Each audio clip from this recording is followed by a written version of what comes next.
Ooh, cha. Ooh, cha. Can anybody hear me? Can anybody hear me? Ooh, cha. Ooh, cha. Can anybody hear me? Can anybody hear me? Ooh, cha. Ooh, cha. Can anybody hear me? Can anybody hear me? Hey, Zero Likeness. Thank you for letting me know you can hear me. Hey, Judy. Hey, Eyes on the Prize. Okay, it's good you can hear me. I'm going to do a couple more ooh, child, and then we'll get started, child. Ooh, child. Ooh, child. I know y'all can hear me. I know y'all can hear me. Ooh, child. Ooh, child. Hey, the Emperor. How you doing? Ooh, child. Ooh, child. I know y'all can hear me. I know y'all can hear me. Ooh, child. Ooh, child. Now we're going to get started. The other people can come in. It'll be okay. It's been a while since I've been on. I named this video, It's a Lot Going On, Child. Okay, it's been a lot going on in the beef sector and a lot going on over there in that Mo 3 sector. But as always, I will start with the beef sector first. Okay, yesterday, I was rolling around the beef sector and I was hearing, Jay Wilson name pop up. Jay Wilson, Jay Wilson. So I kept looking around. I looked around all day, but they wasn't really talking about what was going on, but they were saying something was going on. And finally, Rodney came on and he was saying, I heard something was going on with Pastor. And that was in the evening. So now he act like he didn't know what was going on, but I believe Rodney knew what was going on because he cool with grown folk. Well, I started moving around some more. I left Rodney's and just started moving around. And then I heard that it was something to do with Pastor's education, And I was saying, huh. So then Pastor came on. And when he came on before Rodney, and he was talking about like accreditations for colleges and this and that and that and this. And then he was saying something about a he. And I was saying, damn. And so I kept moving around, and then I heard it was grown folk. So, and then somebody said something about what Jay Dunn had something posted. So I ran over there to Jay Dunn community wall, going up and down that, and I found what she was saying. So I had to go on over to Grown Folks TV because y'all know I don't fool around over there. But I said, well, since I keep hearing his name and something to do with him, and he showed something, I ran over there and looked at his live. Well, what he did was he was talking about binary, and I think he said something about envy, and he was talking about the pastor, and he showed he said you can go on this website and see it, and it was a nice little commercial thing for the university that he got his degree from, and then he was telling about he had a job, you know, how many people he was over, and then he was talking about how good the college that he went to online, how good that they helped, there was help there, people was encouraging and all of that, and it was a nice commercial for the university.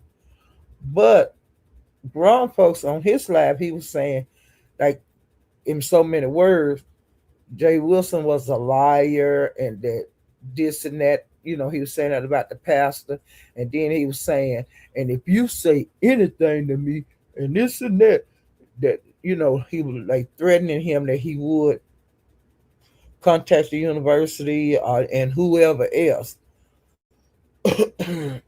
and about how pastor act and how he, what he be doing on his videos and stuff, and he would forward it to the university. I just think it's stupid, but if that's what grown folks want to do, okay. But look, over here in the beach sector with Pastor, we've been there and done that. You know, somebody has already did that over in the beach sector. You know, um, like reported him to whoever, like his superiors are, and Jay Wilson will just go get another job. But Pastor, if I was you, from now on, I wouldn't say I got no job nowhere, so they can't take a motherfucking thing from me. Okay? Now, Pastor is not going to be hurt with this. What's going to happen? He's going to get an outpouring of support financially from his rider lives and from others, because a lot of people like him. He one of our top um, content creators in the beef sector. It's not going to hurt him. Whatever is not going to hurt him. He's going to benefit out of this. He do every time. You know, if his group, the rider lives, feel like they're gonna make sure he's okay. You know, and he ain't gonna have to do a lot of begging for it. And if he do decide to do a challenge or whatever to raise money, he'll do it. He know what he doing. But honey, Pastor, I wouldn't tell these motherfuckers shit. I'd be on here whining about not having no damn job, and they done mess me up. I would say all of that. But I really wouldn't, because like I said, his people gonna take care of him. Grown folks, you ain't did nothing but helped him. Whatever you think you're gonna do, he's worked his way out of bigger things than this. He always come land on his feet. He don't land on his back. Whatever they try to take from him, as far as a job or whatever, he get that back and more. And that's just a fact. So that's what went on yesterday. That was the big hoopla yesterday. But it took me so long to find out, because like Jay Dunn, I don't go to her channel much. But when I found out that it was on her wall, I had to go over there. Now, I did not watch her videos, and when I was at the pastor's looking at his video, when he like first came on, Jadon dropped down in his chat and said something about what the grown folks had did it, whatever it was. So that's when I went and watched. I looked on her wall, and then I looked at that video of grown folks. And so, like, I don't know what grown folks doing today and all of that, but that's the biggest thing that uh, that's been going on in the beach sector for the last day. And like I went over to pastors today, he did a live. He had a good crowd in there, And he okay. Now I know he's not. He don't. He kind of pissed, but he ain't gonna really give grown folks what he want. The pastor know how YouTube works, and this is not the worst thing that ever happened to him on YouTube. You know, it's just something that slap him down a little bit, but he always land on his feet. You know, and it is what it is. I don't think a person should lose a job or anything like that. But hell, I'm just glad I'm not in the position like a lot of people are on here that you could maybe lose your job on what you say on YouTube. This is supposed to be an entertainment application, but hell, y'all know this ain't. It's whatever kind of entertainment. All of it ain't good. All of it ain't bad. Some of it's bad. Some of it's good. It's just the way it is, and I don't have to worry me about losing a job because I'm retired. But it did, like I say, somebody like Jay Wilson that do work. They these people on here will contact your job. They will if they can make you lose your housing. They will do that. If a person on food stamps, if they can make you lose your food stamps, that's your livelihood. They're gonna do it. It is what it is. If they can get you kicked out of college, if you go into college, we've had that on here before. A little girl was going to college on scholarships a couple of years ago. She had to get the fuck out of the beef sector. Period. Because they were going after her education and she had a full ride. And she got the hell gone. Now she's over in the mommy sector now. She's doing good and stuff. Got a little boy, all of that. I check on her about once a year. I go to her channel and go through her videos to see what's going on with her. But she had to get the hell out from over here because they was out to destroy because she was a pretty girl. She didn't have any children at the time, had a full ride, but she wound up in the beef sector, a young girl, which we had them over here before. We've even had older people. They had to get the hell out from over here because it was a chance they could lose what they had going on in the real world.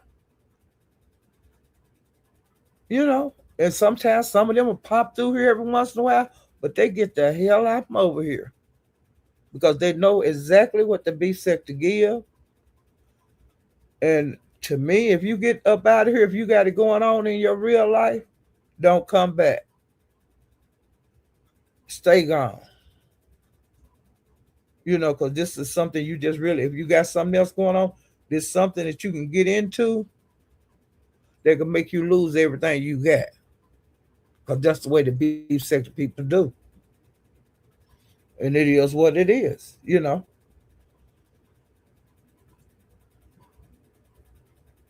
Like Brianna, she don't really fool around over here anymore because Brianna has gotten her education. She's thinking about getting her master's. To me, she's doing it the best way. You need to just tiptoe around here. Don't because you done got your butt out of here. You tiptoe around in here once in a while, but like when you start going to school for your masters, don't tip in here very often because they will try to destroy you, Brianna. And that's just it is what it is. You know. And the next thing that has been going on in the beef sector, been going on a couple of weeks, Fazara them is making a new sector. It's called the frenemies. Um, I'm gonna be going over there because hell, I got to have content, to give y'all something to talk about, talk about to you guys. So I will be going through there. Now they have had some people that they're not gonna let in. I have a kind of a list on that. Um, of the couple of people that they say they're not gonna let in. Another thing they said that no men in the wigs. So that mean like dimples. They said Tulsa. I don't know about sparkles, but they said no men in wigs over there. So see that would include sparkle too. Now they might change that. I don't know. Um, and then there was some people that was on their list, and like I said, when I pull my notes up, I will go over that with you guys. Um, let's see. I'm trying to think of the main things that was going on. Now BS came live yesterday. She had on a shiny Western shirt, had long tassels. She had blue jeans on and a black hat. She hadn't been on in a while, and I'm gonna get to her a little later on. But she was kind of in good spirits. Then she wasn't. You could tell. She was like putting on a face kind of to show happiness. But I don't think she was like really happy. But that's my opinion, and I have a right to it. Um, she said she got so much going on in her life and all of that kind of stuff. So let me pull my notepad up and get to the bullshitting. Oh yeah, child. Now this talking about the world, what's going on in the world, and let me pull it up. Ray J had a fight and he fought this guy named Super. It was Super something. And Ray J on the first round, child, he was just swinging and fighting him back. He was kind of running around the ring a little bit. You know how they backpedal, from each side of the ring. Actually, it's to tire Ray J out, and Ray J was swinging. But child, that second round came around, and that man hit Ray J. He knocked him between the ropes and stuff, and he got counted out. And when Ray J got up, he looked like a unicorn. He had knots all over his forehead. I was hollering. Do you hear me? And then Ray J was saying, he said, I thought we had a plan. For real. Like, we had a plan. He felt like he wasn't supposed to have gotten knocked out. And he said, you made me take a L. And then he said, I don't want to say too much. I don't want to get nobody in trouble. So from the word on the curb, he was supposed it was like a thrown fight. He was supposed to win. He wasn't supposed to get like hit and knocked out and knots all over his head. But then he was saying he wasn't gonna say too much. That was funny. So then I think he's getting ready. He's scheduling another fight with some other dude, child. I don't know what Ray J doing. He don't need to really be doing that, but if that's what he want to do, that's what he want to do. Um, okay, now this is another thing in the world news. They making a remake of the Odyssey, the Helena Troy, and so Helena Troy, on that tale, that was supposed to be the most beautiful woman in the world. Okay, which they done made a big uproar because the woman they picked to play the role of Helen of Troy is a beautiful black woman with short nappy hair. You know what I'm saying? Short fro, black glowing skin, and her name is Lupita Nyong'o. Like she's from Jamaican or African or whatever, child. And Elta Musk and a whole bunch of white people, they are highly upset that she is being portrayed as the most beautiful woman in the world. They don't think that she was supposed to have gotten that part in the Odyssey. I think it's great. I like seeing uh, different races be put in these big parts, like the Phantom of the Opera. You remember when they had a black guy playing the Phantom, Beauty and the Beast, all of that bullshit. Black people are just as beautiful as these other races. What's the problem when you have a great black male or female? Okay, like some of these super action figures that we played with as kids, they're now putting black actors in the main roles on those. I think it's great. We're not back in the 1930s where black people had to play maids and butlers. We're in the spotlight now, baby. Deal with it. You ain't got to go see the Odyssey if you don't think the ladies should be on there that's black that's got the main role. You ain't got to go see the bullshit. Just wait until they come out with an Odyssey of Helen of Troy being a beautiful white woman. Like when Elizabeth Taylor played Cleopatra. She was a white woman. Y'all wasn't saying nothing about that. Everybody wasn't saying why come uh she playing Cleopatra. That Cleopatra was black. Cleopatra had brown skin, maybe not black skin, but she wasn't no white mama. She wasn't Elizabeth Taylor over there in Egypt. So, honey, I don't worry about shit like that. But like I said, it's a lot of white people upset that this woman got the role of Helen of Troy. Okay, I'm through with that. All right. And the next thing I want to discuss, Larissa Shields' child. Now she done went to this big event, MPV, MVP event, and she had VIP. She was in the VIP section and all of that bullshit. And child, she looked over and seen Alicia Bell Gardner. And honey, she went over there and they started arguing and fussing and this and that and bitches and all of that. And Clarissa snapped that woman. Now she have been banned from the MVP events in the future.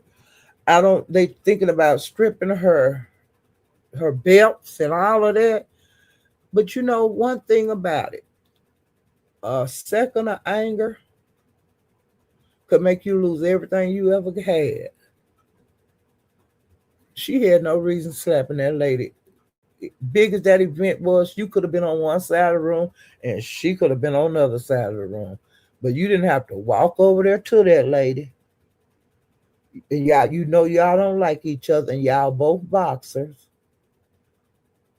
You didn't have no business going over there to where that woman was at. And see, you slapped her. Now you in trouble. All the woman was saying was the truth on you when she made her video. And when y'all have a little where you can be up in each other's face at these boxing events, you don't hit each other. 1 second can make you lose everything. The woman been telling the truth about Carissa Shields. She messed with Papoose, and Papoose is a married man. Even though he's not with his wife, they are separated. You still married. She ain't lying on you. You going with a married man.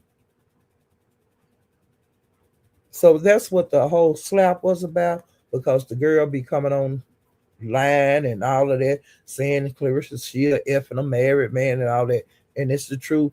And Clarissa didn't like it. So that's why she slapped the woman. And see, she might lose everything she had for that little slap, for that second of anger. It can make you lose a lot. And it's going to make her lose a lot. And the girl thinking about pressing charges on the child, for assault, because there was assault and everybody seen it. It wasn't like they was by themselves. They was in the room with 1,000 people, and they was having a loud argument. And the slap was heard around the world. You could hear that slap, all them people in there talking. But when she slapped her, you could hear it that loud,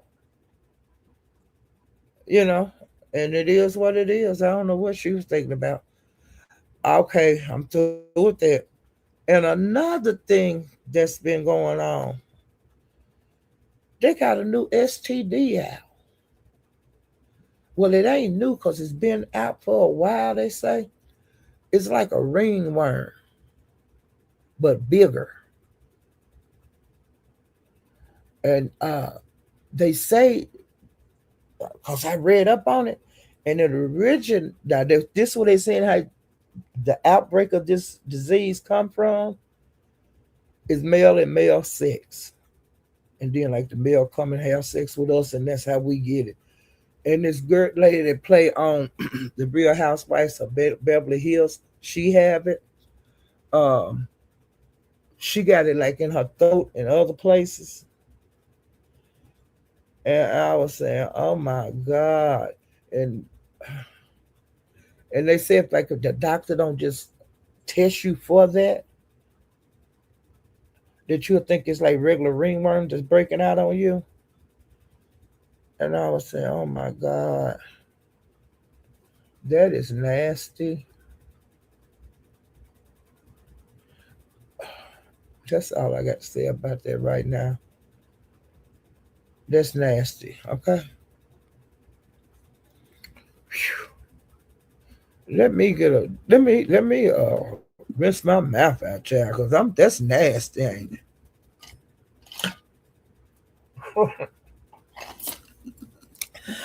Hell, hey y'all, I'm getting ready to come back to the YouTube news because that damn real world news, that's some nasty shit and some crazy shit, ain't it? Hey, yeah, I'm getting ready to get back in the virtual world because that shit out there scary when you go out there in that real world. Ooh, just think about a ringworm in your throat. Oh my Lord Jesus. Oh my God. But they say it's curable, but you got to have antibiotics for it too. And it is a STD, a VD, all that kind of shit that I be saying, that they be saying other names for. They kept it simple when I was in school.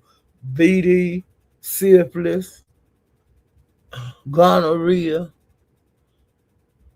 uh, but they don't want to call it STDs now. They call it UTIs and all that kind of shit.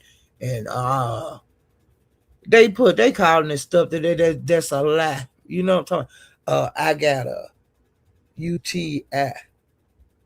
I got but they call it whatever name you call it, and I got a bacterial infection. You got VD, bitch. You got VD, nigga. Say what you got. It ain't cute. Just say I got VD. I got a venereal disease. Don't try to make it cute. If you gonna say you got it, child, bye. I got a UTI. No, you got a goddamn disease, bitch. Oh my God, let me get off of that. Because they're gonna say I'm telling a lie. Let me just say pimp tight. All you got to do is you can look it up. Just type in new STD, and it's gonna tell you about this ringworm, and then they're gonna say it come from like originated from male to male sex. I wouldn't say this shit if I didn't read it on Google. It is what it is. Okay. Yeah. Yeah, I'm getting ready to get in the YouTube shit. I'm getting ready to get up out of the national stuff. Let me speak to some people, child.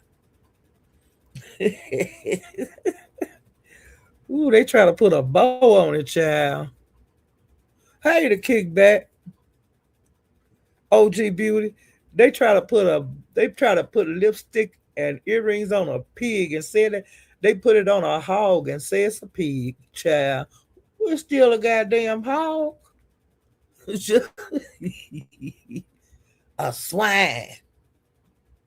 They putting lipstick on a swine and earrings and say it's a piglet. Kenny Lattimore, let's straighten it out. Kenny, I'm trying to straighten it out for them. They ain't want to hear this shit, okay, Peaches? Ooh, child. Hey, Auto War. I'm so glad you came in. Hey, Vibrant. Child, they want to put lipstick and perfume on a pig.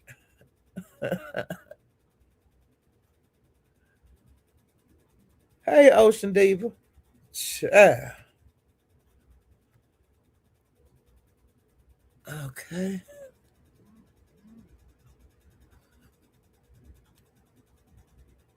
Hey, Kayla. Well informed. How you doing? Aya Ray. I mean Eva Ray. Ava Ray. Child, I'll get it one of these days. Just my thoughts.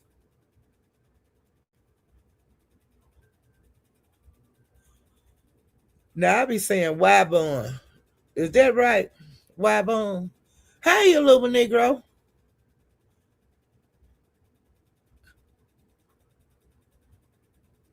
Hey, Tootsie. OG Beauty. Pimp Tight.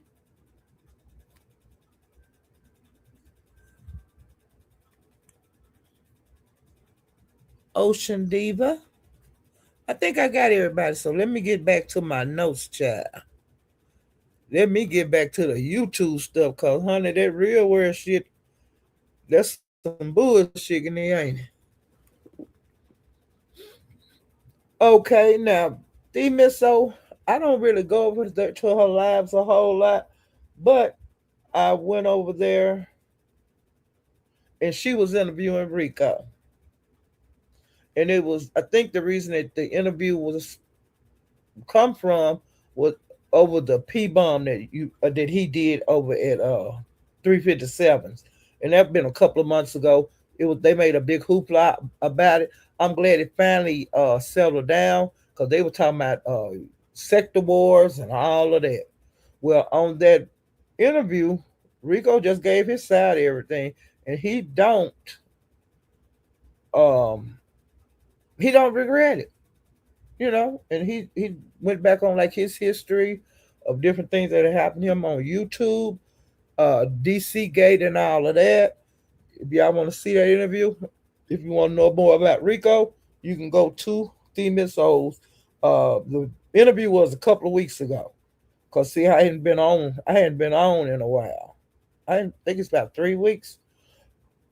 But so it's a lot of this stuff I'm giving y'all is like a month old all the way up until now. Okay. And I will be giving y'all like, I'll just say this happened about a month ago. And so that's what was going on with that.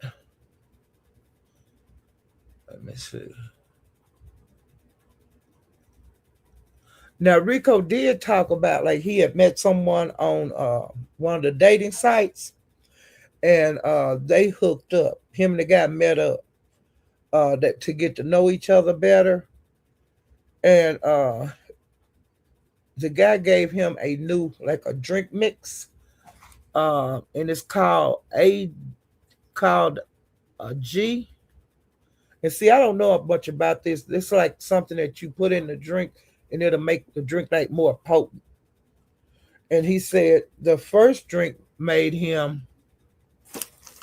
He said he felt cool, okay. You can feel it a little bit, and then he said he had a second drink, and he said that he got hot and dizzy. Like how you can be hot, you need a person don't turn the air conditioner on like that. And then he told the guy that he needed to lay down, because he wanted like to sleep, whatever this was, off. And the guy told him he couldn't because he couldn't stay the night because he had things to do. And so Rico left. And Rico, he said that he went to the metro station. So I guess he had to drive the train to get back to where he lived at, because like in New York, you can get on the subway and you can go wherever you want to go in the city. Um, they use the metro a lot. The train and the subway and stuff, that's just like a way of life, like for the people in New York. A lot of people in New York don't have cars, but a lot of people do have cars. Because when my brother lived in New York, when I went to live with him, make a visit when his wife had her children, I would stay weeks at a time, and they had several vehicles, but they did not live in the New York City. They lived in a little town called Pine Bush, I think it was. It was a very small town. My brother had to commute. Like he had to commute to the airport and he would fly out early Monday morning and he would fly back in late Friday. That was just the way it was. But they had vehicles. Like, I don't know nothing about the New York people that don't have cars. I don't personally know anybody in New York that don't have a car. But a lot of people don't have cars. And they say it's because of the parking and this and that. But if you don't have your own yard, like my brother had his own house, he didn't have to worry about no damn parking. But like other people that live like up in the city, you know, most of them ain't got no, a whole lot of them ain't got no car. But so he had to drive the train back home, and he went to sleep on the train. And like he woke up, it was hours later. Cause the train it goes constantly. It don't never, you know, New York don't go to sleep. And so he rode the train like 2 hours, and he finally woke up, and he didn't know how he had made it to the train. So he got off and went home, and everything was okay. Um, and different people got up and started asking him questions, and regarding the situation that he got himself into. Uh, just thank God he made it back home. Well, Stump Down, I guess he heard about it before Rico came out with it on the interview, and Stump Down had made a video about what happened to Rico. And I don't know how he found out about it. I guess Rico did a laugh. I don't know. But on his thumbnail, he had a guy sleep on the subway, and it was a little guy like Rico, but it wasn't Rico. But a lot of people thought it was, and it caused a big commotion on YouTube. And Rico, I just want you to be careful on when you meet people, because like that guy didn't care if you lived or died. He gave you that shit, whatever it was, and you don't even remember nothing. I don't want nothing like that. But they say it's some stuff that you can get like at the liquor store when you buy your drinks, that you can get whatever this is, and it'll make you more higher or drunker. But I don't want none of this. If I can't remember, what I did or said or be out for a couple of hours, I don't want that. Even if I was drinking it at home, I wouldn't want that in my as a mixture at home. Shit. Oh, no. But it was called G or something like that that you can get at the liquor store. Okay. Um, and then different people saying he wouldn't let you sleep it off, and because we're saying no. And plus, the man didn't have to. That's the first time we meeting, and Rico say they didn't have sex or nothing. So, but he don't, like I say, he don't remember how he even got to the metro station. But don't do stuff like that, Rico. And I ain't got no problem with you, but hell, it's a cruel world out there.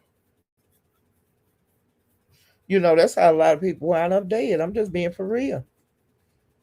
And they might find you 2 or 3 weeks later, if they find you. You know, there's some perverts out there. Okay, now I'm through with that because I don't want Rico to get mad at me now. Because me and him just got cordial. Okay, all right. And the next thing I'm going is to pizzas. Now, honey, pizza been had it going on.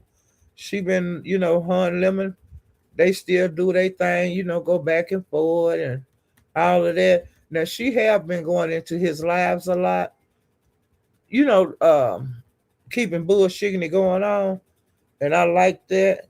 And Pizza, keep doing what you're doing. Good luck with your new sector. Um, Now this on her sector, it's not gonna be no doxing, talking about kids. They still kind of coming up with other things that they might not allow it to happen over there in her new sector. And she said that it's supposed to be like fun, like you can be getting into it, but you're not getting into it where you're trying to like cut somebody's head off, like we do in the B sector. Or if somebody get the best of you in a drag, you ain't gonna go out and dox their auntie, you know, or dox them or their kids or whatever. It's supposed to be fun banter, but we'll see how they go. You know, uh, I don't know. I'm gonna see. I'll be going by pieces, and because I've been going by there more because I want to know more about. I want to know like when the sector gonna start, and I think it's gonna start like next Saturday, but don't put that in concrete. Uh, but I think it's like next Saturday. It's either next Saturday or the Saturday after that the new sector is supposed to start. Okay. Now a lot of, well, I ain't gonna say a lot of people, but there have been people that are interested in like being in the new sector. Um, they're not supposed to be gonna talk about a whole bunch of stuff that's going out in the beef sector, that's going on in the beef sector, because they're gonna have their own like. The main focus is gonna be the content creators that's in that sector. And I understand that, because the people in the beef sector, the main focus is the people that's in the beef sector, talking about each other. So that's what that sector would be doing. Uh, Allegedly, there's supposed to be a lot of new content creators over there, and smaller content creators like me, but I'm not going to be over there where I'm. That's how my commentary going to be about these people that's over there. But it's open to other sectors they could join in. Um, you know, I don't know if you have to go through pizza to get into the sector. I don't know. I don't know if it's an invite only. I don't know a whole bunch about it. You know. Let me see. I'm trying to get to the part where I had some names of the people that they say that's not going to be in it.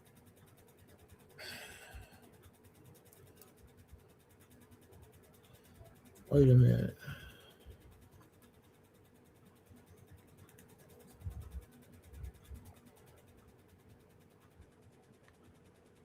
Let's see.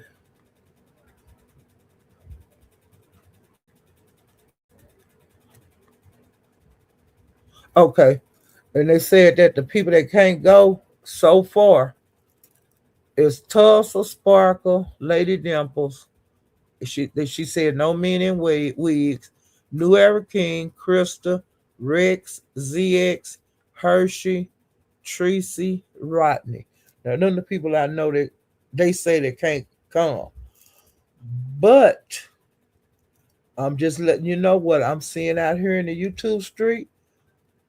Some of the people that they are allowing into the new sector are people that drag kids. You know, because they were saying Teresa can't come because she dragged kids and docs. Now she haven't done that. Well, I can't say about the kids, but like as far as doxing, far as I know, she ain't doxed nobody lately. But some of the people that's gonna be over there, and some of the people like making rules of the new sector, I've been seeing them dragging kids on panels. So you allowed to be in the new sector and you drag kids, and I'm sitting up here listening to you do it. Make that make sense. Even though maybe you doing it before the sector open. Well, if you even though you make in this sector, you could drag kids right now, but the other people can't. And I don't know if you letting Ken Nolan in there, but you know he drag kids all the time. And I didn't hear his name on there. And you know his ass gonna bust up in the new sector. I'm scratching my head, y'all. I'm just saying, what the hell?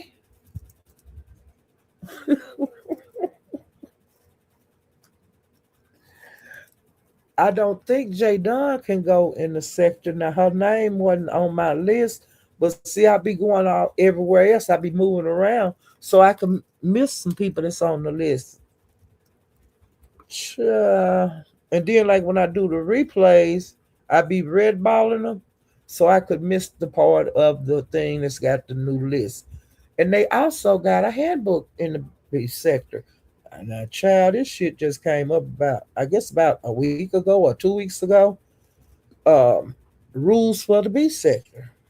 Now, see, that's some bullshit. I ain't know nothing about no. Long as the B sector been here, I ain't know nothing about none of these rules and not do's and do nots and how to get in. And I ain't heard none of this bullshit. But now I'm hearing all this bullshit. Child, they got a B sector handbook. You hear me? They got a B sector damn handbook. I ain't never heard no shit. I ain't never heard no shit like that before in my life. A B sector handbook. And y'all, let me tell y'all something. When before I came on, I usually have a P up here for my avatar, and they had a blank space like a white space, and I have done videos that had that blank space up there that be white instead of having my orange P. So some kind of way I figured out, and I don't know. This the picture I picked, y'all. That ain't no picture I wanted. If I got to put something on the avatar, but I messed up and did that picture. But I'll figure this out maybe, or maybe, child. I don't know if I want to figure it out or not. But why would they take orange, the orange circle with the P on it? Why would they take that out from here? And I got to figure out how to do that so I didn't have that white screen up here. Child, bye. That ain't when. Whatever, y'all. I'm pissed off about that. I'm pissed off because I can't remember how the hell I did pick that picture. Y'all, this so ignorant, ain't it, born dog? Born dog ain't just ignorant. You ain't nothing but a born dog, howling all the time. Okay, now I'm finna go back and come up on pizza. Pizza drug the first. Her and VS had been into it about a month ago, real bad. And yeah, she drug VS from one end of the B sector to the other. She drug VS from to hell to back, y'all. Because VS was talking about just because you are a faceless avatar, you can be found and all that kind of bullshit. Well, honey, that hit a nerve, and this piece of drug VS, she drug her bloody, y'all. Um, it was and some of the people that was on the panel was like Pizza, Nika, Lemon, Beans, and several others. Because honey, Pizza had been dragging BS for a couple of days. Honey, she let her have it. Uh, and that was when they was doing. BS had got mad about the drop money. You know how they drop you from the panel. Buy you down, and then somebody had bought Octavius down for $500, where he can't never come back over there again unless somebody pay to bring him back, and all of that was going on. Because VS don't like the buy down game, and it's a lot of people that don't, but it's a lot of people that do. I don't see nothing wrong with it, and plus it gives revenue to the channel holder. You know, I don't see nothing wrong with it because, like I said, people know exactly what they're doing when they buy somebody down. You gotta send the money in to buy a person out the panel. That's it. That's all.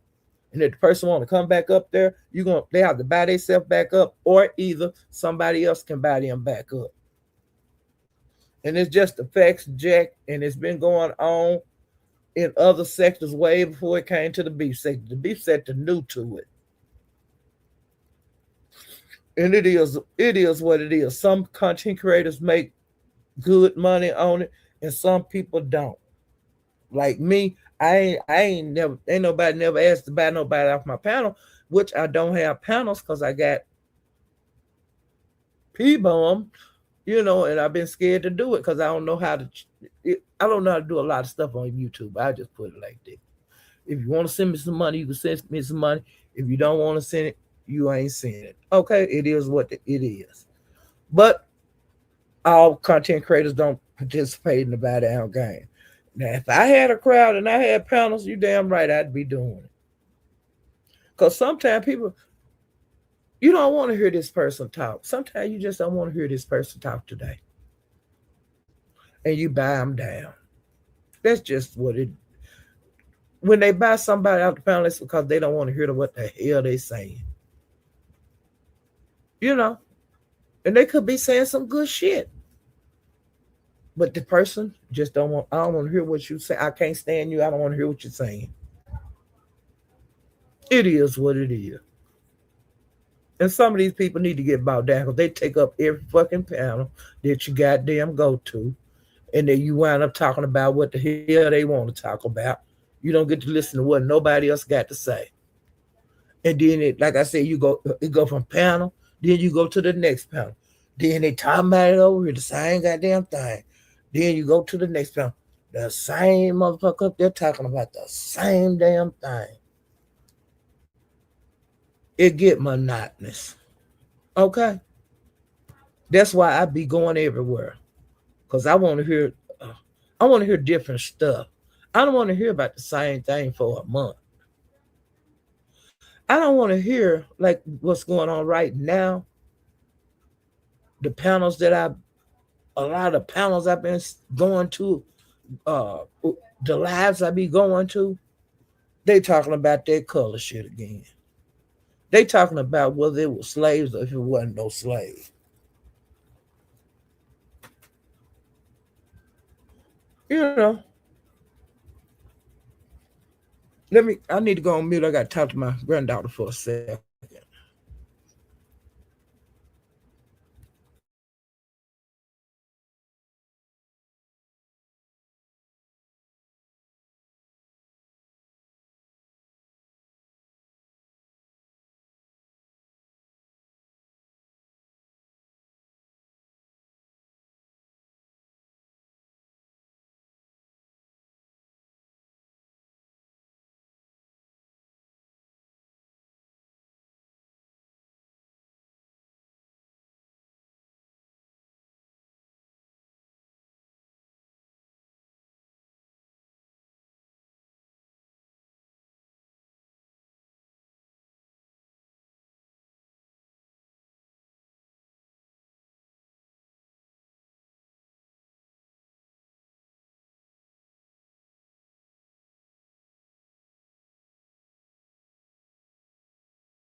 Okay.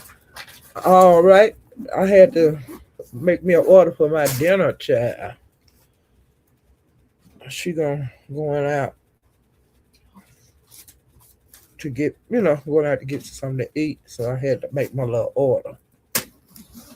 Okay, now what I was talking about, they talked about that racism stuff, and some of the stuff that I hear being said is so stupid, and I don't want to participate in the conversation, and I don't want to hear it, and so that's I move my ass, okay, because it's the same thing.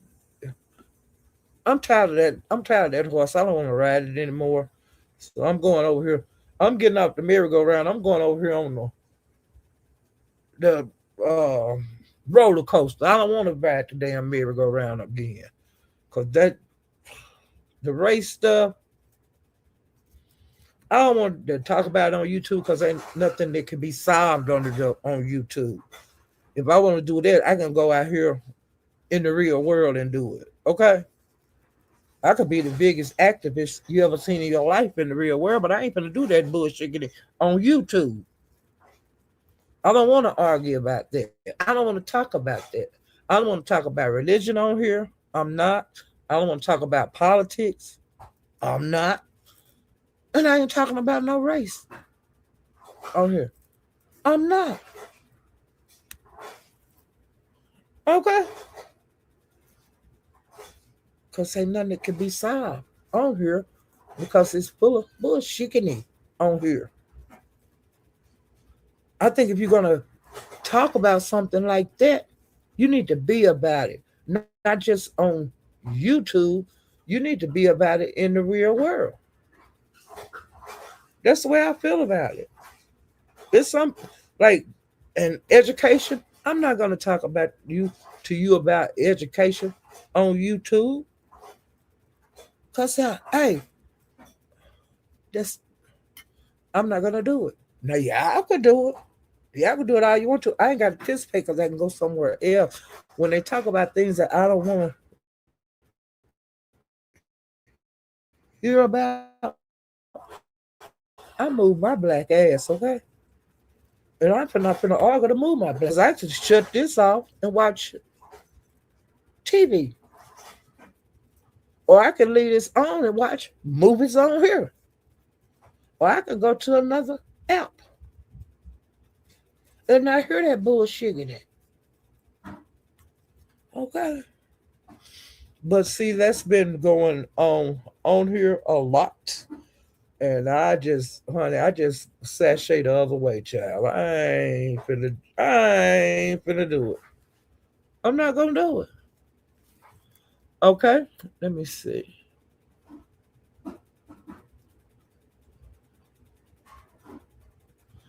And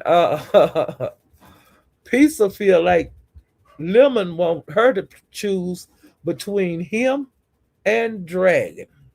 Because Pizza cool with Dragon, Lemon not cool with Dragon. And Pizza feel like he wanted her to make a decision between them two. Now look, this is YouTube. I ain't making no decision on nobody. I don't care if you like them and I don't like them. I don't give a damn. But I ain't gonna make that a force of whether it's gonna we cool or not. I ain't gonna do it. Now that's another thing I ain't gonna participate in because if I break my friendship with the person, then I come back on YouTube, log back on the next day, come to find out y'all ass made back up 10 minutes later. Now I'm on the outside and you on it. I ain't doing it. I did that years ago and got pat though right in my face. Do you hear me? And I wasn't the only one, but I'm the one that voiced it. How you gonna make up? And you don't tell me. I found out when you go live. Which you ain't got no way to contact me, but I think that should have been the beginning of your fucking commentary that y'all made up, not the damn end. Oh Lord Jesus. On me, I'll tell y'all who I don't fool with, And I don't care if you fool with them. The people that come over here, like I said, I voice who I don't like, but I don't give a damn if you like them. I don't give a damn if you don't like them. Okay, that's just me. That's the way I roll. But uh well, a lot of people can't move like that on YouTube, and they get all in their feelings if you like somebody they don't like. I ain't got time for that. That's childish. You know. Let me see.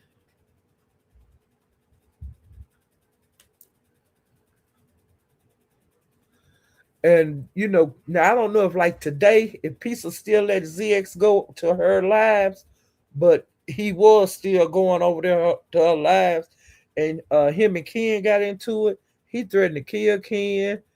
You know, he was just he was just going off on Ken. He was telling Ken he ain't got nothing but YouTube. Uh, and then he told Pizza that she couldn't do a show by herself. Cause Pizza, we just used to her having people on her panel. But she do live sometimes and don't have nobody up there. But he just kept drilling it in that Pizza, you can't do no live by yourself. And you don't bring no nothing, no content and all of this. You know, it was ignorant. And then she just asked him this here. She say, what do you bring? Because he was telling her what she didn't bring. And she say, what do you bring? What's your content? Y'all, he couldn't say nothing. He was quiet. She shut him right up. He didn't say nothing. And then she told him that he come to her channel to get content. And see, that's what he do. He come to the channels. He get into it with somebody, and then he brought him back over there to his channel and do some and cuss you out or whatever. That's all he do on his lives. He be in the beef sector more than any other sector. He ain't got no content if it's not concerning the beef sector. Now the beef sector, they don't do a whole lot of content on the black sector. But you can bet they do a whole lot of content over here, and they hangs around over here a whole lot for them not to like the people in the beef sector. It is what it is. It's something that these other sectors like about our sector. You can't run them off, and it is what it is. They love it over here, but I like to move around. I used to just be in the beef sector. That's all I did. But that's what I'm a subscriber, which I consider myself still a subscriber because I don't go live that much. But when I was just a subscriber, and that's what I'm still am, I'm gonna do what I want to do. I go all around YouTube. I be everywhere. Ain't nobody gonna tell me what to do. I am a grown woman. And ain't nobody gonna tell me who I can and can't talk to and where I can and can't go. Now I have some problem with people in the V sector. When I was hanging around in the Mo 3 sector, which I still do hang around over there, and gonna continue. But some people from the B sector was asking me what the fuck I was doing over there. I was getting confronted. And I told them, you ain't my boss. I go what the hell I want to go. And you don't need to be talking about what the B sector and that is over there in the Mo 3. I do what the hell I want. You can't tell me what to talk about. But they was doing that. But now they leave me alone. I don't have those problems anymore. You have to just stand strong. You go where the hell you want to go. You talk to who you want to talk to, and it is what it is. You can't tell me what to do. And if you any of y'all doing it, good for you, honey. If you let another adult control you, okay, and y'all don't live in the same state, even if you did, so what? You could be next door neighbors. I ain't got to fool with you. I be waving to my neighbors and stuff like the ones I have. I wave at them when I go out or in, but we don't fool with each other. You know, that sometimes we'll go if some shit going on. Do you need anything when you hear they sick or? But I don't have to do that. That's called being cordial to your neighbor. I'm cool with them, but I ain't gotta talk to them, and they ain't gotta talk to me. We don't mess with each other. Uh, some of these folks take YouTube too serious. Okay, damn. Okay, tell somebody what to do. But yeah,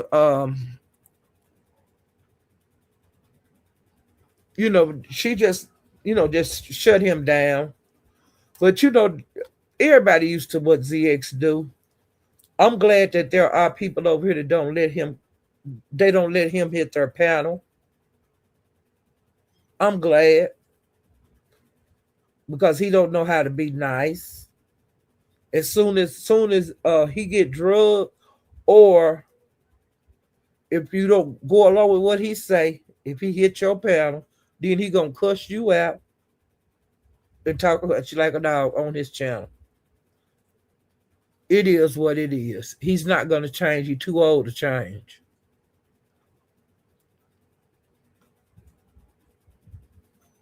Okay.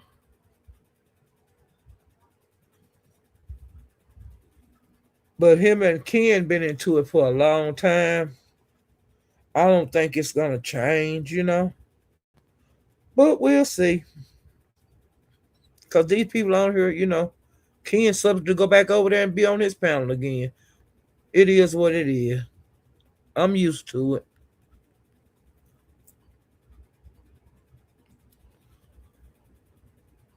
Okay. And Pizza and Nika down, they wasn't into it, but sometimes they come over here and have a little disagreements. And it was one of those days. Nika was not in a very good mood. And sometimes we don't be in good moods when we be on here. And so this one day that Nika wasn't want to hear that bullshitting. And Pizza told Nika that she was being sensitive like Rodney. You know, she was saying that Nika, and I hollered when she said that because that's so funny because Rodney is sensitive. Um, like if it's something he believe in, and his feelings can get hurt easy. And I know a lot of people like that. But it is what it is, honey. Yeah, she let me see. And Nika, somebody said something about uh transsexuals, and Nika said that she was tired of being misgendered and being compared to Rodney. I was just hollering on that live. It was so funny.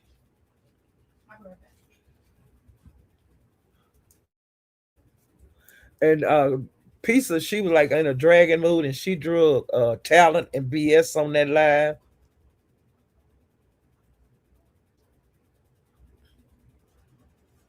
And she said that VS had a 5 forehead. She didn't have no forehead. She had a 5 head. And she called VS a bag of bitches.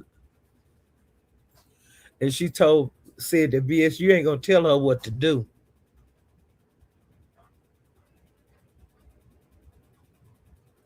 And she said that VS and J Dunn was trying to destroy the beef sector.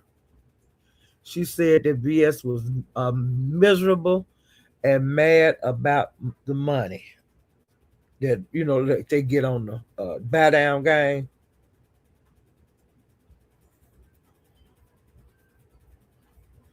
Yeah, she talked about talent and him bad.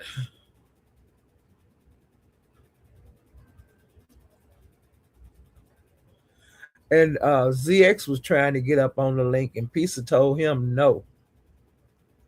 And Slapper was up there. He goes hangs around over there at Pisa. Slap is this new guy from the black sector. They say he's been a content creator a long time. I don't know Slapper. I don't know him. When I was going in the black sector, he could have been there, and I just didn't notice him. Because it is some players over there that I don't know. I don't know everybody in all these sectors. But Slap is one of the people that I don't know. Um, but he said that ZX, he gonna sit on YouTube for the next 10 or 15 years that he have left of his life. And he said something about, are you gonna bring up them Kennison boys that you drug up and fucked? So he was saying that ZX, I don't know who these Kennison boys is, but I guess throughout the years it was some Kennison boys somewhere, and ZX had a whole lot to do with them, child. Now that was something I had never heard. Ooh, child. That's when ZX was trying to get up there, and Pizza wouldn't let him because she wanted to hear from Slapper and others on the panel. She didn't want nobody to get up there cussing and all that and talking about killing nobody. She didn't want to hear ZX that day because he was trying to get up there to fight Slapper.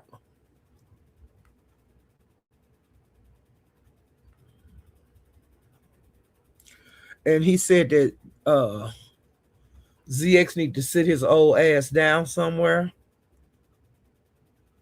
And he said, ZX, ain't your mama your sister? And I fell out. He was dragging, honey. That man was dragging the hell out of ZX. Okay. So maybe that have something to do with why he kind of sour on Pizza, because Pizza let that slapper guy. He been going on lemon panel, uh, pizzas. I think I seen him over at Nika's. Now I don't know about the other people on here, but I've seen Slap over at. I think I seen him at Envy's,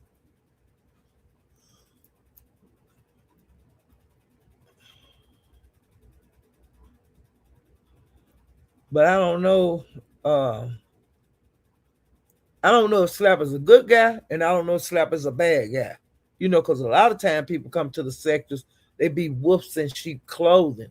So that's what I'm just gonna lay back and I'm gonna see how it work out. Because sometimes they be cool with people, but act like they don't like them. And see, maybe he doing that with ZX. I don't know. So I'm kind of about him. I don't really know.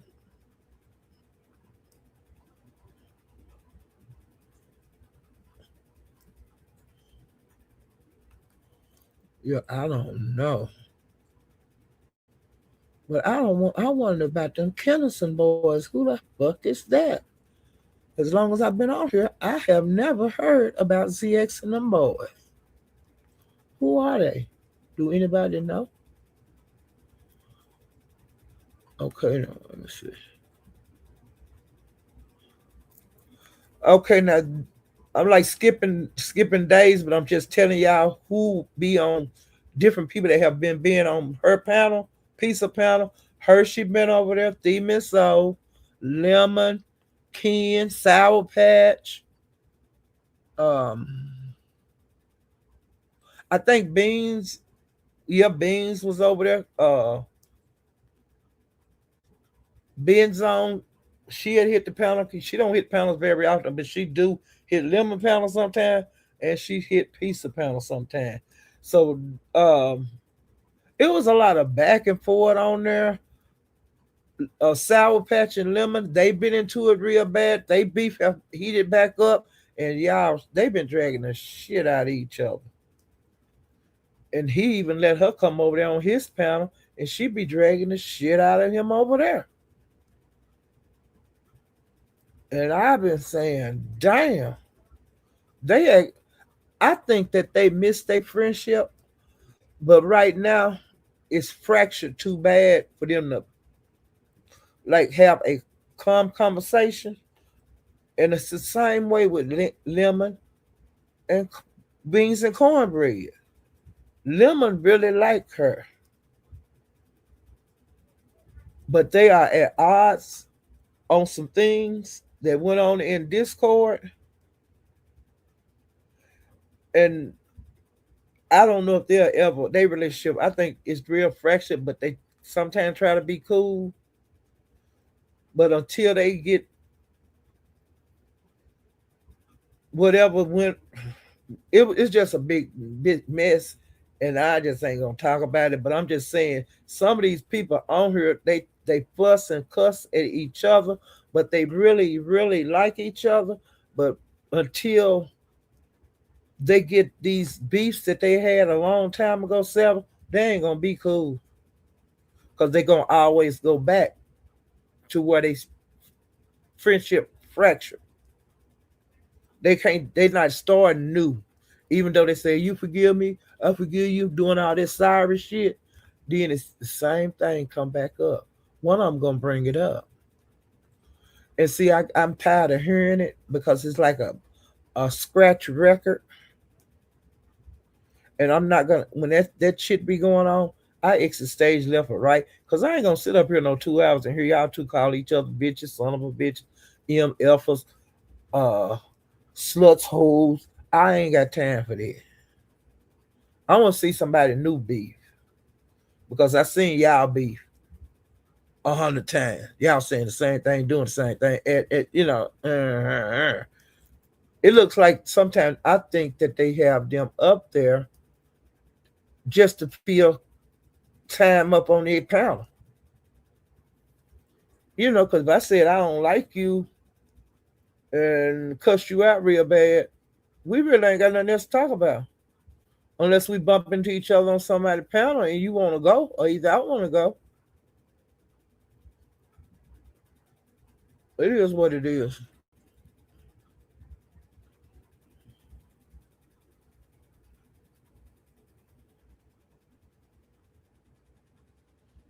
And Lemon and Ken, they still been into it.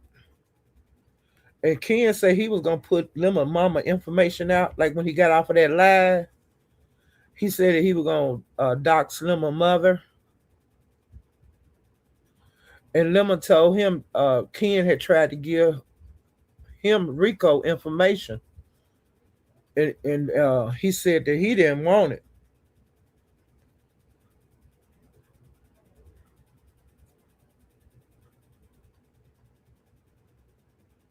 And Ken, he started dragging on that live that he was on with Lemon, dragging Lemon.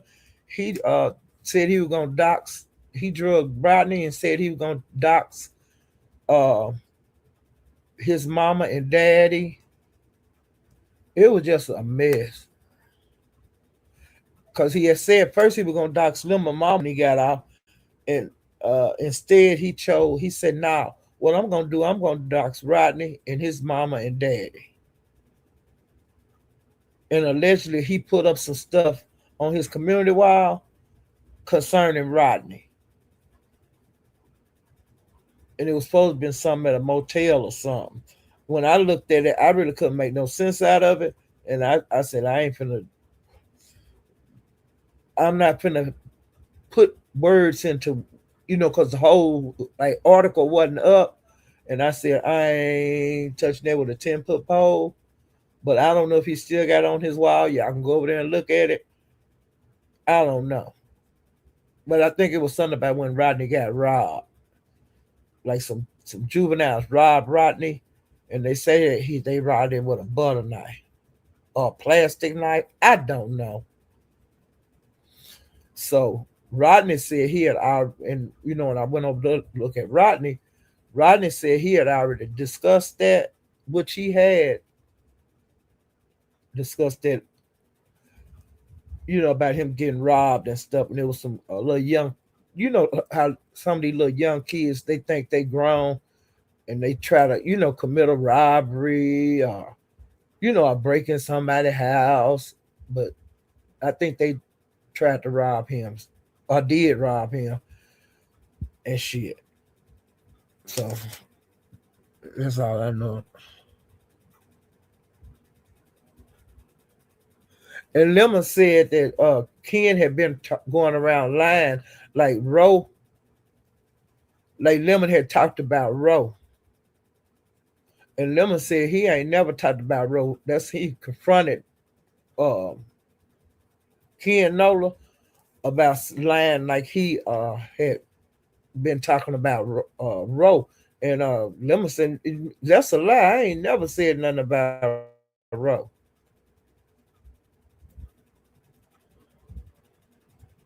And Pisa and Hershey had got into it. And Pisa said she like Envy better than Hershey. And she talked about Hershey had mold and that her house was condemned. And then um, Hershey was going at Pisa telling her she need to get her air conditioner fixed. She need to get her teeth fixed. And then she was asking about something about Rico eating some noodles. I don't know nothing about that, but that's how the argument kind of started. She was talking about Rico and asking him, "Did you see how he was eating them noodles? And he had white stuff all around his mouth. And should he be able to afford some beside root noodles? Hell, sometimes you want to just eat them ramen noodles. I guess I don't know what Rico was doing, but sometimes it don't mean you broke just because you eating noodles. Sometimes you just want to eat some goddamn noodle." And I think that's what it was. He was saying that Rico wasn't chewing. All he was doing was putting them in his mouth and swallowing them and all that kind of stuff. I don't know. I didn't want to go over there and see it. Okay.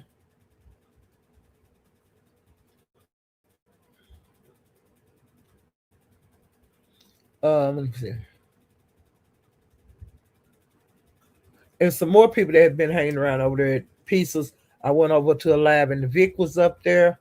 That slapper guy, Daria. That's the girl that knew Eric King mess around with. TG was uh, over there. Rex, Brooke, Sour Patch, Nika, and Chit Chat.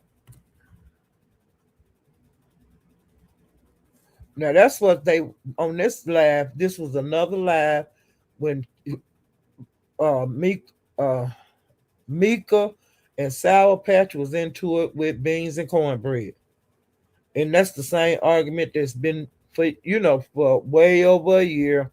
Those ladies, I don't know what started they beef, but they beef is continuing on and on and on and on, and it come from the Discord.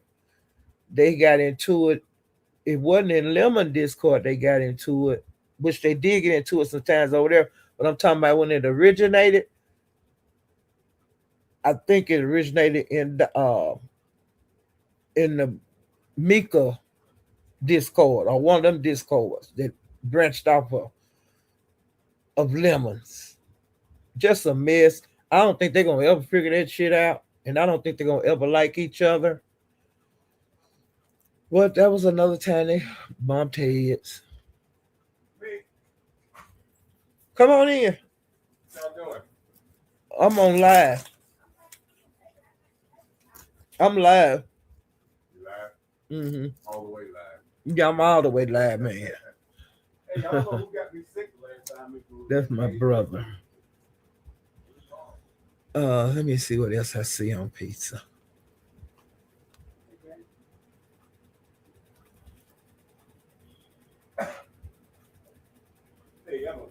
Uh, oh, another thing I got to see if Ken, wait a minute, Ken Nation, I got to see if he blocked. because he had said he was blocked. Um, I'm gonna see if that if I got him blocked before I go off. I seen a note I made myself on here. I be putting little notes um on here when I have issues. What you come by here for if you got to go that fast? I ain't messing with you, man. Brother. Let's see. Trying to make sure. Okay, I'm through with pizza.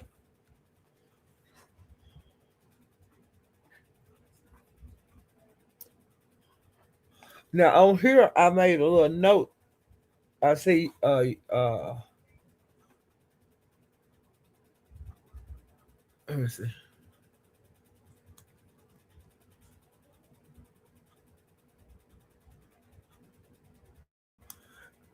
Are you my friend or are you a player hater? And it's written all over your face. All over your damn face. That was back when BS was upset about the money game and she kept coming on and she was really mad at talking about the FBI and all that. And you could see it written on her face. You can still see it written on her face last night when she went live. She is not happy with how the beef sector's going. But BS, maybe since Peace of them making a new sector, maybe you can get the beef sector beat back like he wanted it. You know, since some of the players are going to this new sector, maybe you won't get so much pushback now. And then if those people in the other sectors want to play the buy down game, well, they're not in the beef sector no more. So that shouldn't affect you. And it shouldn't affect the money that goes into the beef sector if those people are not in the sector anymore. Maybe you get what you want, you know. Because I'm trying to think.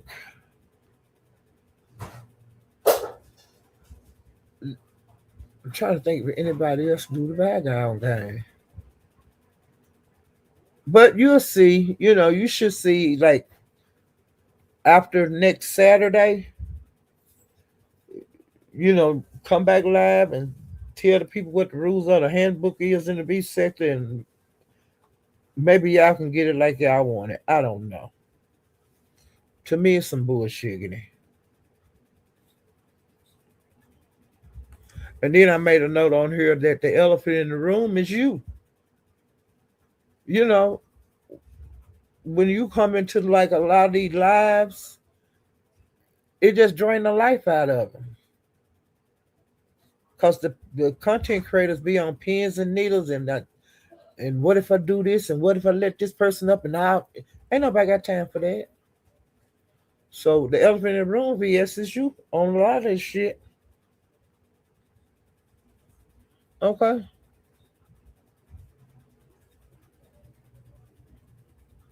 And then when VS be live, she say, all they say is VS, VS, VS. And people putting her name in the title.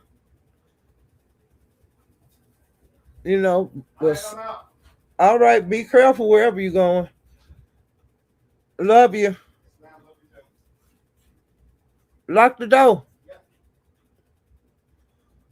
Okay. Was I don't know if they'll be discussing VS in the new sector. I don't know. Now VS also said that people be sending her stuff to her phone that she don't want. Like you can't send her the exact stamp when a person talking about her and this and that. Don't send her nothing. Don't send her shit. Hell, if she say she don't want nothing. And she also said Coolin been texting her stuff.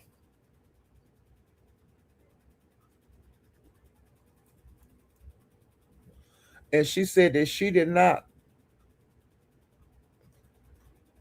that she didn't want nothing from Cooling anymore. Leave her alone.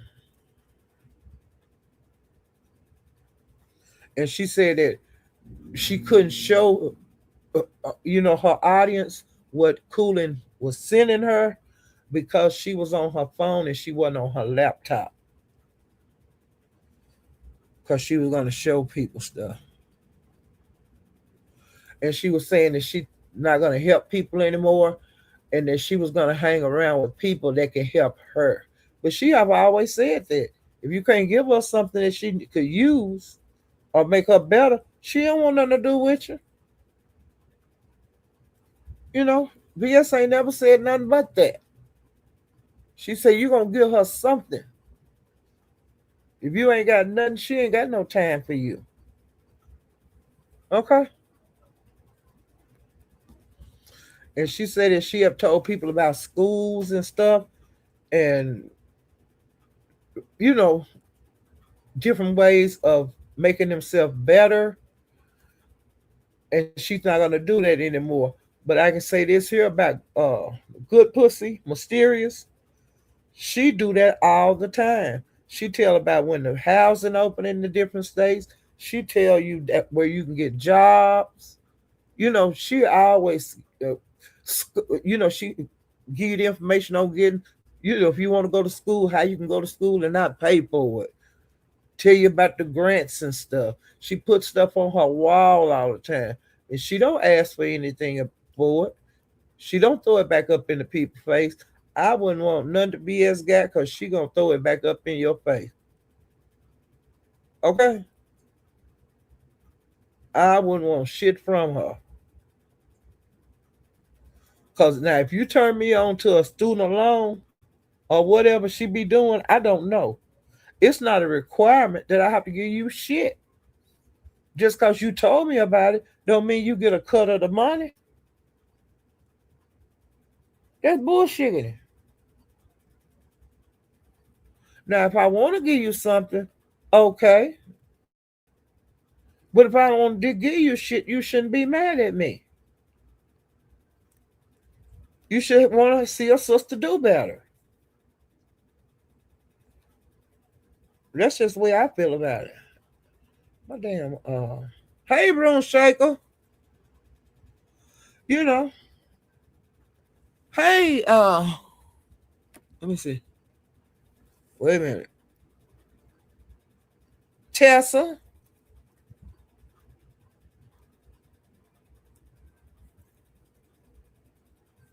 Hey Rico. Now I'll tell you something about Rico. Rico, honey, he'll come check on you. Hey Jay Parrish. Hey Love Blake. If it ain't nothing but a saying hi, he'll do that. He'll come through. Hey. That's one thing I can say about Rico. He been over here a long time.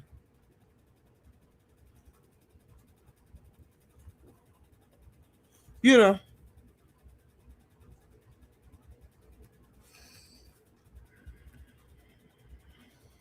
Rico, they were thinking you the one that put your thing out on here, child. I was hollering because everywhere you go, you had to put in the chat. Not that Rico. Not the light skinned Rico.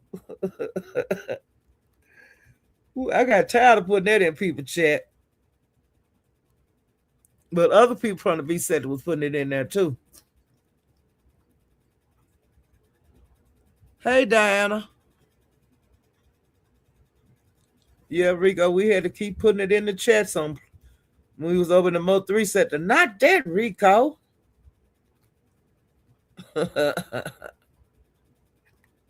The other Rico. Not the light skinned Rico. Rico be everywhere just like I do too.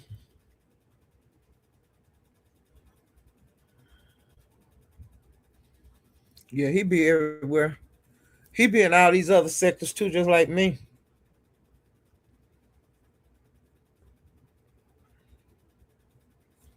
But one thing about it, I tell you this here now, I seen this here years ago with him over in the Mo 3 sector. Honey, he was battling over there. You know. and they treat him, equally. Even a lot of people say they don't like gay people and stuff over there. It's gay people over in the Mo3 sector. You know, they just had to. Some of them just had to fight, just like they fight over here, to be in the beef sector. People have to fight sometime. Like Rodney stay fighting in the beef sector. Trying to get into the beef sector. But to me, he fight too much, and he complained too much. That's why they give him a hard time. Like Rico don't be complaining. Rico just will get out there and bang, and he don't whine about it. And this one messing with me. They mess with me first. All of that. I ain't did nothing to them. They mess with me. Rico don't do that. Rico just get out here and fight, and then he don't. He might say, "Yeah, I had to drag that bitch," or that nigga. But he don't say they mess with me first. I didn't do nothing to them, and he don't whine and shit. Just like I don't whine and shit. You just get out there and fight. When you have to. But I've been chilling because I was out there banging for a while.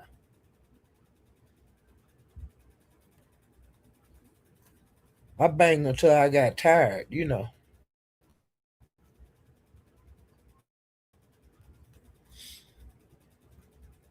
Okay, let me see if I got through with BS.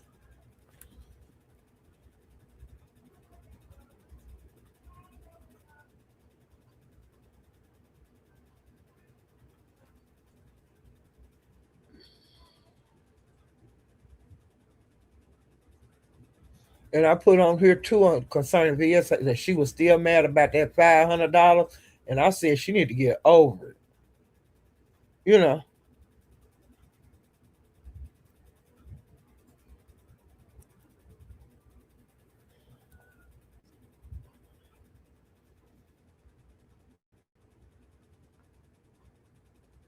yeah. And she was saying something about they was calling her Stonehenge, and I think I heard Pizza call her Stonehenge because she have a strong face. Um, you know,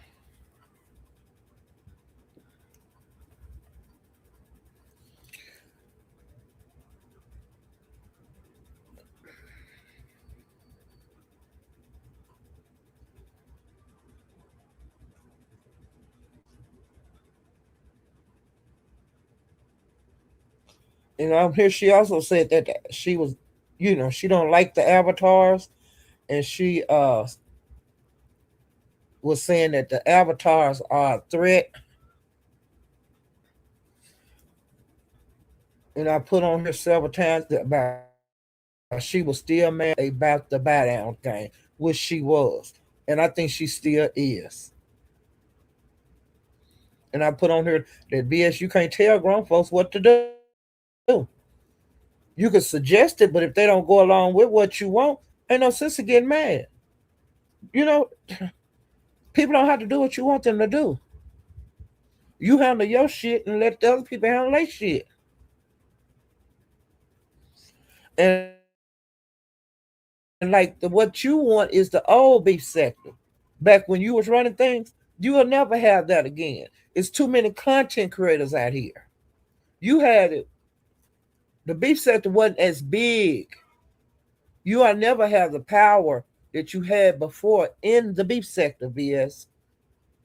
You got to just look past that. You got to look at what you got now. Cause back that old beef sector, that's not gonna ever be. You ain't gonna never, you ain't gonna never be top dog over here again. Just deal with it.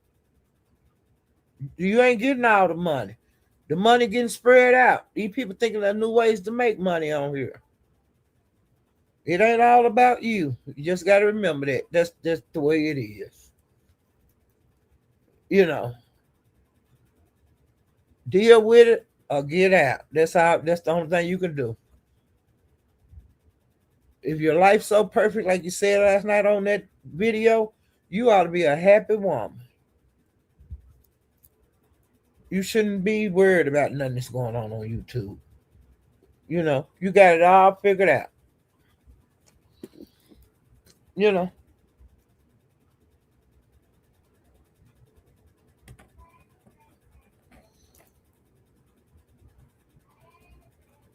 know, you got people that do deal with you, like Didi Lulu. You got Uppity, M Bernadette. You got different people that do deal with you. Them people need to do run the beef sector like you want to run it, but not everybody. Because everybody don't have to. You know, you ain't got to agree with me. I don't give a damn. I don't give a damn attitude about all of this bullshit. I don't take it serious. If it get too serious on here, I go back to the real world. I go back out there with that shit, that ringworm that these people got up in their throat and then they cootie cat booty hole all on their belly because it breaks out all over your body. I'm going back out there because it's cleaner out there than it is on here on the YouTube in the YouTube sphere. Shit, I'm through with her. I'm glad I'm through with BS part, job. Now I'm going to Rodney. Now Rodney has he have got a time going right now because Rodney cool with ZX, and ZX is on the outs with a lot of people on from the beef sector, and right now he's being blacked out of the beef sector. The only way that a person can get blacked out of the beef sector people quit letting them go on their link. That's how you get rid of a MF. Okay, ZX have burnt all the bridges over in the B sector, except now he was still going hidden Bree panel. I mean pizza panel. Now he cannot hit Bree panel because Bree don't have no panel anymore. She don't do lives. You know, so that's another panel he can't go on. I don't think he can go on Nika panel. He effed up at Lolo's the other week. I ain't got to that. Uh Lemon banned him, but Lemon asked let him up on the panel the other night, and a lot of people did not appreciate that Lemon because you had banned ZX. If you ban somebody from a panel, ban means no entrance. But see, you let ZX come up on your panel the other day after you told your people that he would never hit your panel again when you did the same thing with Shaquille. You wind up letting him come back up there. You're not a man of your word, and you broke the trust of the people, your lemonettes and lemonaires. You broke the trust again of your core crew because you said you was not gonna let ZX hit your panel no more. He was banned, just like Shaquem, and you let that man come up on the panel even though he wasn't up there, but like a couple of minutes. That couple of minutes shattered a lot of the people that support you. You shattered them again. Just like you shattered them when you said you had quit drinking that time. And just like allegedly you drinking again, this time shattering trust. But that's on you. You figure it out, do what you want to do. If you want to ride that horse, do it. But Nika came up there and told you you were wrong. She let you know it. Okay? Y'all, honey, you can't believe these goddamn folks. Okay. Now Rodney on his live, some of the people he been having on there is Rebel, Mr. West, Happy Life, Sparkle. Now you know Sparkle have her black ass everywhere. Remix, Rico, Room Shaker, Talent, ZX. And I'm talking about Rico the barber. the one that pulled his peen out. Okay. The Rico that the other Rico was getting mixed up with on over there in the Mo 3 segment, where we kept putting in not that Rico, the other Rico. But Rico was into it with ZX.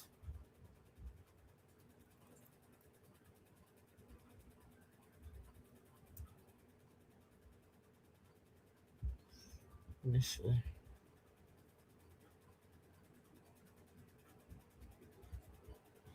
And ZX, some I don't know what him and Annie got into it, but they got uh he unmodded her and Lemon modded her up. Like just Annie, I don't know what she had did to ZX. I don't know if it's because she was over at Lemons. He have such thin skin, ZX. You can mess up with him and don't even know it. And I think it's some shit like that with Annie. Cause see, Annie is black sector. But Annie she moved like she wanna move. She was moving like she wanted to move over in the Mo 3 sector. I've seen Annie around for years. And Annie moved like she wanna move, even though you might get mad at her. It is what it is. But some kind of way ZX and her fell out. Now I don't know if they have fallen back in or not because like when I looked over there at ZX's yesterday, I've seen some of the people that was in his chat modded up that he had been into it with. And I don't try to kill with the shit like that. But I'm just saying, I noticed that yesterday. Like LGI, I seen that she was modded back up. So I don't know. I don't try to keep up with the people. It's too many beefs out here. And these people fall out and they fall back in. Okay? But and Rodney was saying that Lemon would never be monetized again.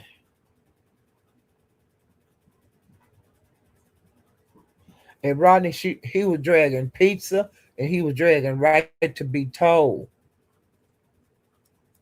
And he was dragging right to be told because right to be told supports Jay Dunn. And Rodney was saying how Jay Dunn be doxing and this and that, and that he don't. Well, I already know he don't care for Jay Dunn at all because he be saying if he see her, it's on site. Whatever that is on site is, I don't know. Okay. He said he don't never need to see her in the real world. Not Jay Dunn.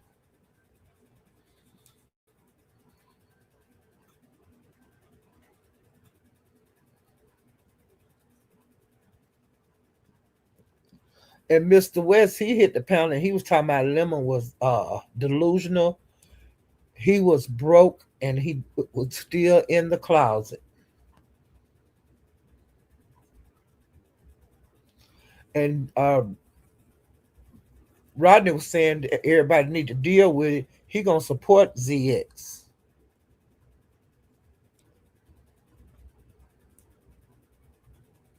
And he put a period on it. And he said he don't tell nobody who to support. I don't tell you who to support. Why y'all telling me who to support? And I feel him on that. You know, you like who you like, and you don't like who you don't like. You know, and I know ZX got thin skin because he don't like me because I was throwing bombs in Tracy chat, and I met him at Tracy's. When Tracy was into it, him dragging him, hell, I was throwing bombs in the chat because she would turn his ass up, and he got mad at me and he drugged me. And that's how me and him fell out. So I know he got thin skin. I know some of these content creators get mad at you for putting emojis in the goddamn chat, which is stupid. Which, like I said, I only be putting ooh child in the chat. And it could be mean or good or bad. Because some of these people have the thinnest skin you ever seen in your life, and these people is grown. They let this shit get to them really, really bad. You know, and ZX is like that, and he ain't gonna change. He gonna be like that. Then if you're gonna deal with him, you got to deal with the builder and the suite with ZX. And me can't be bothered. I don't fool around in them parts. I don't fool around with him. I left him alone when he got mad at me about some goddamn bombs. Because if you get mad at me about some bombs, you really gonna get mad at me about other stuff I do. So I can't be controlled by no nigga. And I ain't gonna walk on eggshells for nobody on here. Like I see some people do, walk on eggshells when certain people come around. I ain't got me can't be bothered. Okay. I ain't never walked on no eggshell in my life. And I ain't gonna do it for nobody on fucking YouTube. That's me. Crystal been hanging around over at Rodney's. A lot of people been over there.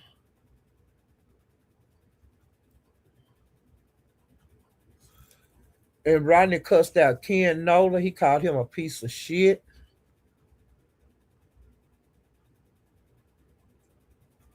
Mhm.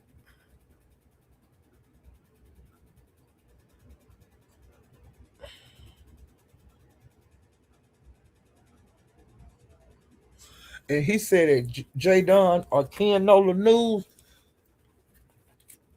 if they disrespected him to his face, he said he would stomp a mud hole in there, in their ass. And I say, damn.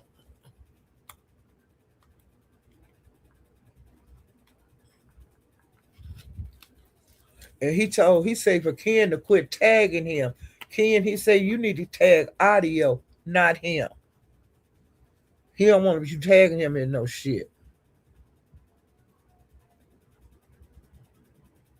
And he said that Lady Snoop, you was effing with MU because you was jealous of MU.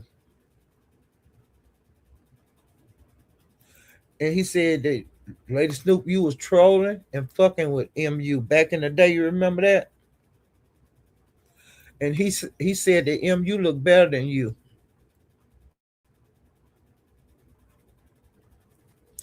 And he said for Lady Snoop for you to stop tagging him.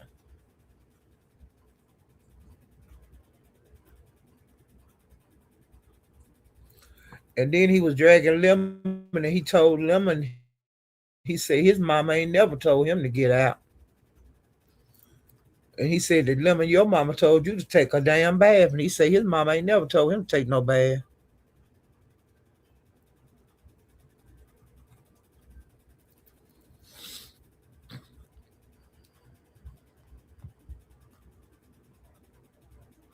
And he told Beef Set the cartoon. I like Beef Set the cartoon, but he told Beef Set the cartoon, he said, don't bring your ass back over there to his chat. And he told his mod if he come over there, all his mods, he said if Beef Set the cartoons come over there, he say for block him.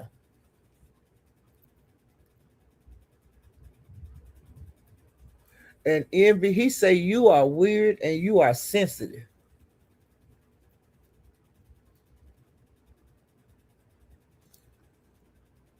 Okay. Lolo wound up taking Rodney Wrench. Rodney did not know until he was live, and somebody came in the chat and said, and he said that he had never did anything to Lolo. He said just because he cool with ZX and you ain't cool with ZX no more, that shouldn't be a reason for you to take his wrench. You know, well, Lolo, you was cool with ZX, but he cussed you out. But I'll get to that later on when I get to Lolo.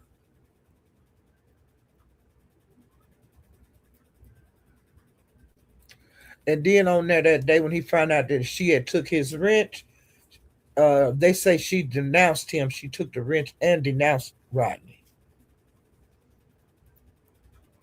And that's when ZS gave Rodney a mod stick when he found out Lolo had took Rodney mod stick. And Rex hit the panel and he drug Lemon and his mama. I don't know what he was dragging his mama for, but he Rex got up there and drug his Lemon and his mama.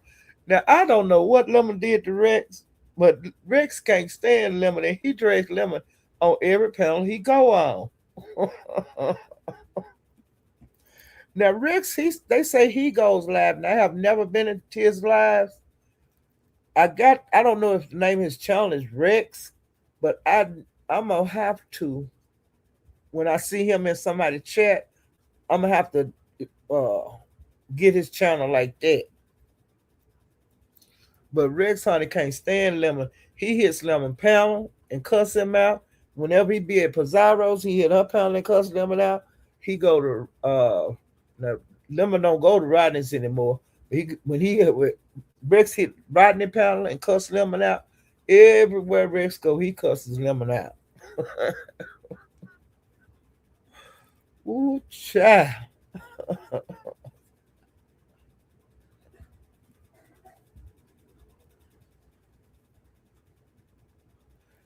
And wait a minute.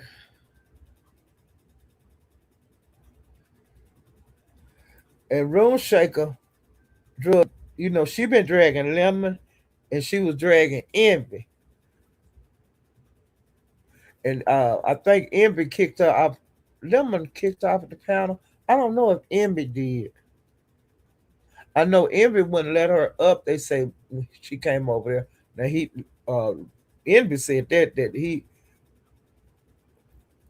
when Room Shaker did commentary on Envy, I'll get to that later on too, cause it came up over there at Rex. I mean over at Rodney's. And that's why I'm saying something about that, but I'll discuss that more too when I get to Room Shaker. But Room Shaker had hit Rodney Link and she was dragging Lemon and Envy.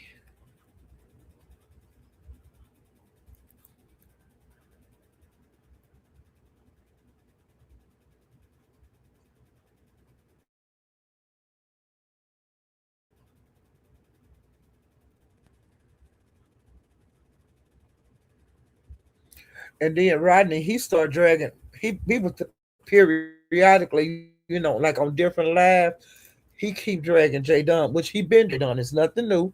And he was dragging her about her weight and everything.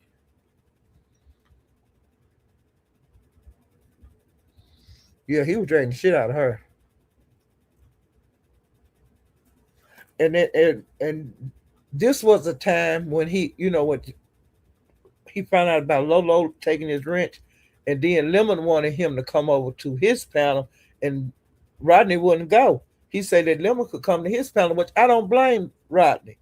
Why I got to go to your panel every time? Come over here and talk to me. Come to my panel and talk to me. If you want to work something out, try to iron some shit out. I ain't always got to go to your panel. You can come to mine. But Rodney said that he was tired of keep making up with Lemon, because like once he make up with Lemon, he said that Lemon started that bullshit again. You saying shit, slash shit. And Rodney, he said he catch all of that. He don't always act on it or tell you that I feel like this. Are you hurting my feelings? He say he ain't got time for that. And see, Rodney, Lemon been barking out how Rodney talk and everything. And I know that's getting on Rodney's nerve, because it will get on my nerve, you know. But Rodney be in the B sector more than I do. A lot of times he be in the clouds, but he see these things. He hear what Lemon's saying about him. But on them two, I think that they could be cordial, and I think that like from here on out, I think that Lemon probably will continue to do stuff at Rodney. Rodney just got to do stuff back to Lemon if he want to be able to go over there to be in this chat or whatever. And Rodney, as far as people being into it with you in these chats, the only thing I can tell you to do is block them MFs. If you want to chill in the chat, block them. I don't know why you don't block them. That's what I can't understand. You complain about people messing with you, but you don't block them. Now, see, I don't block nobody.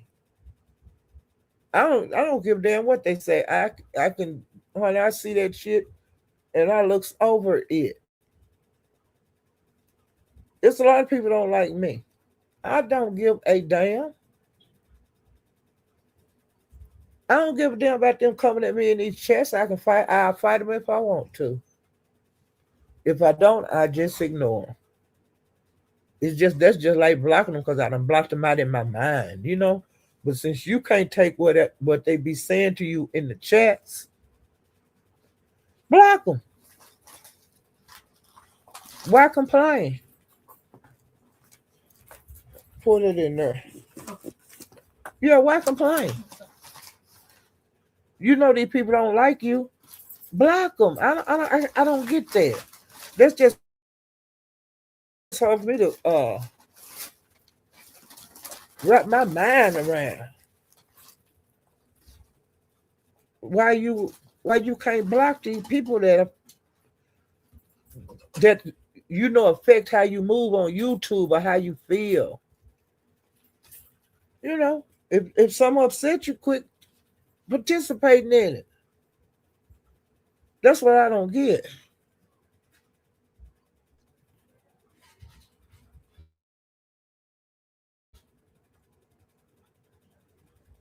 Lady Dimples, I drug Lemon. When we fell out. He don't even know we fell out. Lemon don't know when he crossed the line. But yeah, Lady Dimples, how you doing, child? Yeah, I drug him. I think our name of the video is The Nerve of You or something like that. I drug his ass. I ain't scared of Lemon. Period. Well, I don't drop down in the chat. No, I ain't been making his chat. Now I do watch him from the clouds for content because I get good content off of Lemon. But I don't fuck around in his chat. I don't. But I drug him a long time ago, honey. And sometimes he'll say, "Have anybody seen Miss Paulette? I ain't seen." Bitch, I ain't got time for that shit. He don't even know he crossed the line. But I did a lab and I explained every fucking thing. And I ain't one of them bitches that be running back over there for him to do some bullshit again. You got one time, damn it. And I've said that all along. Like if a person disrespect me, I don't fuck with them no more on here. Period. Ain't no making up and all that. I don't need none of these people. Just like they don't need me. Evidently, they don't give a damn about me if they fuck with me. Not fuck with me. What I'm talking about, if they mess with me and I ain't did shit, I ain't did you nothing, I don't go back, Lady Dimple. Fuck that shit.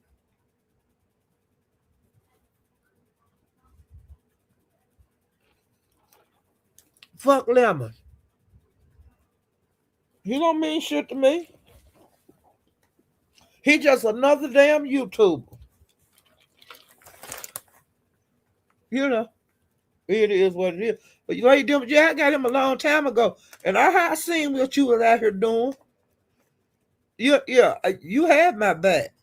You won. You the only one. You had my black Lady Dimple. I seen you. Okay? And I appreciate you. And you didn't have to do that. You did that because you cool with me. You like me. And I like you. Hell yeah. Because you didn't have to get out there and swing. Well, I know your ass did get out there and swing. for Paulette. Hell yeah. Yeah, lady, them got them swung, honey. But they was shutting you down everywhere. But I seen you. Okay. And I'm gonna get out there and swing for you, child. Lady Dimple.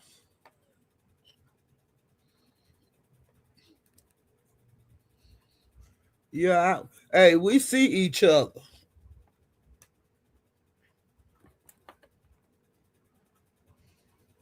Yeah, you can't be friends with them, but hey, I can watch you do. I watch a person, even if I'm cool with you. I can watch how you interact with other people. When it's me, I ain't surprised when you get me. You know, why would I be surprised when you got everybody else? I done seen you get everybody else. I know I'm gonna get it, and I got it over some bullshitting over Gina, bitch ass. Yeah, and then Gina got up there and disrespected him to the highest level. Okay, I mean the highest level on his panel, and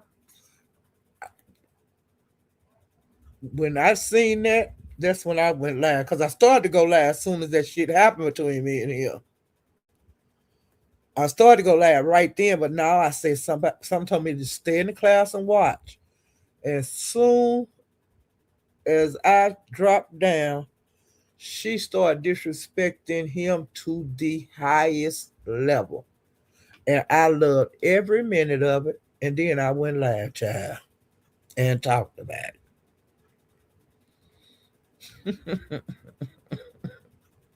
And like I said, I ain't gonna waste a lot of time. I ain't gonna go laugh about him because he don't mean shit to me. You know, just like I don't mean shit to him. So it is what it is. Fuck him. Okay. Wait a minute. Let me see. What else I got?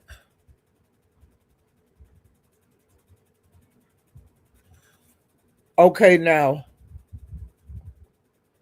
Uppity on his panel, on writing the panel, she started marking pizza because she needed some when she had that emergency that came up. I don't know what it was, but she needed some money, and she had did a private membership live, letting the people know what she needed, and then she came public because I guess somebody in the membership meeting come out and told people, and then she went live and she let the world know that she needed some money, and that went on too, and that's when Uppity was over there talking about that.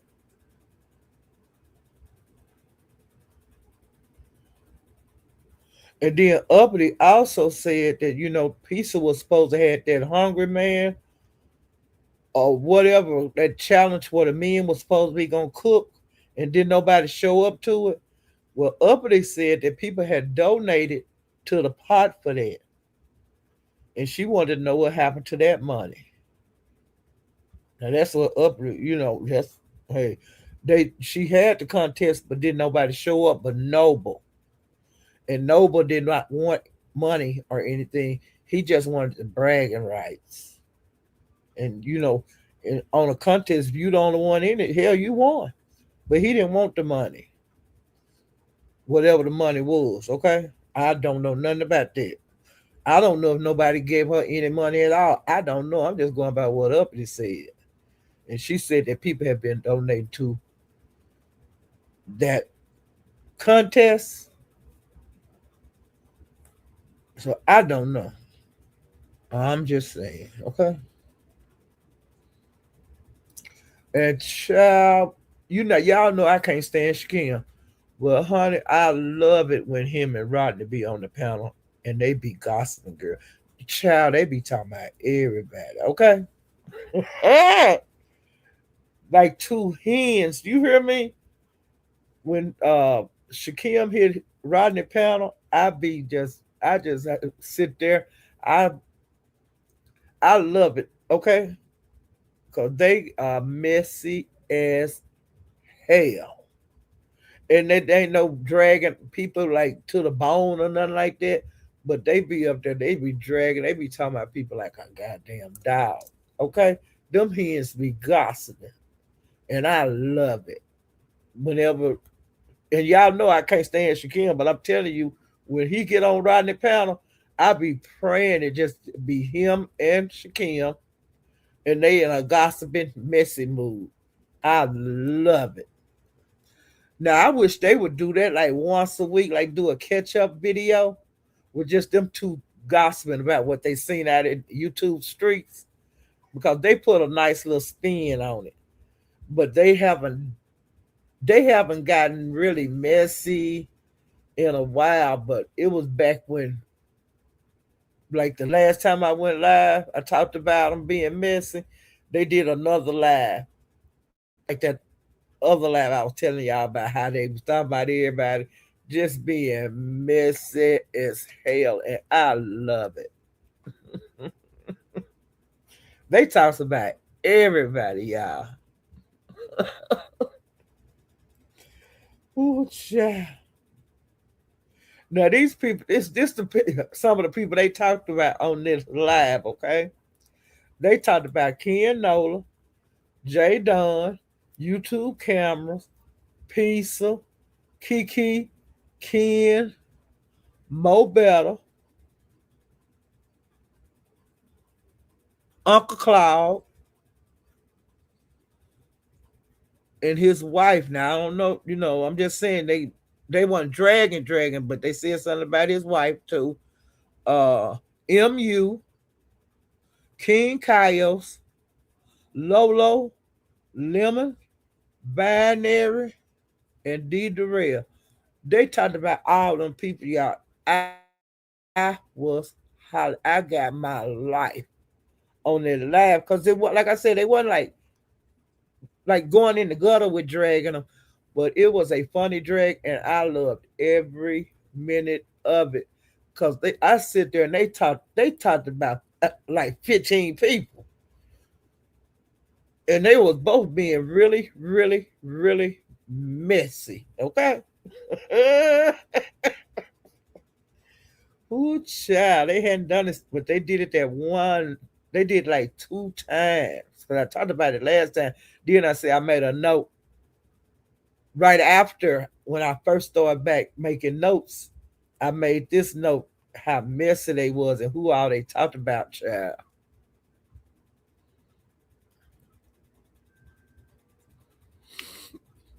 Let me see.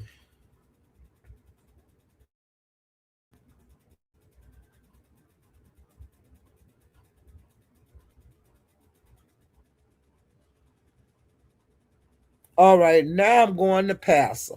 Now I told y'all what had happened with him yesterday, like at the beginning of the live about ZX, and and then when ZX, another thing he did on his live, he put the website where you could see for yourself, pull up the website to the college, and you can see the commercial that that Pastor did. And on that video, he was talking really well, and he looked nice. His shirt really nice, crisp, and his face, he was giving it. So, honey, Pastor, honey, he looked good. I would hate for them to take that down, but hell, it is what it is on that. Um, Let me go down to the beginning because I'm at Pastor's now. I just left Rodney.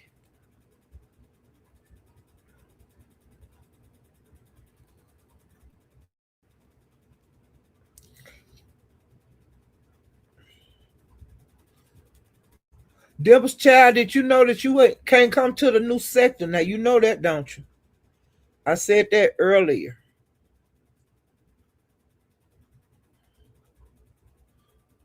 I just didn't want you to be surprised, but I made a note of some of the people that they had said that couldn't come to the new sector, and your name was in it. I don't know if you missed that part or not, or if you knew.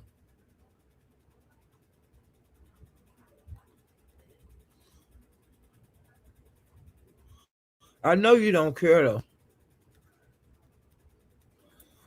Okay, now I'm going to pass. Let me see.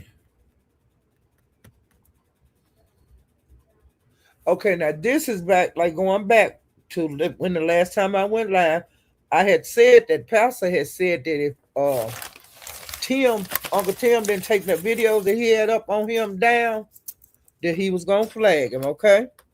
And he also said that Tim don't need to be crying if he flag him.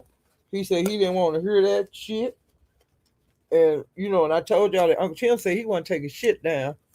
You know, it is what it is. And he was saying, I've been doing this, you know, for a long time and I ain't taking nothing down.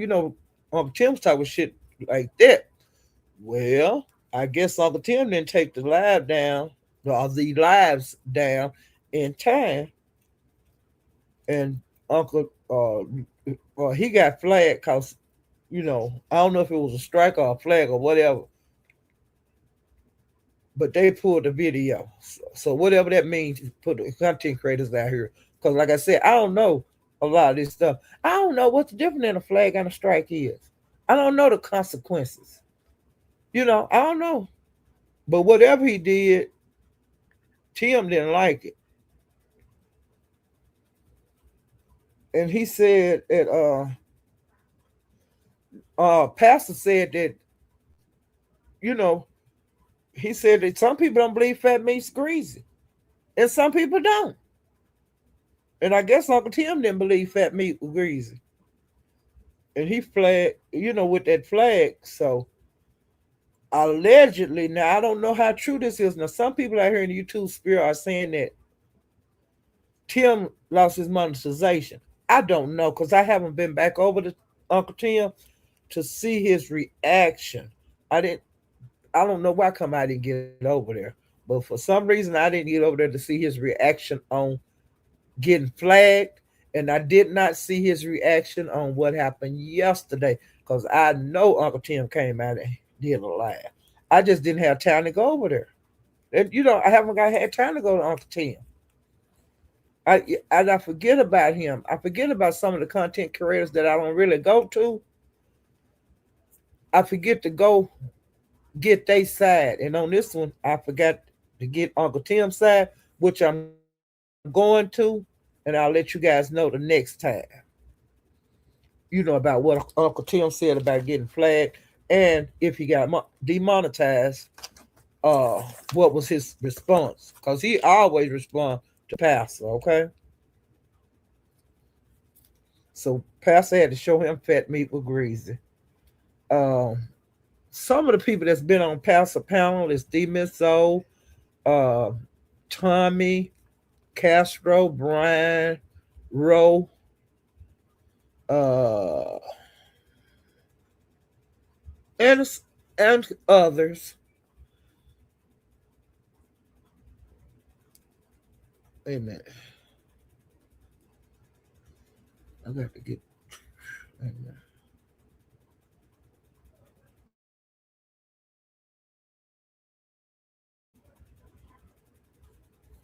Okay, now Themis O and Brian had been into it bad. And y'all know Brian is a bad boy. And Brian always, he always keep us from shit some kind of way. And I be hollering. Well, him and Themis O do not care for each other. And they was dragging the hell out of each other. Okay?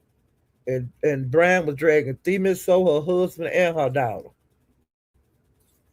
But Themis O wasn't, honey, she was, every blow he gave her, she gave him right back. It ain't no whining and crying no more. Themis O been handling her business. Okay? and I loved every minute of it. And I'm glad the Miss O have started. Now I'm just gonna say now she do battle. She don't whine and complain like she used to. She battle, and I'm glad to see that. Cause some people will mess with you and mess with you and mess with you if you don't say something back. But honey, she was throwing them blows just like Brian was. Cause they were throwing everything at each other except the kitchen sink, and it was over there on passive a couple of weeks ago. Cause Brian was supposed to be getting into it with I think Castro when he came up there. But he turned to Miss O and gave her a sidekick, a hard sidekick. And honey, she came back and put throw uh, she did what she had to do, and then it was on and popping. Okay, and I don't blame Miss O. I wouldn't sit there and let nobody mess with me, and I didn't say nothing back. You know, you just sit there. No, that shit over with. And Brian thought about what he was saying to Miss O when he went to work that night, and he said he don't want to get like that again. You know, he don't want to say ugly things to her like he did. You know, about her child and about her husband and stuff. He said he didn't want to get like that again with nobody. Y'all, I mean my fries. Well, he said he didn't want to get like that with nobody on here anymore because it got really ugly. But Brian, you be doing what you be saying. You be doing this stuff is ugly. And you started with Demon, so she had to protect herself. She had to fight you when you was talking about her child and her husband. She had to get out down there in that gutter with you. When she got down in that gutter,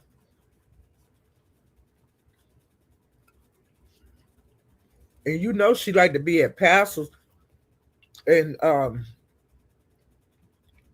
think it was today that they were saying, or either yesterday they were saying that Brian that you don't like Theo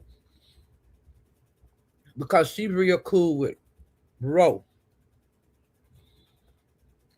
and that's what they saying that you going hard at Theo because you still mad about Ro.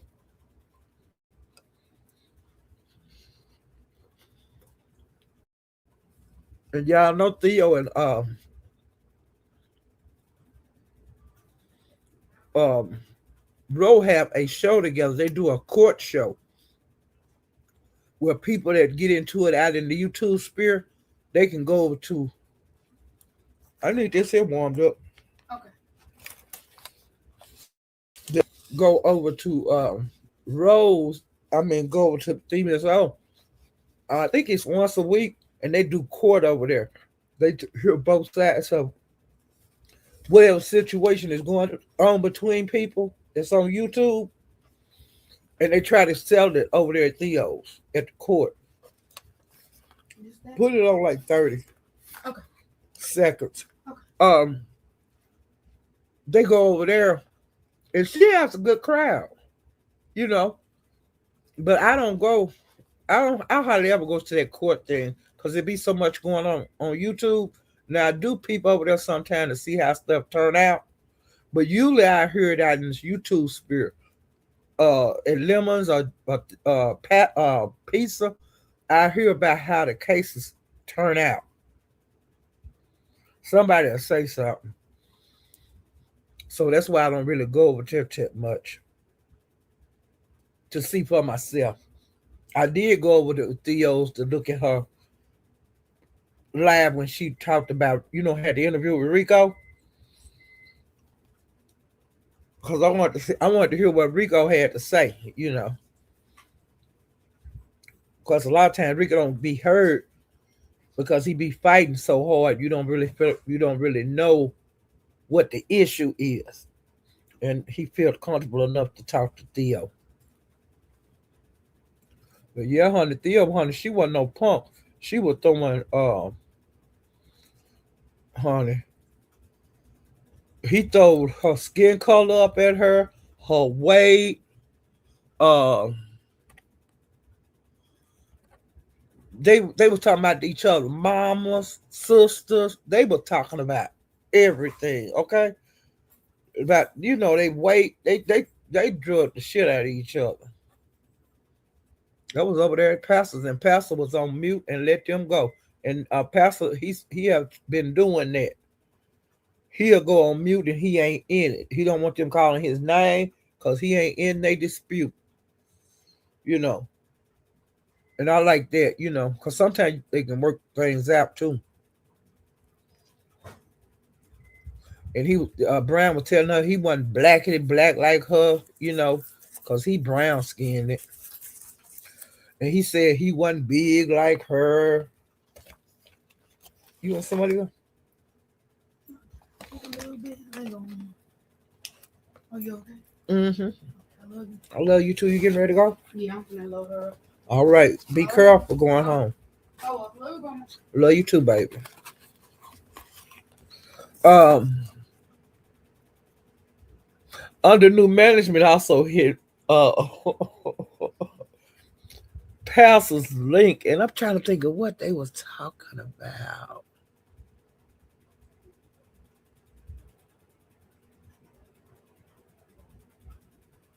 I can't think if they were talking about Tommy. Because Brian said that Tommy had hit his link and he had stripped naked in the backstage. And he also said that Castro had his robe on. He had like a burgundy robe on. And he was backstage. And he said that Castro bent over and showed him his butt crack. And he was saying it was a bump on Castro, one of his butt cheeks, and all of that. And Tommy was saying that Brian, he didn't strip for Brian backstage, and of course Castro said he didn't strip for Brian backstage. But Brian said he had the proof that they did that, and it took him a long time because he kept talking about other stuff. Brian was, while he was when he would be looking for whatever timestamps it was or whatever he was going to get, he was listening to what Pastor them was discussing on the panel, and he would come back on and he want to get in what they was discussing, trying to, dispute, doing the disputes and stuff. And sure, he finally got the timestamp of when they was doing them kind of things backstage. Cause Brian, when he was live, that's when they was doing it, y'all. And he busted out Tommy, cause Tommy stripped naked backstage, and he drug Castro, child. He busted both of them out.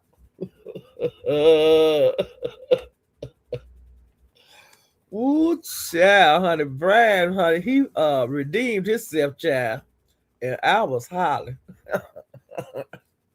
Both of them is stripped for Brian, y'all, backstage, trying to seduce Brian.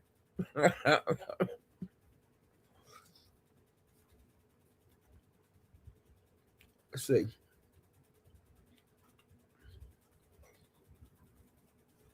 and they was talking about some pastor them like sexual, and you under new management, honey, hit that panel, and she got in that conversation. I was crying.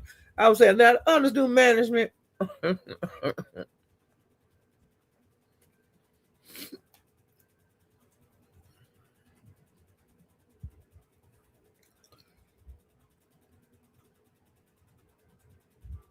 He said that Castro was dancing, and then he bent over and showed him his butt crack.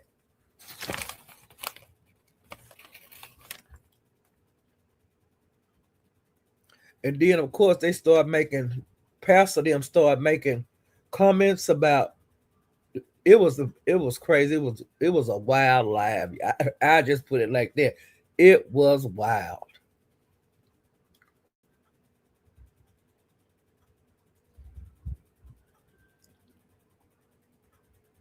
Uh, he said that Tommy was backstage and he was sitting on the toilet naked, showing Brian his peen.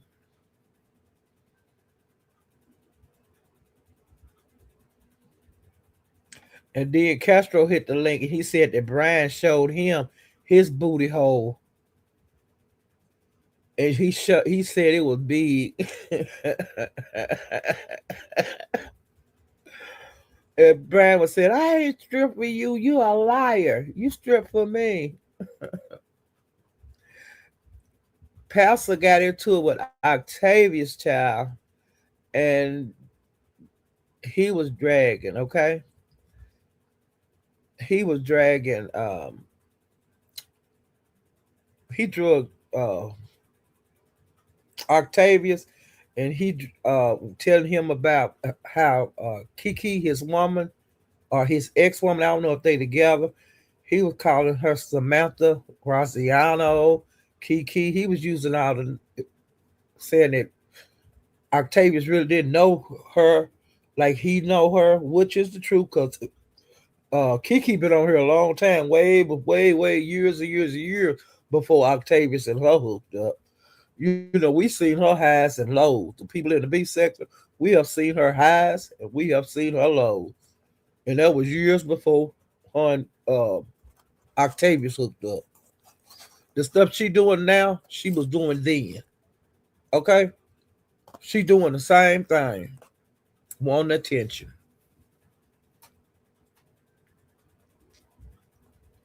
And Pastor told Octavius, he need to stay off of them phones.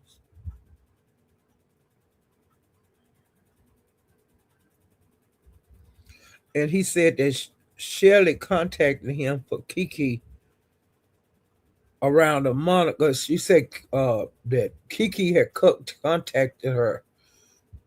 Shirley said that Kiki had contacted her. She didn't contact Kiki.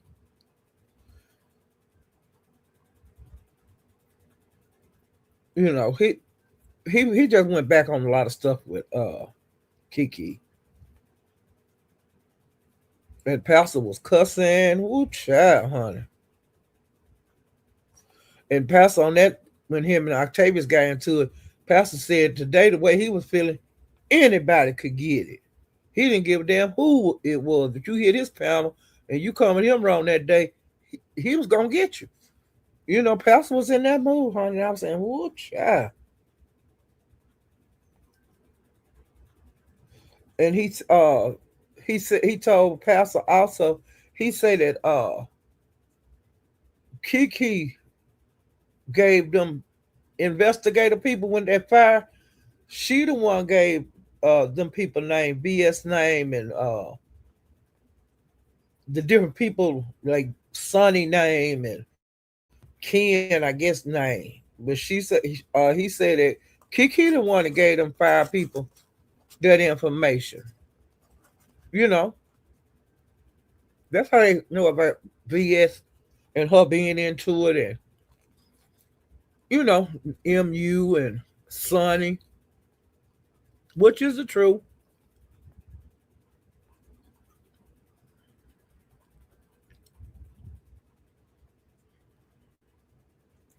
And he kept asking Octavius, yes or no? Didn't Kiki the one that gave the name? Yes or no? And then Octavius been trying to explain the way, the long way around it. He said, damn it, yes or no? That's what Pastor was saying. And it went downhill, honey. Their conversation did. And like I said, Pastor was cussing him out. And he got tired of fooling with Octavius, and he said that Octavius was acting like a bitch, and he dropped him, child.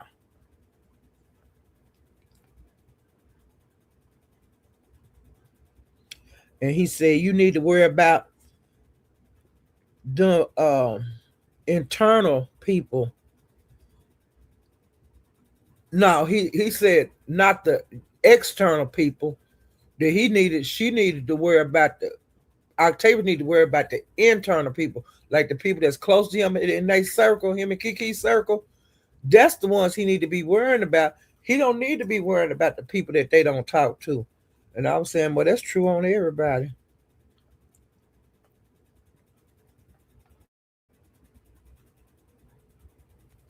And child Brian, like I say, he been being real messy. Now, he come up with a lie, and he was saying something about Roe going after married men. And then he put a link in his a link up. And if you hit the link, it took you to this live where they was talking about Roe being with quick contact this person's husband, you know, had a screenshot of it. Now I remember when all this shit went on, okay? Because I had been following Roe for years.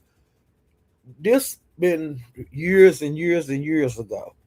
And Brian, why you bring that old shit up? I'm so tired of them on YouTube. Instead of putting new shit out, they put that old shit out. And that's what they doing. Like another thing that's going on, I'm just letting guys be aware. Other sectors are bringing shit over to the beef sector like it's a problem with the beef sector need to solve, and the beef sector need to be against your enemy. That ain't none of our business. If y'all didn't figure that shit out over there in y'all sector, why the fuck you think we gonna figure it out? Now we got a situation going on now in the beef sector that's calling this racial shit, that's causing this bullshit that come from the black sector. That shit is old. It's years old. Why bring that bullshit over here? Why y'all can't keep that shit over there in y'all sector? It's not the beef sector job to be fighting on nobody's side. That's crazy. That shit coming up. That shit with IB and Diva and Dad and all of them. That shit been going on years. They need to take that shit right on back over there where they been headed at all them years. That ain't none of the beef business. Why get mad if the peace sector people don't come? Oh, you're fighting, and I ain't got time for that shit. I seen it years ago. Y'all didn't solve it. Did the same thing with Ghetto a couple of months ago. About that bullshit concerning him for the beef sector to solve it. And like I said on that one, take that shit back over there to the black sector. Y'all done had years to solve this shit. Why bring it over here? Y'all need to take that bullshit back over there. That black white stuff about the white man and all that. We got one of them over here. We got New Mexico. Y'all keep y'all devil over there. We got our devil over here.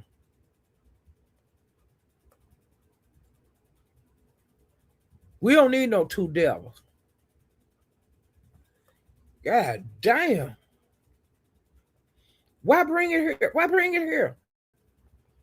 If y'all couldn't solve this shit 4 years ago, how you think it's gonna get solved in 2026? I was there when all this shit went on. I was hanging around over there in the black sector.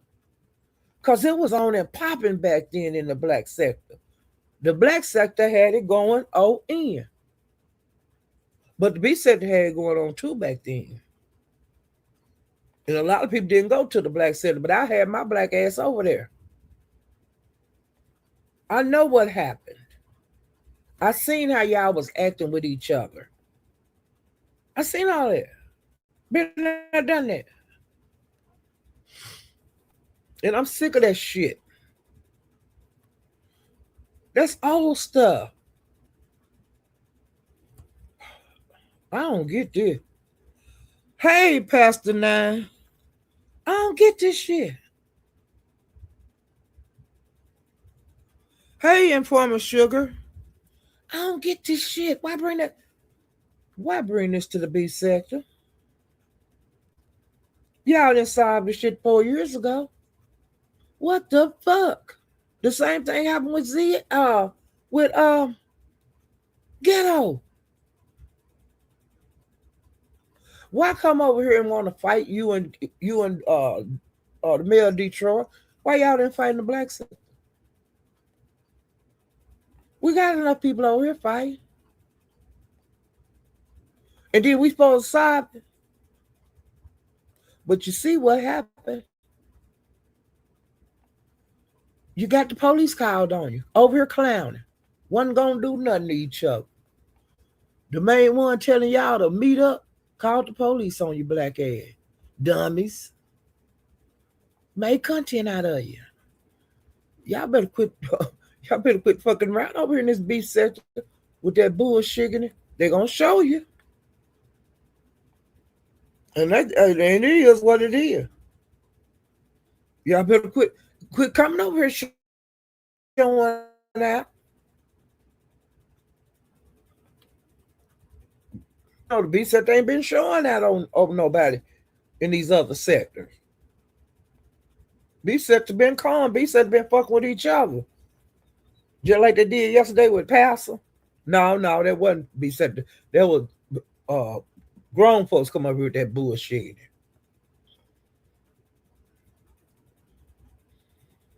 But y'all don't bring that old shit from 4 years ago. If you're gonna bring it over here, it should have been solved. Y'all could, but we tell you, come over here and tell us how you solved that problem. Your problem in the black sector, and this how we solved it. Show us how you solve something. Don't bring an issue that's been open 4 years over here.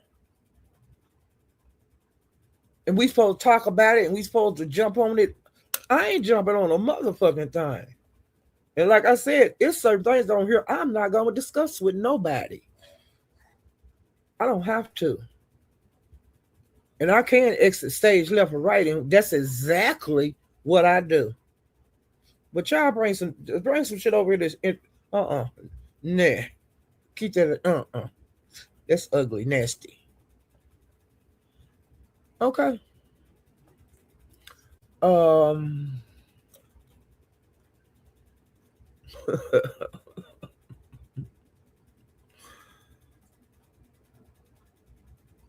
And I'll get back to Pastor, okay? Now I thought I discussed this the last time, but I guess I didn't, because this is what Pastor was telling Uncle Tim.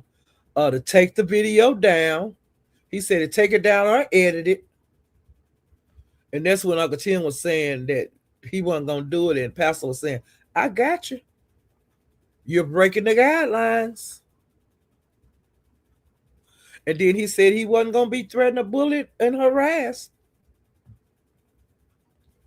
And he said he gave you warning that if you don't take this video down or these videos, whatever, if you don't take them down, you're breaking the guidelines and I'm going to strike you.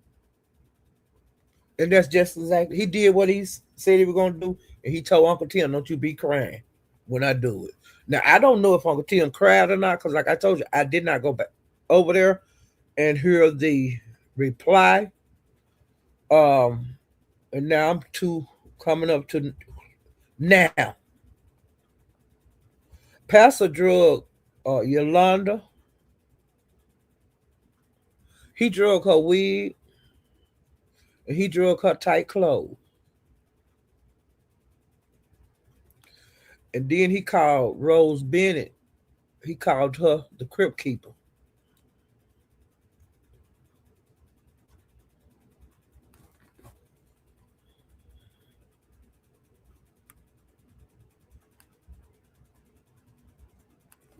And he told Brian, don't be hating on him. Just do your own thing. I'm doing my own thing. And he said, get you a group and go on a cruise like he did. Or get you, do a meet and greet like they used to do in the B sector. The meet and greets. He said, don't be sitting back hating on him. And Brian, he also said that you drug your dead sister and talked about her like a dog, which I'm glad I missed, Brian. I'm glad I missed that because I did not go over to your channel at that time because it's some things I just can't take and I can't take that kind of shit. But I'm just going by what Pastor said. He said you talked about your dead sister like she was a dog. And he said that you mad at your sister for dying because y'all was supposed to be going on a cruise and that you can't go on the cruise now. Now that's what Pastor said. Now if it's a lie, he told it and you could take that up with him. Well, I heard that you did drag your sister, and I really hate that you did that. Uh, I'm not gonna get on here and drag nobody in my goddamn family, even though we fall out and they ain't cool. I ain't dragging my people on here. I ain't dragging my friends on here. I ain't gonna even drag people I don't like in the real world on here because it don't matter. You know, I've said they know I don't like them, and I know they don't like me. The people that in my real world, they know we don't like each other, and we don't fuck with each other. Okay, period. You know, somebody don't like me, I ain't going to wear around you, and I ain't gonna go around you on YouTube. It's too many places I can go. I don't care if it's somewhere I like being at. I'll exit stage left or right, you know. And I tell the content creator, you know, we got us a little time on here on the panel. I'll tell them, hey, I'm not gonna be coming over here as often. You know, you got somebody over here, and I ain't calling no name, but I ain't gonna be around them. I'm gonna move around, and when they, you know, once they quit coming over here so much, I'll be back. But right now, I'm not finna come over here because I don't feel like fighting that bitch. I don't feel like fighting that nigga. It's too many places I can go on here. I fight them if I want to, and I just exit. And I don't even tell the person who it is. You know, I ain't got time for that. That's your friend. You know. And if we bust each other head out in the streets and you see it, now you know who it is. I ain't got to tell nobody who I don't like. I ain't got to tell nobody who I'm into it with on here. But if you happen to see us throwing down, you'll know. Well, she don't like her, or she don't like him, or either I come over here and tell it on my live. You know, that's why I do it. Okay. And I think wait a minute. Yeah, he had drug Yolanda. I guess like Yolanda made a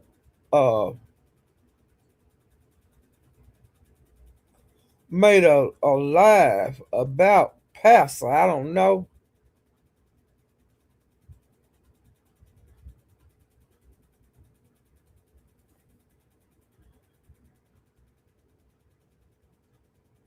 And he also said about Rodney that he have told Rodney, you know, he said he have never told Rodney anything to hurt him. He said he told him the truth, but he said that Rodney don't listen. And he said he just gonna sit back. So I know it got to be something to do with ZX that he just gonna let. He told Rodney, you need to be careful. You don't, you know, blah blah blah. And Rodney don't listen, and so Rodney gonna be on his own when ZX, which you know everybody knows that he gonna get Rodney one sooner or later because he gonna do something he don't like. It's just the way ZX is, you know.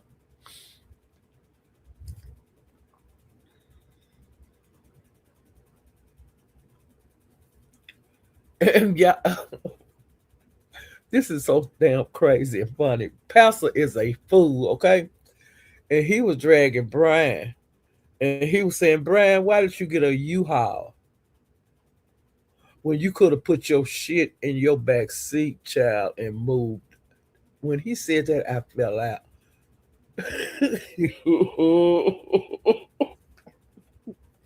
Brad, he said you didn't need that U-Haul. You could put all your shit in your back seat, child. That's what he said, and I fell out. Now, Brad, I know you got couches and dressers and stuff, and Pastor was just trying to be funny, okay?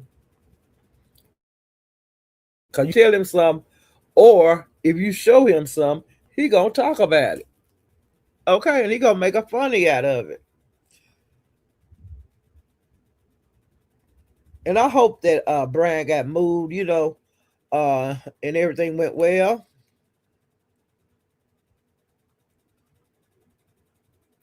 And he was saying that telling Rodney that the chat don't owe him anything. You know, in the content creators don't owe you anything. They don't owe you no protection. If you're into it with somebody in the chat, hey, the live gonna go on. And it is, like I said, block these people, Rodney. You ain't got, you can't take, you can't sit, block them. Everybody ain't strong. Like I can get drug in the chat and not, it don't mess with me. And plus, I want to see who don't like me. I want to see what they saying about me. Maybe it could. Hey, our criticism ain't bad. It might be something that can help me. I might take it as a dig. It really ain't no dig. They trying to tell me food, this, that. They might be trying to tell me something. It ain't cause they don't like me, maybe. Maybe they've been trying to tell you something. But if you can't take it, without complaining, because see, I don't complain. I don't tell y'all, somebody, everybody in this chat been messing with me. I don't know what. I ain't got time for that. Me can't be bothered. If they putting that bad stuff in the chat about me can't be bothered. I ain't gonna hit nobody pound and say somebody down there messing with me. I might go down there. I might go hit that pound and say, "Bitch, come on up here." Now I might do that. Okay, I might do that. I've done that before. Hit the panel, motherfucker. You got a problem with me? Bring your black ass up here and tell me to my motherfucking face. Sometimes I feel like that. Sometimes I don't. Right now, I don't feel like doing that. But if I'm in a fucked up mood, I might do that. And you do it, Rodney. Block them bitches. And then if you feel like dragging a hoe, hit your live and drag a hoe. Or if they in that chat fucking with you, hit the goddamn pound and say, "Bitch, come on up here." No, that's how you handle business. Or you just block the motherfucker and quit reading the chat when you're on the goddamn panel. I can't stand when people do that. Sitting on the panel, you got the person blocked, then you hit the goddamn panel, but you're reading everything the motherfucker say. And that's ignorant. I don't know why you get up there. Bitch, you don't be no, you need to tell a bitch to hit the goddamn panel. You don't need to be saying sly remarks to them. You call them out and say, "Hey, Paulette, you need to hit this goddamn panel, bitch." A woman just did that over there at China's today. And I cried. Do you hear me? Pretty Pia. I'll get to that over there in about 3 seconds, but I'm over there at China, and I was getting bored and getting ready to leave, and I had something else in the background, because I've been watching this new series that I found on YouTube, and so I watched episode 1 last night, and I was gonna watch episode 2 today and 3, but before I could watch it, Pretty P had hit the damn panel. And she was up there for a long time.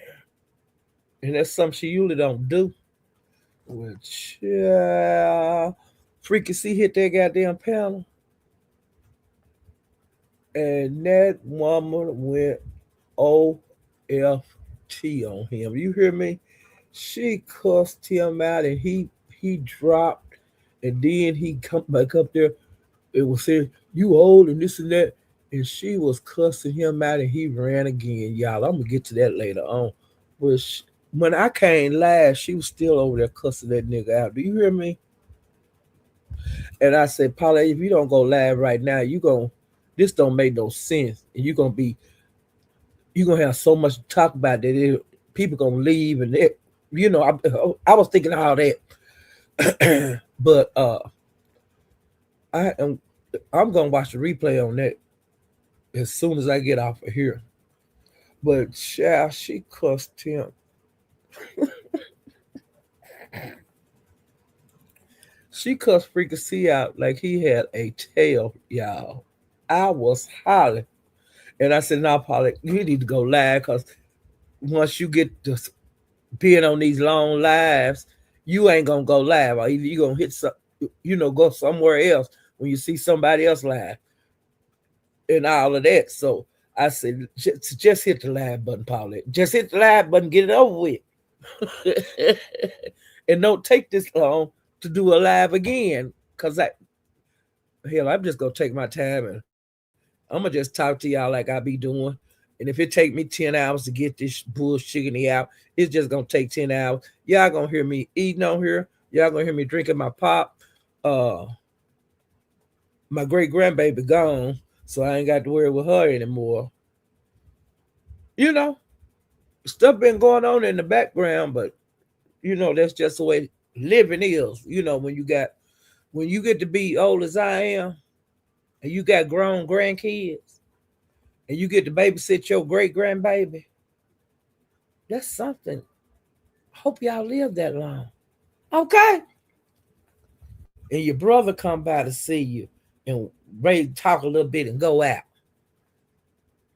I didn't get to really talk to him because I was live because he's moving away from the USA, child. He moving to Taiwan. And I'm so happy he can do that. He newly divorced. They done sold a home. The assets have been split. And he finna go away. And I love it. I'll get to see him once a year.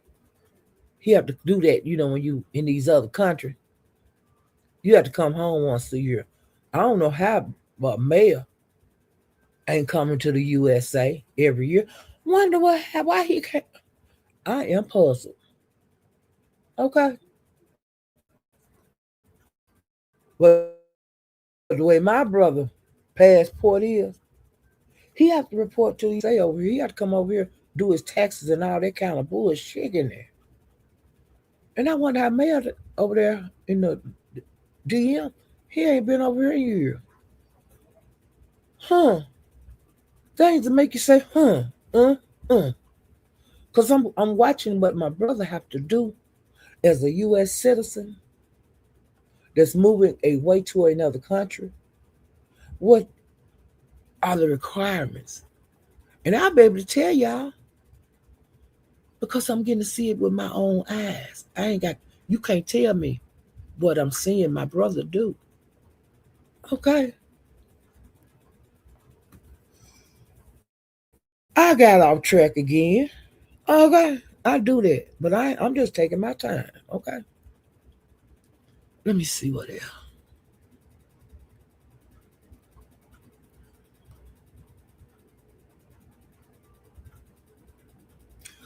Okay. Now, Brian, there's some of these people, here's some more people that was on Pastor Link at times, okay, throughout the time that I've been gone from live. Trademark, Hershey, Brian, and others. And Trademark and Brian was into it. And Brian was saying that Trademark had some real shorts on. Him and Rico was together. And that he came on like in his undies or some shit like that. And Trademark, he hit the link. He told Brian he was lying, find the lie.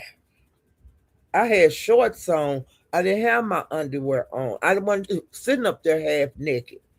But Brian kept saying he was over at Rico half naked.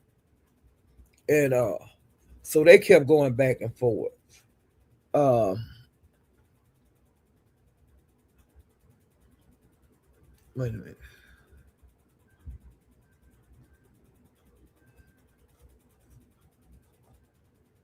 And he was telling Trademark he had a football shaped head.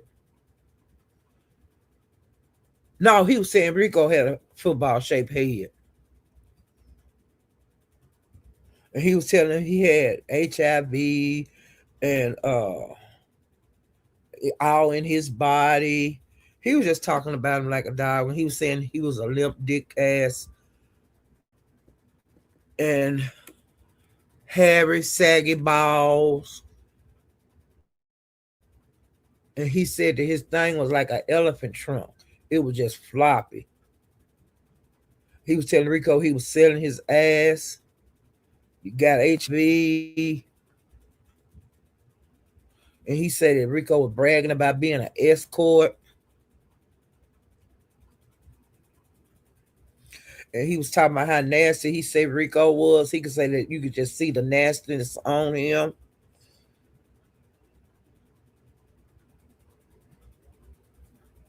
And then I put on here and I put, damn, he sidekick ODS because he was talking about ODS.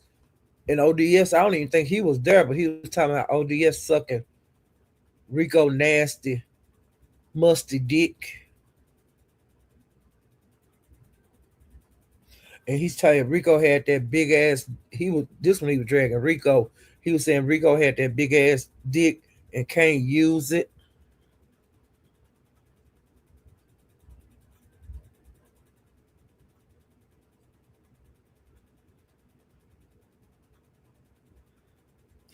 And he said that he got his nastiness from his nasty ass mama. And he said, "Don't you never play with him. Don't you never play with him no more."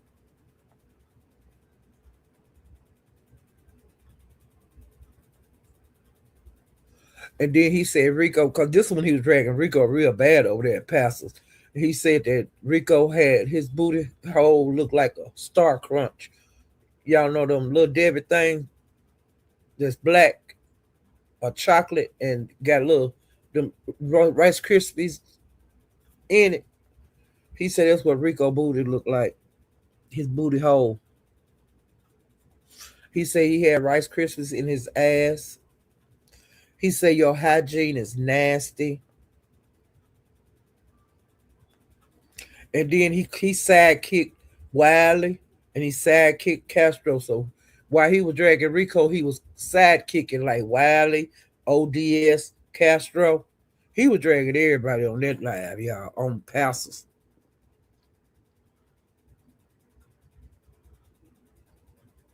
And he also said that Rico, he had your back against everybody. He said he had your back against Passer and you done disrespected him. And he said since you disrespected him, he gonna drag you whenever he want to. Talk about how nasty you are, your nasty fingernails. He gonna talk about your floppy dick and your hairy balls and your saggy balls. He said he gonna do it all to you, Rico. And don't be crying about it. Ooh, child. Brian been showing out. Y'all hear me? He been out here throwing blows.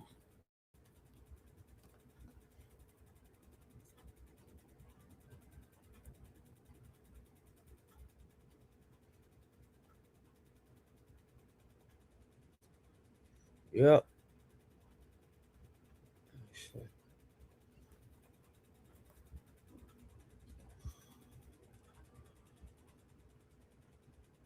Okay, now I'm through with Pastor.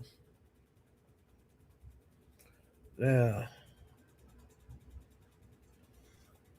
and then I told y'all about what happened yesterday with Pastor, so I don't have to go back over that.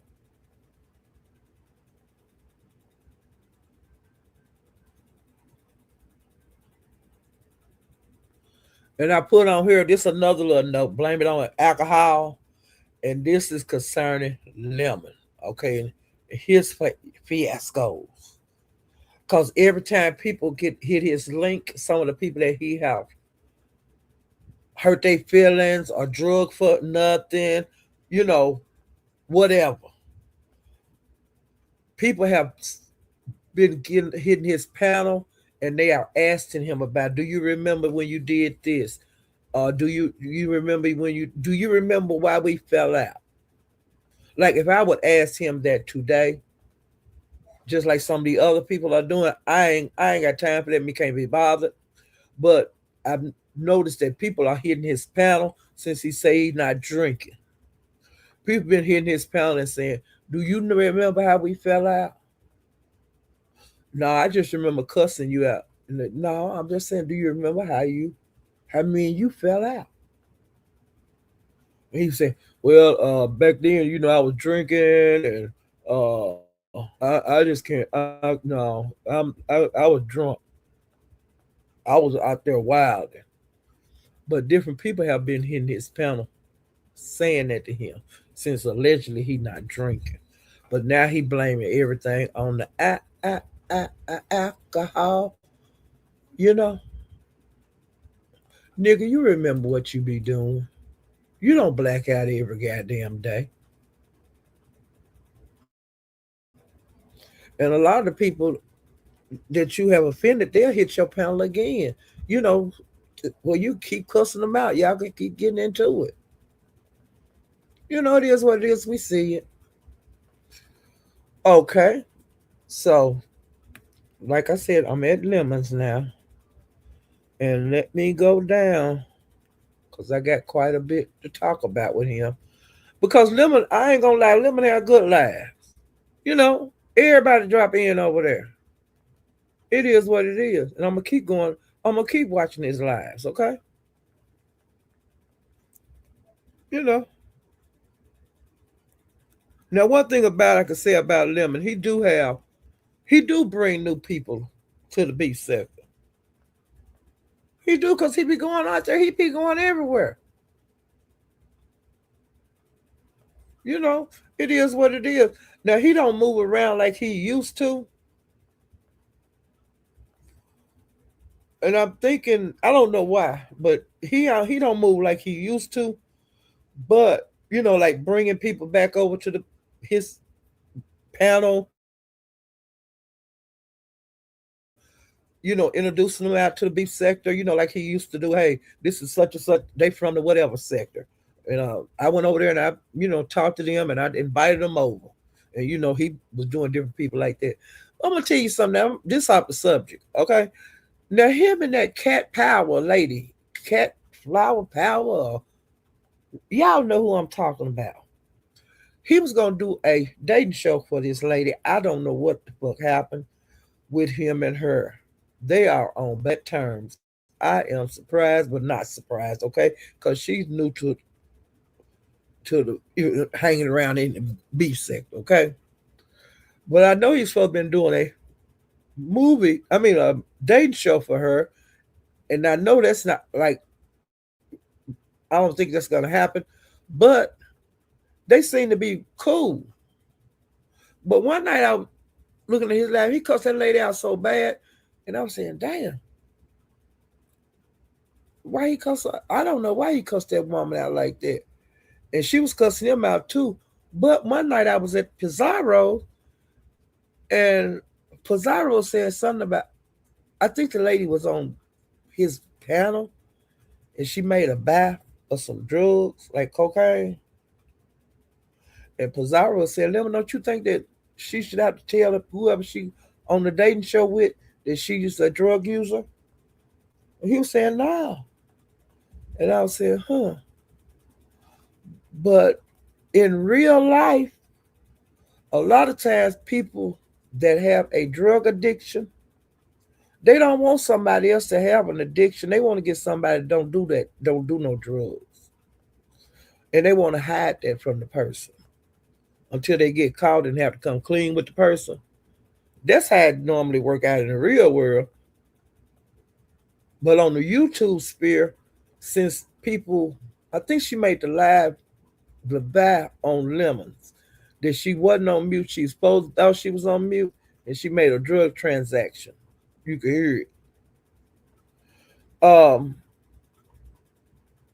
I don't know why he don't like her no more. Now I missed her. She did a drug transaction on his show. Because I told you I read ball a lot, and it could have been a part of it. I can't see everything, but I try to make notes of what I see and hear on these panels. But I was shocked because she used to sit there on the panel with him all night. But he be calling her all bitches and just all kind of. He nasty with her right now. He was so nasty that whoever this Shaka Zulu or whoever, I might be saying that wrong, but he was on her so rough the night before that Shaka Zulu tried to talk to them about her. And I don't know if her and Lemon have gotten back cool or talked or whatever. But I was saying, damn. But cat lady, you see now, anybody can get it. That's all I can say for anybody. Hey, you never know when it's your turn. You know, and it's whatever you put up with.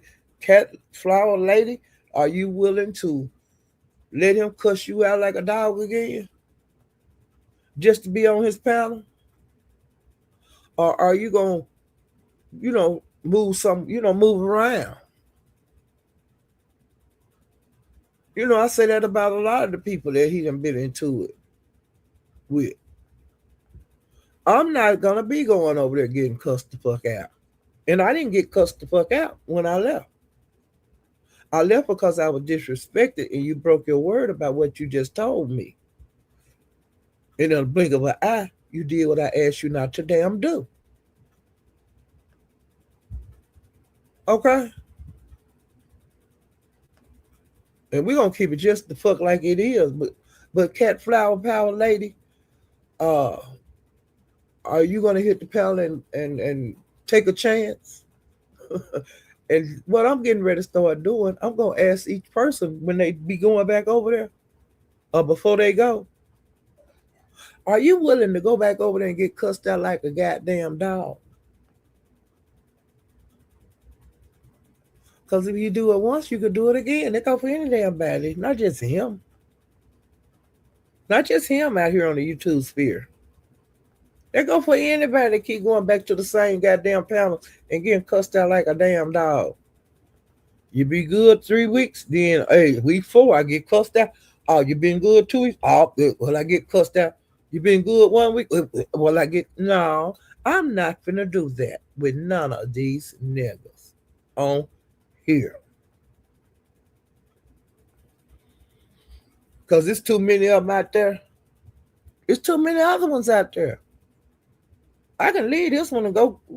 There's too many places out there. Too many niggas out there for me to meet. Too many bitches out there for me to meet. I don't want to talk to you no more. It's just me. My fries got cold again. Okay, now we going to the lemons.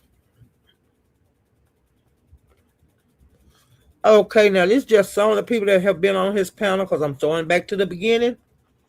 Um, Envy, Shelly,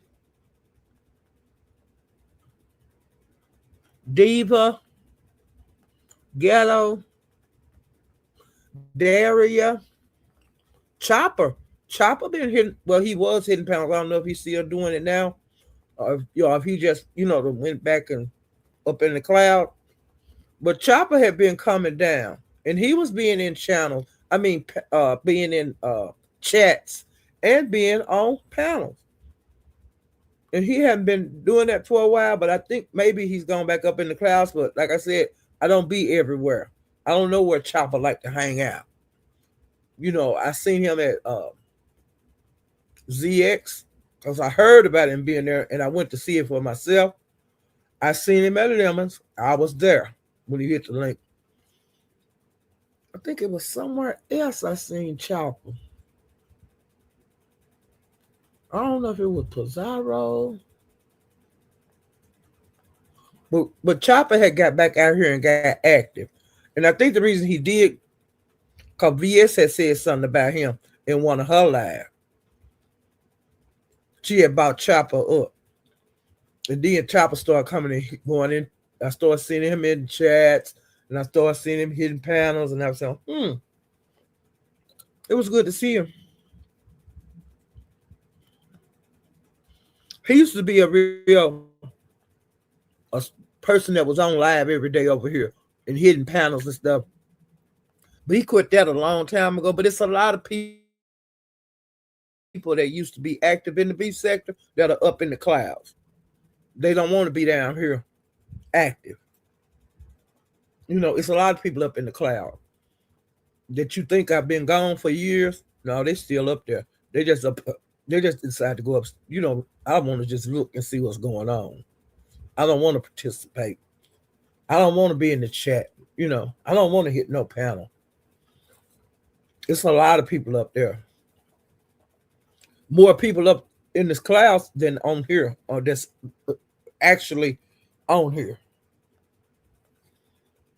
Okay, and like I said, a lot of bets they do come back down.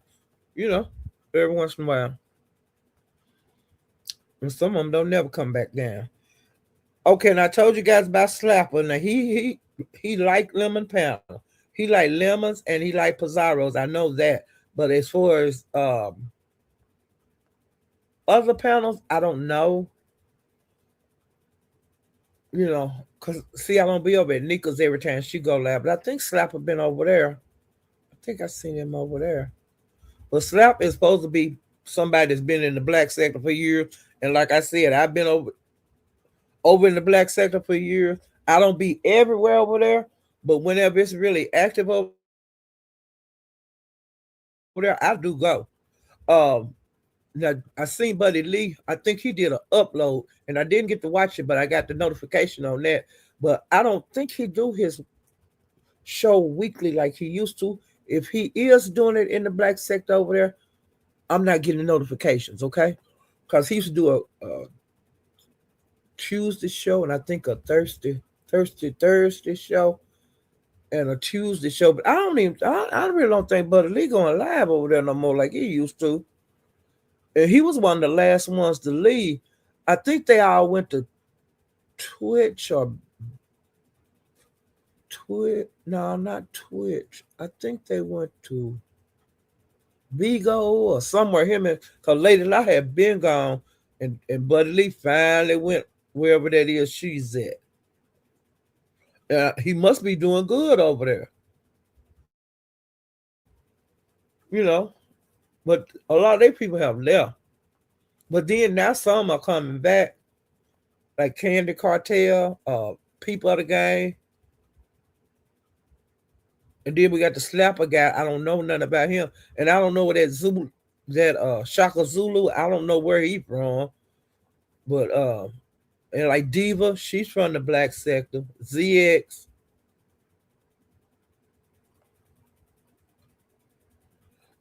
And I think Jazzy over there at that other app. She come down every once in a while, but she not active in the black sector like she used to be either. But a lot of people in the black sector, they don't be over there no more. That's why come we don't see a whole bunch out of them. But then some people say the black sector is really active. But it's got to be places I don't go. Cause I know Lady La, she don't go live like that much. Buddy Lee, Candy just come back. Diva still go live. Diva really to me, from what I see, Diva is the only one that's constant. Her and ZX. But they be in other sectors. That's where they getting their content from. You know, they don't do black sector content. Now Diva doing black sector content right now with that IB guy, But see, they're trying to make it a beef sector issue, and it's not. And I really hate to see the beef sector really participating so much in that because that ain't got nothing to do with the beef sector. And once they get going over here, like it's been doing, it's from panel to panel to panel. And see, we finally got all that black white shit out of the beef sector. But see, now it just flooded back in within the last week. And I think it's stupid. I think it's stupid, dumb, and ignorant.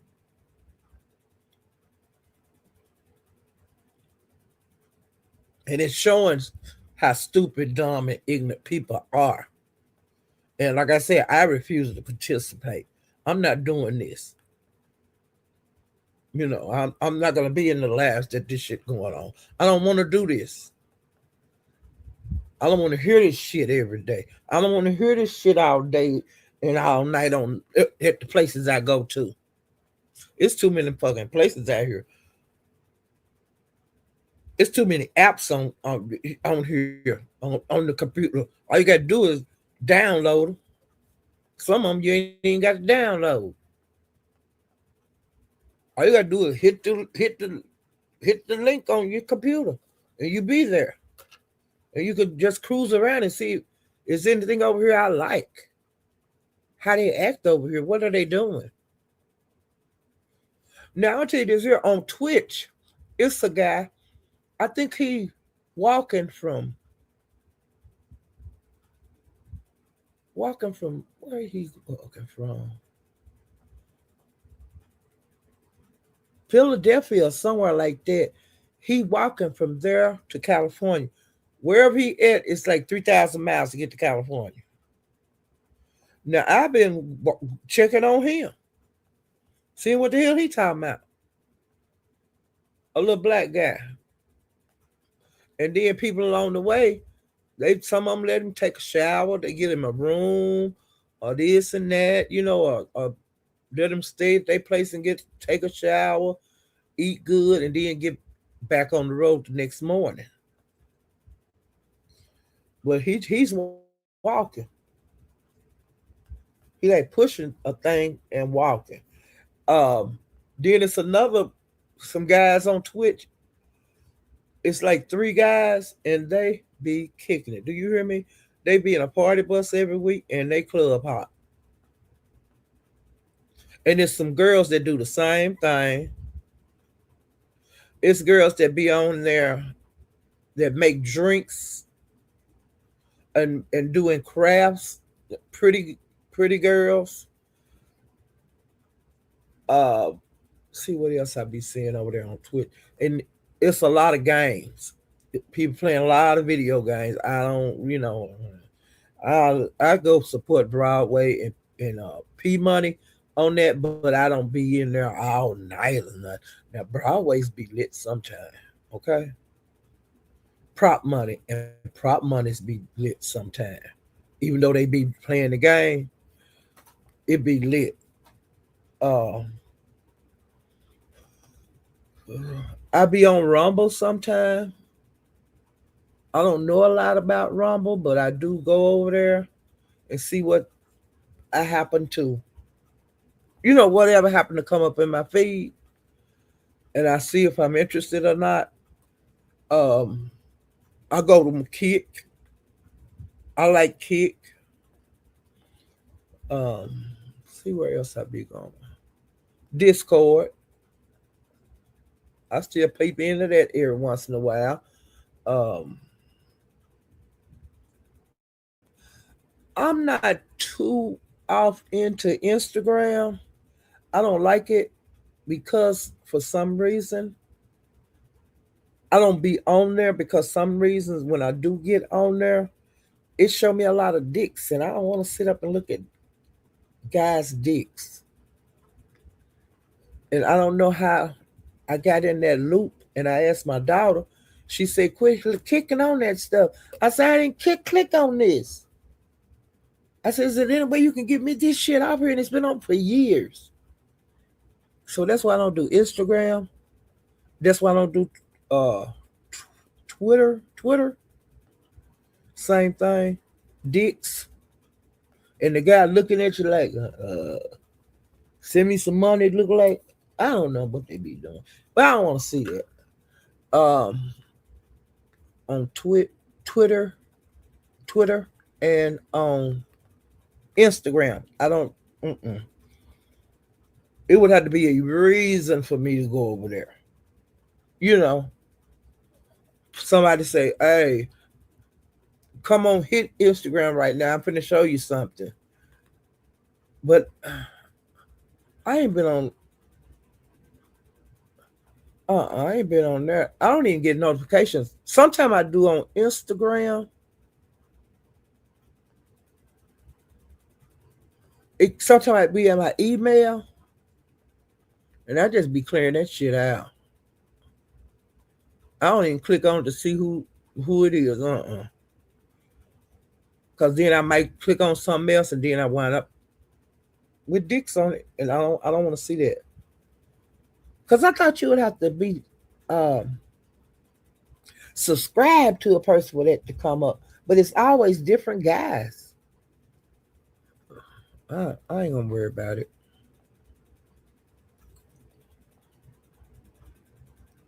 I got off track really bad then. Okay, I'm at Lemons. Okay, some of the people over there been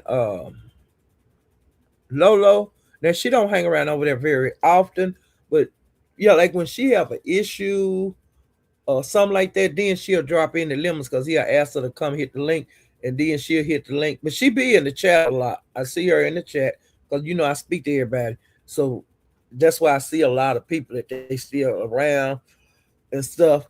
And I do notice Lolo, and I do go to Lolo channel too. I go to her, and like when she go live on YouTube, I get the notification. I go over there and I say hi. Then I run over there to Twitch and click on over there too, so she can get hours. So revenue on both places. Now, if person have like YouTube and Twitch, I'm gonna be in both of your lives, okay? Because I'm gonna give you a hey over here and I'm gonna give you a hey over here, so you get credit for each live. Now I do that on a lot, and if you got all three of them, if you got Kick too, I'll hit you on Kick. If you got Rumble, you know, if I have time, I'll go over there, but I don't go to Rumble very often. The main places I'm at is Twitch, YouTube, and Kick, and then I have Discord where I can hit it if I want to. If something going on over there, if some if China or Mink or somebody like that say something about Discord or either Danny, I'll run over to Discord to see what's going on. You know, because it's a lot of people got Discord. A lot of people got them, you don't even know it. Um, and it be going on in the Discord, but I don't be in there every day and all that shit, because sometimes that shit get too heavy over there, and you wouldn't realize how dirty some of these people are that you look at every day on here and that you think they okay. They some booger bears, okay? Over there on Discord, they some booger bears. You ain't seen shit on YouTube because they can get away with a lot of bullshitting on Discord that they can't get away with on YouTube. Uh, they can get away with a lot more stuff on Twitch than they can on YouTube. They can get away with more on Kick than they can on YouTube for some reason. I guess they don't have the same guidelines, you know. Uh, but Lolo, well, no, I can't get to her part because I got to wait till I get to her portion of the live. So I'm at Lemons, okay.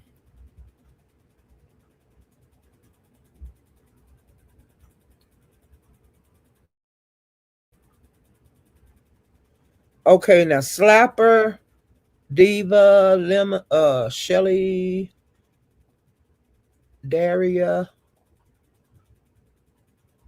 MGO, Lolo. Those are just some of the people that's been going over there. All right, Lemon, he been dragging Rodney. Okay, um, you know, ever since especially since Rodney and CX cool, because you know Rodney is a mod for him. A lot of people think that when Lolo and ZX fell out, that Rodney should have fell out with ZX. And Rodney been getting a whole lot of flack because he likes ZX. He said he not gonna quit going over there just cause him and Lolo fell out. He said that ain't got nothing to do with him. And so, like I said, Lolo did unmod him, but ZX modded uh, Rodney up. Well, some of the things that ZX, I mean, that Lemon been saying about Rodney, he was saying that Rodney want to be a ZX glitter boots rider mod, and that was before he became a mod. Okay. Then he have been mocking the way Rodney talk. You know, he do that a whole lot throughout his lives. Um, he was saying that. Let me see. And he was at that time like when I, because I'm going back in time. At this time, BS and Lemon was into it. Rodney and Lemon was into it because Rodney wanted Lemon. I mean, Lemon wanted Rodney to come to his live so they could talk about what their issue was. And Rodney was saying, "No, you come over here," because you know how people do go from chat to chat. They go back from Lemon's chat to see what he's saying. Go tell Rodney, do the same thing at Rodney's chat, and go tell Lemon. Okay, they was doing that kind of shit, and in the end, neither one of them wouldn't go to each other channel.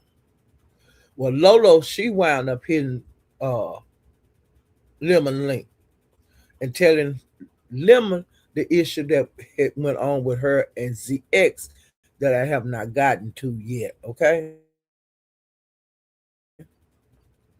He was asking Lolo, "Is it true that you unmodded Rodney?" And she was saying, "Yeah, yeah, I unmodded it, you know."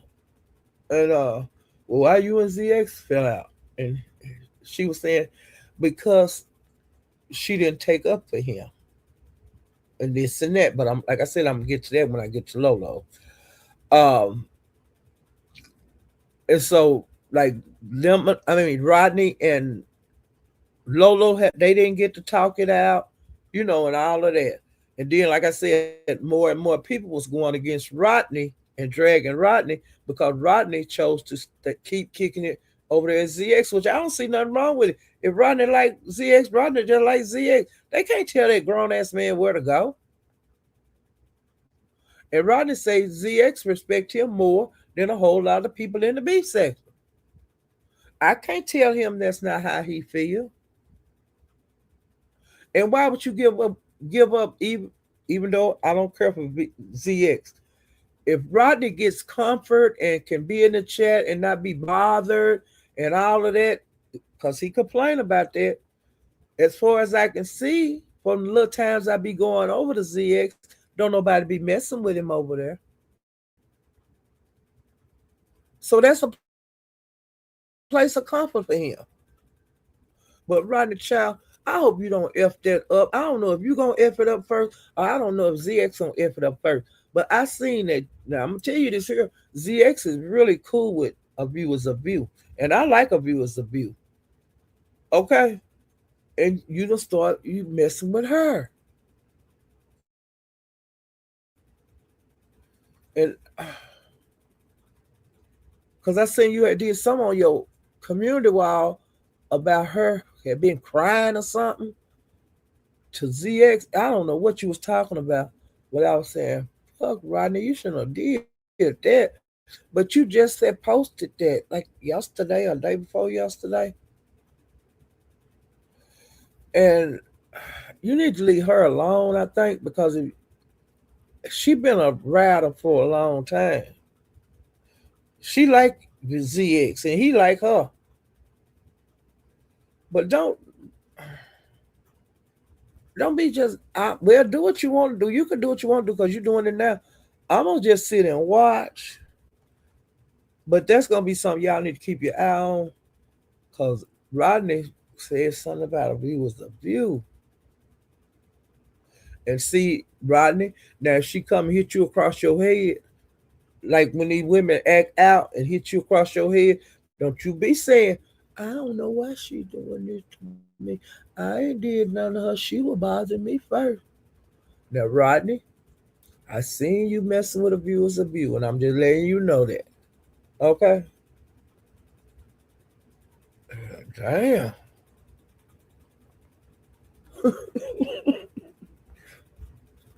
But you don't never mess with nobody. No, I don't bother nobody. Child. And then this is back like when Lemon was into it with BS. This is back when she was talking about the buy down game. She was really upset about it. Cause Lemon let that MGO person. Now I don't know them, but they from some other sector. But she paid Lemon $500 for Octavius not to come back over there again. I think she might be from that street sector because that's who Octavius and Kiki. A lot of their beefs are with them people over there. And like when them people over there would come over and hit Lemon panel, he would Octavius would like over talk them when they would be over there, which bringing problems to the beef sector. They ain't got shit to do with the beef sector because we don't know how old the goddamn problem is. Shit from that street sector. But they stuff is more up to date because a lot of it, the people that's coming over to Lemons, that was coming over there, the MGO lady and a whole bunch of other different ones from the street sector, they have an issue with Kiki and Octavius. And when they come over to Lemons, then they get into it with Octavius. Because Octavius don't feel like they need to be over here while they following me, this and that, which I don't think nobody can follow nobody on goddamn YouTube. This is an app. I can go where the hell I want to go. And I ain't stalking you and I ain't following you. That's go for anybody on here. We just happen to like the same content creator. I hate when people do that. They stalking me. They following me. I was here first. Well, somebody gonna be on here first. Hell, what the fuck? And what are you doing here? Why are you following me? Why are you stalking me? Bullshiggity. Now, it's some stalking that do go on this bitch.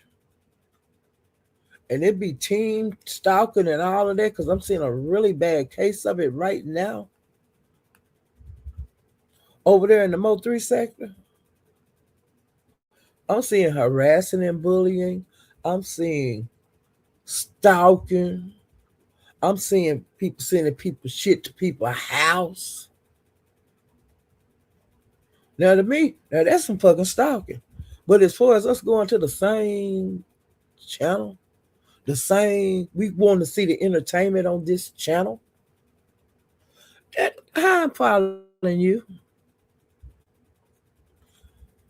And we like the same goddamn person. That ain't following you. I was coming over here already and you was too. But all of a sudden I'm stalking you. Child, if that's the ignorant shit I ever heard of in my life. I am so sick of that. Okay. But like I said, I'm seeing it firsthand over there. What I'm seeing over here, it's not. This ain't stalking. Okay. But I'm seeing team activity. So this bullshit that's going on like that, you following me, that's so stupid. But see, a lot of these people on here do say that. Now, if I come to your channel and you told me not to come there, but I bring my black ass, well, you could block me. Because there's avenues for a lot of this stuff on here. YouTube want, they put this shit on here, these guidelines and stuff. So you won't do that.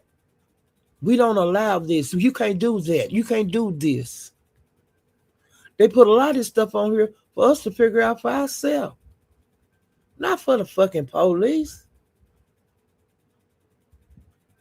That's so stupid. If you gonna call the police on here on live, you need to follow through on the whole motherfucking process. Don't get on here and just call the police or call FBI just to show I did it. Take your Don't call them. Take your ass down there and file papers. Why the fuck you calling on live? Why the fuck you showing yourself going to police station and we don't know if you filed no action papers?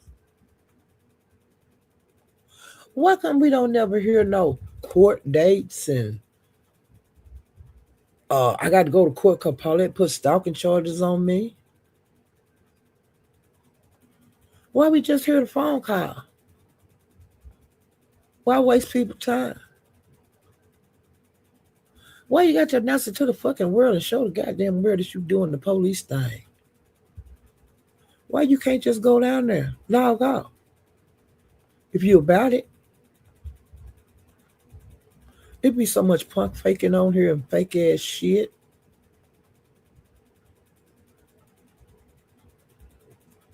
Why you calling where people live at? Why you calling their landlords and stuff? That's dumb.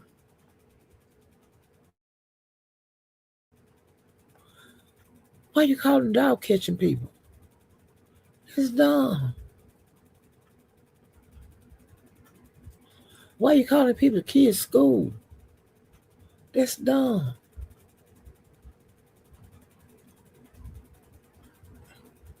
But you know a lot of this shit people do on here, they did it in their real life.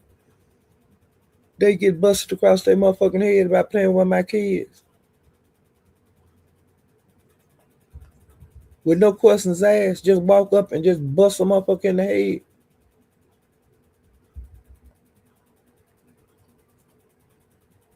A lot of this stuff on here you wouldn't dare do in the real world. But y'all just destroy each other on here. It's awful. This is just an entertainment application. Just like playing Monopoly, like in the old days when people used to play board games, and it's a game. It's just interactive. Have anybody called the police on somebody for playing Monopoly?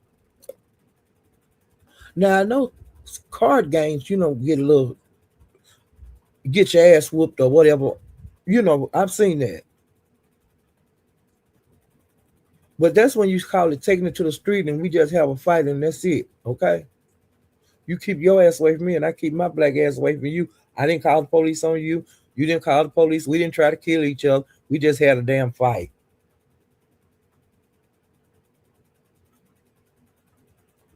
But on here, a lot of these people mess with each other. Ain't nowhere, you ain't gonna never see them.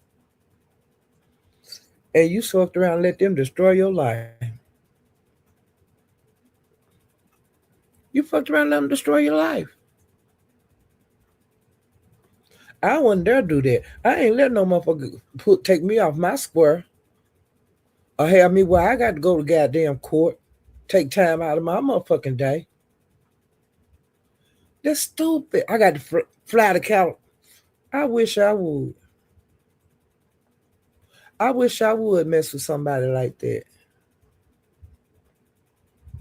And then some of y'all live in the same town, a block away from each other, and get on YouTube and raise all kind of hell with each other, about each other. And y'all can handle that shit, both of you cowards. Why the fuck you kicking a you going to court when y'all can just kick each other ass? Cause y'all both some scary ass bitches. And you showing it. Live across the street from each other ain't gonna do a goddamn thing.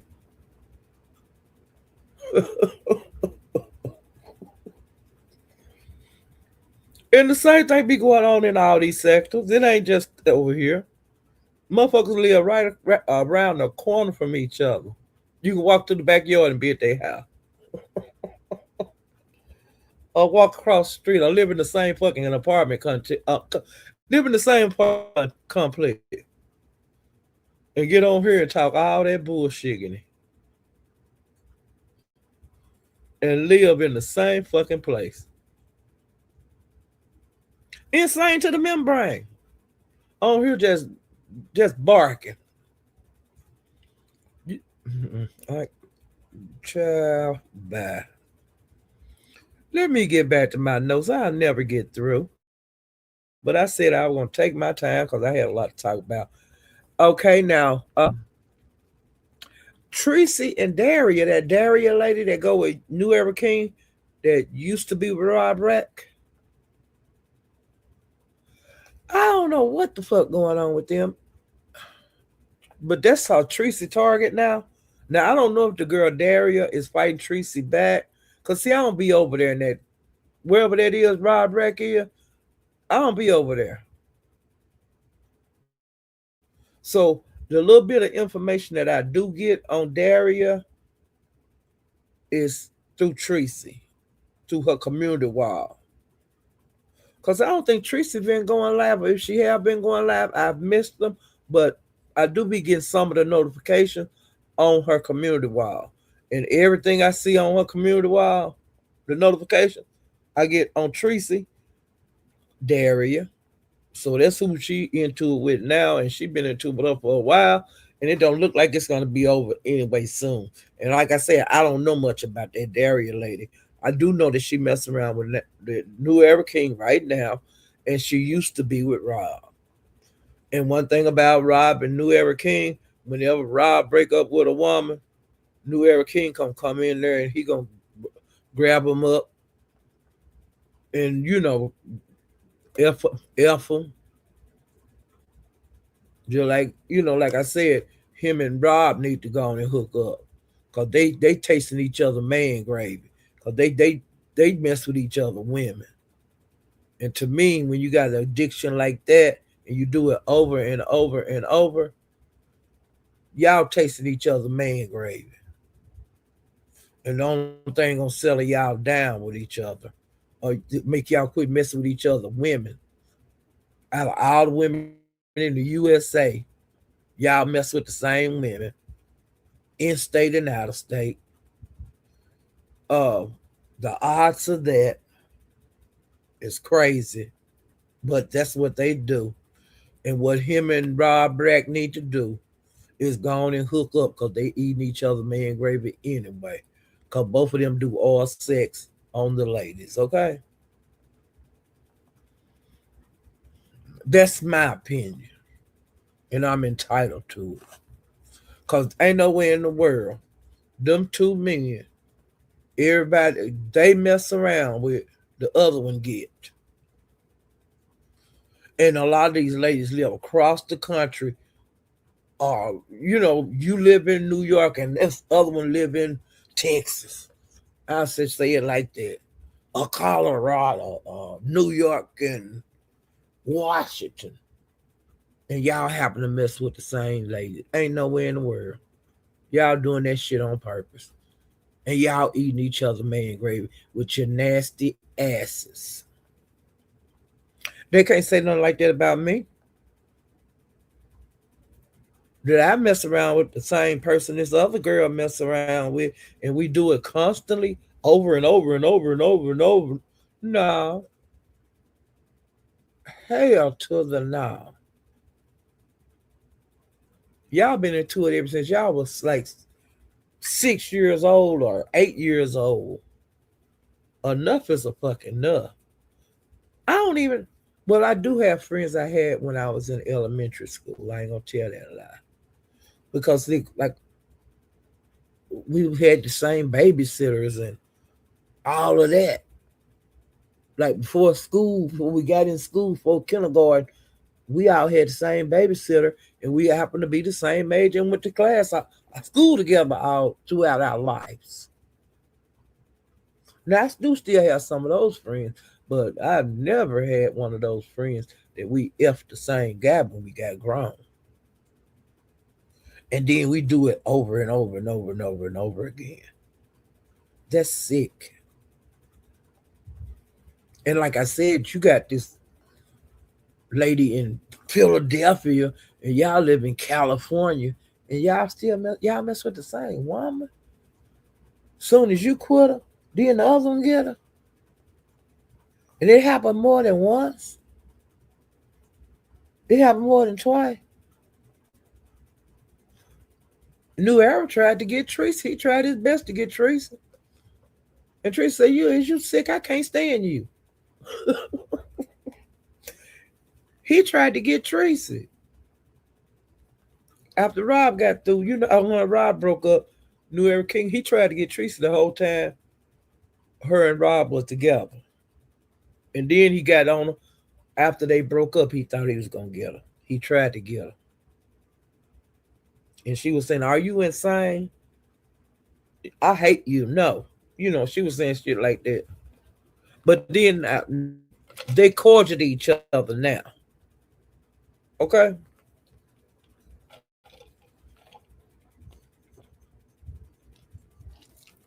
but like I said, that's all I can say about Daria. You know, I know she used to be with Rob. Then she went to New Era King. Now there was some scares about some uh STD, but whether she got some or not, and whether Rob got some or not, or whether whoever King got some or not, I don't know. But I know that's nasty. They all nasty, including the women. Okay. Uh, and then, like I said, it was like the money issue with BS. She didn't like the lemon got that $500. Then she started calling it human trafficking. All kind of crazy ass shit. Um, I don't know what the fuck was going on with her.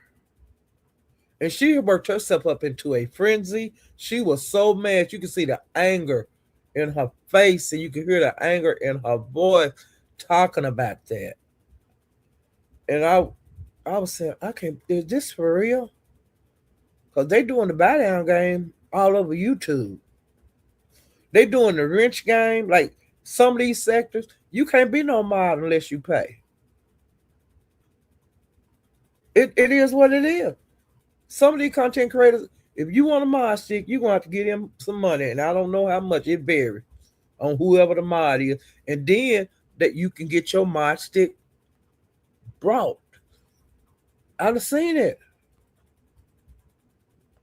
That is even people that have the drop game, I can drop you off of the panel for like $50. Then if you go in the chat, I can buy you out that chat for 25. The price varies. It's places on here you can buy a mod stick, and then your mod stick get bought from you, off of you. It is what it is. It's YouTube. It is what it is. You see all kind of shit on here. You know. And if you don't like it, just don't go over there. You ain't got to stop the party. Just cause you got a curfew, that don't mean I ain't got no curfew. I might stay out for 3 days. But don't be mad at me because you had to be at home for 12.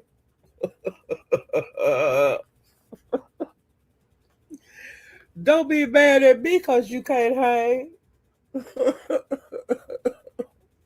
And that's the way I feel about a lot of this stuff on here. And like I said, a lot of these content creators do come up with these things because they want donations and they're not getting donated to. Like me, I don't get no donation. Don't nobody like me enough to send me no a quarter. Okay, and that $500 look real nice. Okay, but ain't nobody asked me, can I buy such and such out to your chat? Now, if y'all do, hey, you can do it.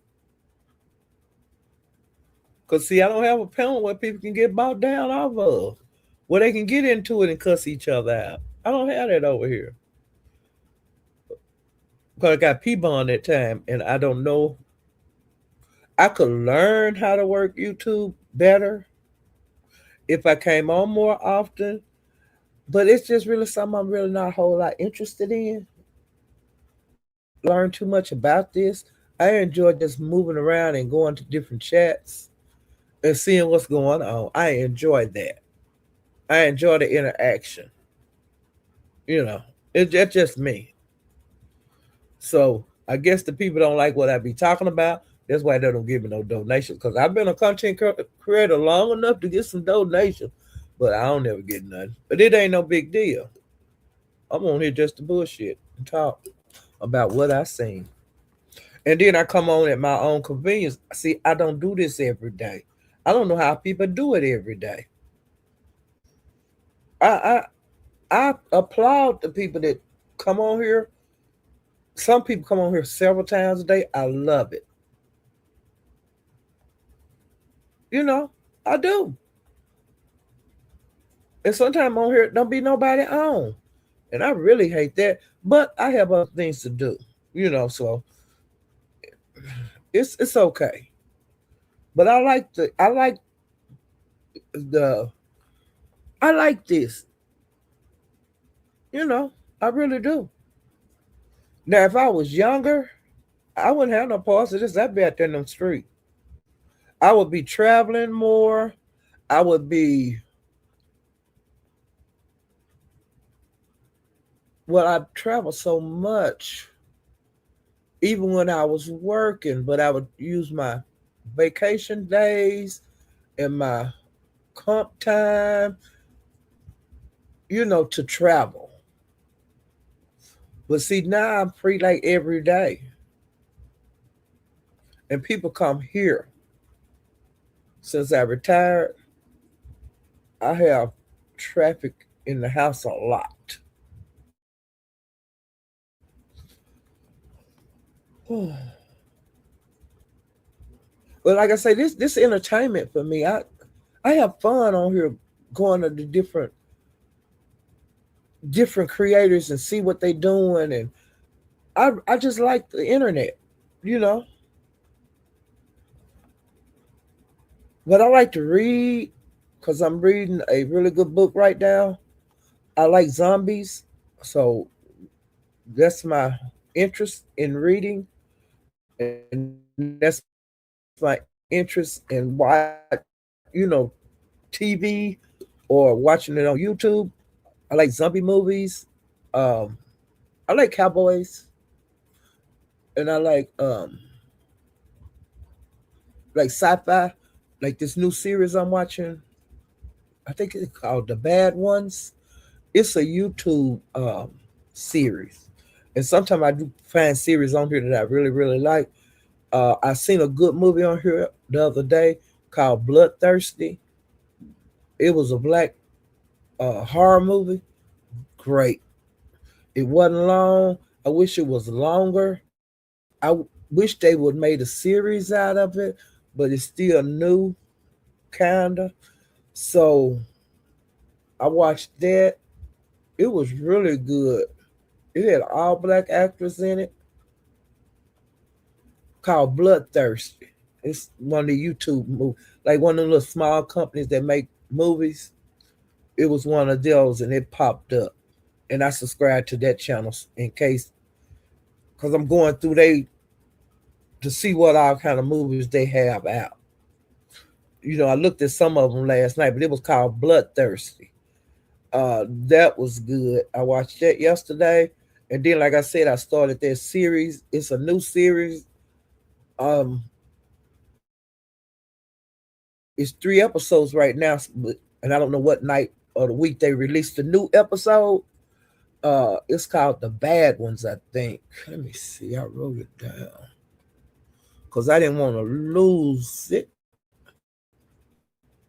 I wanted. Ooh, ooh! I almost messed up, y'all. I almost X'd out of my live child. Let me see.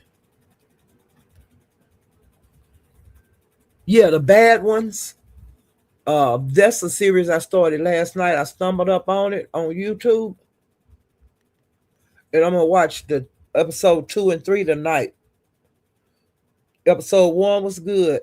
It's like sci-fi, like a alien looking thing, like from I don't know universe. It's like that, and it's black. So far, the actors are black in it, called The Bad Ones. And then, like I said, I watched Bloodthirsty yesterday. That was a black movie. As I'm getting in the algorithm, so I'm getting more of these smaller black companies that's producing movies and series and stuff. I'm getting in their algorithm some kind of way. I'm starting to get more information on other black companies, there's producers and tech guys that's, doing content like that, making movies and series and stuff. I'm really enjoying when those come up in my feed. Um, and like I said, when I get them in my feed, if I'm interested in their shows, I subscribe. So that way I can be getting their information. Because sometimes, like this is the bad ones, they make a series and you get to watch like 10 shows. And I'm enjoying that. So and then I watch From. I really like that. I think this the last season of From. I love that show. It come on Sunday. What else I watch? I watched the Daltons, the cowboy series. I like that. I like all the way through on them from the like 1823 all the way up. And then they got spin-offs on them. Let me see. Them westerns and see what else I watch. Mm, um the damn the dragon, whatever that damn, it's getting ready to start back up. They series. It's about castles and dragons that I be watching. It's a show. I can't think of the name of it. But I seen they getting ready to start their new series again. I'll be watching that. And then shortly after when that go off, all the Queen's men will be coming on. Um, Ruthless will be coming on. It's series that I've been watching for years that be coming on. And the Oval is start coming back on. I love that show. What else? I don't know how I got on what I like to watch. I don't know how I got onto that. Well, see, I came on here today because, like I said, that pretty P lady was dragging the hell out of Freaky C, and that's when I watched that for a long time, and I said, "Bitch, you got to go and hit the live button and get your live out the way, and just make it one that you not rushing on, that you taking your time, and if the people want to leave, they can leave. If they want to come back, they can come back." Cause I don't feel like rushing through the B6 stuff to get to the Mo3 stuff. Cause child, they been acting a goddamn fool over there in the Mo3 sector, and I've been loving every minute of it. Okay. Now, one thing that I'm not enjoying about, well, I don't want to get to the Mo3 stuff, but I'm going to get to it. Okay. I know I be over in the Mo3 sector. I know that the content mainly should be about Mo3. But like I say, the guy he have been dead for years, and you're gonna be running out of material. I understand that. Okay. What I don't understand understand if it's a person that's in jail for murder and other people out here running around that could have participated in this horrendous act. Why are you guys want to talk to a person that's going on trial for the murder? Why is this person like a fixture in your sector? I don't get it. That's like shitting on somebody's grave to me, giving the person too much shine. I'll be glad when this trial come, because I don't know why it's taking so long. Maybe it's because they got to arrest more people. I don't know. But to me, that shouldn't have anything to do with the trial because people are tried every day. Now I can understand a trial take up like 2 years because normally that's about like when you kill somebody, it normally take about 2 years for you to go to court. It is what it is. I understand that, but 5 and 6 years, why not try the ones you got in jail? Why don't you try the ones that's out on bond? Because there's no statute of limitation on murder. You can always get them other ones. That's what I don't understand. If y'all understand it in the chat, could y'all please tell me?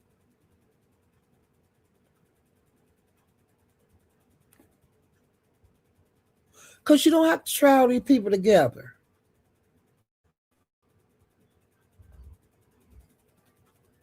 I just don't get it. I am flabbergasted. And Mo 3, he more famous in death than he was when he was alive. He was just a guy out there trying to make it in the rap game. He wasn't a big star, a rap star like some of them we see. That's making that money, making that, making the records, not records, or making the music and active. You see him on TV and everywhere. He wasn't up there he wasn't that kind of rapper. He was one that was trying to get by. And why is it taking this long for the trial? I don't get it.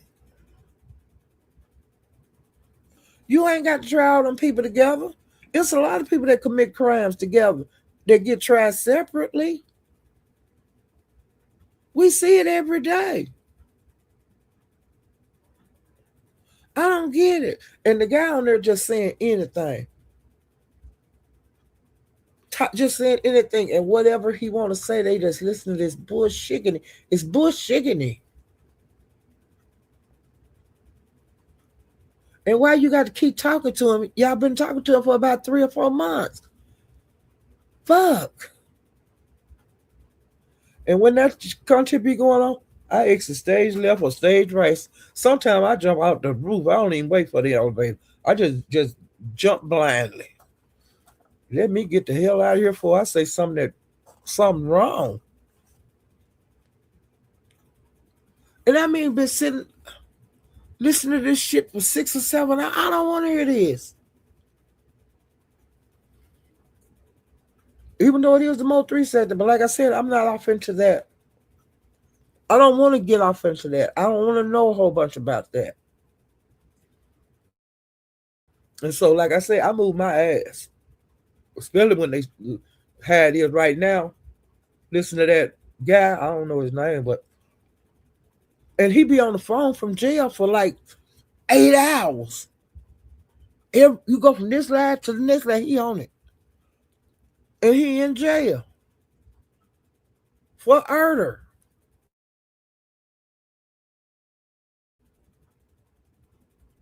And he be on YouTube all goddamn day. Getting paid. Getting paid, young nigga, get paid. Getting paid, young nigga, get paid. That's what he doing up in jail, y'all.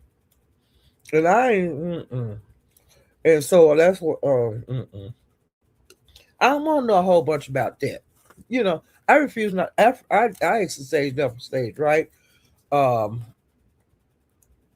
I don't get down like that. I just put it like that. But I will get to some of that when I go to the both three sector stuff. But I don't put a lot, you know. And that's me. But I've always said that when I be over there, I don't really just be on the panels and stuff when they talk about Mo three because I don't know enough. I don't know enough about him to say shit because I wasn't back there when it happened. All I know is I seen a young black man on the freeway dead. Now I did see that, but that was like all over the internet, you know. But like as far as knowing about him and stuff, I didn't know nothing about that man, and so that's why I say I ain't gonna. I don't have a whole lot to say concerning that, but to me, I don't like the part where the guy. If you committed, you been in jail for all this time for this, and I think he just doing a lot of this stuff, talking on these different panels. He's doing it for money. He doing it to get paid. Cause he in jail probably ain't got no damn commissary. And some people do anything for money. And he's showing me that he will do anything for money. You know, cause he act like he ain't scared to go to the pen. He act like he gonna get out, and he might. You know, just because you charge with some, don't mean that you guilty. You know, and I believe that with every fiber in my being. Um, Hopefully he don't mess himself up by doing all these interviews. But he be on YouTube every day on somebody panel, y'all.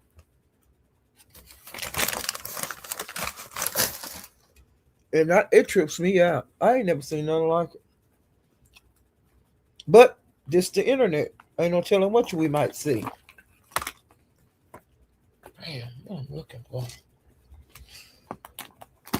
Okay. Let me get back to.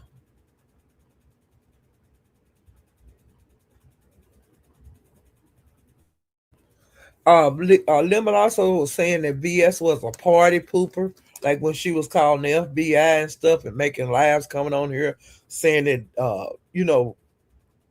so against she was so against the drop game. He said that she had dark energy, very evil.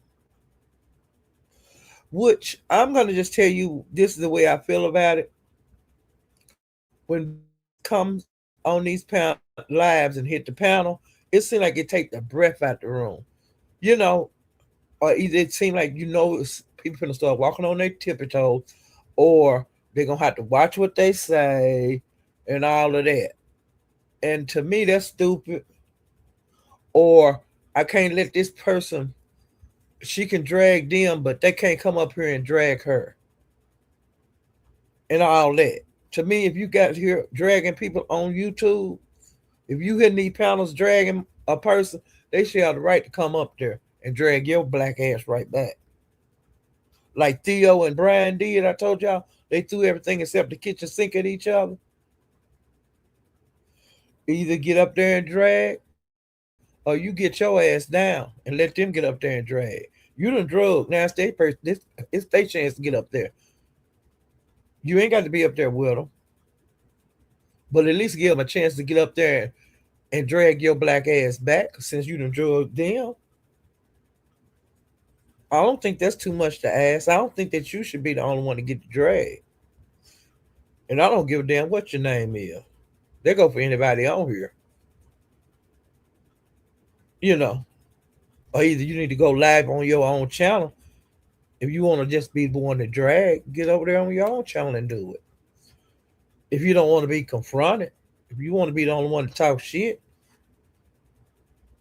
so you get to talk shit on your panel, on your live. Then you go over there on Lemon Live and get to talk shit. Then you can go to Pizza Live and talk shit. Oh, it's like that. Nobody can't get up there and talk to you. What kind of shit is that? Go to your live. Or let some of your buddies, if you got a lot of buddies, go to some of them other buddies live. They go live. But he said you a party pooper, which is the truth. Okay? Because like when over at RNYs, when Diva got up there and drug you, y'all hit the drag fest. But then you turn around and got mad at Envy and RNY. That's dumb. You just got drugged. What's the big deal? You was dragging back. Y'all didn't kill each other. Y'all didn't do nothing but talk. Why get mad? If you got beat, you just got beat. There's always tomorrow. Come back out tomorrow. Keep practicing. Keep practicing.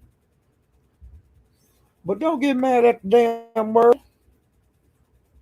Or if you can't take the heat, stay out the kitchen. If you can't take the heat, stay out the panel. You know, you ain't got to be up there. You just want to be up there to be seen. Is that what it is? You want to be up there just to be seen? Oh, okay.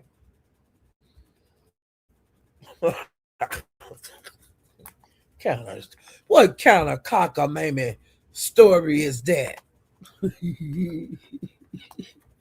what kind of what? I ain't never heard of nothing like that. What kind of cockamamie story is that?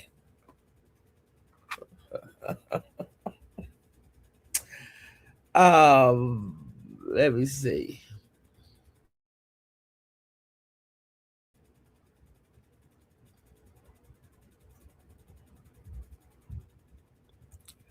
And then Envy, a little thing came up with him and Rodney. Uh, Now you know I told you guys Rodney like me over there at ZX. So Z allegedly, now I never did see the picture, but they say that ZX had put a picture up of Envy on his community wall, and Rodney dropped down and put some eyes in the comments. Envy is so thin skinned. He had a problem with Rodney doing putting them eyes in the chat. Now see, that's acting like ZX, like I told y'all before. ZX got mad at me because I put bombs in the chat. Drug the hell out of me, okay? But I got him back too, so it ain't no big deal. But that's when I found out his skin was so thin. And I ain't like that. Hell, I don't give a damn what you put on the comments. I don't give a damn. I ain't gonna. You want to put some comments on something I put on the community? I don't give a damn. I do get the notifications when people do, but I don't get mad. I don't erase none of that shit. I don't do nothing. That child bye. I ain't that weak. And Envy, why was you so nosy to go over there when you knew it was a picture of you on there and you knew people was gonna comment? Out of all the comments, why did you only go at Rodney? Other people were saying something. And then you went at Rodney at a time other people was going at Rodney. Is Rodney easy picking? And then when do a see? That's why I don't do the apology and I'm sorry. Cause see, sometimes you can apologize to a person. Well, no, that ain't good enough. See, I ain't want to hear that. That's why I ain't got time for that bullshit. That's why I don't apologize for nothing I do on here. I don't owe nobody no apology about a motherfucking thing. I don't go around in my real world talk. If I said it, I said it. I ain't sorry for saying nothing I said. I watch what I say. I ain't gonna say nothing to nobody on earth that I got to go back and apologize for. I knew better before I said it. So I meant it when I said it. You can, I ain't apologize for nobody on YouTube. I don't owe that to nobody on here, and they don't owe it to me. I hate when people say, "Don't you think you need to apologize to somebody?" On you, they be saying all the time on you. I ain't. You better not ask me. You better not ask me. Paula, don't you think you need to apologize? Fuck no. If I thought I should apologize, then I would. You don't have to ask me nothing about a fucking apology. I don't think I owe nobody nothing. And they don't owe me nothing. I'm not gonna expect an apology out of none of these motherfuckers on here about nothing they do. It is what it is. And I told Rodney a long time ago, stop apologizing to these motherfuckers. They don't appreciate it. Most of the time they gonna throw it, tell you to stick that up your ass.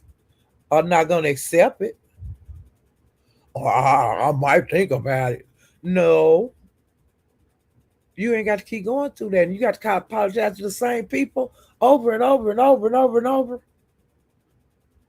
Fuck that shit.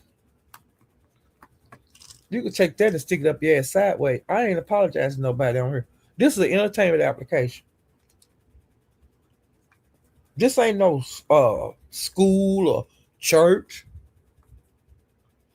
where you got to repent and all this denouncing bullshit. Never seen anything like it in my life. Who the fuck are you to denounce somebody? Me? Bitch. But see, I don't fuck with nobody well enough for them to denounce me about a motherfucking thing. Especially not on YouTube. I denounce you. Fuck you.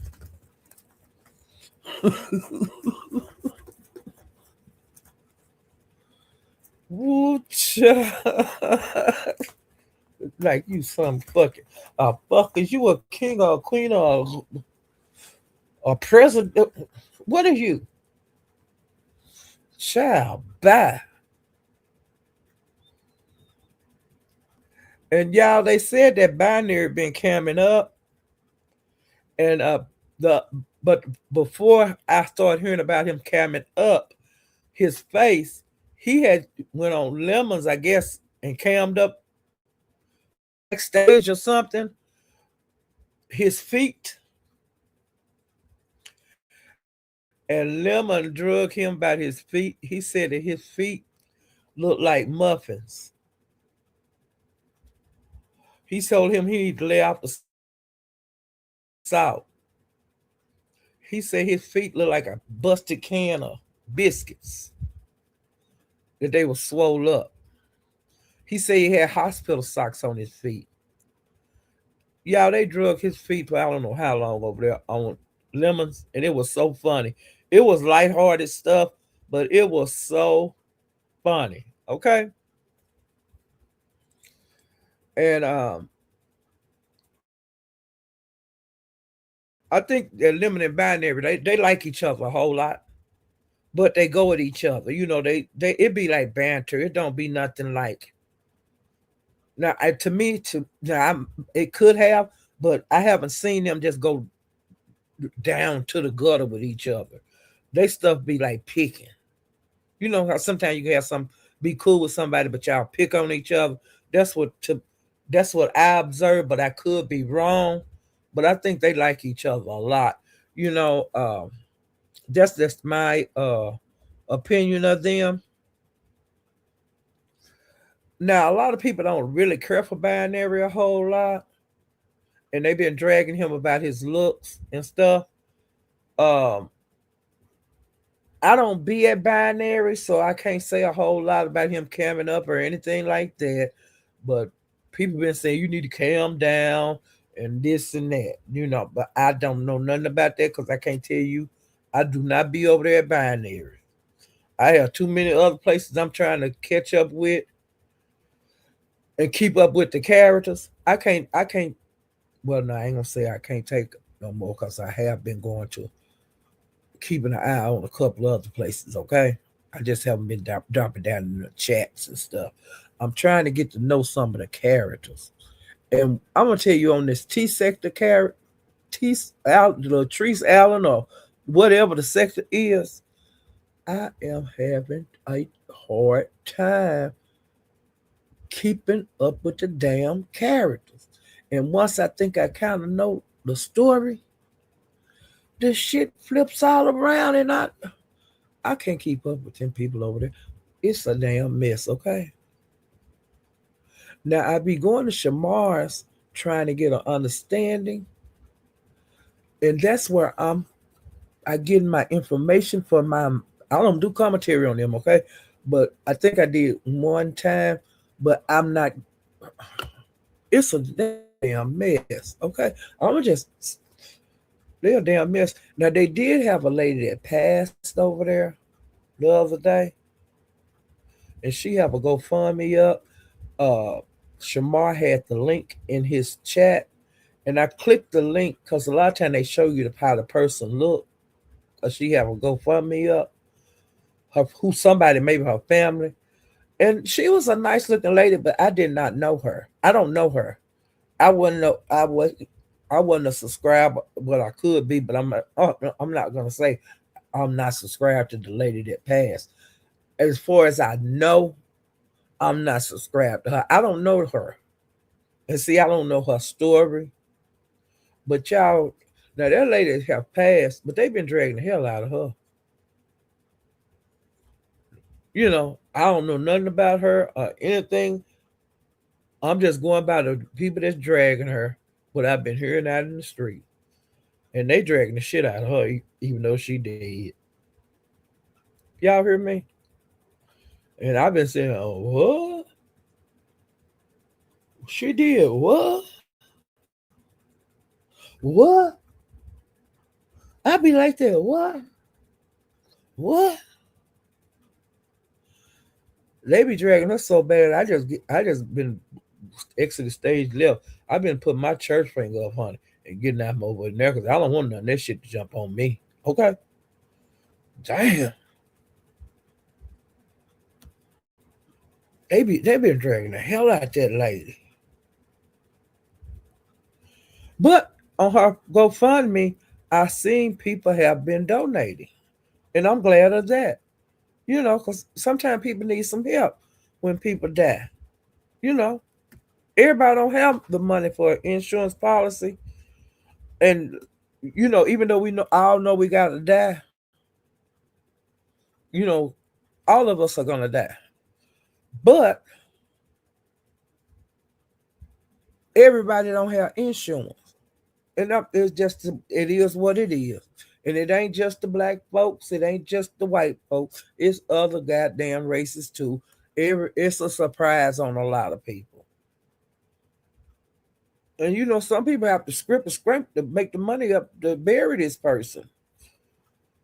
And it is what it is. So that's why you see so many GoFundMe's and things like that up on different people when they pass because they didn't have no insurance. And some of it is greed, but I don't want to think like it's greed. But everybody's not prepared for death. And like I said, people die every day and all of that.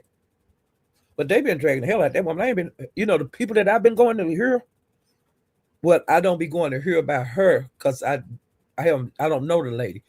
But places I've been going that's been discussing her, all them been talking real bad. BS even talked about her on her live yesterday. She was saying she didn't like me. I didn't like her. I don't care if she died or not. I don't wish death on her now. She was saying like that. But it's don't mean nothing to me because she didn't like me. That's what BS was saying. And then other places I was going, they was saying the things that the lady had done to them, and that she should have been more worried about her health and blase this and blase that than on her scratching, you know. And I was saying, damn, and you was sicker than you was putting on to be, and you were scratching from your hospital bed and you should have been worrying about your health. And I was saying, God, damn.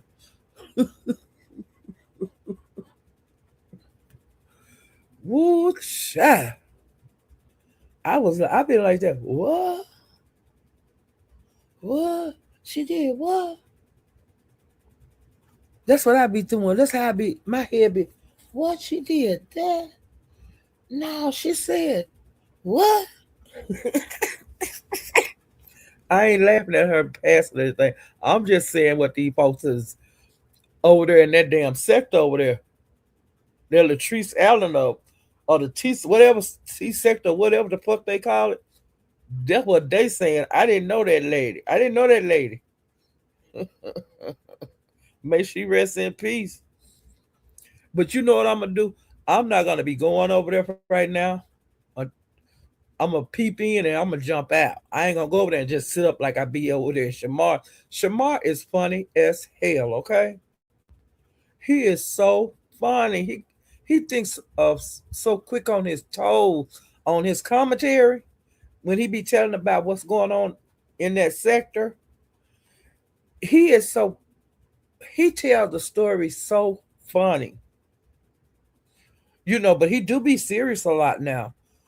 He's not just funny all the time, and I like that. But when he on one, it's so you laugh the whole live. Okay. Now do he do serious live? It's sometimes he don't want no bullshit. But that's so with anybody that do commentary every day, you gonna have your days that you know, having fun and everything is funny, but then you're gonna have your serious day. You're gonna have your days where I don't give a damn. I don't want to hear nothing out of nobody. Don't talk to me. He had those kind of days and I like those too. Um, because I get to see all around how he is. Even though I don't know him and know much about him, I do enjoy myself when I go over there. But I just can't keep up with them people. And like I said, when I think I kind of get it, then I'll flip again, and I be saying, "Damn!" I be thinking and then I don't want to go up on Shamar panel and say, "Shamar, can you tell me?" And see, I don't want to have to do that because I don't want him to have to stop his um commentary to try to catch my dumb ass up, and then I don't have it right again. So I don't. But I should have stayed up in the clouds like I did the Mo3 sector and get to know the main characters. That's what I'm gonna have to do. I'm gonna just have to just sit up in the cloud and jump when I see a new content creator come up there, get their link. I'm gonna have to do that because that's how I did the Mo3 sector. Every time somebody would drop a link, I would subscribe to that channel, and then I would be in the clouds and I would know how to. I was learning the characters. It took me about a year of the characters that I wanted, that I knew, and then I got to know more about other characters. I dropped down and started participating. But I should have did that sector like that.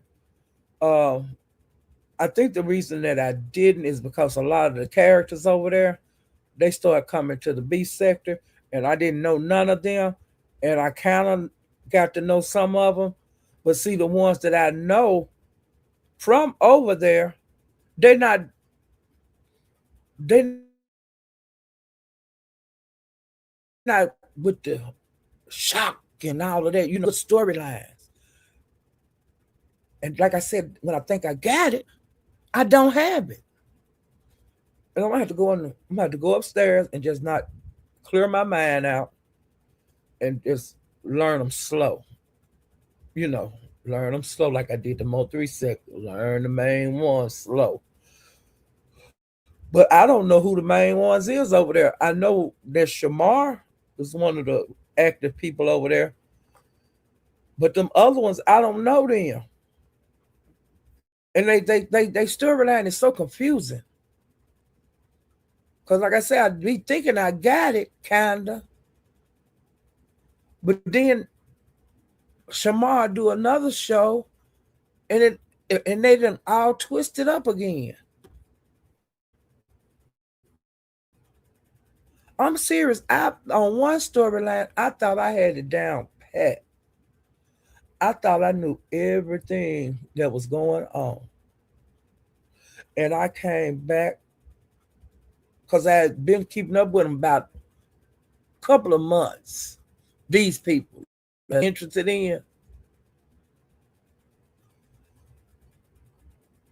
and then y'all, I came on like about I had been keeping up with the story for about 2 months, and came here, went over there to Shamar. All hell had broke loose, and every damn thing I thought I knew, it got all mixed up. And I said, I can't. I know I ain't gonna be able to unravel this shit and get down to the point of it. It throwed me a loop because this husband and wife was into it, and he was cheating. And then I'm listening to their storyline, and then like I said, I came back like one day I went over there to Shamar's, and all hell broke loose. And then the man was with somebody. They were supposed to have people had supposed to have a fight over there, jail, and all of that kind of shit. And I was like, what the fuck? I was I was thrown a loop. Yeah. It was a mess. And it's still a mess. And I ain't gonna go back over there and try to figure it out. I'm starting over from scratch. I'm acting like I'm clearing my mind. I don't know none of these folk. Mind of everything that I seen of that situation. Now the guy, he always I was saying these damn men, and the men that the people fighting over don't look worth shit, ain't got shit. Uh. Hell no. To the no, no, no. Hell to the no. Let me get back to lemons. Okay, let me see.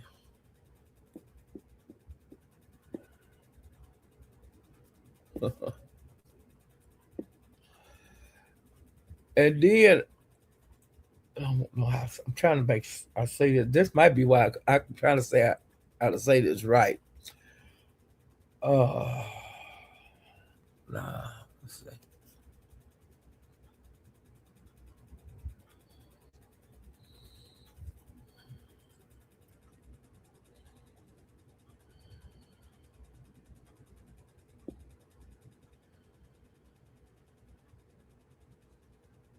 Okay, now Envy had did a lab one day, and he was talking about how somebody had was saying VS name, VS on their live.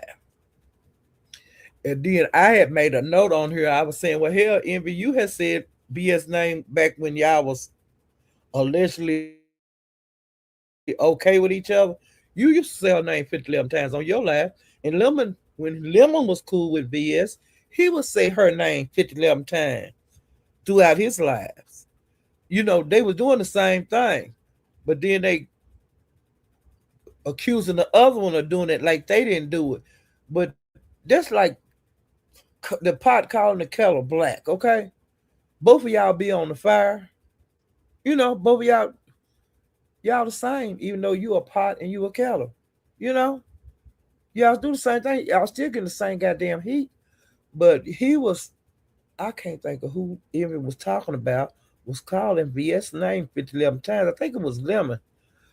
But I'm gonna just say, for instance, both of them, when they was calling themselves cool and cordial with VS, and she would hit their panel, it was VS, VS, VS, VS, VS, VS. You know, Now, BS was correct on that. It was is there are times that her name be used a lot, and it's when the person, the channel holder, is trying to be cool with her, and they, I guess they be saying her name so much that she liked the attention. But to be cool to content creators, I shouldn't have to say your name 100 times in my life, even though we cordial, even though you, even if you come over here or if you don't, I shouldn't have to just uplift you constantly throughout my life. I ought to be able to say, hey, yeah, hey, VS, hey, glad you came by, whatever. Or thank you for getting my panel. But I shouldn't have to give you accolades my whole life. I should be able to talk about whatever else I want to talk about, even though it might be a subject that you don't like, even if it's a person that you don't like. It's me. I'm the channel holder. I should talk about whatever the hell I want to talk about whenever the hell I want to talk about it, no matter who's sitting up on my panel. But I noticed with BS, a lot of things changed when she hit the panel. I'm just saying. The shit don't change when Pizarro hit the panel. Why you don't, Pizarro. You know, I don't get it.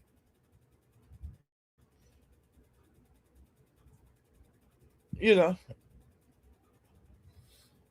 but it used to be like Nest.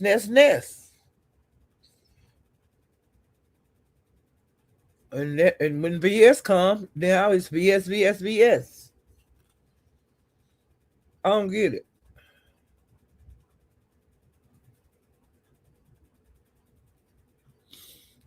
And, and nothing.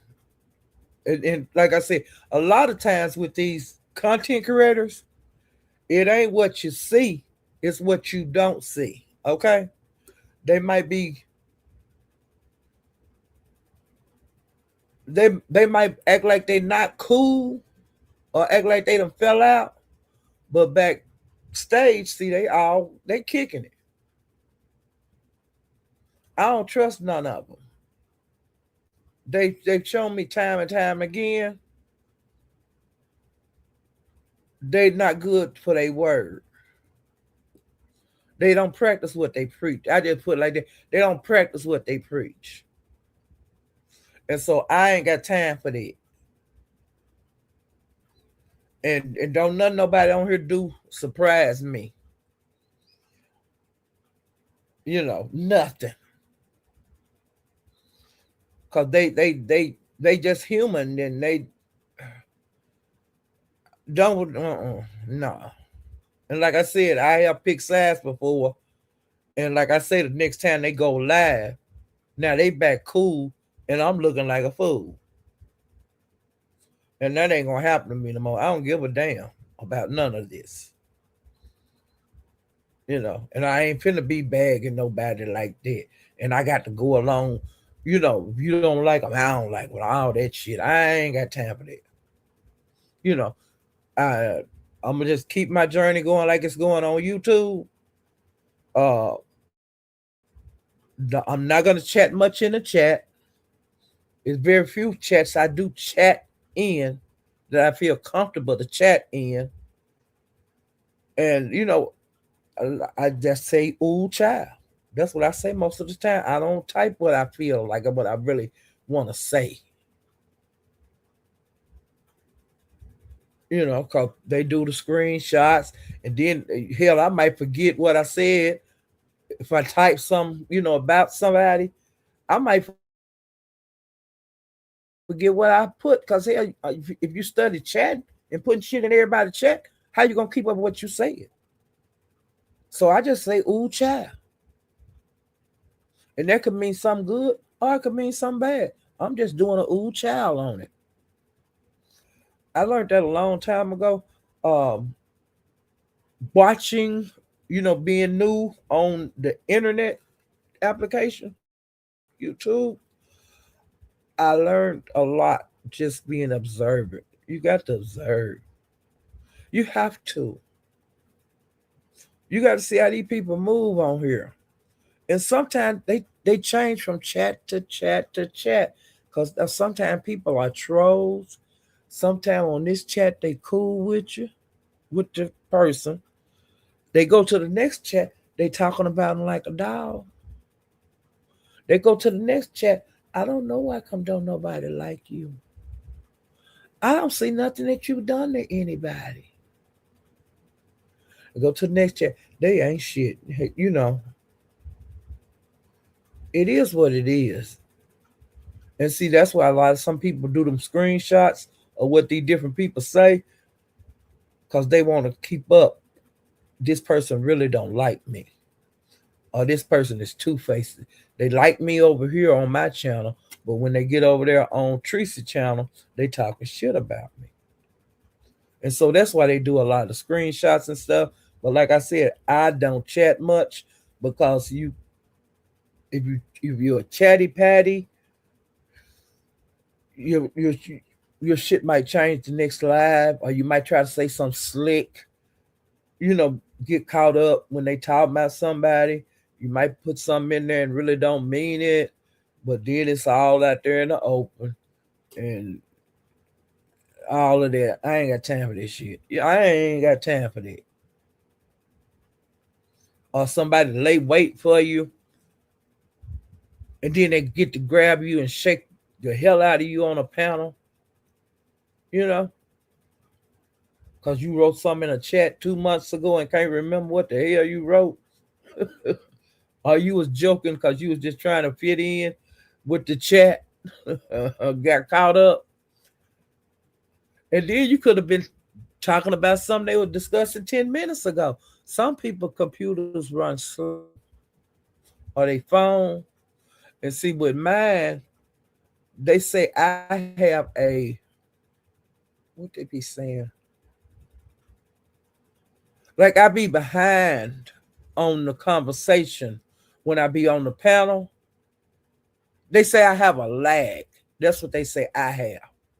And they've been saying that for years, even though I've changed computers and all of that. When my computer go down, if I put it in the shop and they say, hey, this boy, all the life going out, gone. Then I'll get me a new one. And I be doing that. I be getting a new computer, but still I have a lag, they say.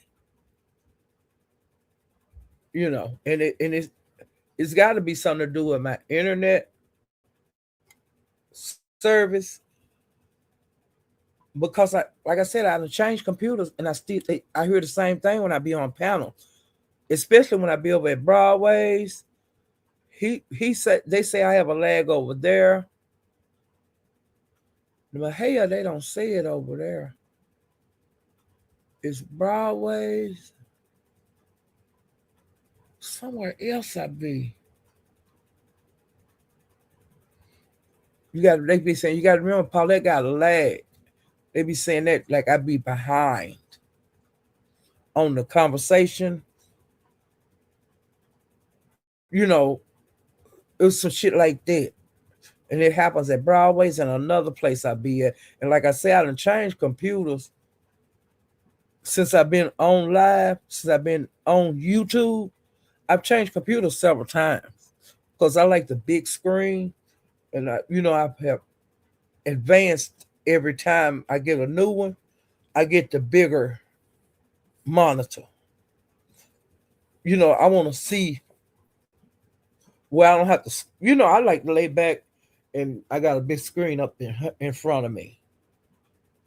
I don't want to have to squinch and look at the writing and all that shit. Okay, so I have an extremely big laptop. It's lightweight, but it's big. It's got a big screen because that's what I want. And next time if next time I upgrade, if they got a bigger one, I'm gonna get a bigger one. That's just me. Um,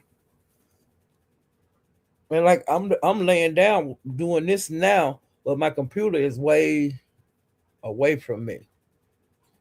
Like in the middle of my bed, I got a big old bed. And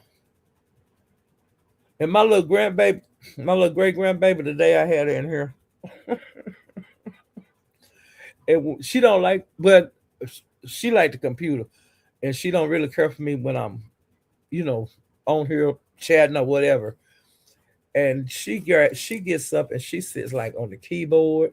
At first she'll play with it, then she'll scoot herself on because she's not crawling yet. She's scoot, and she'll scoot herself on over here, and she sits her fat ass right in the middle of it.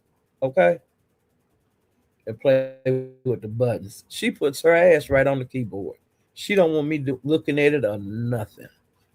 Okay, but that was before I can't laugh. I had her in here with me. I try not to have in here when I'm live,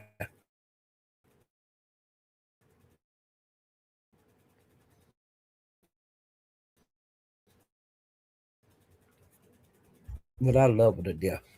She want to do on the computer, you know. She just a baby. Okay, now let me see.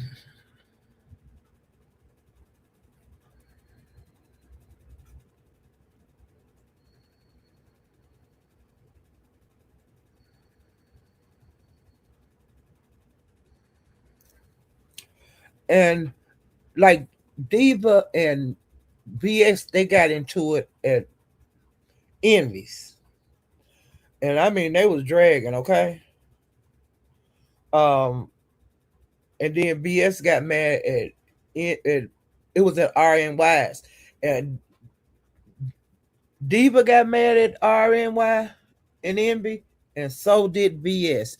Now I don't know why them two ladies got mad at RNY because it was at RNY panel. Envy was up there, BS was up there, RNY because it was at her panel, and it was somebody else up there with them. Okay, now Diva hit the link, and VS was already up there, and they wasn't. You know, I guess they wasn't supposed to be up there at the same time. I don't know. Well, when Diva got up there, you know, they were supposed to not been talking to each other, but they were throwing jabs. Okay, when you talking about a person and they right there, but you really act like you're not talking about them, it was one of them kind of situations. Well, one word led to the other, and they started dragging each other. They had a quick round. They did pretty good. Well, after that was over, instead of them going to their own corners and, well, next time, if we meet up again, may the best man win. Well, they got mad at RNY, and of course they got mad at Envy, and it was just a mess. Like I said, I don't get mad at the.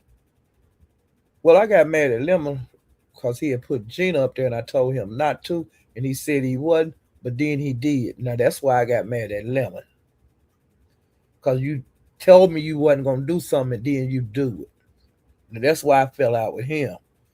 But if I was up there, and I told Lemon like, 'cause I think RNY asked BS did she have a problem with Diva coming up there or something. It was something like that, and I think BS said she didn't have a problem with it or some shit like that, and RNY let her up there. Well, when the shit settled down, it seemed like they wanted to be on the panel together, but not say nothing to each other. But that's kind of hard if one person like they didn't go along with that. So I don't know. I think that they just both had it out, and they shouldn't have been getting mad at nobody else. And see, me and Gina didn't have it out when our Lemon hit the panel. I had I did not want her because I had been dragging the whole weekend on the purge. And I told Lemon that because I had been dragging the whole weekend. And I told him, don't let Gina up here because I didn't want to argue with her. I had been arguing the whole weekend. Now, if it had been like a day or two later, yeah. But if I asked you not to do something, then you do it because I'm thinking that me and her was going to get into it.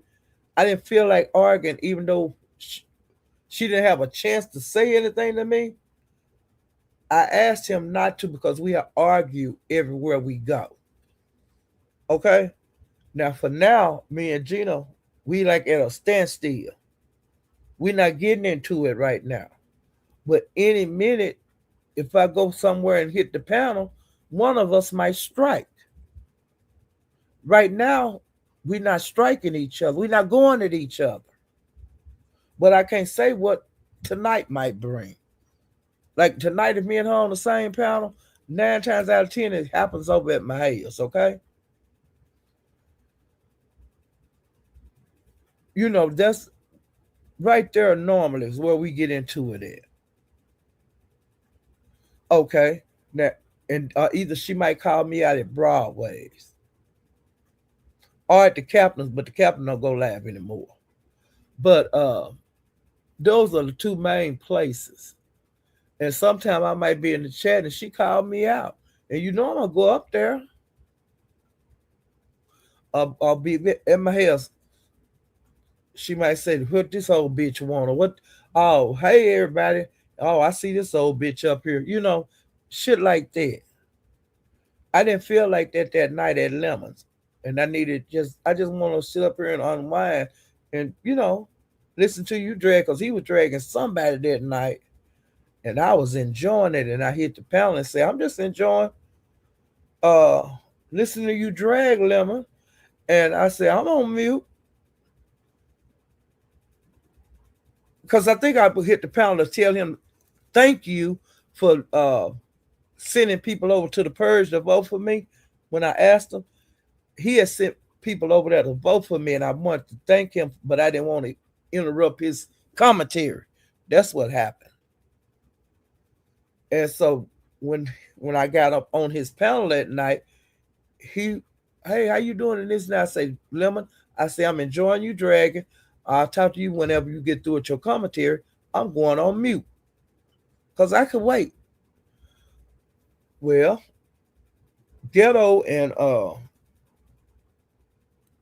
Vic got into it, and but they really wasn't fighting each other. And I was saying, and then he was trying to get Ghetto was trying to call out people in the chat, and it was kind of crazy because Ghetto and Vic didn't want to fight that night, but Lemon told them to fight. But see, they both from the black sector, and see, they wouldn't fight like that. They only fight each other when they wouldn't be on the panel at the same time. I noticed that, okay? And when they was on the same panel, after they done been dragging each other, they wouldn't drag each other. And he was trying to Ghetto was trying to get Gina up there. He said so he could drag her. And I was saying, don't drag her. Drag Vic, because y'all the one into it. Gina ain't got nothing to do with it.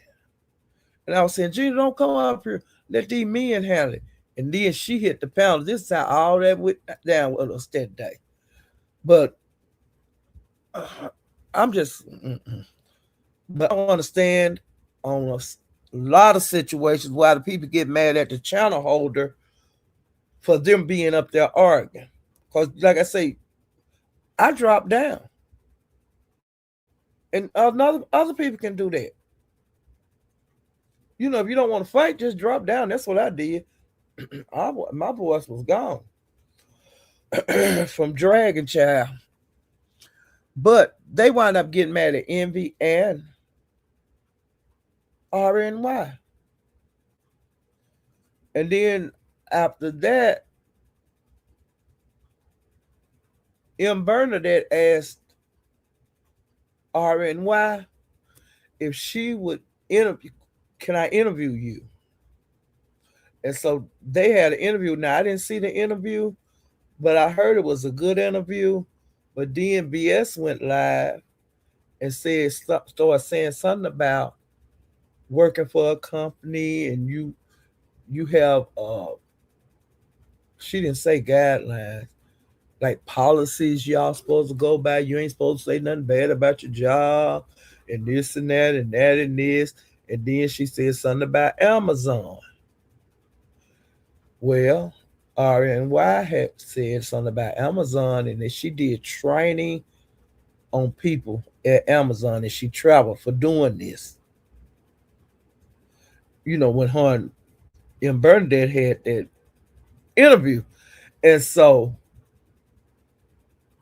then VS went live and put on her community wall Amazon's like corporate number and stuff and some of their policy stuff. Put it on her community wall, child. And therefore, allegedly, people started calling because they thought that's where RNY worked at. Well, come to find out, a couple of days ago, it come out. RNY just made it be known. I don't work at Amazon. I ain't worked there for years. That was just an example I was using, but I don't work there no more. And I was saying, oh my God, thank God she don't. You know what I'm saying? Because these motherfuckers on here will call your job, even if you ain't did shit to them. And BS, you thought you had her by the balls when you thought she worked at Amazon and you put Amazon information up on your community wall with that phone number and all that because you wanted people to call that goddamn number. And I was scared that girl was gonna lose her job because these motherfuckers on here will call your job with this bullshitting it.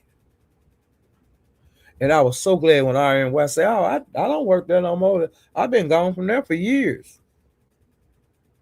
I'm somewhere else now. And please don't let these motherfuckers know where you work at, because they will destroy you, RNY, over some YouTube bullshit. So don't ever get caught slipping, because you see what time it is. And just like ZX put Jay Wilson, the website link in the chat yesterday on his live,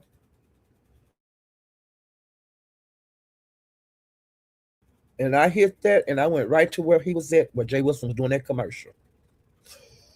See, and ZX did that because he want people to call the number that's on there, or either complain on the website against Jay Wilson and send him clips and bullshitting it like that to that institution. And see, that's crazy.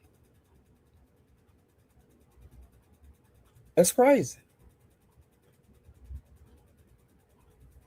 But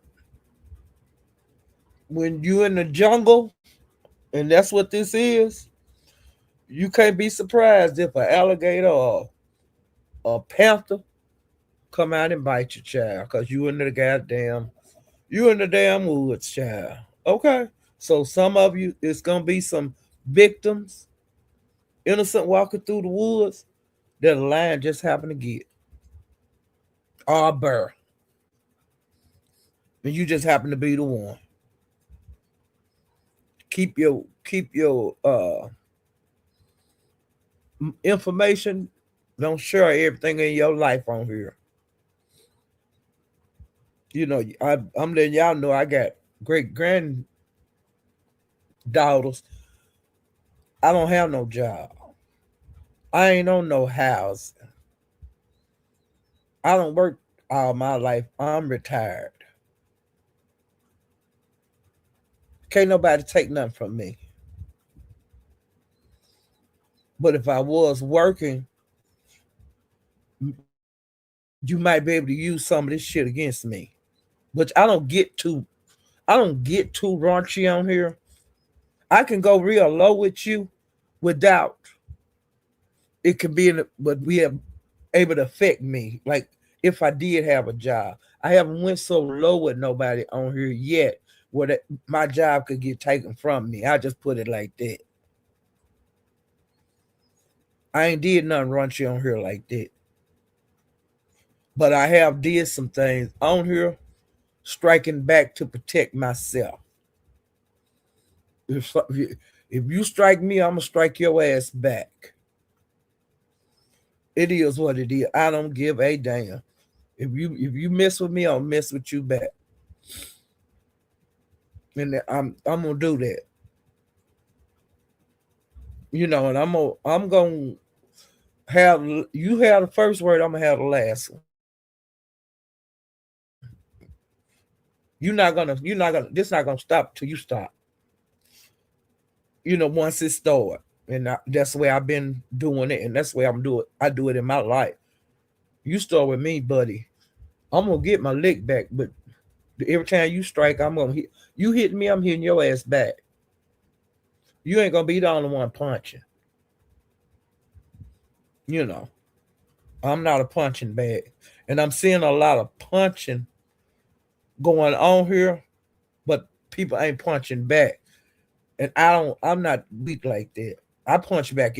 When you punch me, I hit you right back. I don't wait. You know, I don't wait, but it's on how hard you want to hit, and that's with anybody.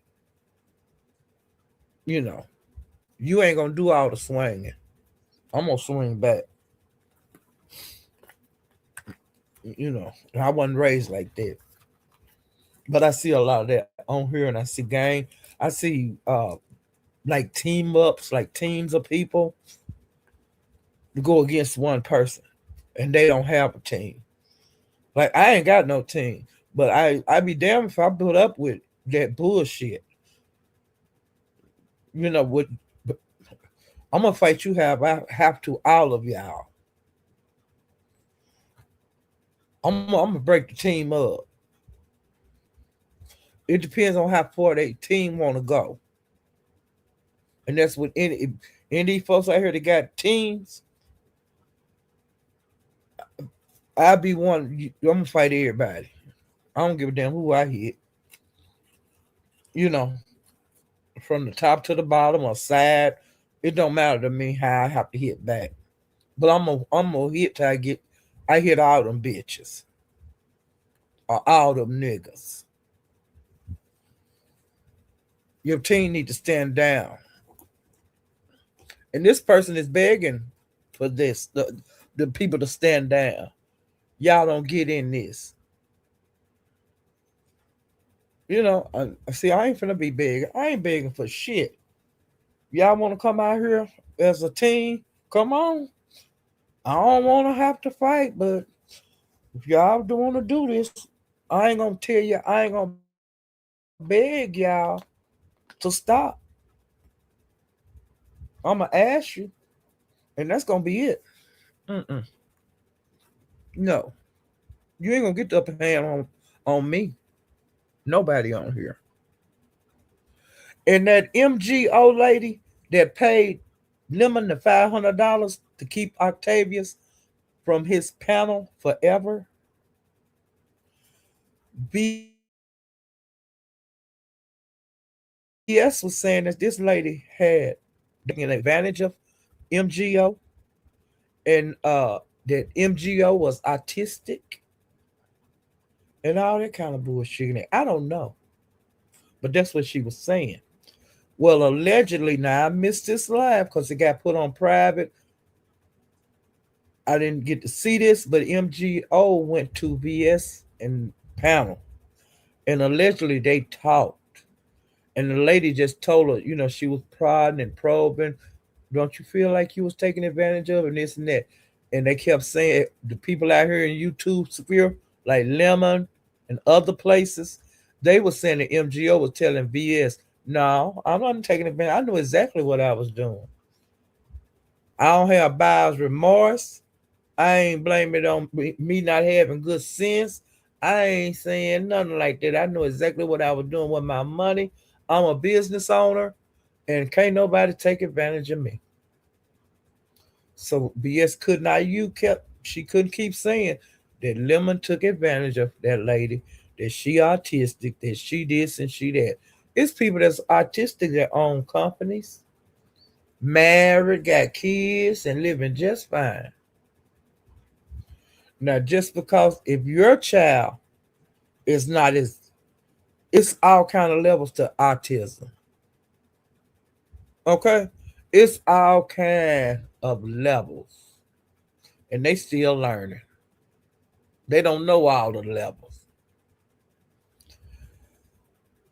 How would you feel if somebody said that about your child? Now, you say that you are raising your son, which you have told us is autistic, that you are raising him to be independent, you're raising him to be this, and you're raising him to be that.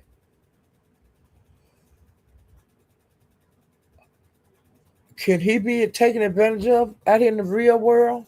He don't have what level of autism is he? Is he on the level that everybody he bump into out here in the real world can take advantage of him? If so, what steps have you taken since if he's gullible, what steps have you taken for after when you pass on, die? What steps have you taken for him not to be taken advantage of after you gone? Is he advanced enough to get a wife, have his own place, or not? I have a niece that's grown. She 40 something. She's autistic.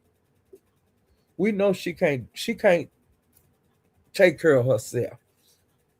She know a whole lot, but like as far as counting money, uh people like gullible, she's gullible. She can't pay her bills. She don't know nothing about that. She gonna have to stay with somebody. Like when my sister died, her daughter got her. Now if that girl died, if her sister died, she got a brother. She got two more brothers. They in line. One of them gonna get her. And if that person die, it's somebody else already in line that's gonna take her.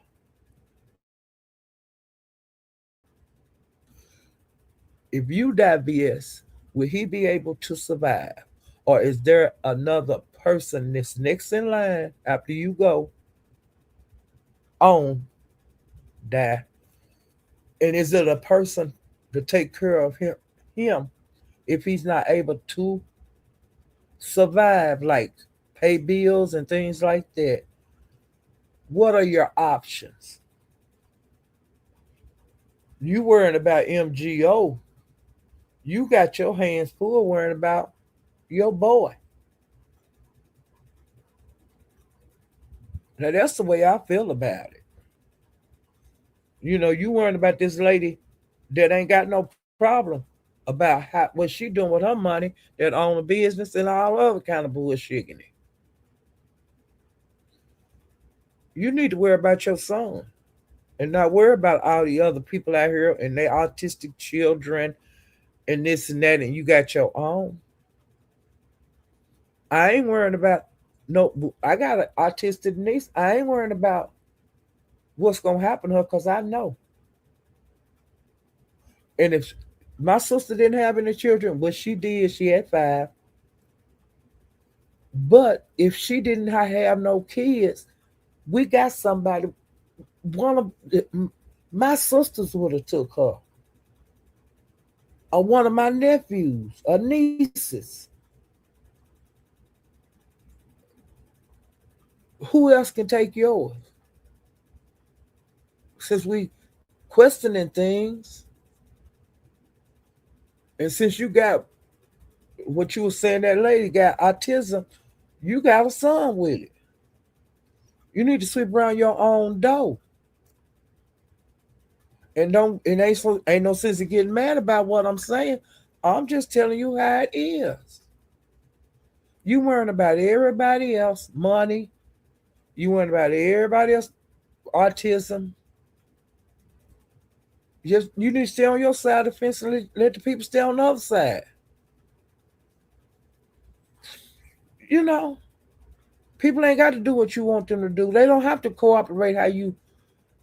They don't have to feel used just because you think that I'm used. Everybody got their handfuls with their own damn business. That's the way I feel about it on YouTube. All of us got, all of us. It's more than you could take care of when you're taking care of your own business without being in everybody else's and telling everybody else what to do or trying to make people do what you want them to do. They go for any of these motherfuckers out here. Oh, I got to like who you like. I ain't got to like nothing on here. I don't understand it. How grown people are letting other grown people run them. I ain't bowing down to a motherfucker on here. I don't know none. I don't know y'all. Y'all don't know me. Y'all can't say what I will and will not do. I'm not gonna follow nobody blindly. No, I wasn't raised like that. Uh-uh.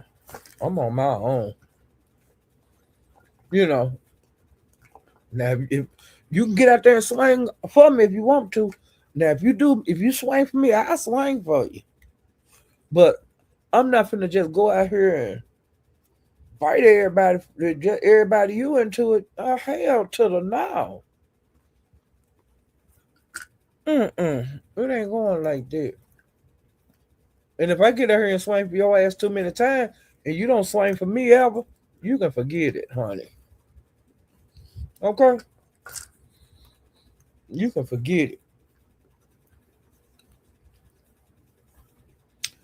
Okay?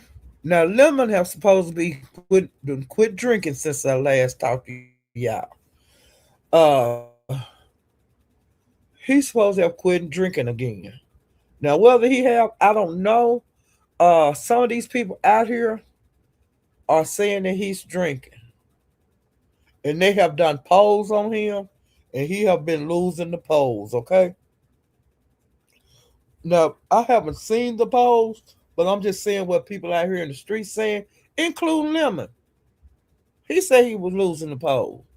I think Pizarro was doing them. I don't know if anybody else, but I heard Pizarro been doing the polls. And I have, like I said, I when I go to Pizarro's, I've read ball. Now, when I be there in person, now I don't be in each one of her lives, but I'll go in there, listen to what they talking about, speak, let her know I have drop down to support, do my hello.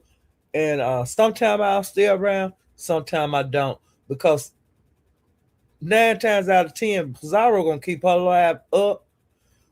She ain't gonna throw it in membership, so I can take my time watching her lives, just like I can take my time watching Lemons.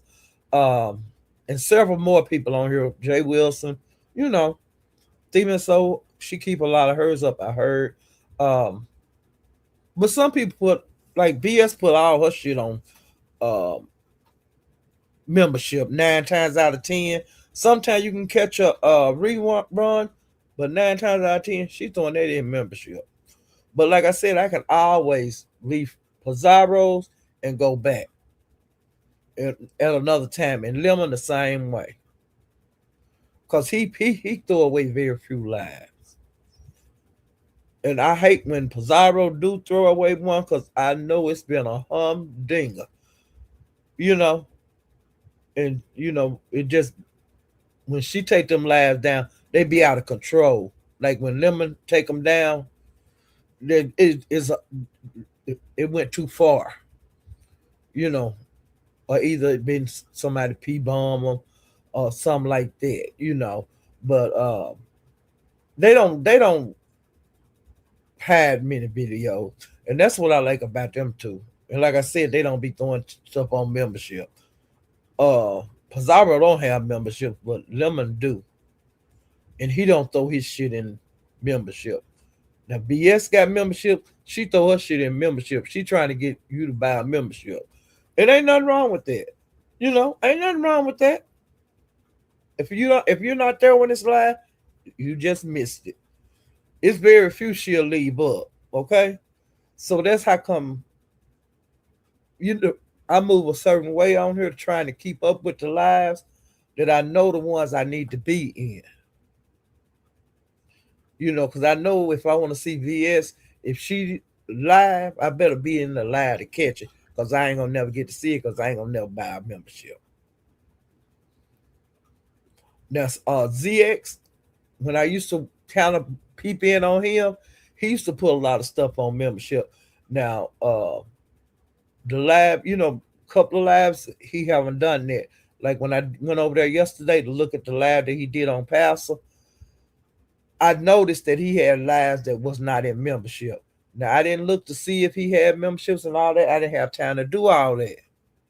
You know, period. But he throw a lot of his stuff when he do some dirt. He'll throw them in membership a lot of time. Or if it's a good lab and everybody doing whatever, like when Kiki do shit, you know, when it's a crazy lab, he gonna put that on uh membership most of the time. You know, it is what it is. Um, and like I said, I can always go back and watch Lemons mostly. Um, and Chopper, he also hit Lemon panel. He was in the chat, and I can't remember what he was talking about. It was something that happened. What reason that Chopper came out? It was something that allegedly they saying in the streets that Chopper had gave ZX. Now what was it? He gave ZX something. I don't think I made a note of that.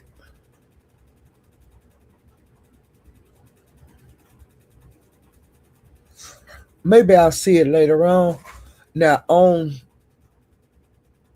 this live at Lemons, Diva got up there and drug the hell out of VS again. Now see, that was after the RNY stuff.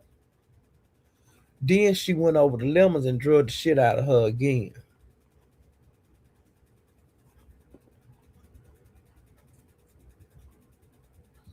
And Diva, when she was dragging VS, she said that anybody could beat Kiki in court.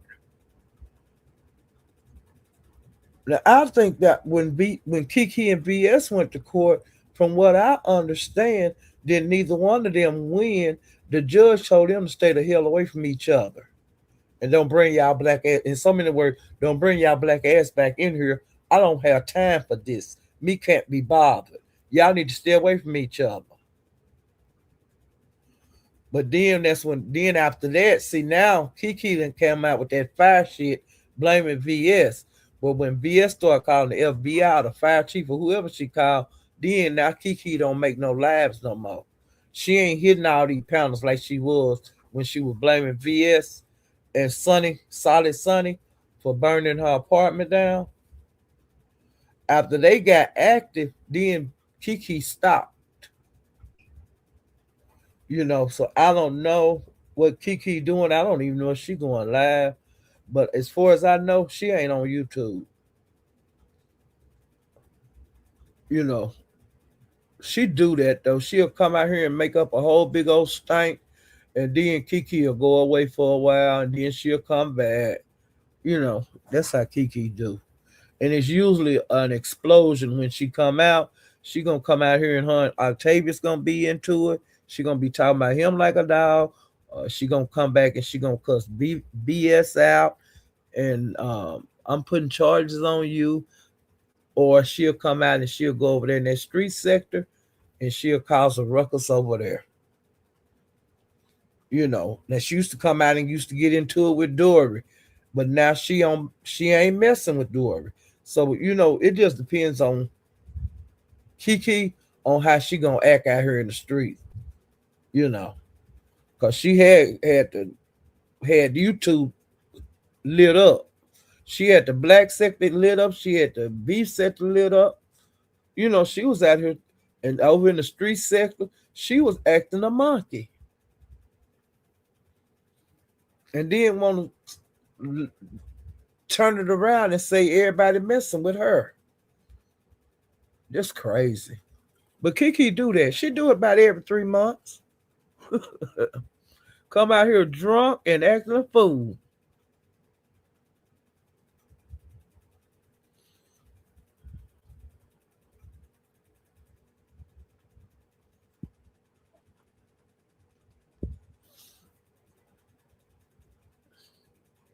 Okay, now Room Shaker, she had hit Lemon Link. And her and Lemon, wait a minute, let me see it there. Wait a minute. Wait a minute. Lemon and Room Shaker got into it. I can't think of what they got into it for, but they were dragging the hell out of each other. Ooh. Ooh, they were dragging each other.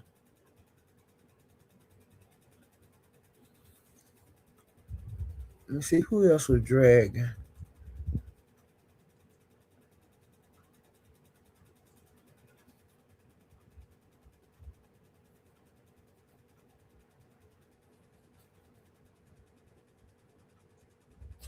And then on this live, this was crazy now. Lemon, he was trying to sick Diva on Envy, but not RNY.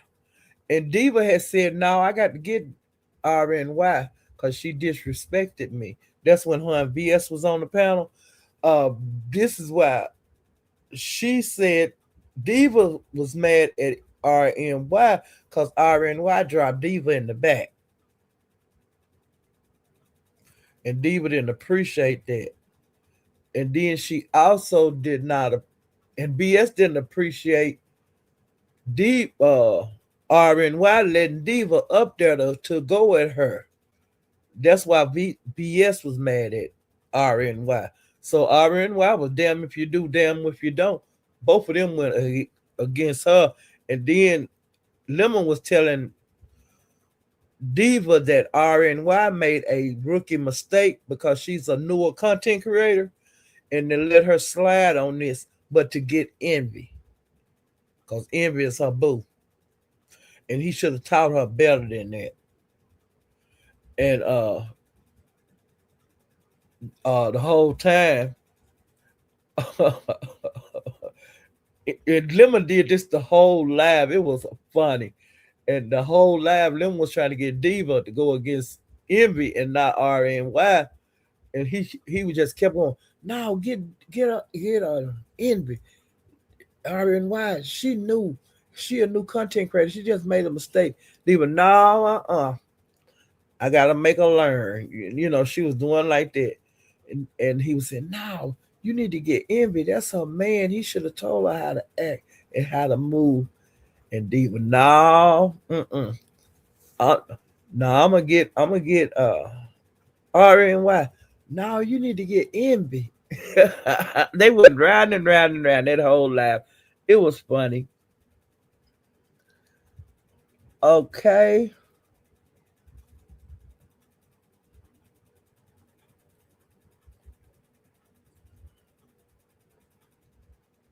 Okay, I got that out the way.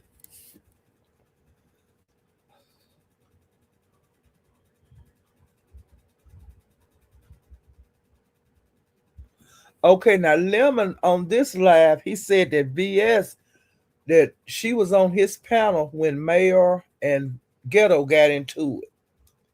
And she was all up for the pull up, for them to pull up on each other. And the whole time that they was like getting to each other, She was on Lemon panel supporting the fight, okay? She wasn't trying to get him to not fight and all of this and all of that, okay? Well, after she got mad at Lemon to go against Lemon, she called the police, told about them supposed to be hooking up. She called the police on them. Now they're so stupid. I don't. BS, why would you was just trying to hurt Lemon, but that didn't hurt Lemon. Everything that you could do to go against a person when you get mad at them, you use stuff that y'all they gave you when they was cool. Cause like Lemon, it was alive. He let you whatever with download it or get it or whatever. This was alive. He had locked down that wasn't available, but to the public, where you got him to send it to you because it was something you needed off of that live. But when you got mad at him, you threatened to strike him. Let's see, that's fucked up. Just like it was fucked up for you to be on the panel when Ghetto them was into it, supporting them meeting up, supporting them fight. But then when them turn against you, you want to call the police. That's insane.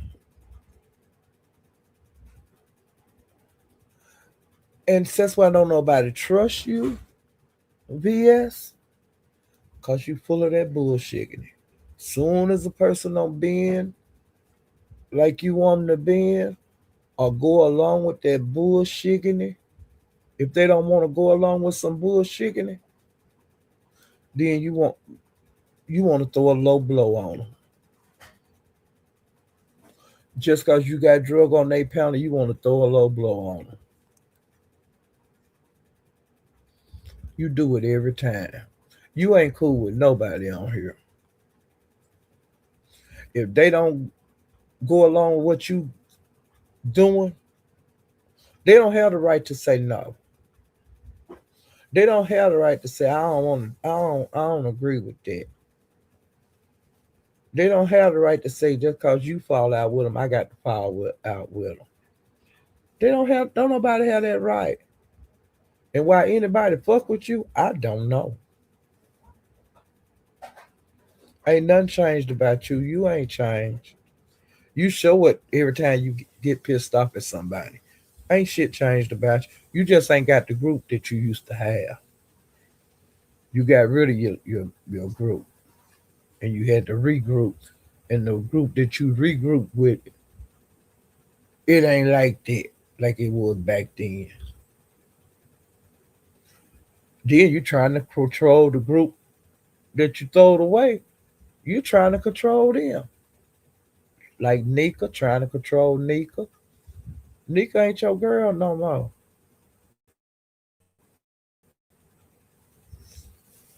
When you went to jail, you lost your girl. That's just like when a pimp got a hoe. Sometimes they choose another hoe. I mean another pimp. It is what it is. Just like with dating. I might like you today, and you might be the best guy in the world. And overnight, hell, I might be with somebody else. It is what it is. You see it every day. I didn't think, why she leave him? He was a good guy. Or why she do that? Why would she go with that? She had a good one. It is what it is. And you don't have the power like with Nika, Bree, because they won't go along with you. Then you want to, now you want to shoot them in the pinky toe. Just because they didn't go along with that bullshit, that old shit that you're trying to throw up at them and threatening to throw up at those ladies. That shit ain't holding no weight. You can't hurt them. You can't do nothing to them. They're not going along with that bullshit anymore. That's over. Now you might have got them when you first. You might have got to keep them when you first got out. You got to be back on YouTube, but you throw them away. You didn't give them a chance to leave. Now you think you can call your hoes back? Nope, they ain't going. You was out here, and Lady Nika, I can't believe you, Lady Nika. This ain't the old Lady Nika. It ain't the old Lady Nika.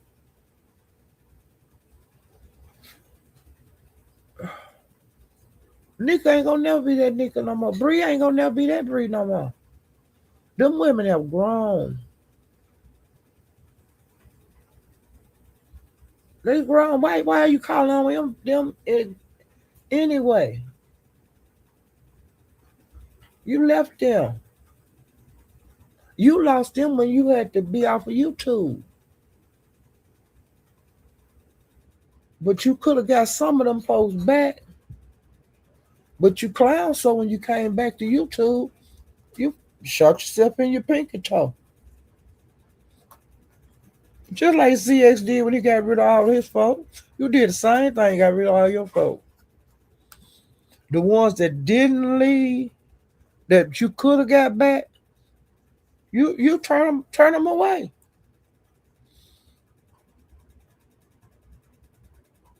You didn't give them a chance to run, and now you want them back. Lady Nika, I can't believe you. And Brianna, you know about whatever that woman is. You know what you done. Now, Brianna, you ain't running nothing no more. You can't hurt them. That day is over. That old shit you want to try to bring up, don't nobody give a fuck. The beef sector moved right on, and it's still moving, changing, evolving every day. One monkey don't stop no show. Hey, one monkey don't stop no show, because if it did when you left, when the judge put you off of YouTube, if you the monkey that stopped the show, you didn't stop it. The beef sector rolled right on along without you just fine. When you came back and said you wasn't gonna be in beef sector no more, you going these other sectors. I got my VS icon sector, all this and all that. But you managed to worm your way back over here, crawl back over here, and you still ain't gonna run nothing.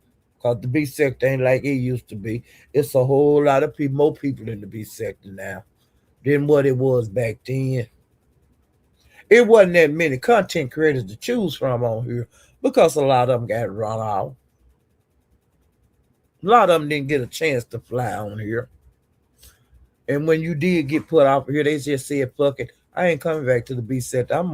I done got me a new name. I'm flying on somewhere else on this other sector. Fuck the B sector. Some people did that. Ain't nothing wrong with that. But as far as that old shit, that ain't gonna never come back. You can forget it, VS. You ain't running nothing over here. Ain't nobody scared of you no more. That was back in the day. That gang mentality, no. Whatever gang you got is weak. Cause if they were strong, you wouldn't be calling for Bree and be calling for Nika. And they not leaving for Zyro. You can forget it. The trifecta's gonna keep trifectoring. Ain't nobody gonna They not gonna let nobody break them up. The only way they gonna break up is them three. do it, and they don't look like they're gonna do it anyway soon. The little bitty spats they show us is nothing. Okay, you you lost your crew, you know, and you should have been able to rebuild by now. Long as you've been back. So you was talking about like the beef sectors at its peak. You at your peak. You can't go back to them other sectors that you was in because if you could, you would. But you wasn't running in them sectors. Them sectors roll right along, just like the beef sector do. Just like the beef sector is, it's gonna keep rolling on and on. It ain't going nowhere. Just the only thing gonna change in the beef sector is the subscribers and the content creators. It is what it is. Ain't nothing gonna change. I never ate that first one. Yeah, I don't need them more. I don't know that. I never got that. I understand, but it's too late now. You got it. Thank you, thank you for bringing it in here. But yeah, it just like life. It's gonna go on as long as YouTube here. These sectors gonna be here, and they're gonna just keep making new ones. You know, and good luck to all of them. We need more. We need more content creators. I like a variety. You know, I don't like the same thing all the time.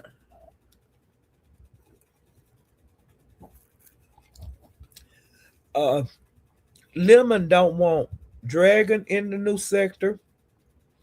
He don't want Sour Patch in the new sector. He don't want Krista in the new sector. I'm trying to think of anybody. ZX, Rex. See who else? Okay, now with Rex not being able to go to the new sector. Now, as far as I know now, I may be wrong. I don't know if he docks. Because they were saying no doxing. Now I don't know if Rex docks. Um, as far as I know, he don't, but he might. I don't know why they don't want Rex, and I don't think he talk about children either, do we?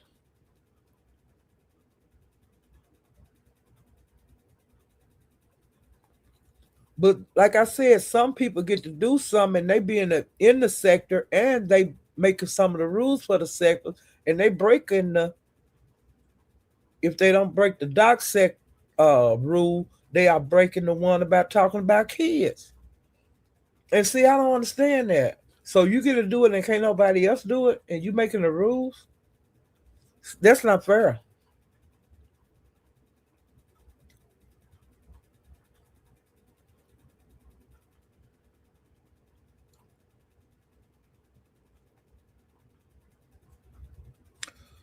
Okay.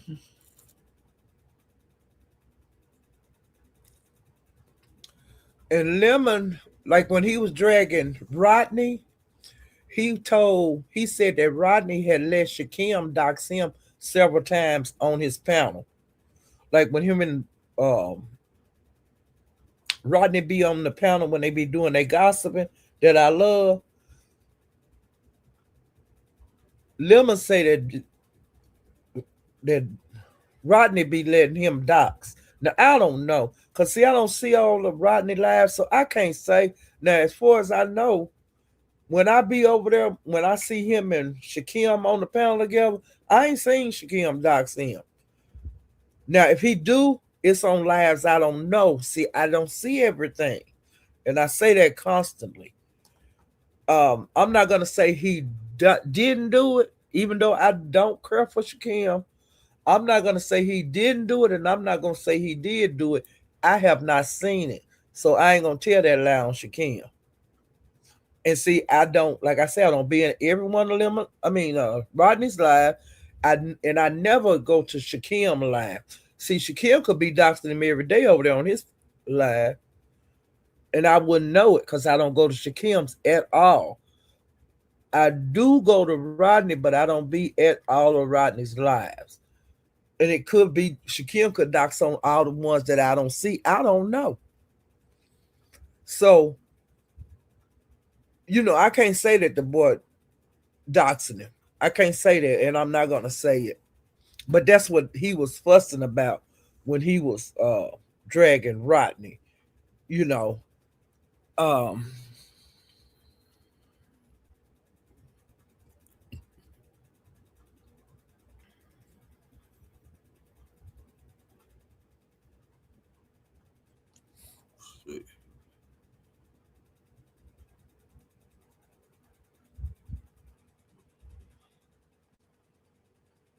and he said he think that Rodney have a crush on ZX,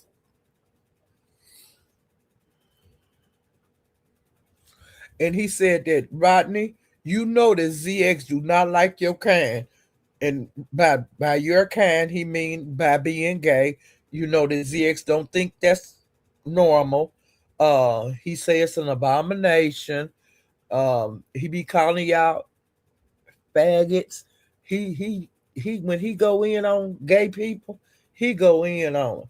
Now the only person that I've seen that's gay that he shows some respect to is James Caldwell. As far as I know, he have never crossed James Caldwell. And everybody know James Caldwell gay. He ain't never I ain't never seen him disrespect James. But I've seen him respect like Jay Wilson, like all the rest of the guys. I haven't seen him disrespect him. Because he don't go. He says an abomination. That some of them should be KILLED. He threatened violence on him. I'll bust your head in. I'll kick your goddamn ass. I'll do this and I'll do that. Okay. Uh, we'll see how it work out with Rodney and ZX. Now, some people saying that Rodney is the first lady of the ZX crew. Uh, they say that he wears the biggest hat over there. Now, I have like when I went over there and looked at the live of ZX yesterday, his chat was cool. They was real nice in the chat. You know, like when people would come in and like wouldn't speak, he would say that we don't do that over here. We say good morning, this and that. He wants you to act so proper at his channel, but he be so disrespectful on everybody else's panel. I don't know why the people let him get away with it as long as they did in the beef sector. He not beef sector. Why would you let him come over here and destroy and conquer and drag y'all, talk about you like a dog? Why would y'all let him do that on your panel where you could get struck, say the nastiest thing, talk to these women like they got a tail? But on his live, you have to be on your best behavior. You have to be so damn nice in the chat. You have to be so nice and proper on the panel. The only one got to get that showed out over there was Kiki when she was drunk and telling all them lies about VS setting that fire on her apartment. VS and Sonny setting her apartment on fire. Now he was all up in the. He loved that when Kiki was over there. He loved that. He let her act the biggest monkey. You know,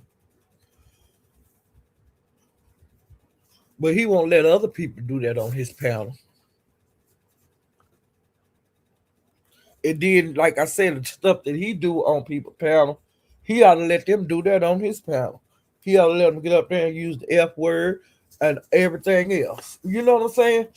He ought to let them get up there and call people out their name, the women and the men. The way he ought to be able to, people ought to be able to go over there on Zix and threaten people's life. You know, but he wants you to be on your best behavior when you go over there to his channel. You can't do all that bullshitting that he do. You can't do the shenanigans and all of that on his panel. He leave people backstage over there. They can't get mad at him. Like he get mad when they leave him backstage or drop them off his panel, off of their panel. They can't get mad at him. Same way with uh VS. Same way with Diva. They don't let people act like that, show out. I'm just calling across the board. They don't let people come to their channel and show their ass like that. But see, that's just the way these people is on YouTube. You do as I say, not as I do. Okay?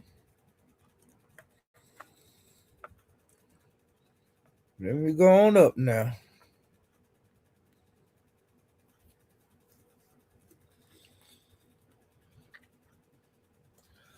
Okay, now I'm going to other areas on Lemon. Now some of the people that he was on letting on the stage was Beans and Cornbread, Mika, Brooke, Trish.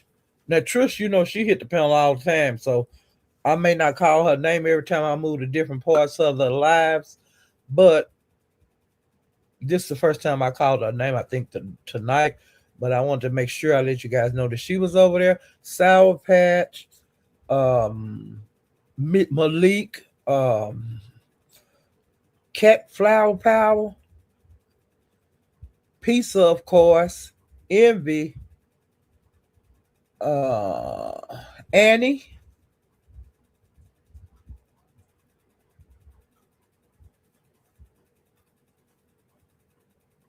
Okay, now Lemon had got struck again. He got struck a copyright strike, and it come from Shakim.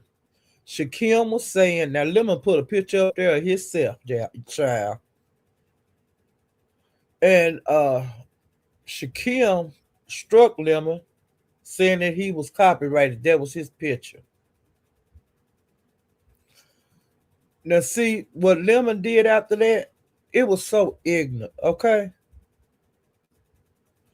he run his black ass over to Saida, Sincere Saida,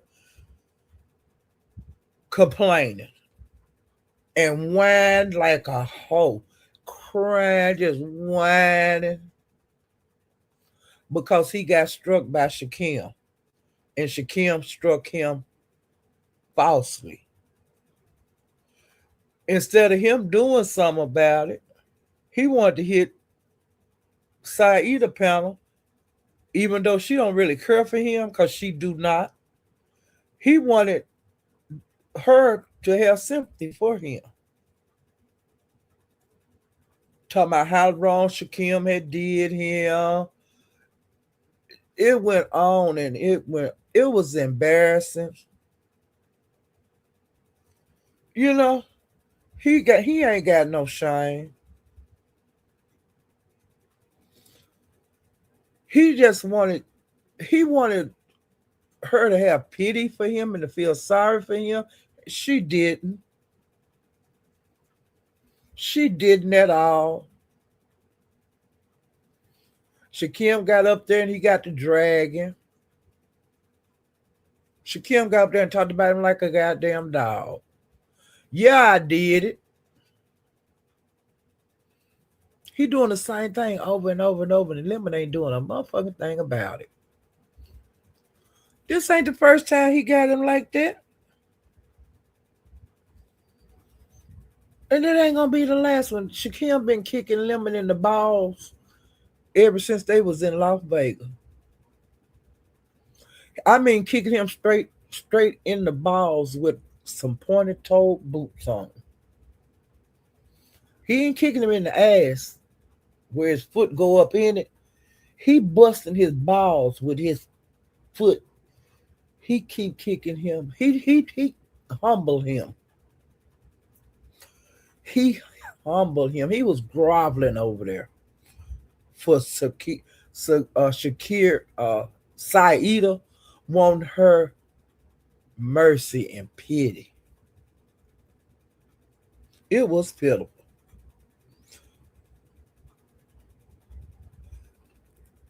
And I missed that strike. I mean, as soon as I went over there, that laugh got pulled. Cause sometimes when I be moving around, like when I miss Lemon while he live, I can catch him right when he getting ready to go off. And on that live, when he got struck, when Shakim struck him, when I went over there, boop, it was gone like that quick. Cause I got to watch a little. When I clicked on it, it was right going off. And then when I tried to refresh to pull it back, cause the you know how it'd be that bob the thing that go it keep you know the thing that be on here and they keep on twirling, twirling, twirling. It can't get the the video don't complete, it don't stop.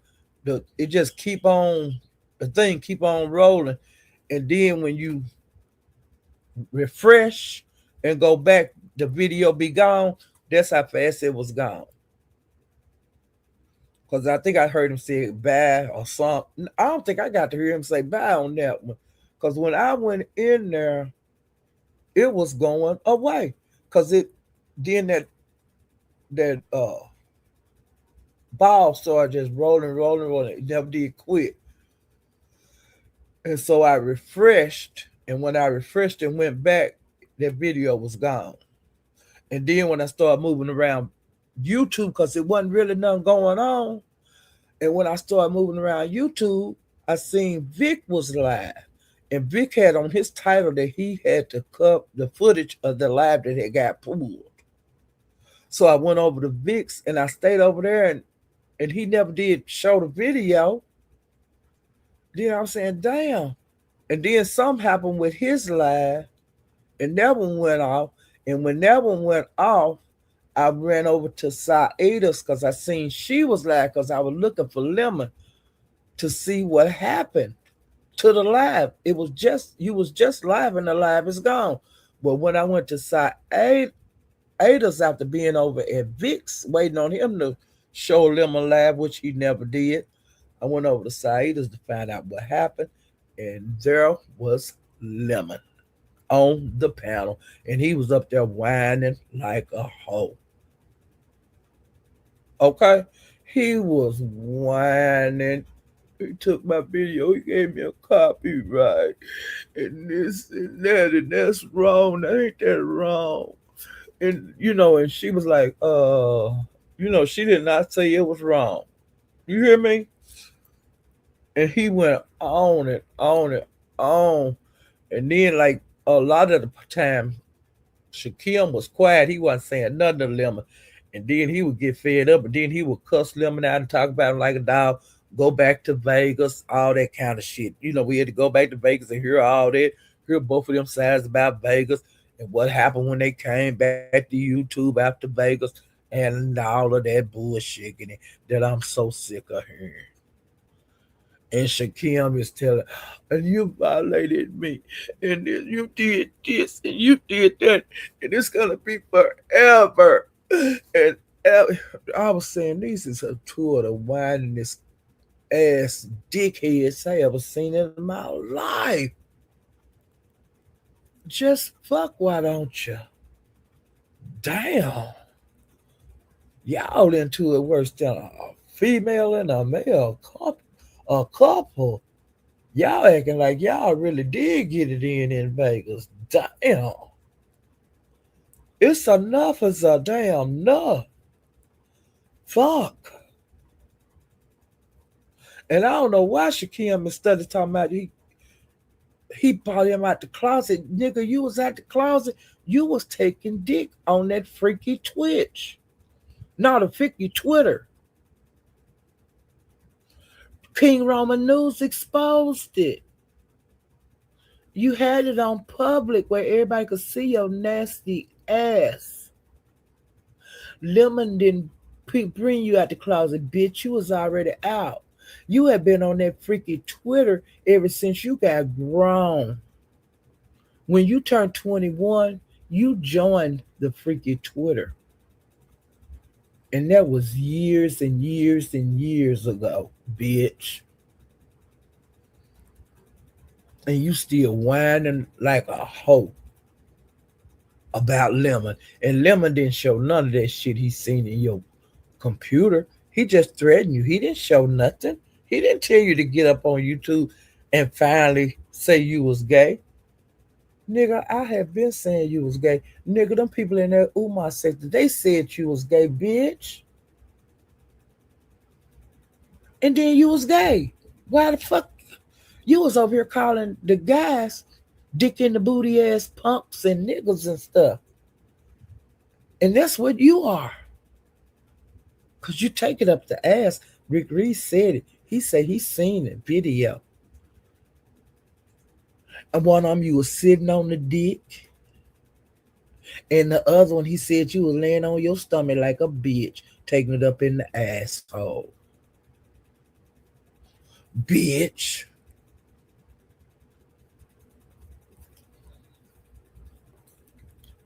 So I don't know why you keep crying about Lemon looking in your computer, child. Rick Reed said that he seen the video. And they say it's going around. I don't want to see the shit. I believe Rick Reed. Like I told you, get on Rick Reed or wherever you see him on a panel and say, Rick, you telling a motherfucking lie. You ain't seen me sit on no dick and you ain't seen me lay on my belly. You ain't gonna do that. I bet. I believe Rick. I don't believe you, Shakim.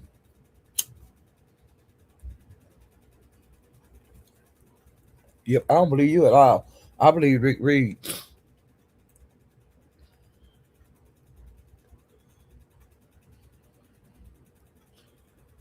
Okay. Wait a minute. I went too far.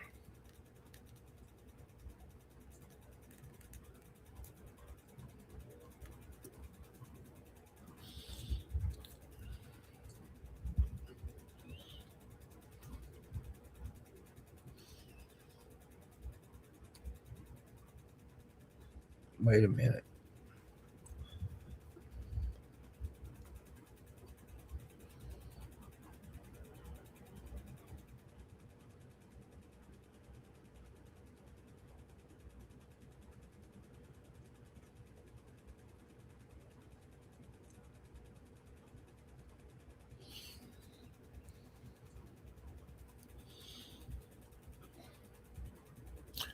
Okay.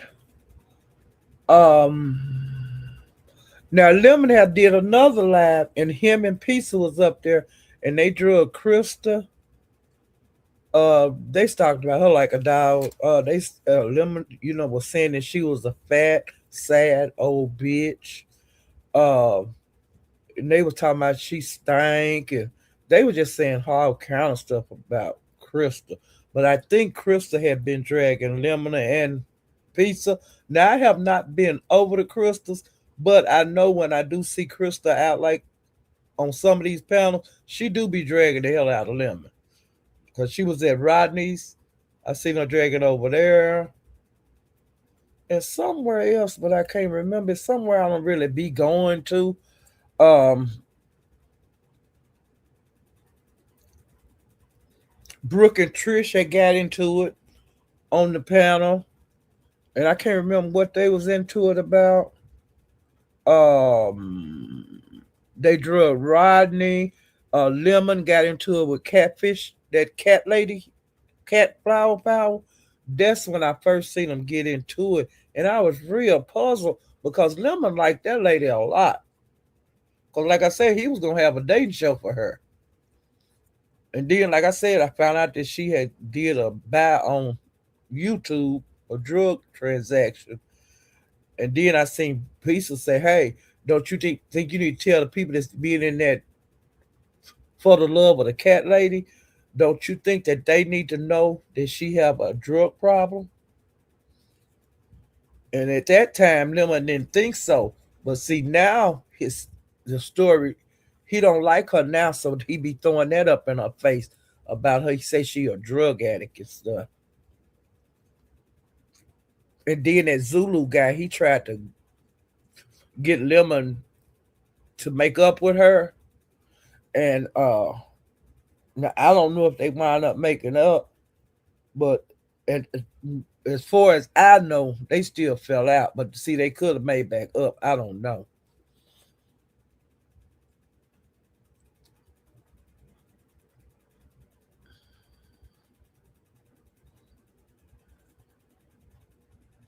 And Brooke, she said that she gonna start being back active when that new sector start. She wanna be a part of it, like to help get it going.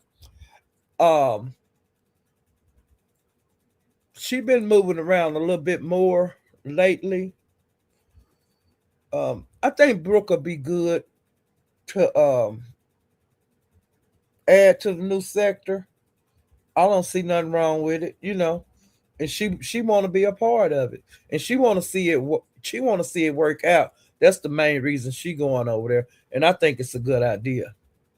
Now Ghetto been lying like he was gonna go live, uh, gonna start doing content, cause he used to go live and he used to talk about sports, and I'm assuming that's what he gonna do this time. But he still haven't had enough nerve to hit the button. Now he been saying he was gonna do a test run. Um, Hell, I don't see what all the test runs and all that about. Just hit your damn live and start talking. But I don't know if I don't really have much faith in him going live, but he might. Like I said, cause he used to. Yep, I used to go through there sometime. I wouldn't stay the whole live because I'm not interested in sports. I just would rather go through just to stop and just to wave, you know, and keep moving. Sometimes I would just be in the cloud just to see what he was talking about. And every time I did, he was talking about sports. And then he stopped going live. So he might start back.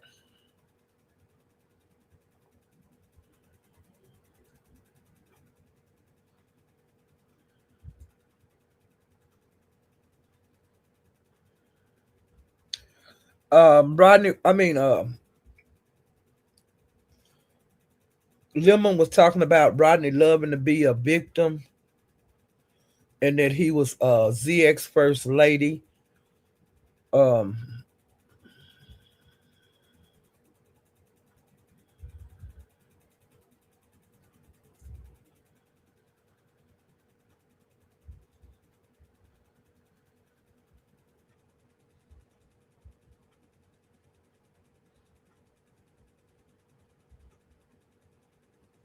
and Lemon was calling Shakim a super fan, and he was saying if he didn't do content on Lemon, he wouldn't have no channel.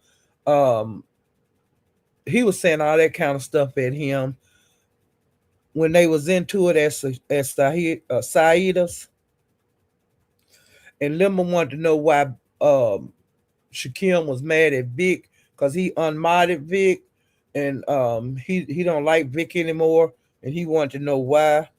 I'm thinking it was because of Lemon that Vic still cool with Lemon, but I don't understand that because Vic been cool with Lemon ever since Shakim and him fell out. He was cool with Lemon before they fell out, and so I don't know why he turned on Vic. And he told Shakim, "You just stop flagging him." He was saying he was tired, and he was telling Shakim to shut up, bitch. Like when Shakim was trying to talk, and Shakim was telling him to shut up, and then he was telling Lemon that he had cried on his panel, and he said that you outed him in front of 800 people. Why? while you stayed in the closet. You hear me? That's what Shakim said. He cried on his panel in front of 800 people, like he was telling Lemon that. I cried on your panel in front of 800 people, and you outed me, and you stayed in the closet. I was saying, what?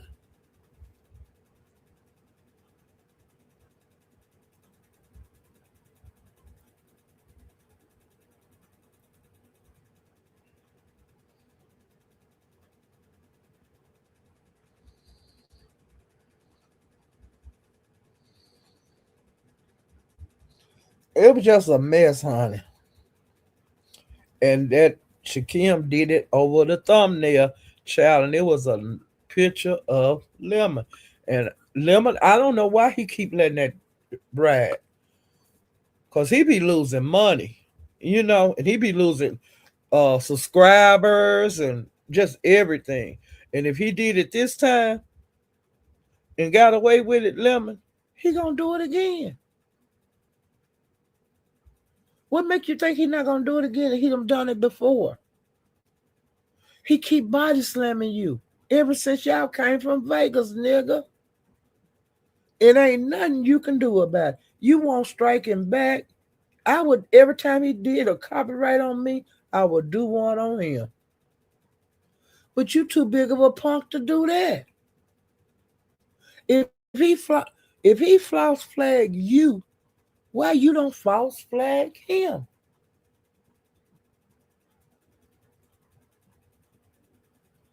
Uh, Fight fire with fire. Do something. Pinch him. Pinch him. That Shakim is body slamming you over and over and over again. You can't even get monetized. He keep kicking you in your ball. And you ain't doing nothing about it. You ain't did nothing. Y'all been back from Vegas. It's going on 2 years.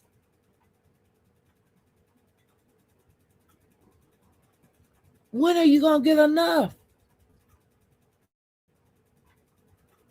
I, why don't you false flag him? Do something.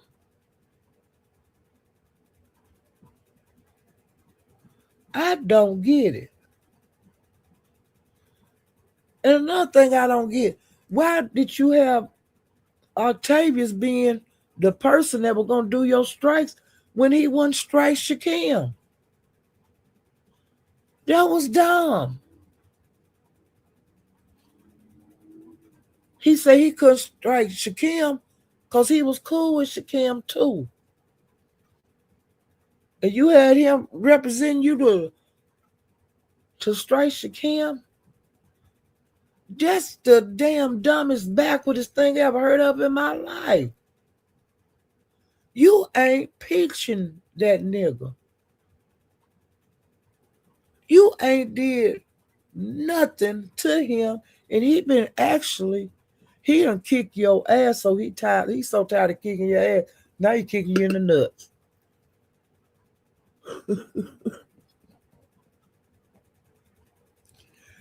I don't get it. I ain't gonna try to get it.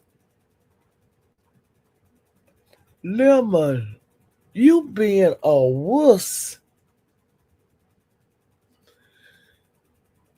Lemon, how much money you gonna let that man take from you? This been going on for damn near 2 years, Lemon. And you ain't even scratched. I'm not even gonna say pinch anymore. You haven't scratched. You ain't swung at him and missed, Lemon. You ain't even swung at him and missed. You ain't did nothing but lay on your back and take it like a hoe.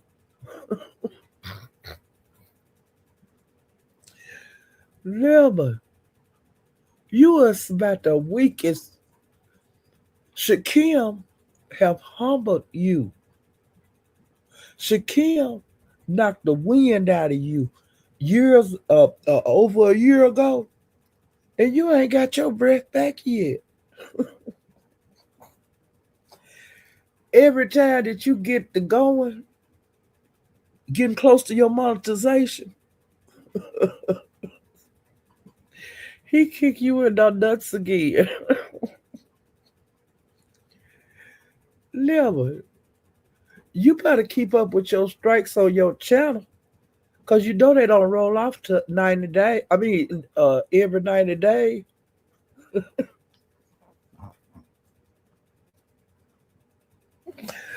You remember you lost a channel like that. You didn't have enough sense to have a bag up to go to the bag up. You should stay on the main one. And then you got that third strike and damn your page was gone. And guess who gave it to you? I'm assuming Shakim, he took the credit for it, child, but it could have been somebody else, baby. You are about the dumbest one on here.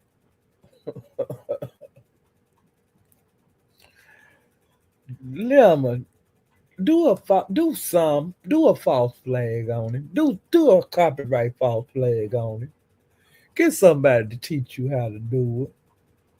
But Lemon, I think that you could do it if you just take your time and read what the goddamn strike, the steps. The steps is on the strike. Do you think this is a copyright strike? You click that, yes, that one. Then you go to the next one and do what it say do. It tell you what to do, and then you go to the next. You go until it say finish or hit submit to complete. Do that. Try, try. You ain't done shit. You ain't done nothing. You ain't even give YouTube a chance to say, "Well, sorry, we have to let this." We looked at it, but that's not a copyright. You ain't gave them a chance to look at the bullshit in there. Damn. Read up on Google it. Just say, "Hey, Google, how how can I strike? Where do I have to go to learn how to strike? Teach me the step by step copyright strike. How to do it on YouTube." I bet you Google will show you. Ask Alexa. Say, "Alexa, how do you strike on YouTube? Where would I go to look on YouTube?" Put it on in the search thing on YouTube. They got a lot of goddamn uh videos on how to strike and how to do this and how to do that. The YouTube do have that on here. You too dumb to do that? Now me, I don't want to do it. To me, I need to get on here. What I need to do is get on here and do this, and I need to get on here and do that. Okay, learn how to do uh, thumbnails. I need to learn how to do that. I need to learn how to not to go and get somebody else's picture and put on my goddamn thumbnail. I might have a bad thumbnail up here now. I don't know. I just learned. I don't even know what I did to do this thumbnail, but I did that. Y'all proud of me, even though I don't know what I did to do this, and I didn't want that picture, but that's the one I clicked on. But I had that in one of my folders from a long time ago. I think my granddaughter might have put it in there. But uh, you need to do some, Lemon. And plus they do have videos on here that tell you step by step what to do, and you can pull them up on YouTube. How do I do a community copyright strike? Type that in the search bar on YouTube, and all them videos gonna come up, and it's gonna tell you what to do. And if it don't work, so what? At least you tried. At least you could show your people that I did attempt to do that, because YouTube gonna send you an email, and they're gonna say yay or they're gonna say nay. They're gonna say it didn't meet the requirements, to strike, or either they say that it was successful. But you need to do something. You need to show your supporters that you trying to fight back. Y'all, I'm doing this. I did this copyright on that nigga. I did the same thing he did to me. He on here admitting that he false flag. He is flat out saying he false flag you, and you ain't gonna do nothing about it. He's saying that, and I'm gonna keep on doing it. Any chance I get to get you, I'm gonna do it. That's that kind of shit he was talking over there, Saida. And I was sitting there with my mouth wide open, and you was up there whining like a hoe, trying to get Saida to go go along with you, and you know she wasn't, because you know her and uh Shakim is very, very cool, and she's not gonna go against him for you. That's the same way YouTube cameras used to be until her and Shakim fell out. You know how she is. And now you can, you get to go back over there, and now you can act where you Jadon be over there, so you ain't gonna really go over there. But it's the same thing. And then until you pay Saida her money, she ain't gonna fuck with you, and she ain't gonna fuck with you even after you pay her now. It's been so long and you talk so rude to her, you know, it is what it is. I don't know. But I just couldn't believe you went over there crying to her about Shakim striking you. You could have went over to Vix. You could, hell, I would have hit my live on my backup page and made a live and said that nigga done false flag me again. Your people should have been the first people to know. But you gonna run your ass over there to Saida's and give her all them people like me that went over there to be nosy. You gave that to her. And you know she don't like you. She could care 2 cents about you. I was shocked. My mouth hit the floor when I seen Lemon sitting over there on her panel, whining like a hoe. And you don't see that? He won't flag me. Don't you see that wrong? And she was saying, well, anyway, you did this. You know, you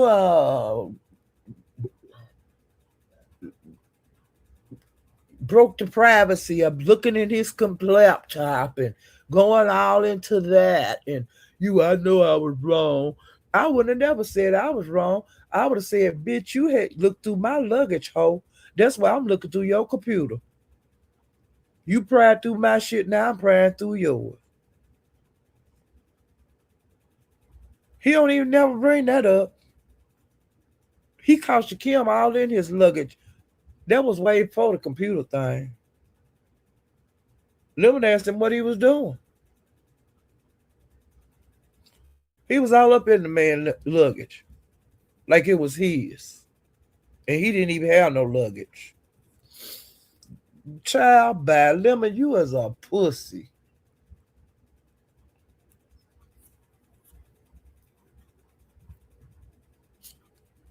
And I knew I was wrong. I apologize. I knew I was wrong for looking through his computer.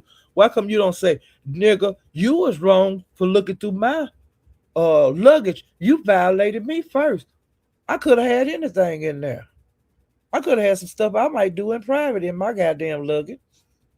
Just like you got some shit you was doing in private that you had in your laptop, bitch. That's how you do that. But he's so dumb he can't do it. He he too dumb to know to come back at Shakim like that. He too dumb.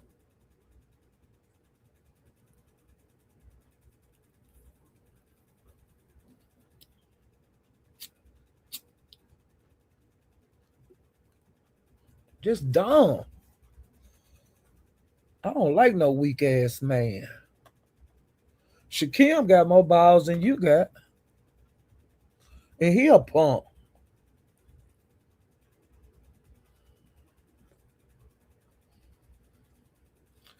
Okay, now Rick Reed, you know, Lemon talked about the summit that Rick Reed did. He talked about that a little bit, and then and he been like, this is another laugh. He was mocking how talked. He was calling him a country bumpkin with white gravy. He was just saying all kind of silly stuff about him. And then Sparkle, she had drug Dimples, and I don't know why she did, but she jumped up there and drug Dimples. Now I like both of them. Now y'all already know that Dimples is my girl, you know, and I like Dimples a whole lot. But I was surprised that Sparkle had drug her. I don't know if they have been into it out in the YouTube streets. I don't know. And I don't think Dimple's been going live because I have not been getting any notifications from Dimples. I'm gonna have to look on Dimple's page to see if she's been going live. Because I ain't been getting nothing from Dimple. I think they asked her that when she was in my chat earlier. And then on this live, Mika and of course Beans and Cornbread, they was doing their drag out session. Uh, Mika was into it with two P's. They was having a drag out session. They've been going on and on and on. This shit been going on damn near 2 years as far as I know. But I've heard out in the YouTube streets that those ladies come from another sector. I don't know if it was the T sector. I don't know if it was the Latrice Allen sector. I don't know where, but they did bump heads before they came to the beef sector. Before this shit come to the beef sector, those ladies knew each other in another sector. Now I wasn't in they sector. I don't know nothing about it. In this sector, it's very like where trees them at. I don't go over there. I can't tell you a whole lot about that sector. Now I don't know if that's where Shamar from too, and Sparkles. I don't know where they come here from, but I think Sparkles say the T sector. But as far as okay, with Shamar them, I don't know if they the T sector or the tree sector, Allen sector. I don't know. I don't even know if the tree Allen sector and the T sector is that the same sector. I don't know a lot. I don't know much about them people. And but they stuff supposed to have started. Mika them stuff was supposed to start at over in another sector before they even thought about coming over here. Cornbread, all whatever they issue is started in another sector. I just put it like that. Lemon and Sour Patch Talk, they was like kind of getting somewhere, and then of course it took a left turn, you know, out of nowhere. Anytime Beans and Cornbread or Two Piece or Mika, anytime them women they gonna throw down in Sour Patch, they gonna throw down. It is what it is. And they all happen to meet up over there at Lemons that night. Now, okay,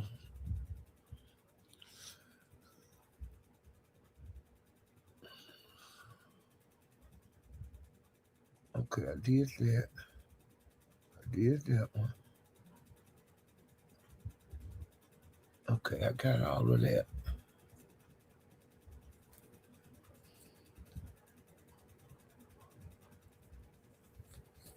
Okay, let's see. Okay, now Lemon, People of the Game, Lady Snoop, Ghetto, Envy, Right to Be Told, ODS, and I'm glad to see ODS is back out.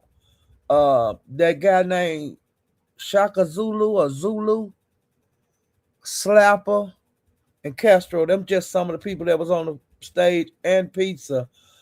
Um, Pizza, Lemon and Pizza drug Crystal again.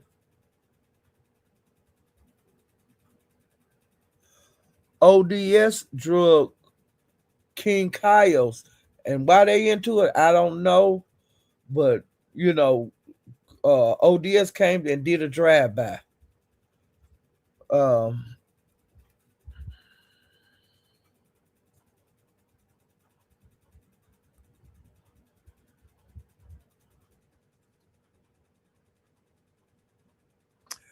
um, Diet and LB and Envy, all that. Okay, now start some of this shit start over there at Envy's, and this with this black white thing. Okay, um, see, I haven't got to the Envy Lab yet. I'm at Lemon still.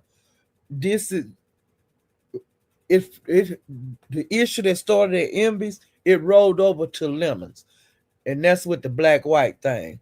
Okay,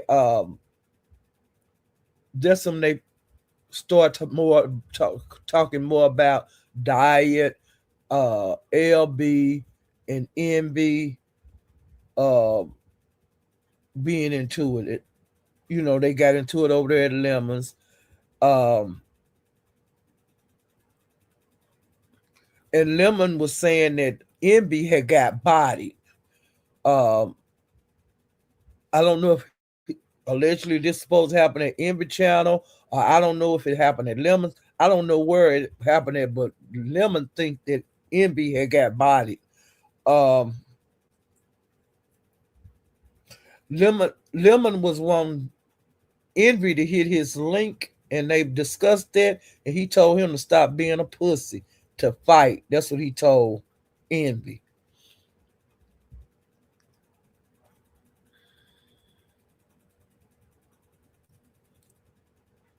And then another lab, um, it was Diva, Diet, IB, and IB and Diet are married.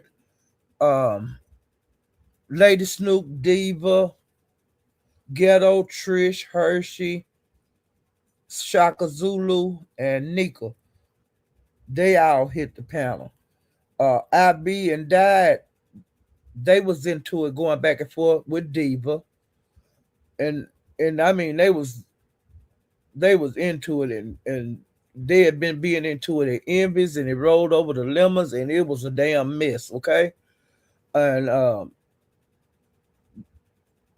they was going like through the history of what this one did to what IB and Dad was saying what Diva did to them, and Diva was saying what IB and Dad did to her, and it went on and on and on. Uh, I hate this is over in the beef sector because this ain't got nothing to do with the beef sector. Um, we have our own times when it come to the black white situation. We have that over in the beef sector. We have the colorism and all of that. We have our own issues over here, like the issues that IB, Diva, and Diet are having. It's been going on for years over in the black sector. I don't know why they keep drinking they garbage over here, and get mad if we don't participate, because we don't take our garbage over there. We don't take our problem to their sector on their panels and start discussing it and cussing each other out, and then getting mad at the black sector for not participating. And another thing, like I said, we got our own white devil over here. You know, we got our own. He come out here when he want to, and he acts a fool, and we in the beef center do what they gotta do. And what they do in the beef sector, they don't be bothered. Okay. They just have a shield up, ignore. And it is what it is. He don't nobody go over there picking with that man. They leave him just where he at. And see, he can't get in over here. He got a channel.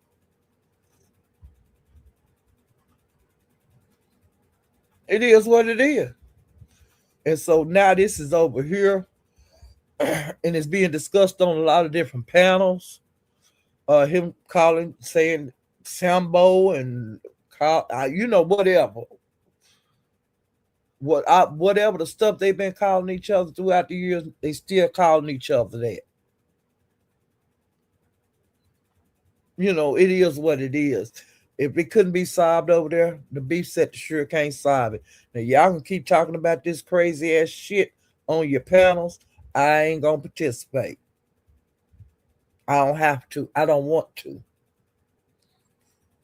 And the labs I go in and they start that black, white, and all of this, and I'm not saying to hear that bullshit. I refuse to. I ain't on nobody's side. I don't know who started the shit. What I look like getting into a fight that's been going on for years. That's too much to ask of a person. And it's a possibility because it's a 50-50 chance because it's two people.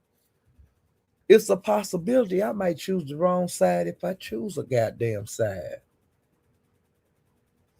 So that's why I don't get into this bullshit. Unless I know where this shit originated from, I'm not jumping in nobody goddamn fight.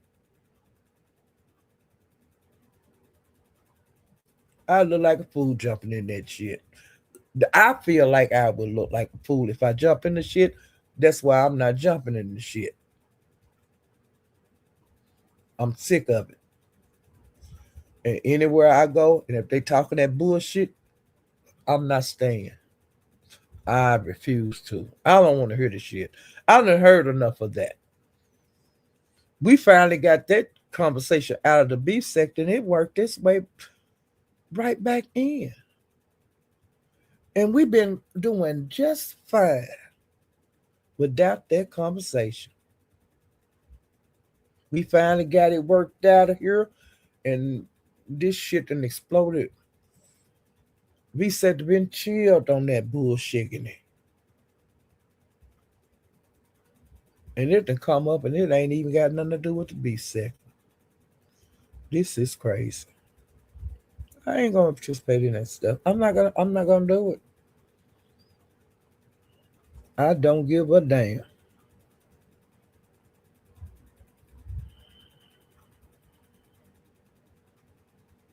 Yeah, It's some things I refuse to do. And I told you guys earlier what they were.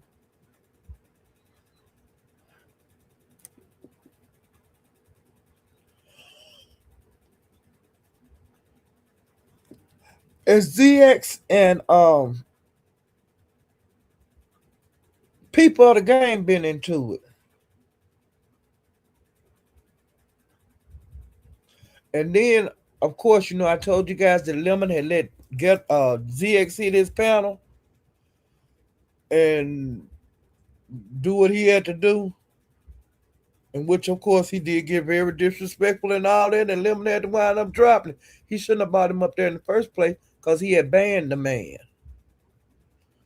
And when you ban somebody, you don't let them up there, but Lemon did let the man up there.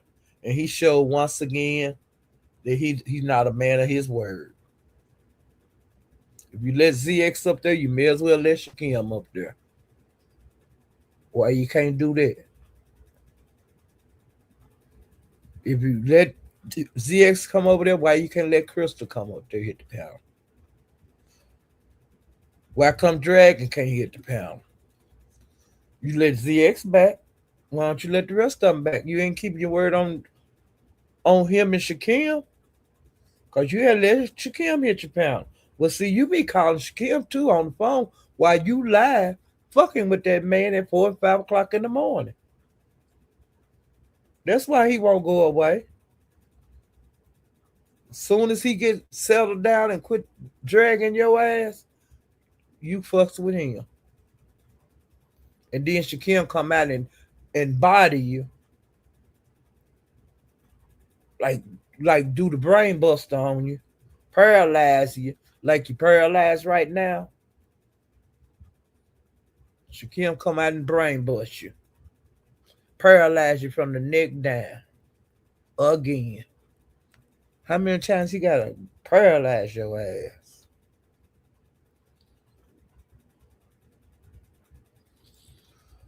And I had put a little note on here, back down memory lane, and then I put nigga stop whining like a hoe and blame it on the alcohol.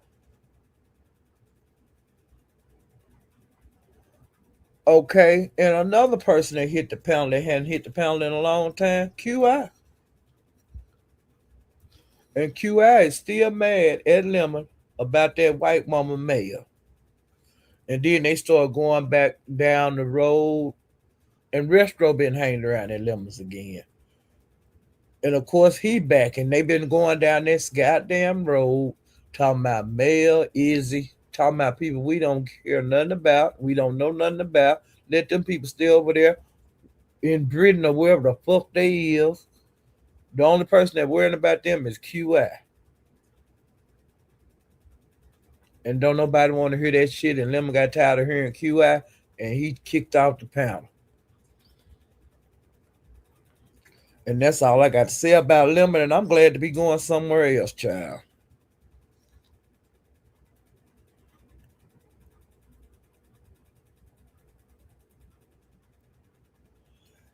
Reed and DJ Don been into it real bad. And Reed been saying that J Don Fuchs her dog. And J Don been saying that Reed Fuchs her sons. They been clowning. Ooh, them ladies and ooh, they been real nasty with each other, y'all. Hey, OG Beauty. Hey, watching from Cloud Nine. You can be what you wanna be on Cloud Nine. Hey, Ace. Wait a minute. Wait a minute. AC. She. Cora. Hell, I don't know what I just said, child. I hope you can. I hope I did the counter right. Hey, poetry. I'm trying to speak to some more people. Hey, Lovey Star. Welcome, y'all. The ones of y'all are still here. But, honey, I'm going to be here a long time. I already told y'all that. And I'm going to make sure I get through with this commentary. I don't care if it take me 2 days, child. I don't care if it take me 2 days, okay? Hey, big off Skip Jones. How you doing? If you still here. Now what?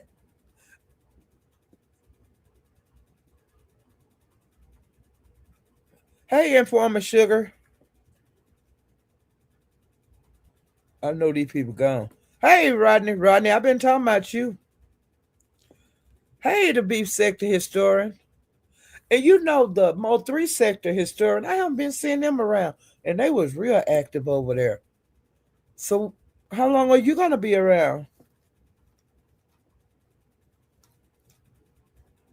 And there go my lady Dimples, honey. I hope I drug lemon enough for you, Lady Dimple. But honey, no. Forget him. I don't mean nothing to him, so he don't mean nothing to me. Okay.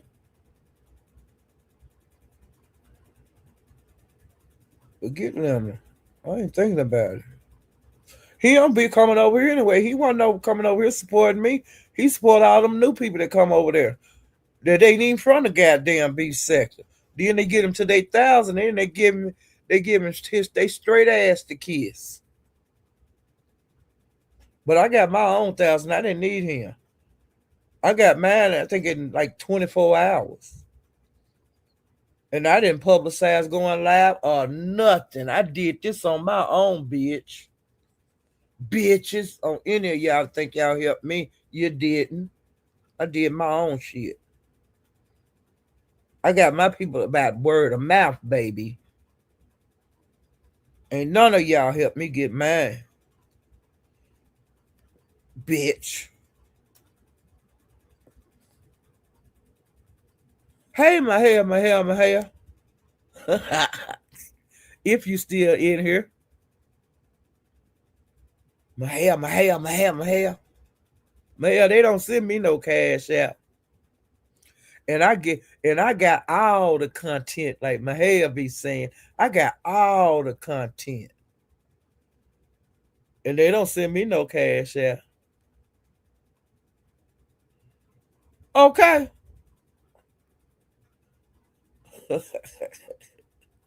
My hair, I've been on here all this time. I ain't even got to the Mo 3 sector yet. But I said I don't care how long it take me. I'm gonna stay on here until I get through everything I seen in the beef sector and the Mo 3 sector. And I ain't even got over there yet. Hey, Lake. Wait. Hey, LaKendra. Shit, I was saying lake, like lake end. I was saying looking at it like that, child. LaKendra, ain't that ignorant? LaKendra, I was saying lake. Hey, lake end.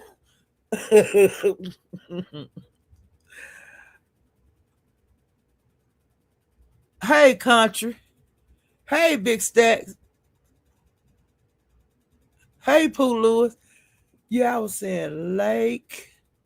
And it's LaKendra, y'all. And I was saying lake and dragon. I was just tripping. Lake drain. Oh my God, I was tripping.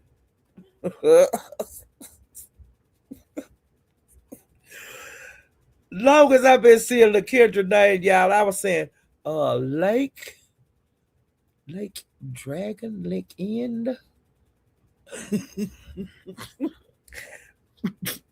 Ain't that ignorant? LaKendra, I'm gonna start calling you Lake End. Okay?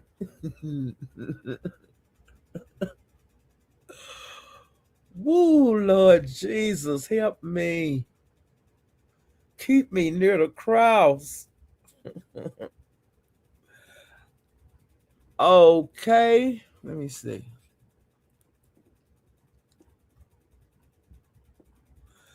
Okay, now I'm gonna tell you this where I went. It's called AK. Wait a minute. AKA BAMA Alabama sector or the Alabama sector. Y'all, wait a minute, Alabama sector. I put on here now. I made a note. I stumbled up in there. Okay, it was wives and husbands having shootouts with the side pieces.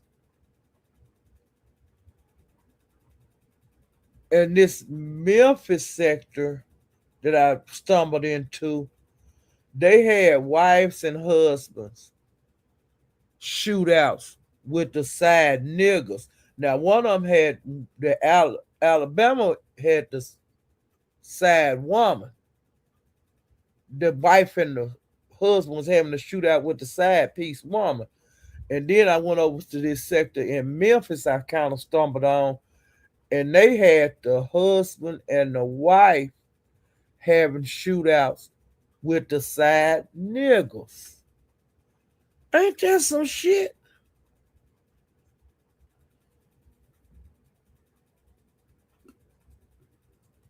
I was saying, damn,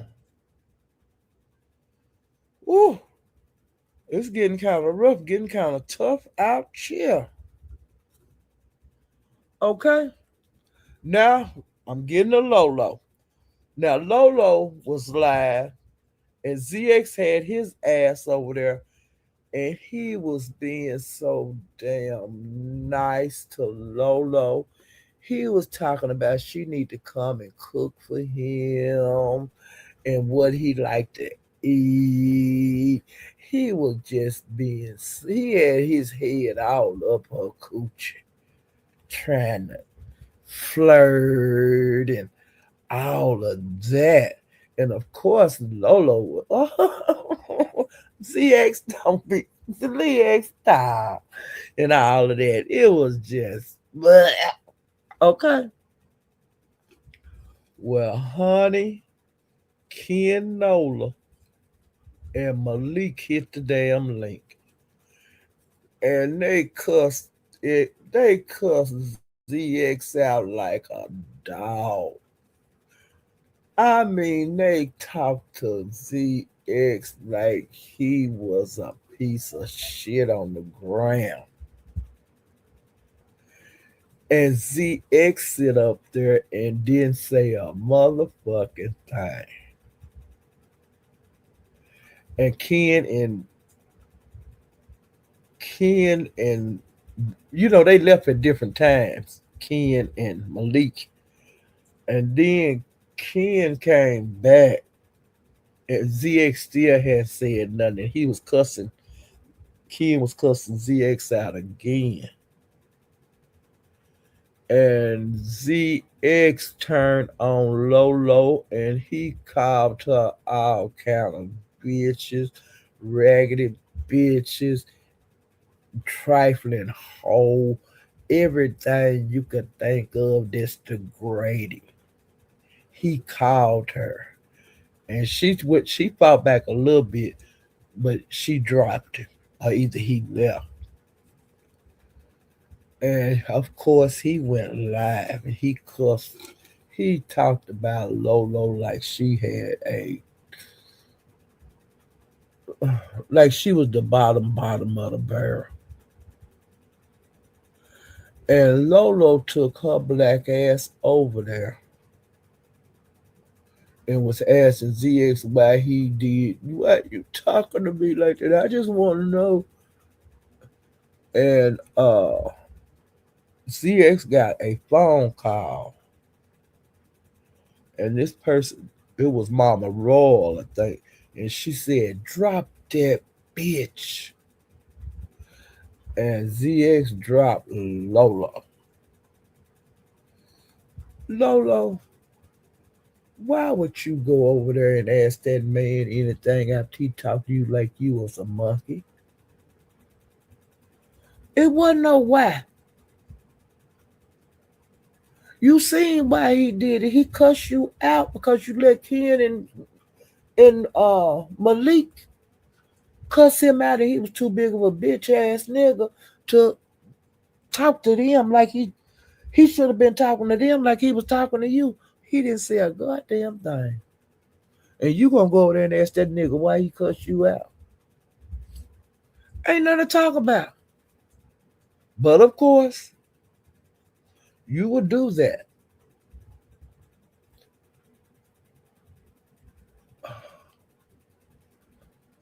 I don't get this bullshit. I ain't gonna try to get this bullshit. But this shit is straight bullshit.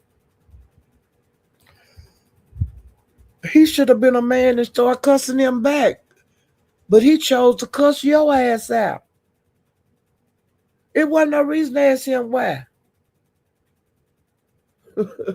You know why. He thought you should have stopped them from cussing you out, cussing him out.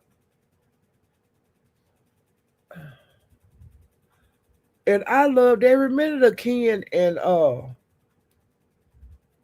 Malik cussing that nigga out. He need to be cussed out. The way he cussed everybody out on there. Girl. When he turned into a uh, uh, what they call it, some kind of daisy. Y'all, that man cussed her out. He cussed Lolo out like a dog. And she gonna ask that man, hit his family, ask him why he talked to her like that, why he cussed out like that, like she didn't know. And honey, Mama Rock, drop that bitch. And she meant business when she said, soon she said his ZX dropped. Now he act like he thought he was on mute. He didn't think he was on no fucking mute. Some of these people out here in the YouTube sphere are saying that, and y'all are full of shit. ZX knows anything he do on here. He know exactly what he doing.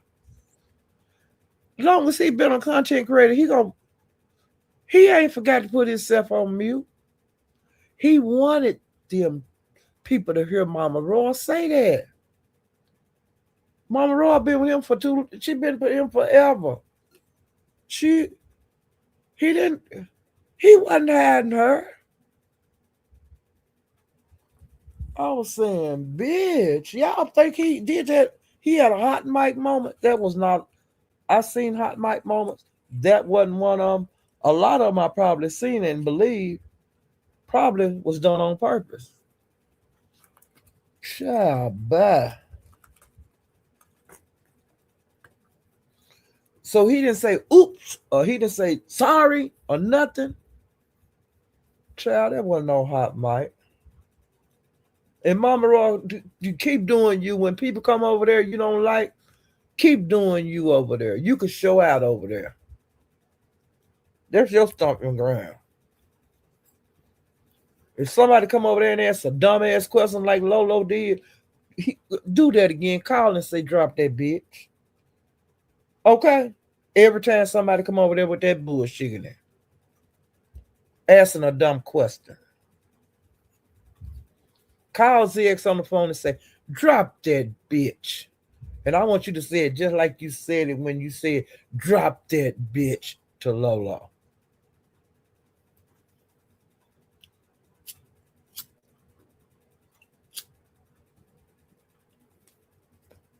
Now I'm getting to why Lolo and Rodney fell out. Because I told y'all guys I was going to talk about that later. Well, now it's later. Um, the reason that Lolo fell out with Rodney is because Rodney was her mod. And I guess she felt like when she fell out with ZX that Rodney was supposed to follow suit. Well, Rodney, of course, he said that he was going to stick with ZX. I like being over there. ZX ain't did nothing to me, blah, blah, blah. Well, before Lolo and Rodney could talk, Lolo just said, hey, Rodney got to go. And she unmodded him and allegedly denounced him. And then Lolo and Lemon was on the panel because Lolo asked her about how this is later on when he asked how did Rodney and how did Lolo fall out with Rodney? And so Lolo was saying, well, I just unmodded him because he cool with ZX and blah, blah, blah. Well, after that, ZX modded up Rodney. He was saying, you don't need Lolo. I got your back because you got my back. I got your back. I got your back, man. And he just bounced when he said that. When he modded him up, he bounced. ZX did, which I thought was a good move.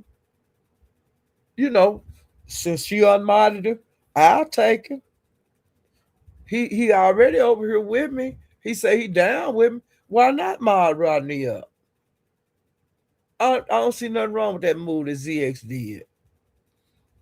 So now,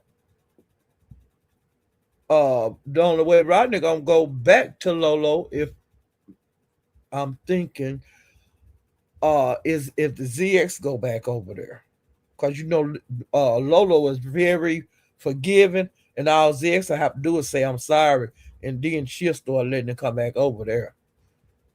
We got some of the content creators in the beef sector. They're not coming out and just saying, hey, I like ZX like Rodney is. But we have people from over here that have never left a ZX. Like a view is a view. She been over there. I think Kwani might still go over there to ZX's. Let's see. I'm sure there's some other ones. And see, I don't be at ZX's.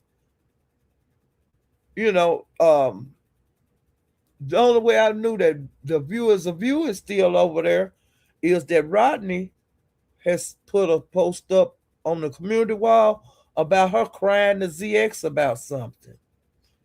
And I was saying that Rodney, you don't need to do that because viewers of you been over there. So I don't think you need to be picking at her. Period, Rodney. Now I don't know what y'all situation is, but I just can't see him dropping a viewers of you for you. Because a viewers of you been through some rocky times with ZX. I know because you know, a lot of people have told a viewers of you don't be over there. And Kwani too. And I'm sure it's other content creators. It took a long time for Nika to not fool with ZX. It's still people over here that fool with ZX, no matter if you like it or not. I don't fool with it, but it's people that fool with ZX. And they're going to keep fooling with it. It is what it is. Rodney ain't the first one. He ain't the only one.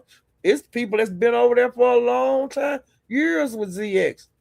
That's from the beef sector. They see everything he do. They see everything he say. They still cool with it. It is what it is, whether you like it or not. But I think that Rodney is too new over there than to be to start picking at people over there. And like I say, when viewers of you come out here and body slamming, that's what he get. And don't be saying I don't know why she doing this, why she body slammed me, and you done did a community post on her. Now I don't know if she did something to you before. I don't know if she started with you first, and I don't know what the outcome will be with the ZX thing. I don't know. But like I said, viewers of you been over there a long, long time, and I just can't see him turning against her. But he might. You never know on YouTube.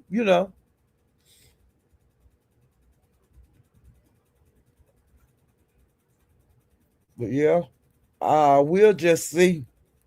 We'll see how the cookie crumbles. I ain't on nobody's side, but I'm gonna be up there watching.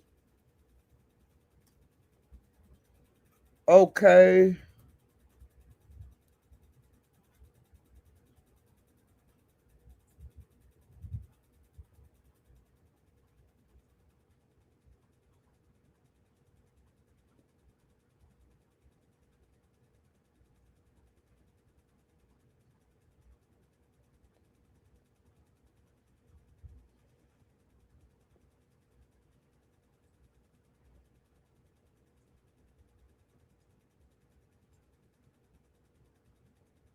Okay, now this is I'm going to RNY, and this is when she had BS up there. Okay, the people that had been on her panel were Rodney, VS, Ghetto, Charlie, J Dunn, Envy, and Rune Shaker. Okay, now Rune Shaker was up there when VS and Diva got into it. I was trying to think of the other person that was up there. It was Rune Shaker. Because I couldn't remember earlier. And this is that live that RNY let Diva up there while VS was up there. And then VS and Diva wind up getting into it. And in the end, VS was mad at Diva. I mean, at RNY and Envy. And then Diva was mad at R and Y and envy. It was damn if you win and damn if you lose on that one. And then, like I said, I don't agree with people getting mad at the content creator for them getting drugged. I'm not gonna agree with that. But some people do.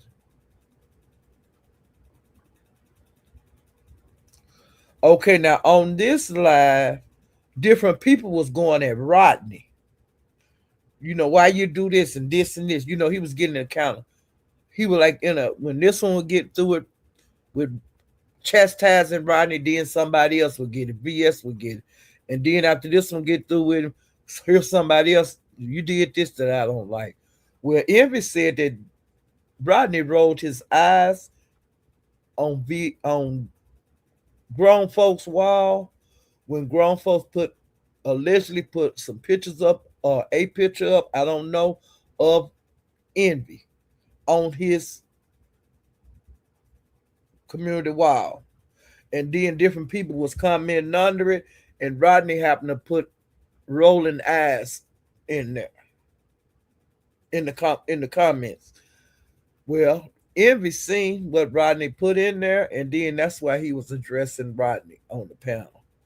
And it kind of struck a nerve with me because, like I said, ZX got mad at me years ago for putting bombs in the chat when Tracy was dragging him. Some of these people are so fickle. Some of them are so thin-skinned. Um, I wouldn't have got.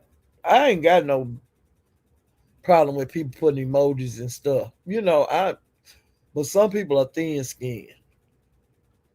I don't know what putting a rolling eye emoji in the thing just because it was a picture of Envy.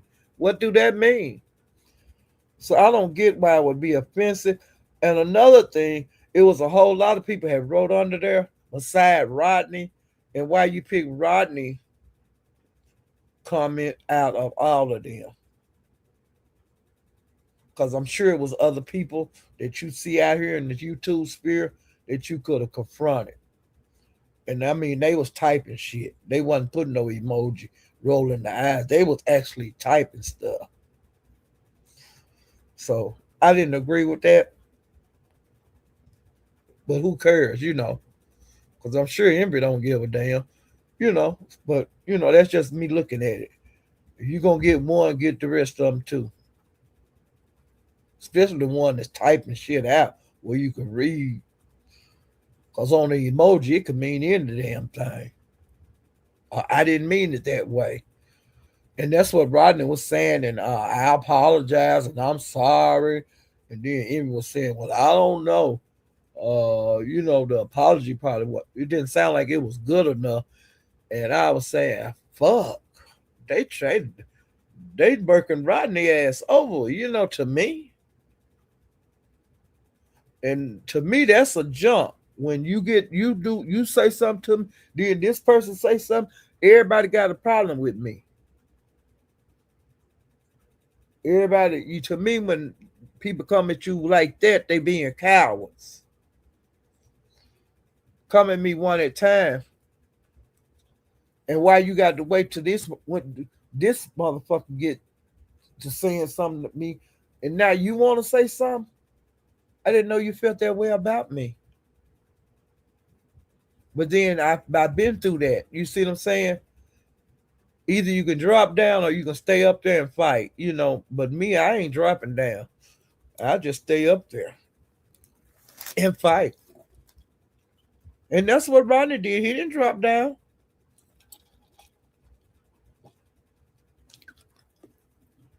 Even though he was saying he apologized and stuff, which I wouldn't have fucked him. And I told Rodney a long time ago, quit apologizing to these people. They don't give a damn.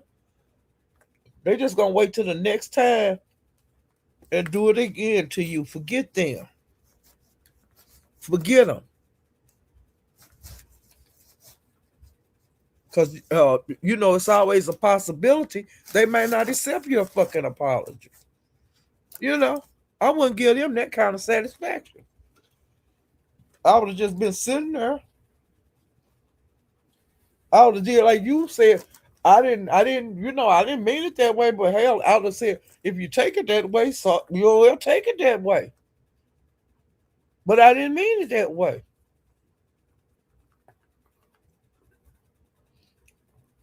A lot of this stuff is so silly, and that's silly. And everybody grown on here. And I put on here they piled on Rodney. It was Jadon, Envy, and VS. That's what I put in my notes.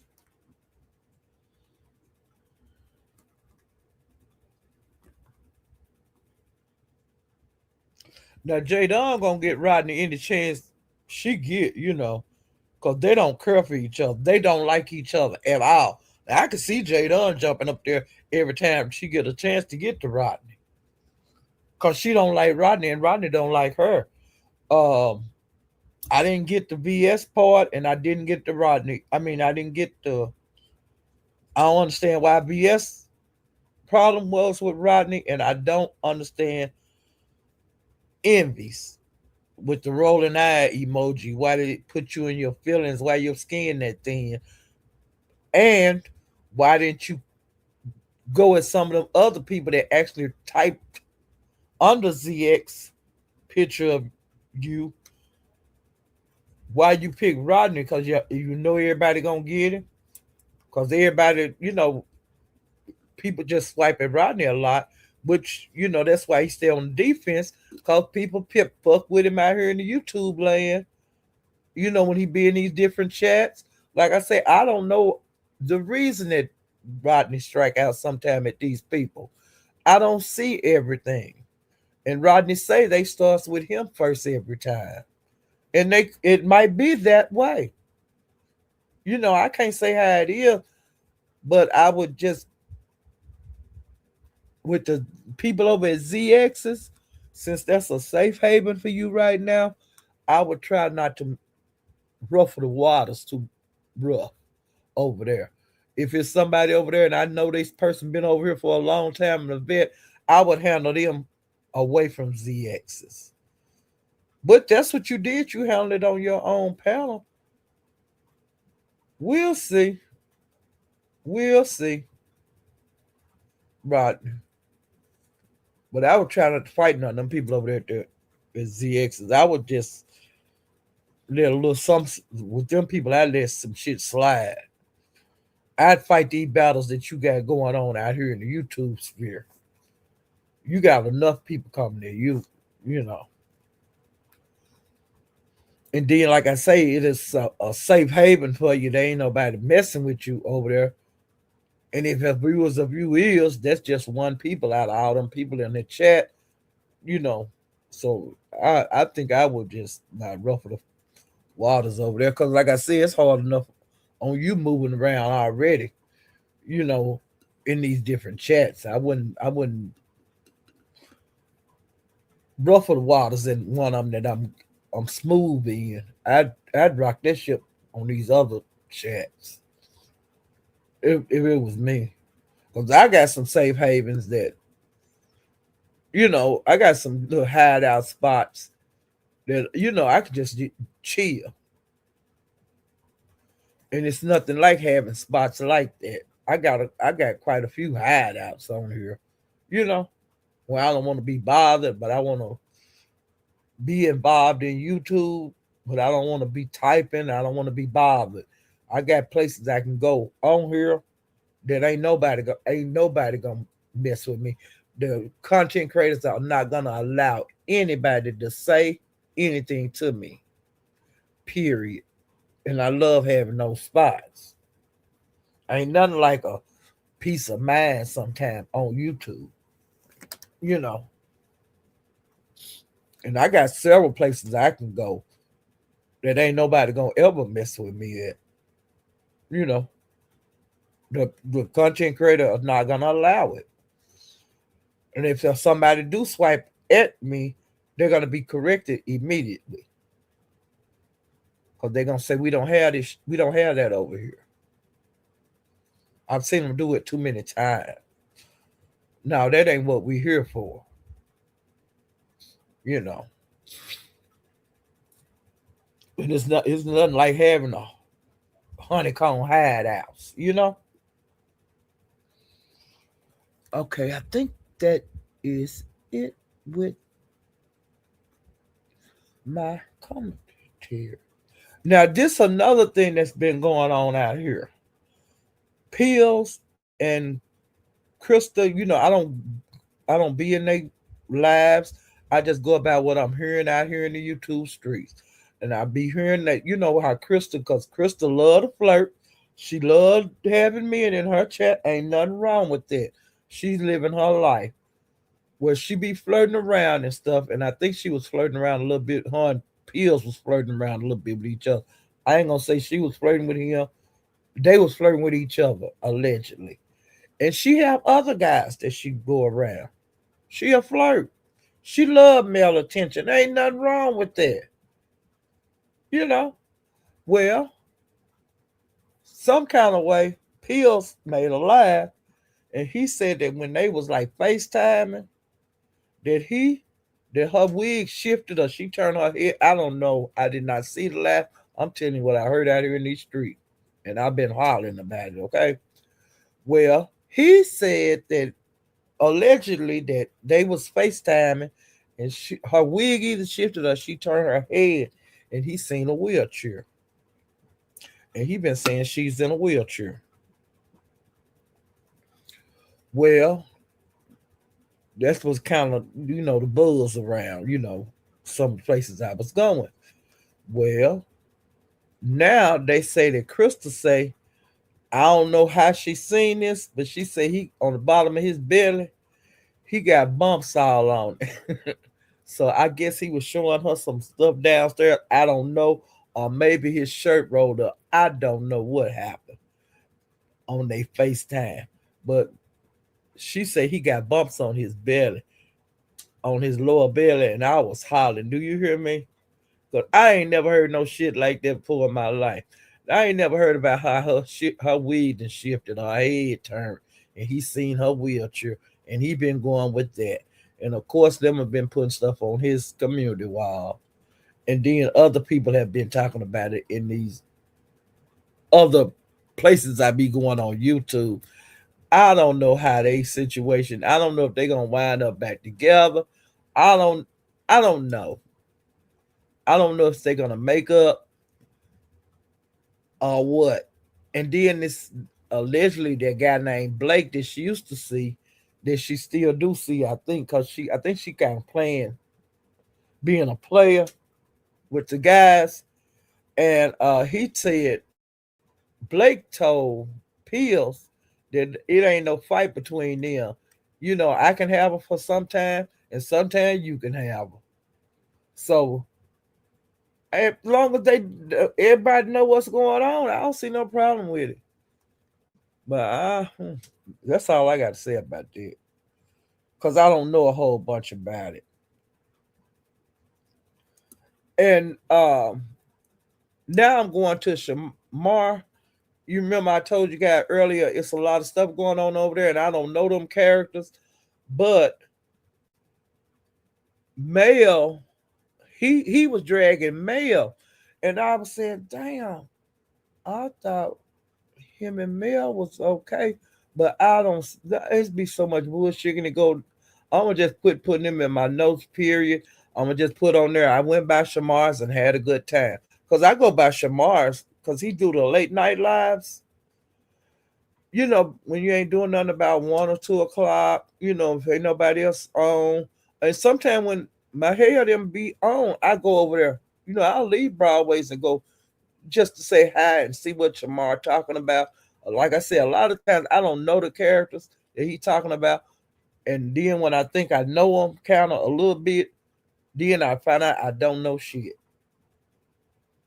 And like I said, on to solve this problem I'm having with keeping up with the whatever sector that is that Shamar's from, I'm gonna go back up in the clouds. I'm gonna speak to him real quick and go up in the clouds and just sit up there and totally concentrate.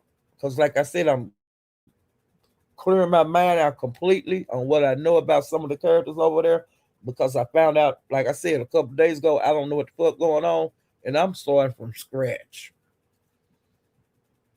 I'm starting from scratch. I don't get none of that shit that's going on over there. But I know it be some shit going on over there all the time. Okay? And I got interested. I think I got interested in some, or this storyline that's going on now. I think the way I found out about some of those people or kind of noticed them, I'm trying to think of where I was at. It might have been Envy's. And it's been a long time ago. Or either it might have been over there at Good Pussies. I don't know. But it was somewhere like that that I kind of got interested in some of the people and I started peeking in. And then after I started going to Shamar's, that's when I found out this is where those people from, whatever area of YouTube that is. And then that's when I just kind of started paying attention. But like I said, honey, I thought I knew what the shit was going on. Had kind of figured it out. And then a couple of days ago, I realized I didn't know shit. And like I said, I got to start from scratch over there. And I know like Shamardium ain't got time to just teach me everything. There he ain't got time. He got to do his commentary. But I think I'm gonna start asking little questions every once in a while because I don't really hit his panel. But when it's maybe dead, I'm gonna hit the panel and ask a few questions and then drop down and do that periodically. That'll help me out. And then I'm gonna ask him to start dropping links. Cause see, I don't know where to go. I don't know the name of none of them people channels at all. And he be saying, like when he be speaking, he tell you, like when I be going in there, he say, drop Miss Paulette link. She's a content creator too. She from the B sector. He say that when different content creators come in his live. But see, I don't even know if it's some of the people that's in the chat, if they actually the people that he talking about. That's what's maybe I get now. I'm finna go to the Mo 3 Center. I am tired of all this. I'm tired of the beef sector. I'm tired of the Mo 3. I'm tired of the Shamar, the T sector, or whatever that is that Shamar be in, or the Latrice Allen. I'm tired of talking about that. Okay. Now I'm going to the Mo 3 sector. I finally got out the beef sector, y'all. Let me see how long I've been on. But I ain't just been talking about beef sector stuff. I've been just running my damn mouth up here. I've been yapping like a hoe for 7 hours and 24 minutes. I've been yapping like a hoe. Okay. Ooh, child. I believe Shakimi and Lemon messed around. That's why Lemon won't strike him or it's a play. I don't know. I think that I don't know if they messed around or not. I'm not gonna put my life on it because I do, honey. People just have to assume on YouTube unless you see some shit with your own eyes, or these people actually tell you, and then it could be a damn lie. But um, I kind of don't think that they messed around because it was too many people in the room when they was all in the room together. Hey, Illuminegro, when they was all in the room together, because it was they had all piled up in the room after a night of drinking. Everybody was like too tired to go back to their own places. So I don't see how they could have did it unless they waited till everybody went to sleep. But it was always be a chance you can get caught. But people are slick. People do shit every day that you don't think they. It don't take a long time to have sex if you want. If you want to do a quickie, that's why they call quickie. So I ain't gonna say that they couldn't have did it, but I really don't believe they did it. But they could have. Hey, Blended Healing, welcome. Y'all, I am not going fast on my commentary tonight. I'm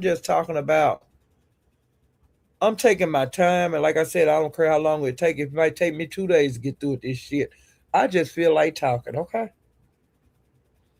And I've been on 7 hours and 26 minutes, and that was just on the B segment. So y'all know I've been running my mouth about a whole bunch of shit that ain't got a damn thing to do with YouTube. Okay.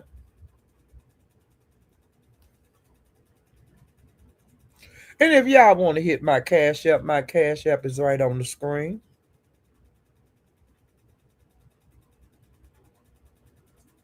I'm making sure I spoke to everybody. And y'all, the ones that just came in, LaKendra is in here, and she been around here forever. Okay, my crazy ass was looking at LaKendra's name, and I was saying, "Hey, Lake and Dragon." Is that stupid? LaKendra, have you ever been called Lake End? That's what your name is now, Lake End. I was thinking that it was Lake End. That this different name. I ain't never seen you in there before. Lake End Dragon. That's crazy.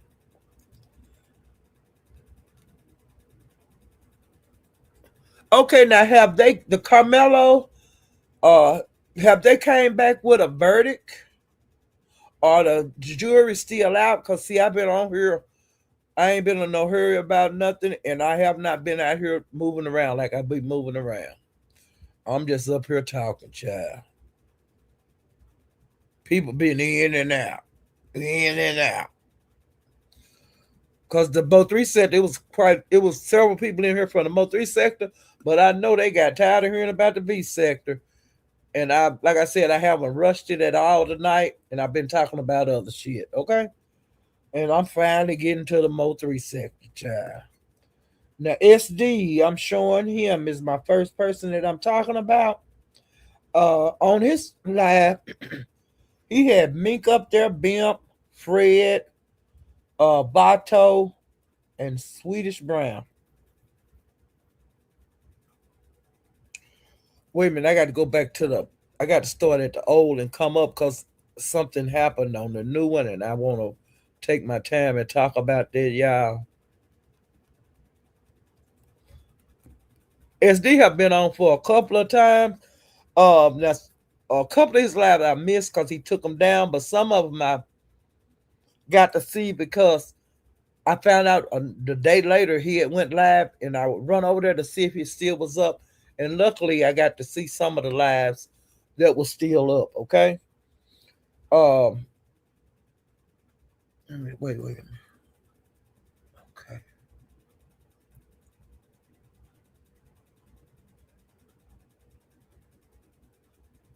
Wait a minute.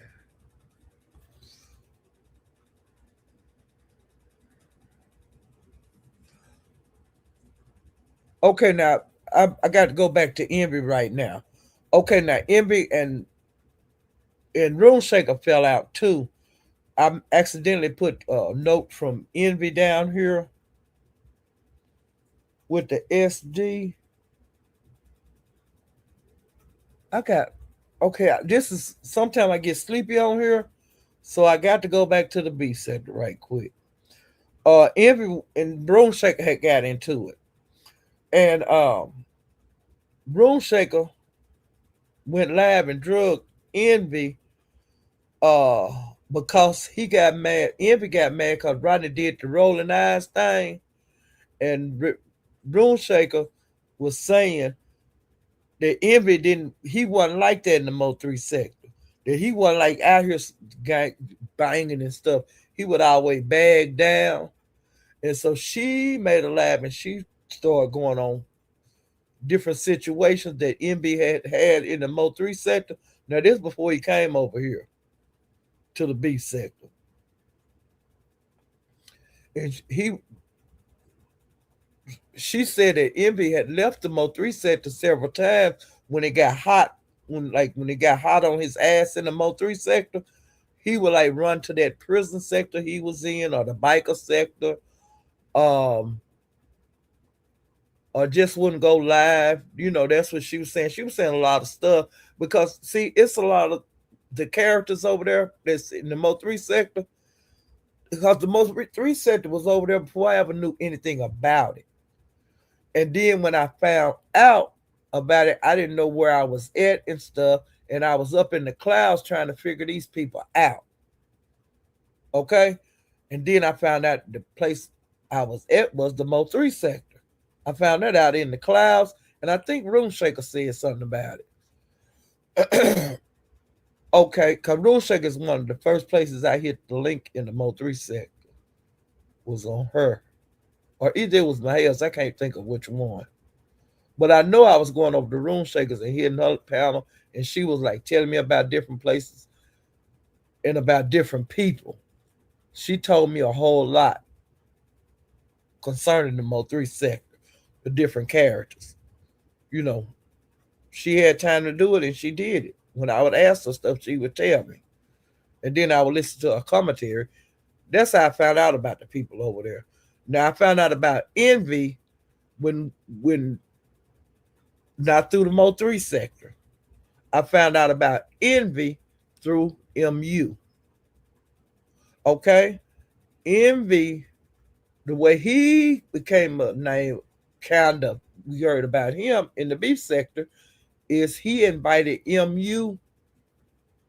Because, see, a lot of us from the beef sector was following MU, going over to her chat, going over her live, being there like every night, out here banging, because people was just dogging MU out. And so we started going over there, and I was stayed there with her because of Tracy, because she was so special to Tracy. And then, people was dogging her out and this and that. And so the pieces started hanging around over there, and we started like fighting people out for MU. Because she was getting, wherever she went, she was getting dog slammed. Okay? Everywhere she went. Like ZXDM, even ZX and Beasley and everybody, and Ghetto, and a lot of people in the black sector was against her.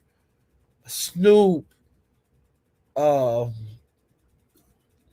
she had 50 people on her head. Okay, well, as a buffer, the pieces would go against people that was going against her. Like if they were coming her live trying to mess with her, we'd run them out.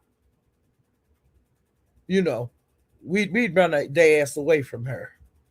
And then she started moving around the B center, like coming to Teresa's live, going to Pieces live, and then we wasn't letting them attack her over there. That was like a safe haven. The people couldn't come from out on YouTube where she used to hang out. They couldn't come into the beef sector and jump her like that. And so she got comfortable with different people over in the beef sector where she can go to their panels. She can go sit in the chat where nobody will bother her. Well, Lady Snoop had a class teaching about YouTube. In some kind of way, Lady Snoop and Don Cato, which is a guy that MU was messing with. Here, Lady Snoop some kind of way got involved with him. And then her and MU, that's how we found out about Snoop messing with the guy that MU was messing with, because Lady Snoop was mad at everybody, anybody that liked MU, Lady Snoop had a problem with him. And that's the facts, okay? Uh but then Lady Snoop, she it finally came to her, the people that like her, I don't I they didn't do nothing to me. I shouldn't be mad at them. So she made up with a lot of us. And I'm one of the people that she made up with. Uh but that was after I fell out with MU that Lady Snoops let me know she was wrong, okay? Well, Envy, in all this bullshit that was going on, Envy wound up inviting MU to come out to see him, like for a weekend. And we didn't know nothing about it. And all of a sudden, MU was out there with Envy. And so different people didn't really care for that, which the Pieces and Tracy, we were scared that Envy was going to get her back on dope, which she had been playing with dope anyway. She was falling off the wagon and getting back on. Okay, she would tell us she wasn't doing mess no more, but then she was doing it. And then she'd get confronted. Then she'd finally tell the truth about her being on dope. Yeah, I relapsed. It was just a mess. I ain't never going through no shit like that. Don't hurt with nobody. I don't give a fuck who like them. You a dope addict. You just a goddamn dope addict. Like the dope addicts that I know of being dope addicts on here now, ain't no running to help them or nothing. I'm just gonna sit here and observe. And if I find out a person that I really, you know, like on here is on dope, you just on dope. I don't give a fuck. I'm just gonna sit here and watch whatever you do while you on dope. I ain't gonna sit up and listen to. I don't do drugs no more. I don't do this. I don't do that. I'm gonna sit there and I'm gonna watch your commentary. If you say you ain't on dope now, you ain't on dope. You want to believe that? I believe it. Okay, just to satisfy you. But bitch, I know when I see a crackhead. I know when I see a person that's on meth. You don't act the same. You can try, but you don't act the same. You don't act normal. You just fooling yourself. I know an alcoholic. You can say you're not drinking, and I don't give a damn. I know what alcoholic. I know what they sound like. Just like I know what a drug addict sound like. You could tell me the sky's purple. It could be, but the last time I looked, like right now, the sky is black out there. Cause I live in the country. Ain't no big. You got to pay for street lights out here. It ain't no lit up. Like I have to go into town to get to lights and shit. But right now, back what I'm looking at is a black sky. Ain't even no stars out. So you cannot tell me that the sun is out up there in the sky and I know it's nighttime and it's black. You want to tell me you ain't drinking? Okay. But I know you are. You want to tell me you're not getting high no more? Okay. But I know what I see. I know what I hear. It is what it is. And I ain't going through that. No, like I said, we wanted her not to be on drugs. We wanted her not, it's for now. Allegedly, she is clean right now. I don't know, but a lot of these people on here are very virgin when it comes to knowing what a drug addict or alcoholic is, or a hoe. You know what I'm saying? They believe anything people tell them. If they said, "Okay, I ain't never been like that," and you can't tell me what I know when I see what I see and hear what I hear. But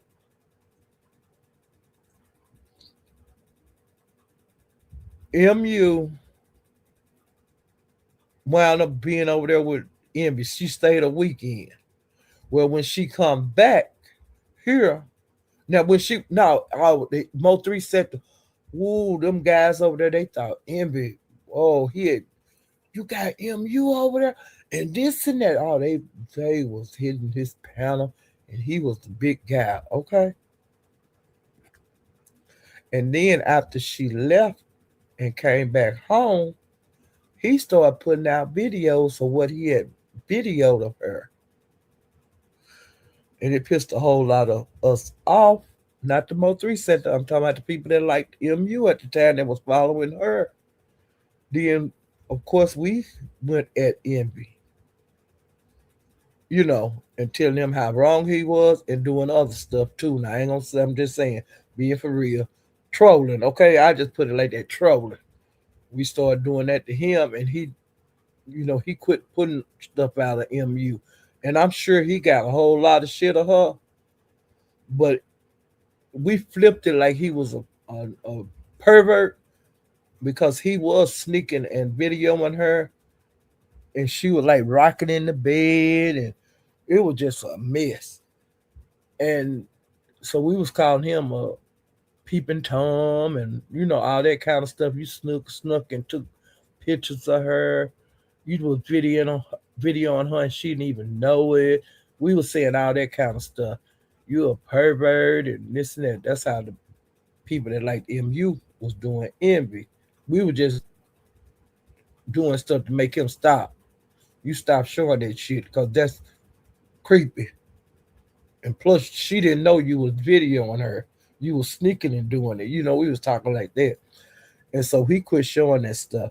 But I know he still got a whole lot of footage of her because he had her the whole weekend at his house. It is what it is. Ain't no sense in, sugarcoating shit when it was right before our eyes. Well, so we got that settled. We got him to quit putting shit out on her, and then uh, she said he stole a ring from her, like a ring that cost like $60,000 and all that. And we were saying, well, hell, why don't you put the police on him if he done stole your goddamn ring? Which she never did do. And we knew that she didn't own no ring that cost that much because she a meth head. Okay? But it was a good little story. She was calling an heirloom and all that kind of bullshit. It was just a man, just a play. And Envy showed himself sending her the ring back. He found it on the floor and he mailed it back to her. But MU kept saying she didn't get it. But the proof he showed from the post office that he did send it back to her. It's not in his presence anymore. But she won't be woman enough to come out here and say, "Yeah, I got my ring back." Stupid storyline, you know. So these people do anything for clout on here, and but I think that MU used envy, and envy used MU on that situation. I think it was a even Steven. You go your way, I go my way. Both of us got views out the shit, and that's what it is. And I don't know if Envy and MU messed around. I know she stayed with him the weekend. And all the rest of these people that fly out, that get flued out, they wind up having sex with the person that they got flued out to. So, with her being on dope, I'm sure they did mess around. I'm just being for real. So that was a mess. And see now, every time that if Lady Snoop anywhere around in the beef, well, anywhere, I'm not gonna say just the beef segment. If Lady Snoop is around anywhere and MU hit the goddamn panel, Lady Snoop gonna cuss her ass out. She gonna come and she gonna cuss the puppy. She gonna cuss her out like a dog. Okay, they are like fire and gasoline. If you haven't seen those two into it, well, actually, you ain't seen Lady Snoop cuss her out. You missed a good one. So maybe y'all will get to be entertained if she call her, if MU call herself coming back out on the streets in the beef sector. I don't think she will. She need to stay on over there where she at. Okay? Because Lady Snoop waiting.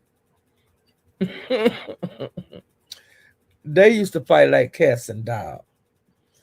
Um,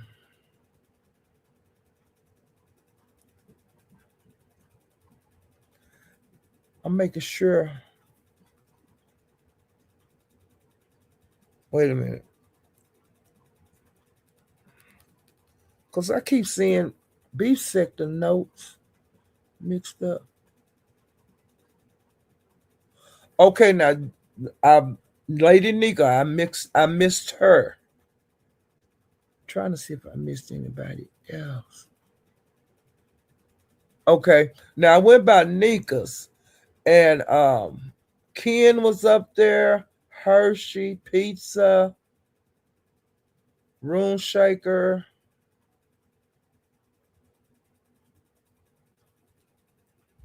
Them just to name a few that was over there. Now I don't have very much on Nika, but on here Hershey and Pizza, they was dragging each other back. Oh, they were dragging each other. And then the people got tired of it and somebody bought Hershey off the panel. So then the panel got back settled down. Ken was over there and they were saying that he had posted ZX whole bloodline on his community wall. Now I didn't go over there to see it because the live was so good and I didn't stop what I was doing. And then they said that ZX had posted Ken's wife and he talked about her mustache. And he said that when he was, ZX said that Ken was mad at him because he drugged his his wife by her mustache, and that he hurt his feelings when he drugged his wife. And then therefore Ken turned around and drug his whole, posted his whole, everybody in his family on his community wall. Now I didn't see that, but everybody was saying that Ken doxed the fuck out of him.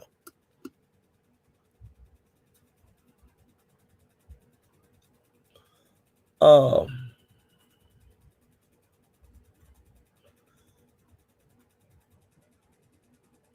and Rodney, Ken said Rodney had threatened him, and he said he was gonna call the police on Rodney.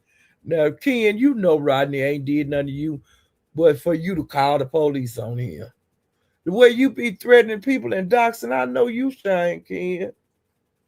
But yeah, Ken got on Nika Pound and say he was gonna call the police on Rodney for threatening him. um,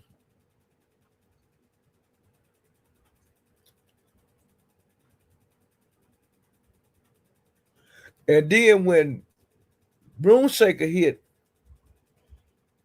Nika panel, she was talking, they were talking about when she was dragging Envy, and Room Shaker said she had did too much. But Room Shaker, she knows she hadn't did too much, but she said she had did too much because she had drugged the shit out of Envy, y'all. And I'm making sure I got through with the beef sector. Okay, now I'm going to the Mo 3 sector. Now I go back up here to SD. I don't know how. Um, Wait a minute. How I got Nika mixed up with the Mo 3 sector, but I done corrected that now. Okay, now I'm at SD, and on his live, it it was Twy, Mink, Bimp, Fred, Bato, Swedish.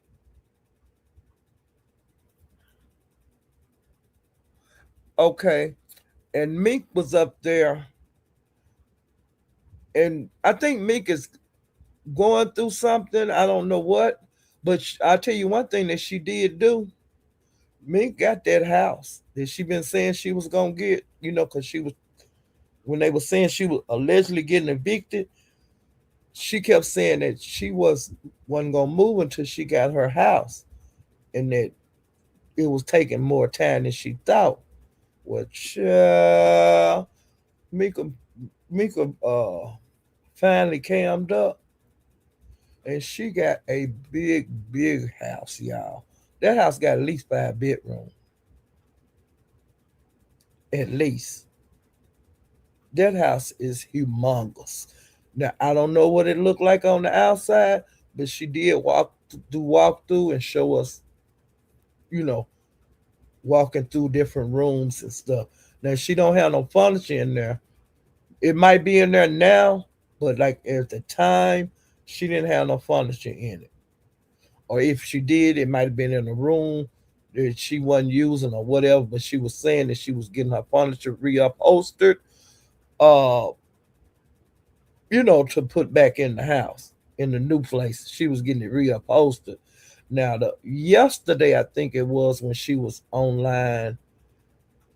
She was on Danny panel, and when she hit the panel, there was like a lot of noise in the background, which was like drills and stuff like that. So I'm thinking that she might have a little work that she might have had to do on the job on the house, or she was somebody was putting some furniture with her together with some power tools, or putting stuff on the walls. Somebody was doing some kind of stuff with power tools in her house.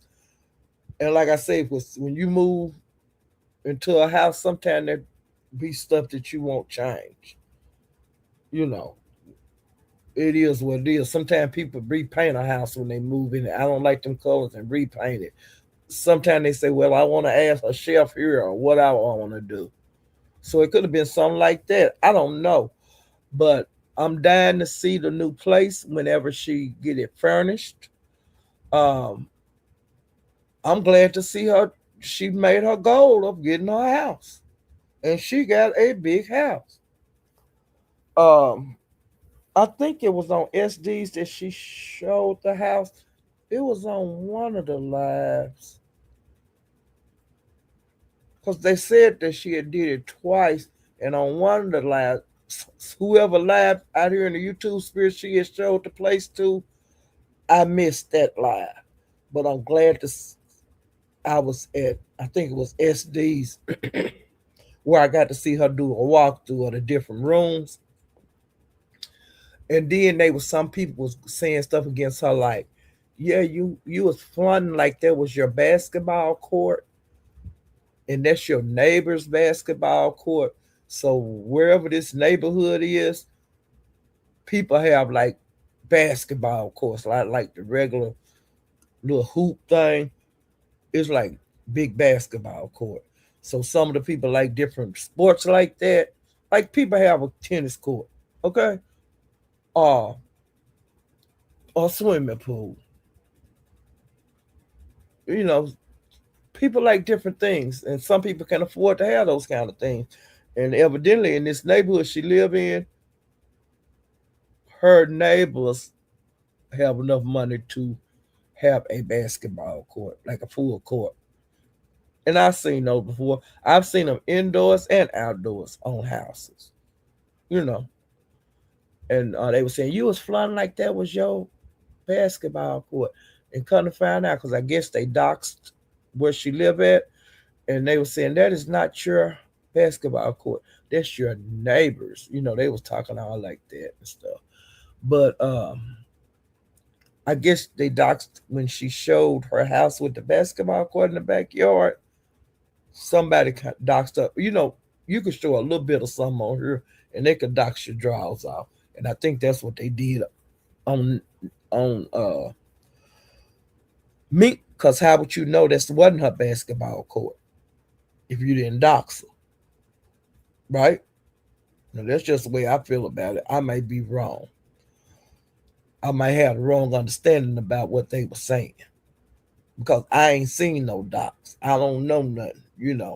But like I said, for about her showing that allegedly her backyard and acting like that was her basketball court. That's when some kind of way they figured out it wasn't hers. That's enough of talking on that. Mink says she will be carrying the house up when she get her furniture in it. Kind of get it set up like she wanted. And I think the reason that she showed where she, her new place is because people have been pressuring her to cam up, and you ain't you living in your truck, and they've been saying all kind of stuff. And I think she just got fed up and she say, fuck it, I'm gonna show them my house.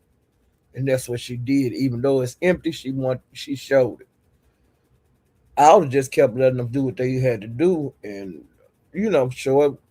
Well, show up whenever you get ready. And I guess she was ready at that time. I'll just put it like that. I ain't gonna say she was pressured or anything like that, but they've been telling her to cam up for months. Okay. Um, and another thing that Mink has been doing, she been apologizing for everything that she did. Like to SD. Because he made her apologize. He was saying, apologize. I want you to apologize to me. And she did. She apologized for everything that she did to him, and he wanted her to go down to like a list of things, but she wasn't gonna do that, and she didn't do that.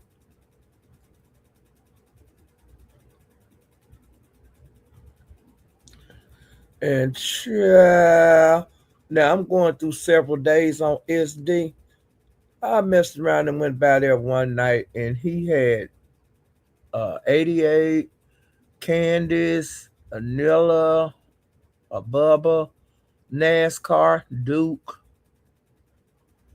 and child, 88 been talking about going to Africa to see this guy that used to play on Empire, Hakeem, and she talking about he her man, and she going to Africa to be with him, and this and that, and everybody keep telling her that nigga gay, and she say he gay for pay, that he do that cause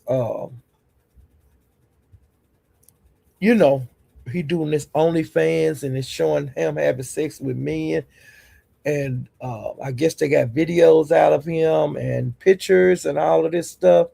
And 88 saying he's only gay for pay. She been saying stuff like that, and he like women.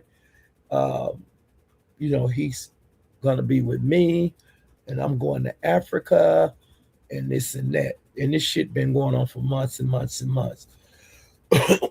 Well, SD have been saying, "Hey, I got something. Somebody, if you seen what I got sent to me."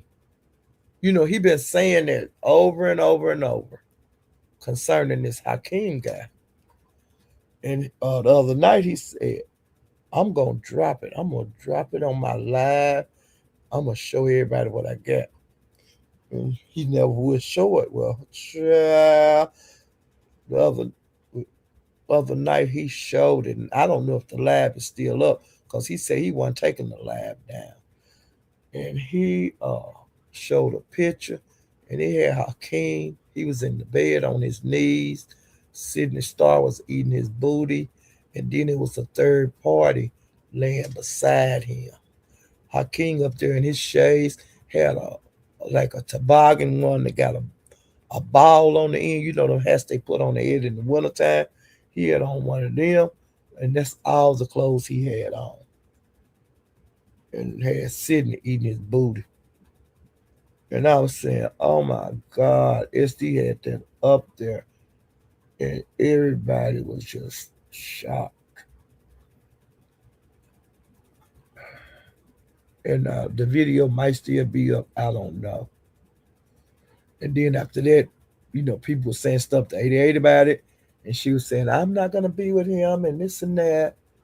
And fuck going to Africa, and he's gay. And I thought he was like, and she was just doing her big one, her acting premiere and all that kind of stuff.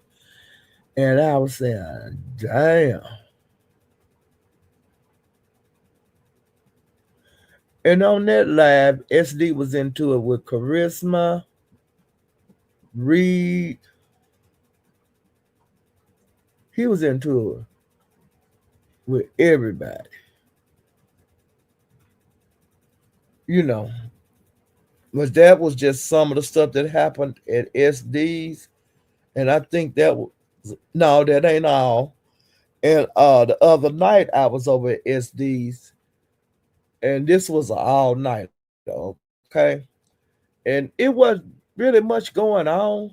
Mink was over there, NASCAR,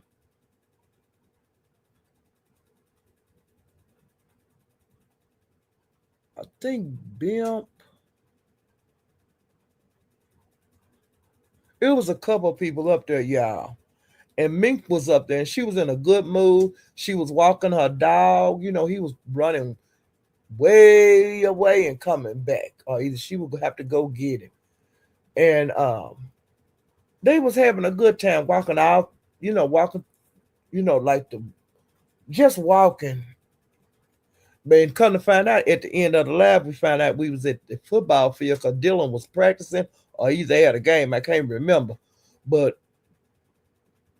her and her dog was having a good time, and the people on the panel that was talking to Mink, they was having a good time, just talking about nothing, you know.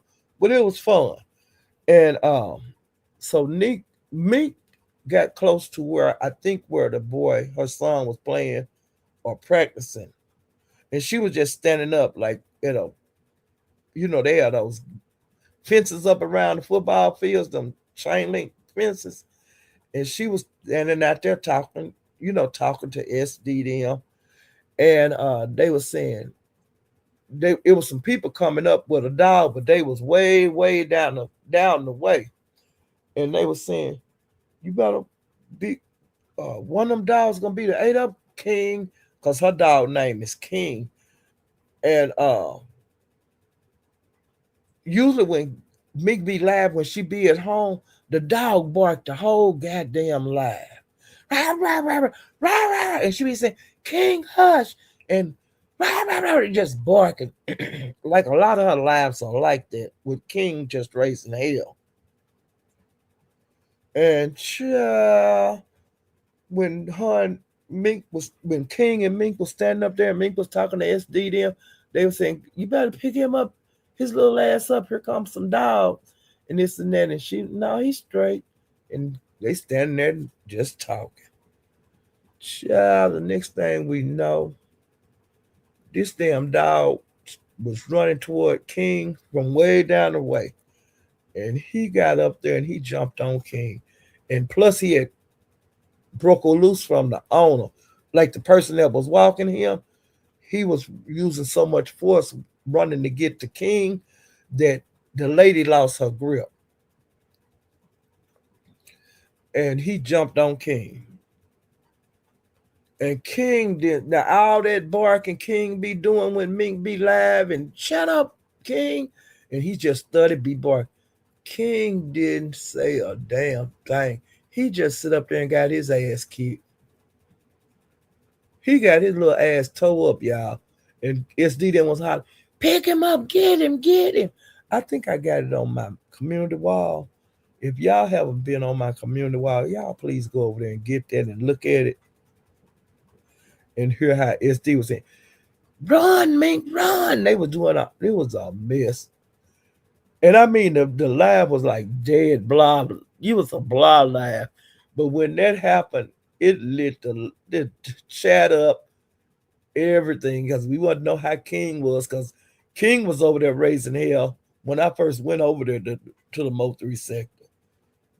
King been over there barking in Mink background for years. And I seen him get his little ass toe up over there the other night and he didn't bark. Do you hear me? He didn't say, "Arr, arr, arr." He didn't do none of that. But it's on my community wall, I think. And Candace, which is a clown now. She's a clown. She put on there, run, because they was hollering, King, run and pick him up, me. And this Candace put on there that run, that y'all have to go over there and y'all watch that. And another video I had put up on the wall, another short beside King, was this girl and her friend, they was like shopping in a grocery store. Well, a man walked up to the lady and tried to give her some flowers. And she was like, "Nuh-uh." And her friend was saying, which was a guy, he was saying, she don't even like men. She like women. And he was saying, wait till I tell the fam on you. Like the family and friends that a guy was flirting with this lesbian. Like she was a butch. And she was saying, hush, and the guy was trying to give her the flowers, and she was looking at her friend guy like, and then she asked, should I take them? And he was like, no. And then, the guy kept giving her the flowers and she took them. And then he grabbed her hand. I think he grabbed her hand first. Like she was doing something and he grabbed her hand. And then he kissed her hand. And you could just see her glow when he did that. Now, this is a straight butch, okay? Honey, that woman come out in her and she was grinning and licking her lips and shit. And he asked for her number because she had took the roses. He asked for her phone number, and she gave him, she gave him her phone to give his number. And the guy was saying, "What are you doing?" And she was saying, "Mind your business." And when it went off, it was showing her, after the guy got the phone back and got ready to leave, honey, it showed her looking him up and down, honey. And I was saying, oh, you go, girl, honey. You thought you was gay until that man come up and looking at and talking that shit to you, and you melted, girlfriend. But hey, don't be embarrassed. It happened to the best of them. Men are bringing the best out into you, girl.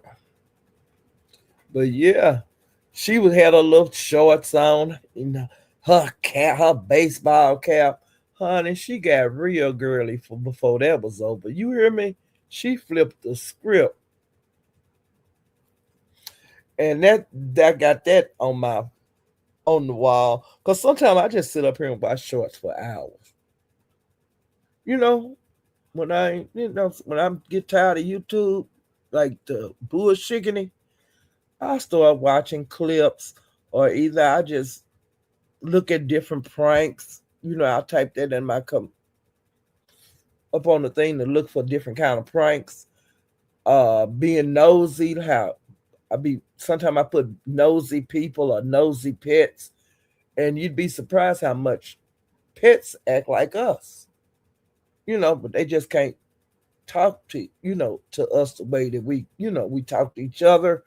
But it just show a lot of these things when you look at them, like what animals do. They do the same thing we do, child. They just don't have to get up and go to work, or and shit like that. And their kids leave a lot quicker. They out the nest quicker than like us humans. But honey, the animals are a whole lot like us. I like watching those, and I like to watch. Like the other day, I was watching, and they showed an octopus stuck in a like a jar, plastic jar that somebody threw out in the ocean, and so some fishermen got it and they cut it open so he could get out, and they threw the octopus back in the water, in the sea. Well, the octopus wouldn't leave the boat. And then, until he got their attention. And when he got their attention, the octopus was swimming away. And so the boat followed the octopus. And when the octopus got to where it was going to be at, they noticed it. Well, you know how the fishermen put like them nets out in the ocean? Well, they had a net out there trying to catch the fish, you know, so they could take to sell. Well, the octopus stopped there, and so they pulled their net up. And when they pulled the net up, it was a whole bunch of octopus in it. And so they cut the net open and let them go away, you know, to get free. And the octopus, the one that they saved at the beginning, it climbed itself back up on the big ship, the fishing vessel, and it like letting them know thank you. And then they throwed him back out there again, and then him and all the rest of the octopus just went back to the sea. And I thought that was really neat. Now, I'd be a lot of those different tales like that on here with animals communicating with us. I see it in a whole, like elephants. I see it on here on like tigers.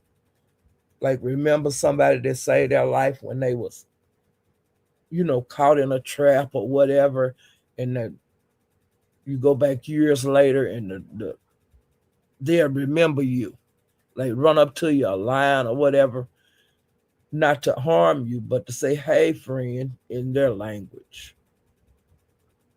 Now I watch a lot of that, and I've even seen crocodiles. Remember people and go back up, not in danger, but hey, I'm glad to see you. Gorillas in the wild, seeing them. Sometimes the people will go back like 20 years later and they remember elephants and all that. I be watching shit like that on here. When I get tired of the bullshit, I go to other areas. And elephants, I go look at them. And I didn't know until about 2 years ago that elephants can swim like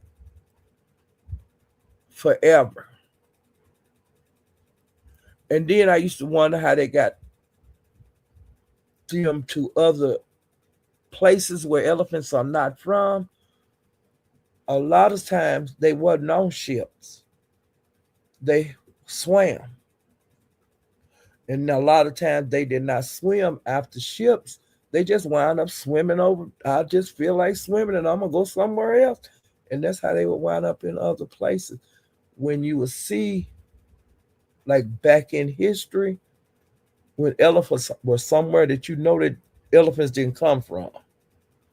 And I found out they can swim for a long, long way. And they hours and hours before resting. And I thought that was pretty neat. And actually seeing them like migrate to different places at certain times of year, they migrate a lot and they have to swim a long way in their migration.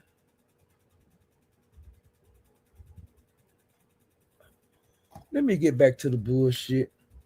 I'm talking about y'all stuff y'all ain't want to see here. And Auntie Fee been out here and she been dragging 88. I don't know what 88 did to the lady. This is a person that did not make lives, but she been going lives and she been dragging the hell out of whoever she don't like. And a lot of her lives she been making them in the tub, but you don't actually just like you ain't gonna see her body or nothing. You might see her feet, or whatever. But she not trying to like do it for like sexual reasons. I think that she just be relaxing in the tub and decide to go live, and I'm finna cuss a person out, and I think I need to be in some cool water when I do it. But she been on 88 head bad. I don't know what 88. I don't know where this come from, but she do not like 88, and it's somebody else that she don't like.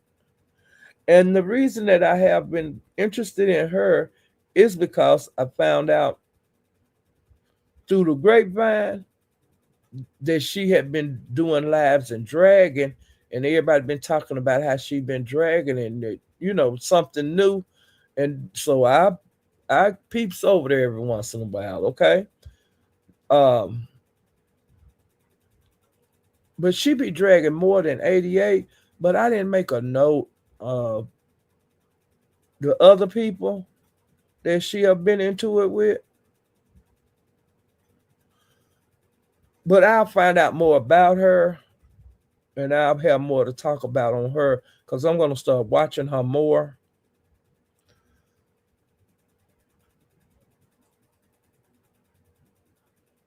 Okay, and King Coffee. Now that's a new person. I don't know nothing about King Coffee, but I don't know how come. I don't know what made me click on him.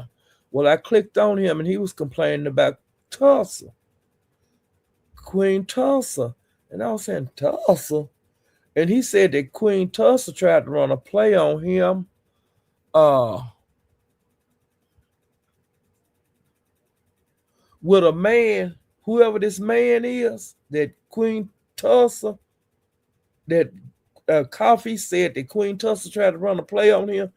King King Coffee said that the man got one teeth. Now, who is it? Do y'all know who it is that got one teeth? That Queen Tulsa been trying to run a play on King Coffee with? Tulsa, your ass be everywhere. I don't know who these people is. I don't know how I wound up watching King Coffee, but that's what King Coffee is putting out here on you, Tulsa. Tulsa name is ringing, do be ringing in the Mo3 sector. A lot of people over there be saying stuff about Queen Tulsa, but Queen Tulsa, your name still ringing over there in the Mo3 sector. There are panels that you are welcome on, which a lot of people don't know, but you get to voice your opinion over there on several panels. You hold your own. You know, you fight with the best of them. You got a shout out from Ratchet the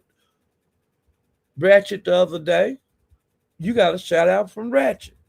So your name is still ringing bells in the Mo3 sector, you know, and you be going a lot of places that I don't know, but I'm hearing your name, in which I've been hearing it for a long time in the Mo3 sector. So, hey, good, bad publicity, they say you want it. So you getting exactly what you want. Your name is ringing out in the streets, and kudos to you, because you making people talk. You making the people talk that don't like you, and you're making the people talk that like you. And like I said, you still a character over there because you still get to hit panels. You still get to talk about Mo3. You still getting to talk to the people that they talking to, like the guy that's in jail that be on YouTube that I was talking about earlier, that be on YouTube 10 hours of the day. So you get to talk to that man 4 or 5 of them hours. So you moving around all over the Mo3 sector. Everybody don't hate you over there. And yet, like I say, your name is ringing, and your name have been ringing in the Mo3 sector. It is what it is. Cause you done kick some doors in, child.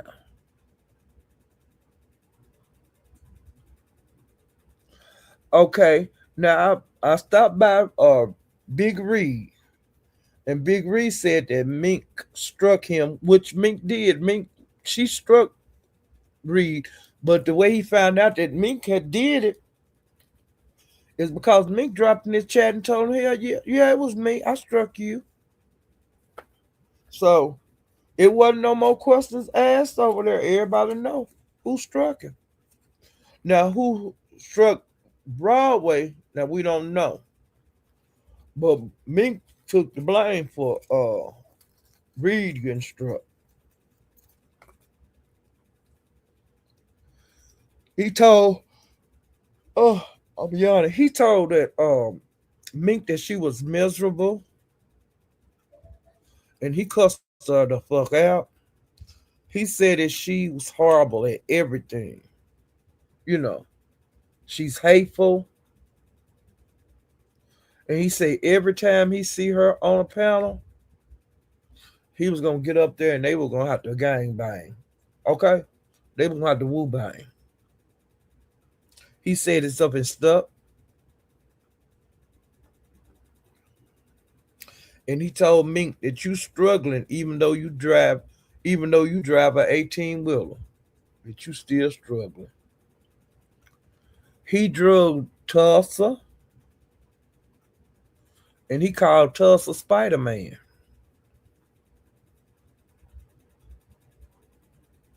Okay. Oh, and Big Reed also, he been, Big Reed he voiced himself, and like I thought that him and SD was cool, but child, they ain't cool, child. I found out they are not cool. And that Reed said that he'll slap SD and he'll slap SD mom. And he was trying to get SD to meet him so he could show him what he would do. Okay? And SD was saying, where you and what's the low? And all that kind of stuff. Put the low in the back chat and all of that. And Reed was saying, SD wasn't gonna show up. And then SD finally said he wasn't gonna show up. But they was into it, child. And then SD, he I can't think of what panel he was on. He started calling Reed out. Bring your big ass out, MF, and what he would do to him and all of that. But Reed wasn't even nowhere around on that day. Now I hope they not really into it because I like their banter. You know, like I said, I thought they was cool, but something happened and they are not cool anymore. Because Reed and him used to meet up, and not fight. But honey, they talking about doing stuff to each other now. So I don't know what went wrong, you know. But I can't see everything.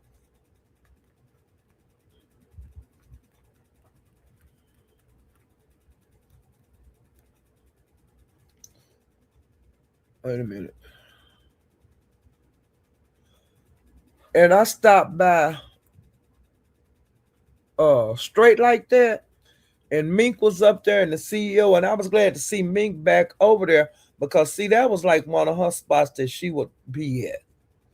And I'm glad to see that Mink and have been back over there. Um because Mink had left him alone and they had been dragging each other. But then I seen Mink back over there and they wasn't into it. But Mink was into it with the CEO.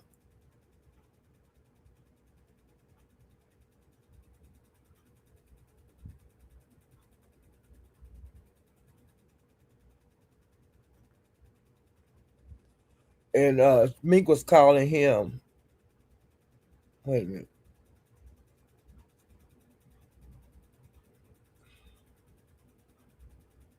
CEO was calling Mink fake, uh funny ass, and that he didn't like her kind. And then Mink was asking the CEO, when you gonna get your teeth done?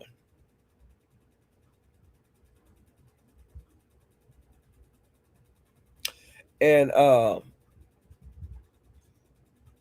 he was saying, why are you mad at me? And then he was talking about our dog. He was saying that Mink dog is a bitch. And I was saying, now y'all, King done got his ass whooped. He getting called bitches by the content creator. King, you finna have a hard time. But y'all, I'm gonna tell y'all the funniest thing. Now, SD then was pissed off because King got his ass kicked. And so, of course, the word spread rapidly over in the Mo3 sector about King getting his ass kicked. And do you know people started making lives and they were so pissed off about King getting his ass whooped? It was like King was one of their kids. They made a big old issue out of it. It pissed some of the people off. They were talking about how they would have sued the lady And the lady that the dog broke loose from, come to find out that person was dog sitting for the owners. So she didn't actually know how this dog would act when it would be out. When you be dog sitting them, you act as the owner because you have to take them out, to walk and have to use the bathroom. You got to feed them and stuff. You know, and a lot of times people charge a fee because that's a lot like babysitting. Because I used to dog sit my sister dog, her dogs, and her cat because sometimes she would go on cruises or you know want to get away for a couple of weeks, and she would pay me to dog sit her dog because dog sitting is just like taking care of a kid. It's not as much like you don't have to be. Well, you do have to pick up after them if they decide to use the bathroom in the house. If you don't keep up with them good, you have to like know their schedule on using the bathroom. If they do make a mess, you got to clean it up. You have to feed them, uh, and so she would pay me to dog sit because she would be gone forever. She would leave like weeks at a time. I'm tired of being at home. I got to get away from here. I need to go back to where I used to live, like where she retired from. I want to go back and see my friends. You know, I I just got to get away. And that's how she would do. And she would, when she didn't want to take them with her pets with her, she would, I would dog sit for her. Cause a lot of times she would take them with her, but like when she would go on her long trip, she didn't want to be bothered with no dog. She was out there to see her friends only, and I don't have time to be worrying about my dogs because all my friends they're not pet friendly. They don't like pets. So, she couldn't take them to their houses and stuff. Or when her and her girls get together, her friends, they might decide to take a little mini vacation. So, she couldn't take her pets all the time. But she used to pay me because hell, you gonna be gone for some weeks. You gonna pay me, shit. Because I got to put my shit on hold for 2 weeks. You my sister and I love you, but and plus I don't have dogs in my house. I don't have animals in the house. They outdoors. So when you pet when you sitting babysitting a damn pet and they house pets, you got to change some shit in your life. It is what it is. And plus she had the money to pay anyway. She didn't want me to do it free. And some of the time I would stay at her house because I know what the pets would get homesick, and I would go take them back home so they could be at home chilling for a night or two, and then I take them back to my place because I can't stay over here no 2 weeks. You know, that's just like kids. Um, so and this lady was babysitting the dog said, and the dog jumped on King and Mink. I don't think she got the information, but I don't know. Um, but well, honey, it was a lot of people that was mad because King, they've been knowing King for years and years and years, and they didn't appreciate King getting beat up, and they was talking about how they would sue the people, which some people do sue when you do your animal jump on mine. No matter if it did break off, break uh, Jake the leash out my hand. I was supposed to be in control of the dog at all time. You know, that's just how some people feel. And so I don't know if Mink got their information or not. But I think she said that the King, it wasn't like nothing bad. It didn't like bite, like grab on and bite. It was like a nip. You know how they nip you. And I think she cleaned it out and stuff when she got home. I'm sure she did.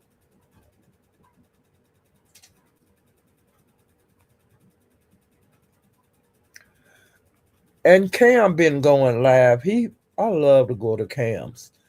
Um, And I put on here make up to break up. That's all we do. Cause different people haven't been making up over in the Mo3 sector, which is nothing wrong with that because people make up in all these sectors. They make up and they break up. That's all they do. Some of them, you know, apologize and then they back cool again.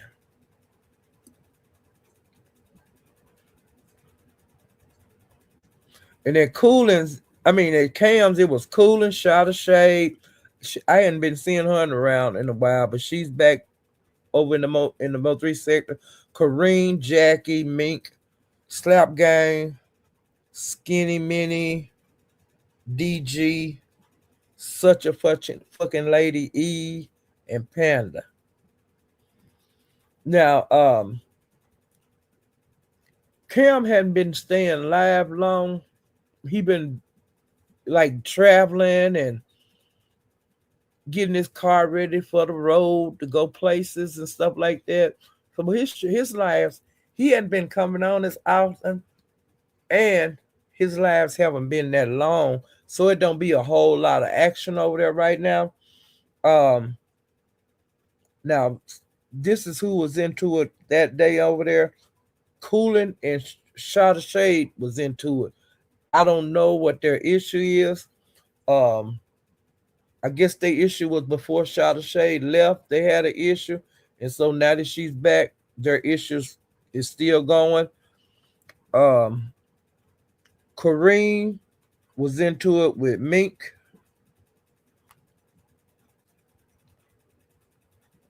and he kept asking her why was she drinking in her truck?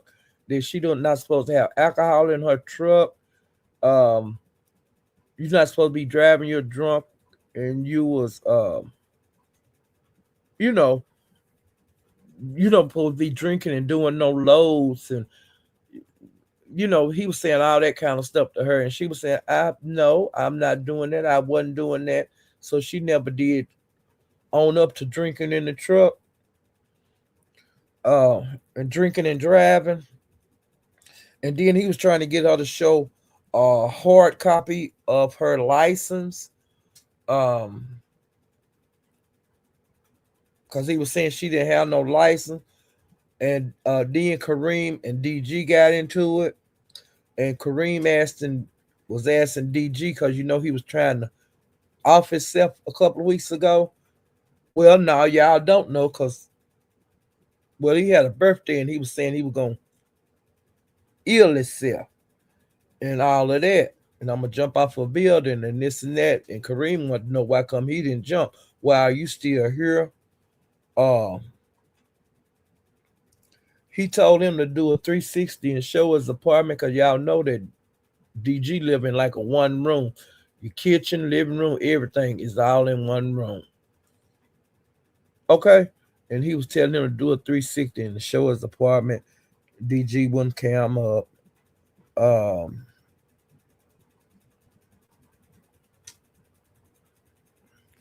and I put a note on here. You never heard such another calling one another bitches and hoes, cause that's all they did. And Kareem was calling him a pot belly pig. Uh, and then he was saying that DG had got pegged cause Eve said she pegged him, and now people throw it up in his face that he got pegged.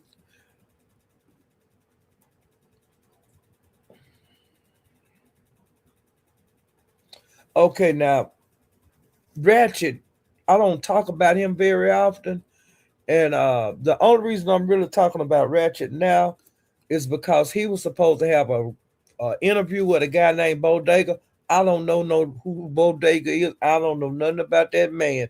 The only thing I know is that 88 has set it up between the two guys that Bodega was supposed to be going to interview with Ratchet for like $3,000, something like that, or $2,000.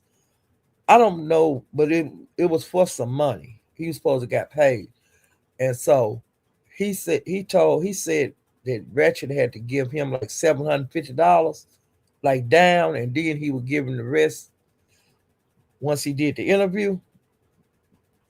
Well, After that, Bodega got the money. He didn't do the interview with Ratchet. He wouldn't accept his call and this and that. And it was the biggest damn mess. And they supposed to be into it, but they into it through 88. The two men have not actually talked like I'm talking to you now. A lot of people saying that was a play. Um, then they did finally talk on a panel, and they was dragging each other and wanting to kill each other, and all of this and all of that. But to me, if the Ratchet did give Bodega the money, and Bodega did not do the interview, why not just give Ratchet the money back and y'all just ain't got to fool with each other no more? But until now, I don't blame Ratchet. If you got my damn money, me and you gonna have a problem until I get my goddamn money back. And I didn't get my interview. You know where they do that at. Now, I don't think that Ratchet wrong. If Ratchet did get a man, if this not a play, and if Ratchet actually did get his man $750 to do an interview, and the man didn't do it, he need to get a man. The man need to get Ratchet his money back. It shouldn't take me having to dox you, because Ratchet done doxed the man. It shouldn't take all of that. But I guess it do take all of that because, as far as I know, unless you did it today, you hadn't gave Ratchet back his $750. And Ratchet said it's up and it's stuck. So hopefully the man gave him the money back. But to me, it don't sound real. But like I said, that's just me. And I have a right to my opinion. And I'm not gonna be a person, yeah, just cause you said it, yeah, that's true. I'm not gonna be like that. To me, it seemed like a play. Now that's some people don't think it's a play, but it's some people that do, and I'm one of the people that believe all this bullshit. You know, but there's a lot of shit on here that's bullshit. I have a right to, if I'm gonna believe it or if I'm not gonna believe it.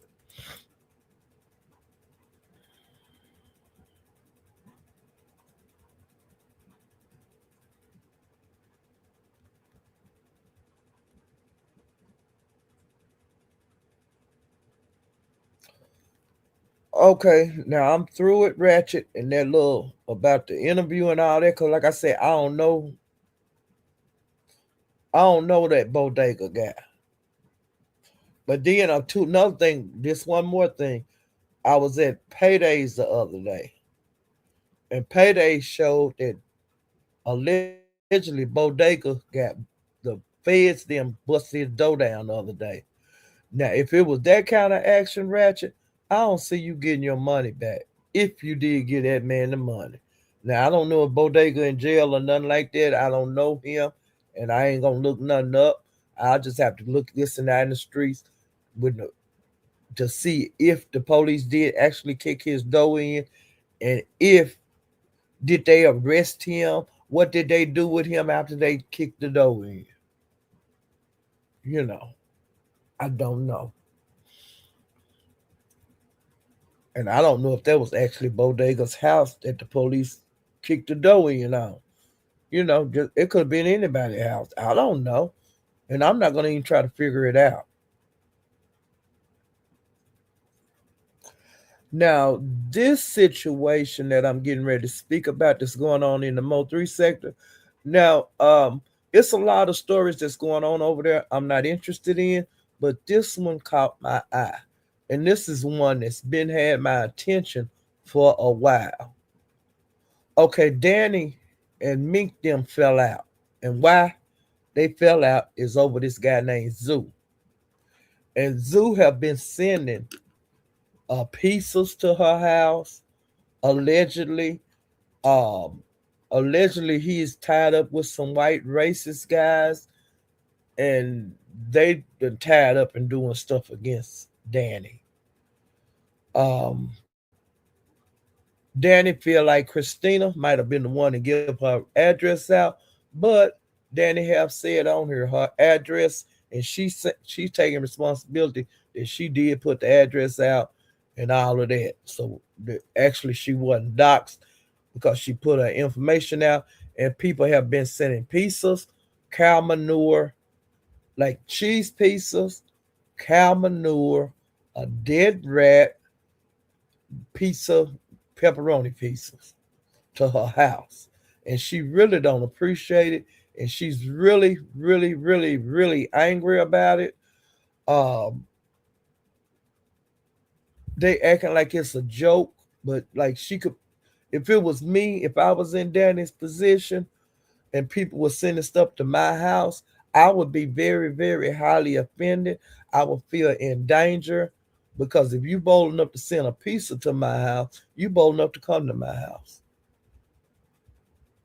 You know, and to me, that ain't nothing to play with. And they used to do this shit back in the black sector. Hell, 10 years ago. So this ain't nothing new. But I don't want nobody sending me shit. I'm not cool with nobody on here enough for you to be sending me anything. I don't want you to feed me nothing. Unless you can send me the money and I can buy for my goddamn self. I don't, Well, every so many days they've been sending stuff to Danny house. Um, like the cheese pizza, she didn't eat it. Then she wound up paying for it. I wouldn't have paid for a goddamn thing. But she paid for the cheese pizza because the man was older. That was her driver. And he even took her to the ATM so she could pay him. And plus, now I don't know if they dock people pay when you work on Uber, when you deliver stuff, and the person that you delivering it to don't take it or don't pay. But see, I'm so dumb. I thought that when you got money, the DoorDash, I always thought that you had already paid for it. But see, I don't know. Um, but she wound up paying for that. Now, when they sent her and she didn't eat it, she threw it away, she threw it on the ground. But when they sent her the cow manure to her home, they door dashed that to her. And one thing about her, she's like when she got the cow manure, because it was in her bags. You see her bag, like people buy like at Walmart or whatever. Was they sent her some cow manure. And Danny looked on the bright side of it, even though she didn't appreciate them sending it to her. She said, "Well, I can get this to my grandmother because she do stuff out in her yard, like feeding her plants and this and that. And people do use cow manure as fertilizer." So she said, "Hell, I'll give it to my grandmother." Well, they sent a dead rat a couple of nights later. She was highly offended when she got it. It was from PetSmart, a frozen rat. And so then she was mad about it. But then she said, "Well, I got a friend that's got a snake. I'll just get that to them." But she was still pissed off about them sending that shit to her house, which I would have been too. Now, see, I ain't got no friend with no snake. I would have had to throw the shit, that damn rat out. Or either if I did have a friend with a snake, I would say, "You need to come over here and get this goddamn rat. Either I'm finna throw it in the dumpster." So I don't know. I would have been highly offended. I wouldn't have wanted to touch the rat. The rat, no, you take that damn thing back where you got it from. It's not staying here. Um, and a couple of nights ago, they sent pepperoni pizza to our house. And the Uber driver, she had the DoorDash or whatever. that lady filed a complaint for Danny, and which the other one did too, because that's how they got Zoo's name. His name is David Fitzgerald, because she wanted to file a complaint, and then when she filed the complaint, she asked who sent this to my home, and they gave her the name of David Fitzgerald, and so she's handling that business through DoorDash with the complaints and stuff, and then so she can go to the police. Okay, so then the other night, after so they got kind of smart because she found out who Zoo was. Then Asia was saying that she was gonna send pieces to her house, and she wound up sending some pepperoni pieces over there. Now I'm not gonna say it was Asia. I don't know if Asia's name is Asia like Jackson or whatever. I don't know what the name is, but that's who the woman said that sent the pizza to her the other night. Now Danny did get a woman, the pizza lady, the money because, like she said, she didn't want her pay to be docked. Uh, and plus, the lady did help her out a whole lot with helping her file the complaint too through Uber. I mean, through DoorDash. Danny, I've asked to be left alone. I think these people need to leave her alone. Um, Other than Dragon, I don't think they need to do anything else. But I don't know what else is going to happen with the story. But this is a story I've been looking at, peeping at for a couple of weeks now. Um, she told Zoo to leave her alone, and then Mink them, they thought they was acting like it was a joke and funny, and so um, she asked because she know all them hang around together. They like a group of them, and she was asking Mink, asked him to leave me alone, call him off, and she been just begging like Book, Christina, different people, y'all need to bag him up off of me, and you know it's just a mess. But if now I'm Danny can do what the hell she want to do, but to me, if my cries are being ignored, I'm through fucking with all of y'all. We ain't got nothing to talk about, you know. And I know it's a group of y'all. Y'all coming over here fucking with me, hitting my panel, want to argue and act like I'm dumb and don't know what the fuck going on. Talking about you gonna make me lose my job, you gonna make me do this, all that bullshit in it. It's crazy. And now some racists that Zoo fool around with, because they say they like to call people niggers, but you know, we see a lot of white people on here that like to call black folks niggers. But they them kind. But Zoo done got tied up with them. And it's others. It's not just Zoo. It's other content creators over there in the Mo3 sector that hang around with them folks. Just like in the beef sector, we got some of them that these niggas over here hang around with white folks that call us niggas. It is what it is. It's in the black sector too. They got white folks over there that call black folks niggas. Monkeys, Sambo. So we got it's all the sectors got them. They're all over YouTube. So Danny, you just got to deal with it. Because they done found you and you have been going back and forth with them and they got a prey and they're not gonna let go of you until they get good and ready. So either you're gonna have to block them people, you're gonna have to, no talk, because long as you react, they're gonna react. Long as you being upset on here and voicing it on your lives, hey, you got them something to do. You got them somebody to argue with. You're not blocking them out the chat where you reading your chat and you're going back and forth with them. It take two to argue. And I wouldn't be hitting live and coming on here cussing for no hours. I ain't gonna do it. Not at the same person and doing it every time you go live. Hell to the no.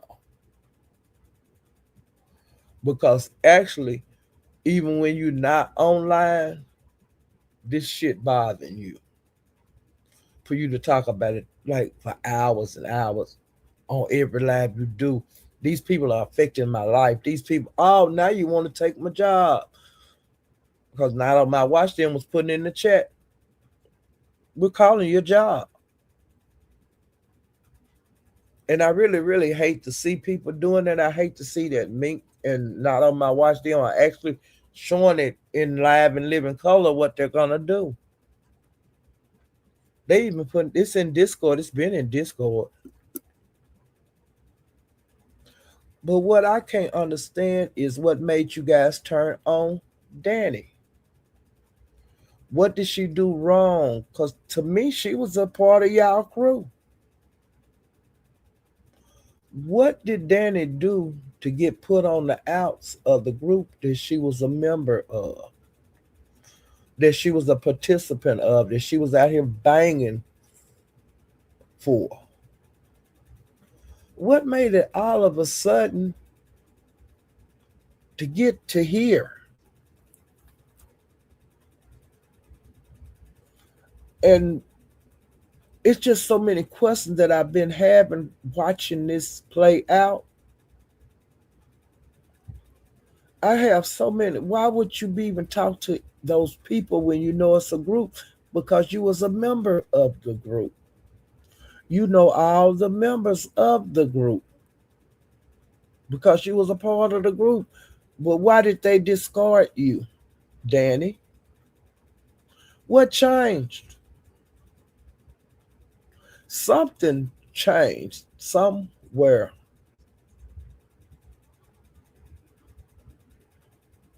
And why would they go against you for Zoo? Zoo is like the newest member of the group. Why would they turn on you and keep him? I'm just puzzled on this one. Now that's the main story that's to me as being an observer, like that's not from the Mo3 sector. That is the story there that's got my interest. And it's been had my interest because I seen it from the beginning, but I had to miss something. Something went on somewhere for them to turn on Danny like they did. And I missed it. I wasn't in the lives or wherever this happened at. But it could have been in Discord, you know. And the way I know that Danny was a member of the group is because remember I told you guys over at Channels that Danny was on the panel at Channels. She was also in Discord with Mink them. And they was telling her stuff to do on China panel. And she was doing it. But what Danny did not know is that China had a mole in the Discord. And they was letting her know everything that people was telling Danny to do. She knew it because the mole in the Discord was sending her the shit, the screenshots and all of that. And that's when Danny got caught red-handed playing both sides. And China busted her out right on that live. And Danny have not been going back to China sitting up on the panel ever since that. And I seen it. She got busted right out. China busted her ass right there while she was on her panel. It was awesome. Okay. some of these late night lives, it's be a lot of bullshit and grimy shit that go on. You know what I'm saying? People portraying themselves to be something that they're not. You smiling in my face, but you all up in that Discord and they telling you what to do to me. You don't like me. And that's why China, I know, busted her out to let her know, bitch, I see what you doing. And see, Danny, you was doing that trying to be a part of the game. But now you're getting just what they do to other people. And you don't like it. But you was a participant in it. So I want to see how this play out. I'm sitting up here watching this shit, y'all. The only part of this shit I miss is why they turn against Danny. I missed somewhere. Cause she was a do girl. You see what I'm saying? She was out here fighting people, like jumping, hollering at Jackie, doing different things. She was out there swinging for the team. But now the team is swinging on her. And Danny is saying in her commentary, like when she's so upset, she's saying, I was out here, I was swinging for you. She be saying stuff. What was out there doing, they didn't do nothing to me, but I'm out here, what I was saying. Hey, that's what you get for being, go along, get along. I ain't doing that. You was aware of what you was doing, but now it's just hidden different since they turn on you. It hit different. You on the outside, and then they coming over there messing with you. They rubbing it in on you, and then telling you they gonna call your job. Hopefully you ain't told all your business, cause these bitches on here are some low down bitches. Mm-mm, mm-mm, mm-mm.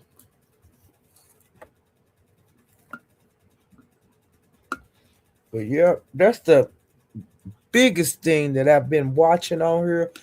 To me, on the Mo3 sector, the Danny thing right now that's going on is the most interesting thing that's going on in the Mo3 sector to me, because a lot of this other shit, I ain't like that Mo3 stuff. I'm not, I come into the game, into that sector too late to have an opinion on anything.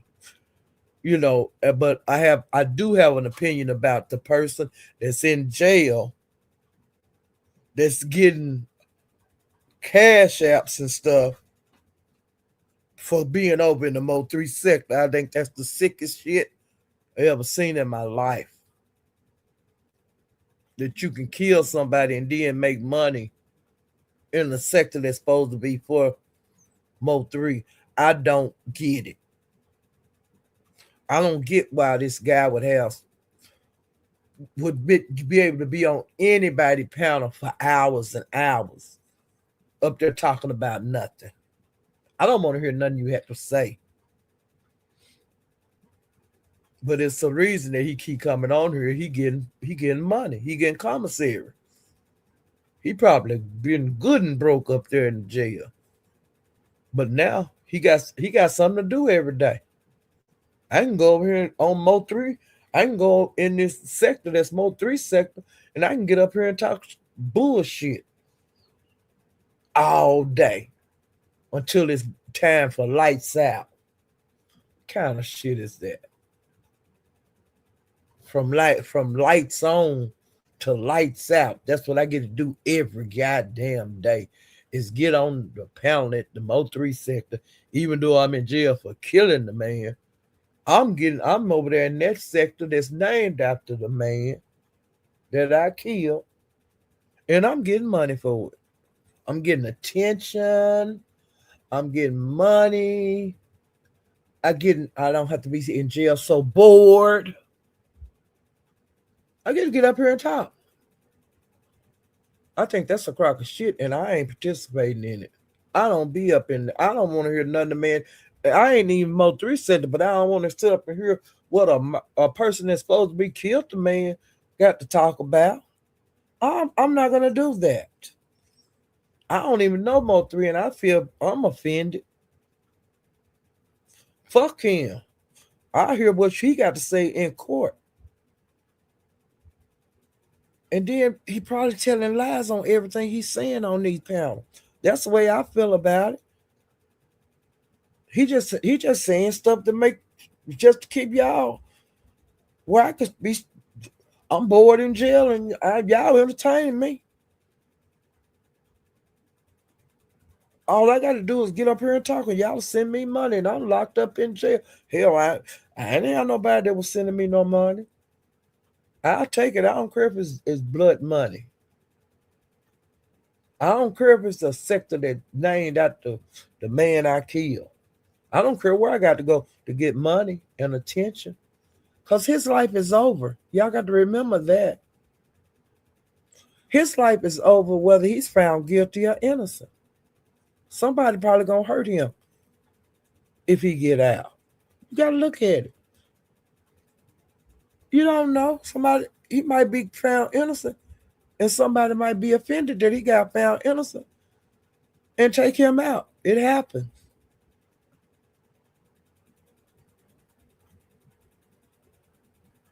But I just don't get that part of it.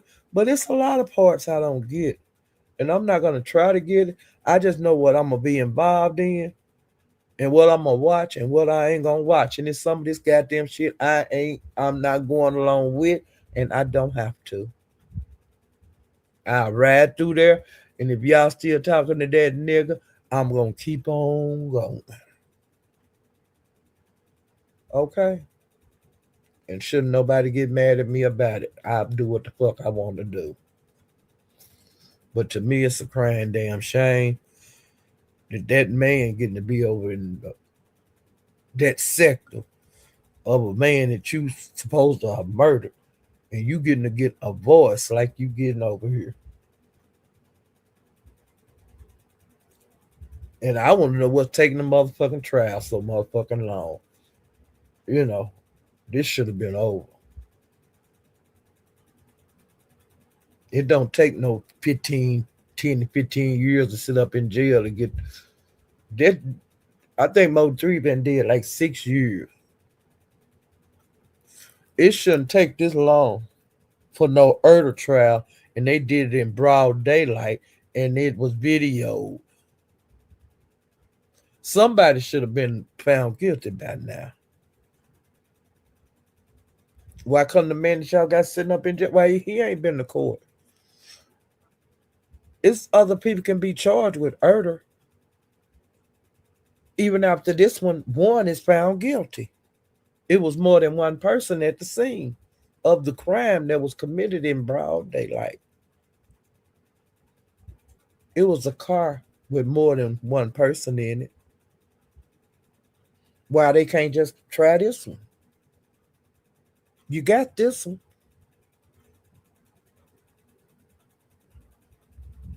And just because you do a crime together don't mean you got to be tried together.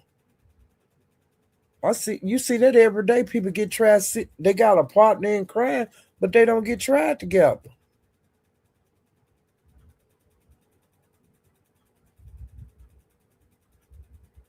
This don't make no sense. Why it's taking so long?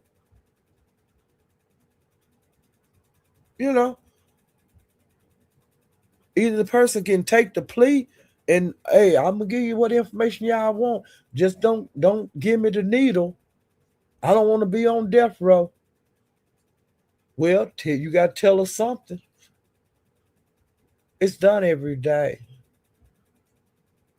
They can clean up the other ones when they get enough evidence on the other ones. But why they can't try this motherfucker? We got him in jail. Why we can't try him?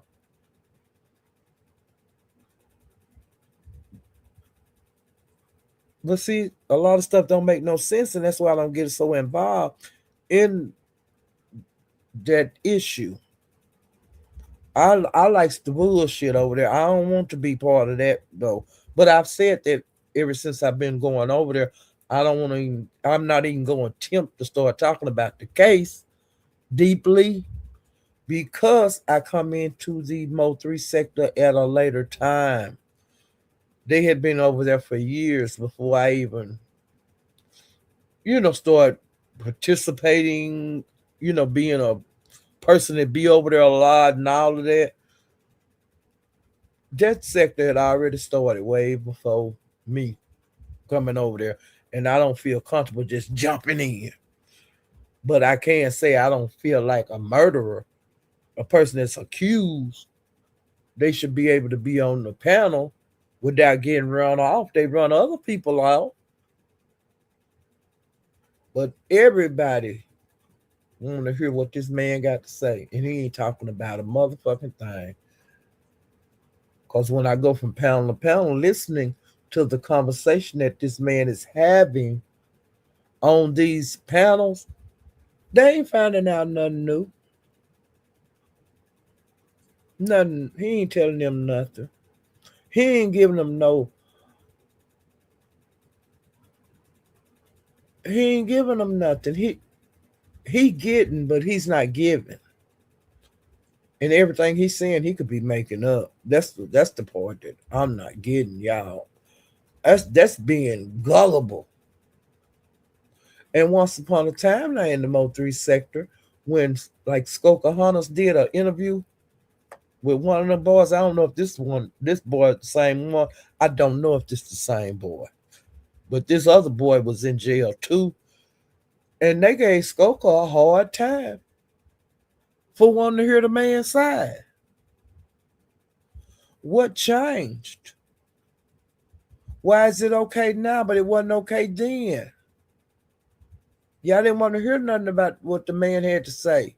What changed?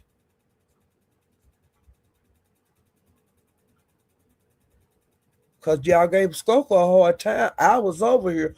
I can talk about this because I was over here when this was going on.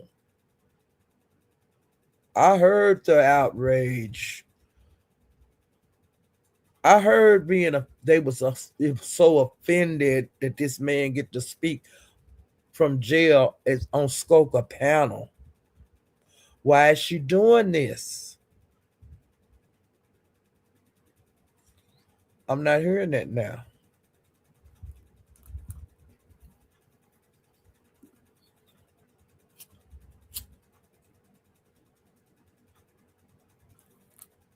I'm not hearing that now. What changed in the Mo3 sector from then? Now, this was some years ago when Skoka did the interview with the man that's in jail. I don't know if it's this one or another one, but the person was in jail for doing Mo3 in. So I'm assuming it's the same person. What changed?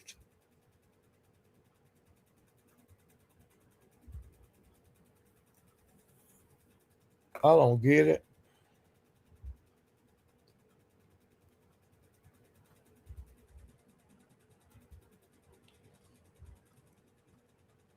I don't get it.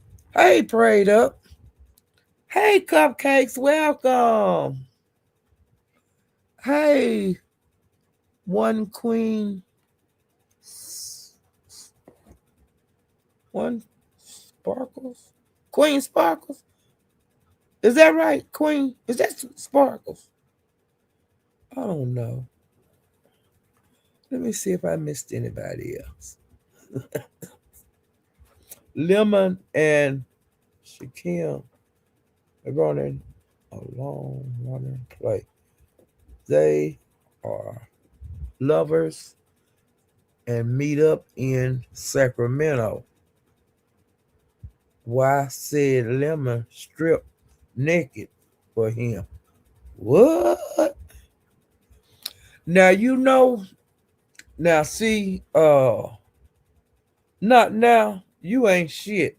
Because I was saying the same thing when Shakim had allegedly supposed to have went to Sacramento but didn't go to the courthouse. I was thinking the same thing because he kept saying he went to Sacramento. But I don't know. I don't know if the man went to Sacramento or not. But if he did, hey, that's all I got to say. And another thing, I don't know if you have remembered this, but before, I don't know if it was right before. No, it was after. After they went to Vegas, Shaquem was talking about moving to Sacramento. And Lemon was telling him, you can't move in with me. You know, he kept saying that. And then after that, I think that's when we found out that he was that after when we found out he lived with his mama. It was some kind of like that. But Shaquem was wanting to move to Sacramento. And Lemon kept saying, "No, you can't. You don't. If you on your own. If you come here, you ain't moving in with me. Don't you think you gonna stay with me?" You know, he kept on saying that, and then Shaquem really wasn't saying nothing about moving there again. And I think that Shaquem thought if he moved out there, that Lemon would let him stay there for a little while, and then it could have led to more. You know, him staying longer with him.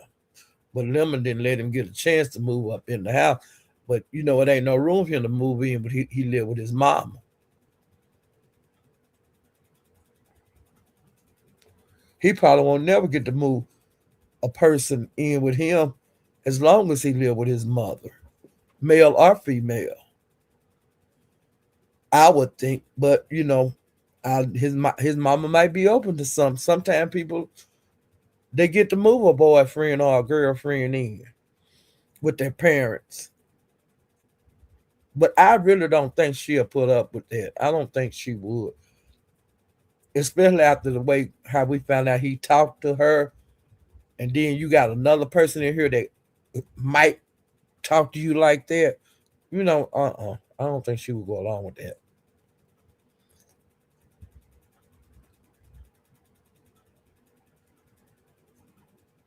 But on, you know, it to me, the argument that them two men have, that should have been over a long time ago. And like I said earlier in my commentary on here, which I'm taking my time, like I told you guys, I'm not in a hurry. I feel like talking tonight, and I ain't been on here in a while. But with the lemon thing, is some reason why he don't go after Shaquem like Shaquem coming at him hard. Shaquem have been costing him money for like way over a year, striking him with false flags and all of that. And you just sitting there taking this shit. Ain't no way in the world. I would strike him the same way he doing me. You copywriting me on my thumbnail. I'm copywriting you on your thumbnail. The one you got your face up on, just like you striking me with my face, I will strike you with your face. You kill my dog, I'll kill your cat. And while them are laying down taking this shit and whining and shit and going on panels and why he doing it and I want to be left alone and is he false flagging me and what do you think about it? Hell to the no, no, no. You false flag me. I will false flag you back. You kill my dog. I'm gonna tear the hell kill the dog at your cat. And Lemon just taking it. And he taking it over and over and over. And that's what I don't get.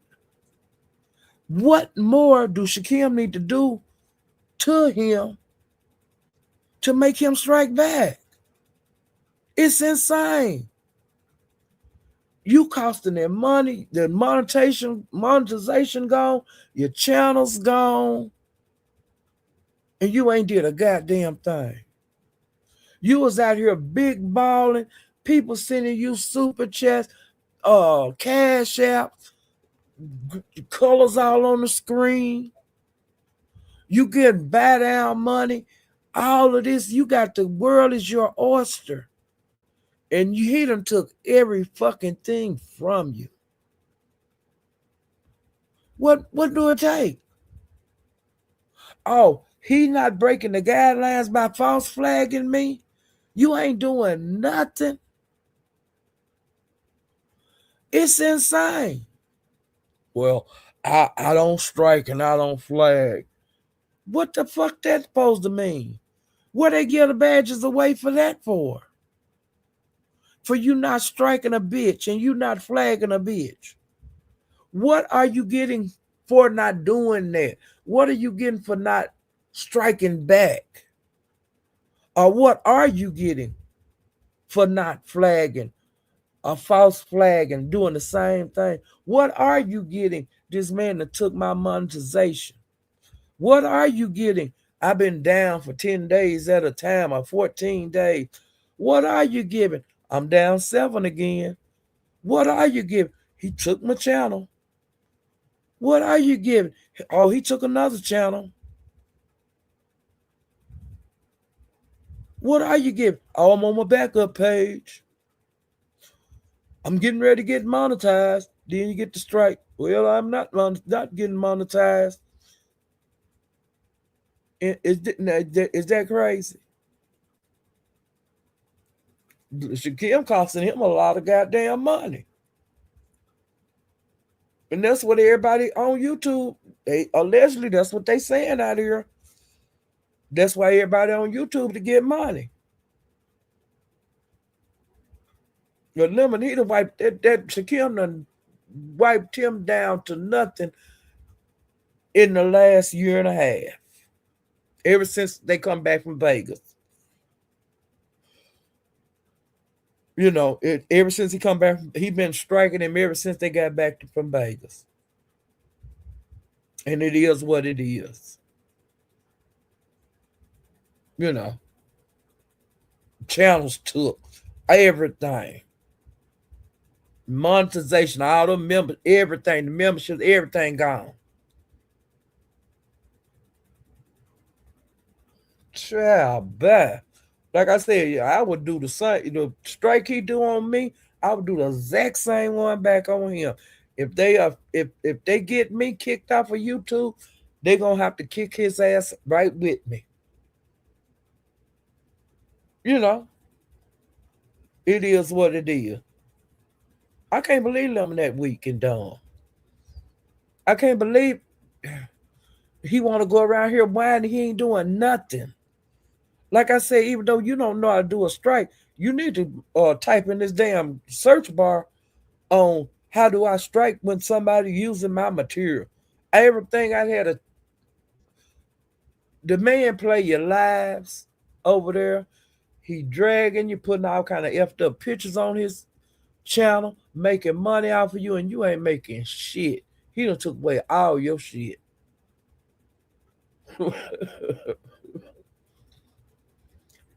And every time he get close to getting monetized, here he go strike him again. And then come out here and say, yeah, I false flag you. What you gonna do about it? You ain't gonna do nothing. You violated me. You went through my laptop. So fucking what? You went through his luggage first, bitch. Lemon is, oh, you being a weenie. And Shakim weenie bigger than yours. Because Shakim running goddamn thing. And Shakim keep doing it. If as long as you can get away with it, and you ain't getting in trouble, and you still got your monetization and your members, do it.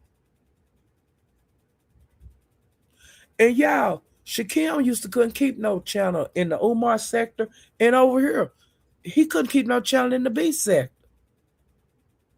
But all of a sudden, he keeping his channel and he monetized everything.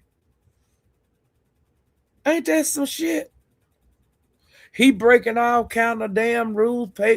He playing people's shit, putting their pictures up, doing every damn thing you could think of. And these people they won't even strike him. He can harass and bully and do all the bull. They're not batting at him. Shakim, keep doing you, long as you can get away with it. You know, it is what it is. As long as Lemon let him strike him with his own shit, do it, Shakim. Cause he ain't gonna do a damn thing about it. He don't care nothing about his page. Now he do care about them cash apps and stuff because he talks about it. He try to act like he don't miss that money. He do. Cause Lemon had it going in.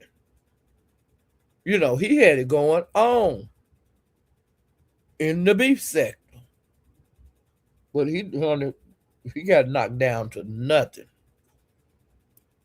You know.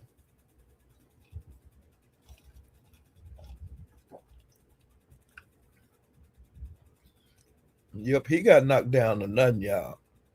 And he was running things, you know. But he was a braggart too. Um, he used to brag and throw it up in the other content creators' faces, and I'm the king, and I make more money than everybody. He had it going in. He had it locked down, and he lost it all. I don't know if he'll ever uh be able to build back up. I just don't see it.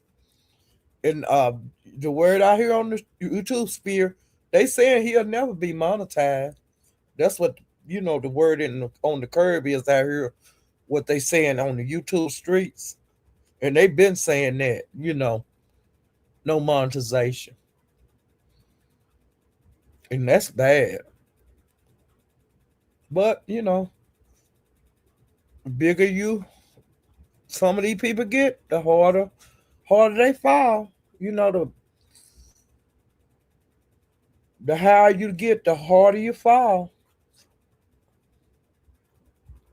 So I don't know if he done had a wake up yet, but I don't think so because he's not doing anything like to get what was taken away from him back. He's not mad enough to to strike. And this have been going on forever. And it's got monotonous, and I think a lot of people are sick of it.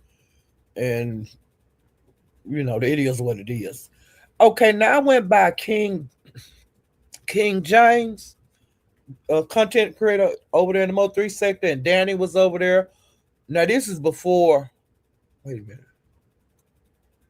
Wait a minute. I think this was before um Zoo started doing what he was doing to Danny. I'm thinking this was before that. Trying to think. Well, I ain't gonna say if it was before or after when Zoo them started sending all that stuff to Danny home. Well, they was all up on the panel together, and Flame and Danny was saying that Zoo was underage. Now they been at first they were saying that Zoo was like 21. No, Zoo is older. I believe Zoo is like 38, and I've told Zoo that to his face. You are not a young 21-year-old. I'm thinking that your ass about 38 years old. I was telling him that at the purge. He kept denying it. I was saying, baby, you are not 21 years old. You'll never see 21 again until you get to be 121. That's the only way you're going to get to see the age of 21 again, is when you get to be 121. And so you're a liar, you old bitch. And, he be cussing me out and all that. But I don't care, because I tried to be nice to Zoo at the beginning. I thought he was getting a hard time because you know how you get hazed when you go to these different areas on YouTube. Um, If you're a new person coming in, you know they gonna somebody gonna get on your head. Well, when he dropped down in the captains and hit the panel, immediately attack, okay? And they was wearing his head out. One after another was jumping up there. You know, he was getting beaten down. And I had feel sorry for him.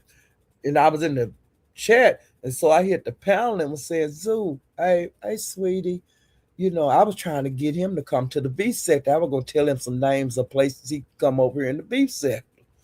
That they was gonna get him when he come over here, but they weren't gonna get him like they was working his ass over there in the Mo 3 sector.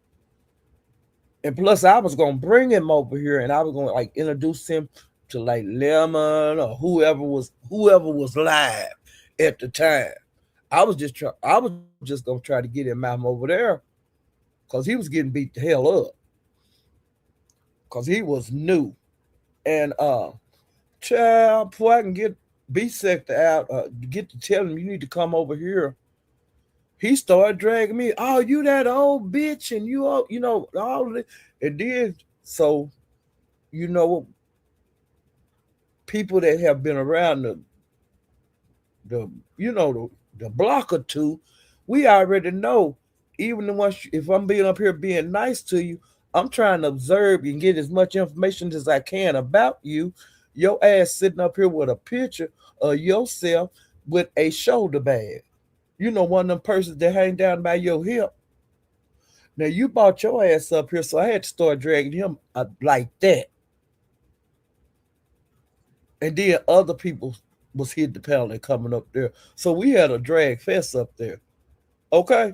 And like I said, I was trying to be nice to the little bitch and he didn't know it. I was gonna try to bring him over to the beef sector first, and then he started talking about the beef sector everywhere you go. Talking about, them yaggots and all of this kind of shit. So I said, hell to the no, no, no. I ain't gonna tell him nothing about the beef sector. Well, when they started body slamming him and kept body slamming him and kept body slamming him everywhere he could go, guess where he wound up at? I seen him at. Now he raised all that hell over the Mo 3 sector trying to cuss everybody out when he got over there. He was over there on Lemon panel, sitting up there like the bitch that he is, quiet. You wasn't raising no hell over here in the beef sector. You was over here acting like a good boy. You was sitting up on the panel while Lemon was that's when he was drinking and he was going ham. You sit your bitch ass up there and you didn't say a motherfucking thing because you knew better. You sit up there like a good boy. Like how you be acting over there on Capitals, how you sit there and act like a good boy at the Capitals. You was acting like a good boy at Lemons. And I just sit there and I just looked at your weak ass. And I started to hit the panel, but I said, no, I'm just gonna see how long is he gonna be able to sit up there without woo banging and calling all everybody out. Why you wasn't over there calling all the beef sector people all kind of yaggots over there, like you was doing over there in that Mo 3 sector, calling all the guys over here in the beef sector yaggots. You sit your ass up on that panel like a good boy, like the good bitch you are in the beefing sector. Okay? Child, bye. He's good. He didn't say nothing. He sit up there. How he came in the Mo 3 sector, all that hooping and hollering, because he come in there and he was dragging everybody.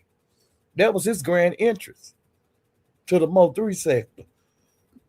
He was, honey, he come to the B sector. He wasn't doing none of that, all that hollering and cussing people out. He did not do that over here. He sit his ass up there quiet and didn't say shit. And then like that in the Mo 3 sector, like it's a lot of places that they don't even want him on their panel. because he acted such a monkey when he first got here. You know, they don't even fool with him over there. Because they didn't know who he was when he first started hitting panels. But he come in real hot. And most people that come into a sector real hot, because I've noticed that in the beef sector, we have had people that come in here hot, dragging everybody and doing all that. They don't last. Them kind, they never last. And he not gonna last long over there in the Mo 3 sector. He not. Because I've seen it in too many sectors. When I don't know, well, let me see. Rick Reed, he did it. Come in hot. But actually, he was over at Rita's and he wasn't hot. He didn't come in hot to Rita. They had like their relationship grow like organically. Okay.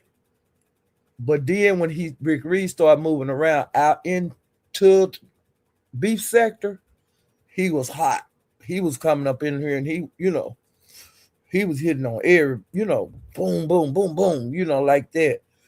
And he's still here. But we have had other ones like this heat.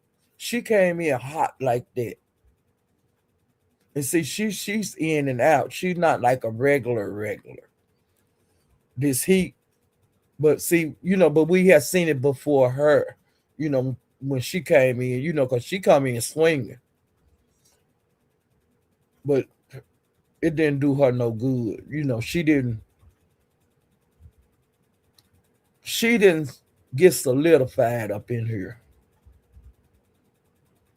You know. And a lot of the sectors, well, every sector that I've seen that people come in hot and they don't last, is because they lose respect. You know, the people like that's been here or been in whatever sector, they, that's like an offense. You coming in hot on the person that's been here forever, and then you think you're gonna get the lollygag around these parts? No, and you just ain't gonna get no support. You're not. I don't care if you're the best thing since light bread.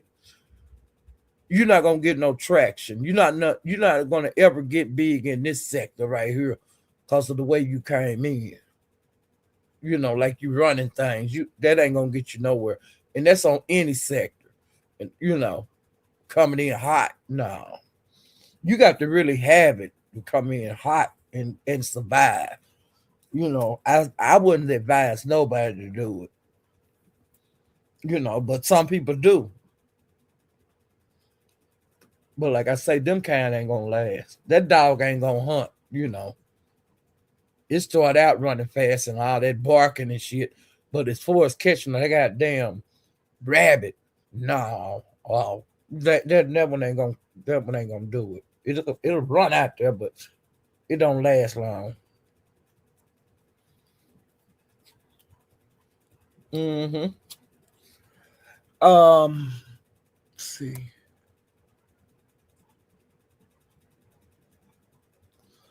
Okay, now this is something that's the latest that just happened, and I just found out about it. I think yesterday, and I stumbled up on it, and I was saying, "What?" Well, Asia drugged 357, and she drugged the shit out of him, and so now I heard about that through the grapevine out there moving around in the YouTube streets. And then somebody played it like what Asia was saying, and she was talking that big girl shit. And I was waiting on Broadway on pins and needles to come on for the last 2 days, and I haven't seen Broadway. Like he had scheduled a live, but then he didn't go live. And then I went over there on his page yesterday, well, this morning, and that live, the one that he had scheduled, I think it was like for the fourth or the fifth. The one that he had scheduled, it was still up as being scheduled to come on, but the fourth done passed. And I was saying, damn. And I was on pins and needles waiting to see what Broadway response was uh, of how she drug him. Cause she was talking that shit. And the reason now, from what I heard, I can't remember who live I was in that was playing it, but from what I heard, she was mad at him, and it had something to do with like the last time she was on the panel, and I think he dropped her. Cause sometimes he people get on his nerve, or he's not in the best mood, and it don't take but a little bit to get on his really like his last nerve, and she had got on like his last nerve, but she wasn't the only one to get dropped that night. I think Eve did too. So she was talking that big old shit, y'all. Cause I made a note of that, and hopefully when I'm going on down into the Mo 3 sector notes, hopefully I'll be able to tell you guys what live that I was in, that they played what Asia was saying, the 35700. She was talking that shit. You hear me? She was talking big shit. Like, I ain't never coming back to your channel. I don't need you, motherfucker. You need me. And on, child. Okay, now we getting ready to go to Lack House. Well, y'all know I like Lack, honey. I got to go back on Lack. Okay. Hold up. Okay, now I'm going back like to when I stopped before on here, and it was BZ, Justin, 88, SD, Cam, Coolin, Room Shaker, just to name a few that was on that live. And Cam was into it with Christina. And Cam was telling Christina, you trying to line me up. You've been trying to line me up. And he said that you've been like lining him up with for straight like that. And he also said that she was trying to run a play on him with straight like that. Because straight like that and Cam, they into it right now. They don't like each other. And he felt that Christina was trying to set him up, for state like that. And he also told Christina that she was running too many plays. Cause she been running plays. But then she always say she ain't running no play. But Christina be running plays, okay? Because she get caught with her hand in the candy jar too many times. You know, they she get exposed like the Texas and all of that. She tried to expose people where she get exposed too. I'll just put it like that. Cause she'll record phone calls and show the text messages and you know, uh being in these different sectors 101. Okay. And that's how Christina choosing to do her journey. Everybody's journey different on here. I like Christina. A lot of people don't like her, but I like her. I don't know. I just like Christina. I do. Um, and I keep seeing her get her hand caught in the cookie jar. over and over and over. I seen Christina when people come to her rescue, when they be on the panel swinging and banging. I've seen her sit up there and not say a word, just let them get, if I, like a person get up there to defend her, to fight for her honor, and Christina lay all the way back and let that person get beat down. I've seen her do it over and over and over until the people just said, Now I'm out here fighting for your ass and you ain't saying nothing. I'll come up here to help you out so they won't be on your head. But now I'm up here, I'm getting fought, I'm fighting, but I'm getting swung on by all them people that were swinging on you, and your ass over there relaxing. Christina did that for a long time, got bad with it. And I sit and just watched it. And when they figured that shit out, when they seen after a while, they were saying, bitch, you on your own. Y'all, they was coming out here banging, and one that was doing it was Candace, and she pregnant. And everybody had been telling Candace, no, you don't need to be on here, dragging like that when you pregnant. Just enjoy yourself. Lay back and enjoy your pregnancy. But see, Candace, it seemed like after she got pregnant, that's when she was really out here banging, okay? Now, she could have calmed down the last couple of weeks, but for a while, honey, Candace was just staying in the ring. Like I was saying, how Asia was fighting everybody. No, what Candace wasn't fighting everybody. She was like see a cause and she would jump in it.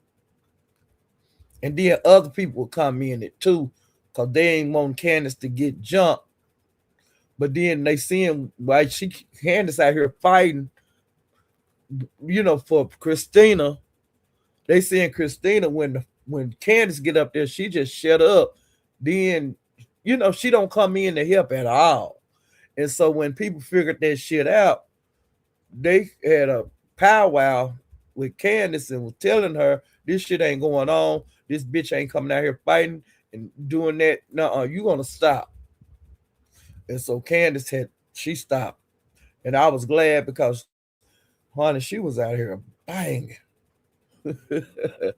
But pregnancy make people do different things. Cause Candace was saying, "No, I'm pregnant. I ain't gonna be doing all that." And the next thing you know, she was out there in the middle of the street fighting with her belly, with her pregnant belly. But she have calmed down. She haven't been doing that. But I think your moods change so much. Your body go through so much when you're with child, and I think Candace was just a little. How it could knock you off. You might act way different. That's why a lot of guys and the men, the baby's daddies, that's why a lot of them break up with women when they're pregnant. And that's why a lot of women will break up with their baby's daddies because their body be so out of whack. And, being a woman, all the things we have to go through, menstrual cycles, uh, pregnancy, you know, uh, going through the change of life, our bodies are constantly changing. And see, men change, their body constantly change too, but not as severe as we do. But like I said, we carry babies, eating for two. Then you ain't got the baby in you no more. But then you got this crying baby. Our bodies go through so much. And I could see, you know, uh, a new mother or a new person that's, I'm just now pregnant and I don't know how I'm supposed to act. I don't know I'm acting up until sometimes you have to sit down and talk to yourself and say, "Hey, Paulette, you ain't acting right. That pregnant, just because you pregnant, you ain't got to be acting like this." Or you need to just talk to your doctor. Hey, um, what's going on? Why am I doing this? Why I'm running everybody away from me right now? Or why come I don't feel like I can accept the love that's being bestowed on me for being a pregnant lady? You know? So I can understand like when different and when you see these some of these ladies going through these different things on YouTube, it's some of this stuff is hormonal. It's because our body changing and hell, I don't know what the hell going on. I don't know I'm acting different. Sometimes you got to catch yourself. You know, um, like I said, we go through so much. Um, and then it'd be good, like some of the young ladies or young guys, you need to ask the old person about different things you might experience body wise throughout your path of life because we all the same. We might not be go through the exact same thing throughout our lifespan, but a lot of this shit that you go through, we done already been through that. I can maybe help you go through it easier than me. Maybe I could tell you how not to break up with your husband because you going through the change, you having hormonal changes. That you can go to the doctor and tell the doctor, hey, doctor, something ain't right. It's not like you having a nervous breakdown and nothing. Sometimes it's simple. But you need to you need to talk to somebody, have enough sense to talk to somebody before you lose your mate. And then you wake up next year and say, oh, you mean to tell me I lost my husband over some hormone changes? Even though I love him, still love him with all my heart. Now this other bitch got my man I've been with for 20 years. You got to let him go. And all you had to do was go to the doctor and tell the doctor, hey, I'm being really mean to my man now. What's going on with me? Or ask some of these old folks that's walking around here. I'm being real mean to my man and I hadn't been doing this before. Why in the fuck is I'm doing it? And we can say, baby, you going through the chain. And you got to explain this here to your man. Well, my mood changing so much that I'm going from hot to cold. One minute I'm all on you, but the next minute I can't stand for you, the sight of you. Men, they have to know too. This is what women go through. We can't help it. Our hormones are going crazy right now. You know, a lot of guys they don't understand that unless you tell them. This is why your mate is acting a damn fool. This is why your mate acting hateful. This is what you could do to calm her down. This worked for me when my woman was going through this, man. Try this. Men need to talk to each other. And like I say, younger men need to talk to some of the older men about what the future of me and my wife relationship, even though we young and loving and doing everything right now, what about the bad times that come along with any marriage? Because we are older and our bodies are going through these damn changes. But like I said, it ain't gonna hurt nobody to ask a question. You know, if the shit ain't like it used to be, find out why. Don't throw it away and wake up 2 years from now and say, what the fuck did I do? And my mate has gone on. The one that was for me that I had and lost, and now somebody else got him. So I don't want. Hopefully, don't nobody in the that's listening to this go through that. But like I said, a lot of people do because they don't ask questions, or they just give up on the person that's going through these issues. They get tired. I don't want to be with her no more because she raised too much hell. She's never happy. You know, I can't stand to be around her or him. The woman saying the same thing about the man. I can't stand to be around him right now. I can't stand the sight of it. It's life. It happens. Happens to the best of us. You know. And this on a lot of things that go on with your life. Like each stage you go through on this earth, like I said, the longer you live, the more you're gonna go through. Just kind of treasure each step and look, this is part of being older. You know, you just going up to the next step. You know, you come in here and as a babe, you did your little uh preteen stuff, you did your teen stuff, now you did your 20 stuff, your 30, 40, 50, 60, 70, 80, 90, 100. Okay? It's just, it is what it is. And we all just human. We got to kind of figure this shit out. Okay? And maybe we can help each other along a little bit, you know, to make it easier.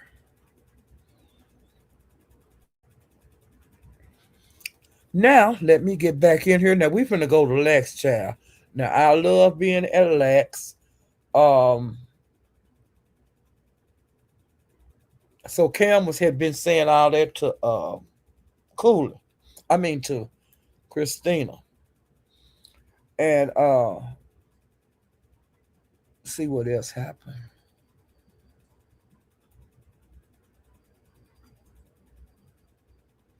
Oh, now Cooling, she been back out here hitting panels, but she just has certain panels that she hit.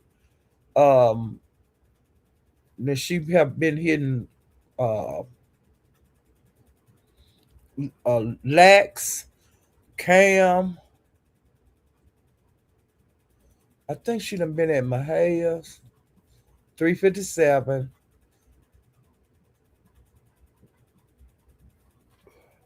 You know, that's just way Cooling move. I just put it Cooling being Cooling right now. And when she on the panel, she's gonna have questions. When she in the chat, she's gonna have questions about something. And Cooling is like me.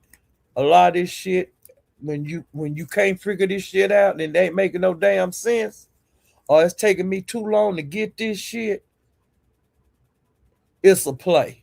Okay? Now I used to tell my hair, which I still feel the same way.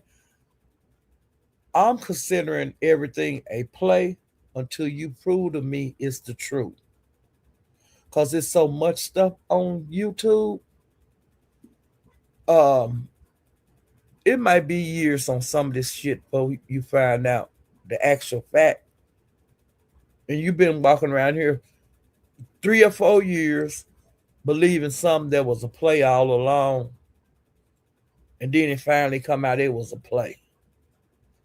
Or what you thought was right was wrong.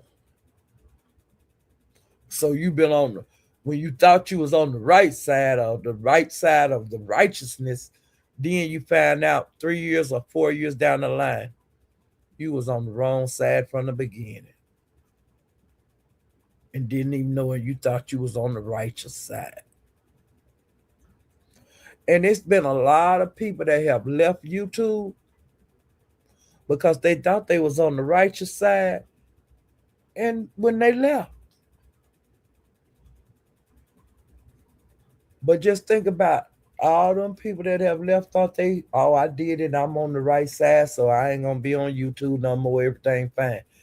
But down the line, it it get exposed. And when it get exposed, it's like, what? I've seen that happen in the beef sector. Um, Stuff got exposed that people went along with the lie for years and years and years and years and years, and the shit just come out like last year. all that shit that people was fighting for was a motherfucking lie. And think about all the people, because it wasn't as many people like content creators back then. So back then it was like you gonna pick a side, and some people would be over here and some people would be over there. But come to find out, the people over here was fighting for the wrong side the whole time, fighting for a lie and didn't even know it. And it just finally come out. Well, you got to look at a lot of YouTube like that. Even though we all these years now we thinking it's the truth. So you have to keep yourself prepared because you never know. Down the line, it might come out the facts of the case. But some of them, these people are so involved with these different content creators that they can get spent the wrong way. And then when it come out, it's like a shockwave that'll go through the sector for a while, but then they work it where they make it boil down. Okay? They like put another lid on it. And then a lot of people that was here when that shit went on, they not here anymore. And so they still going off of what that old information. And that's what I don't like about a lot of this stuff on YouTube. Uh like I said, I consider a whole like 95% of the shit to be plays, but the stuff that's not plays, that real shit, it's not a whole lot of that. It's a lot of play about it. A lot of, you know. We used to didn't know nothing about no plays, and you know, it was kind of innocent back in the day. Innocent minds, but now it's not so much as like really believing this shit, you know, and like I learned a long time ago. I thought a lot of this stuff was real. It wasn't, you know, and so don't get yourself just locked into this shit too tough. That's that. If you want to, you're more than welcome to.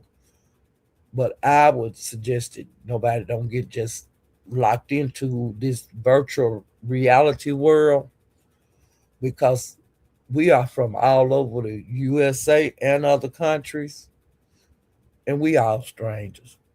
I don't know none of these people. You know, I ain't never met nobody on here, and I don't want to, because I see the people that meet each other, they wind up falling out. So why would I waste my money and my time to meet anybody on here, and then it turn around and we be enemies? I don't have to meet you and act like we friends and then we fall out. I don't have time for that. And I ain't spending my money on no bullshit like that.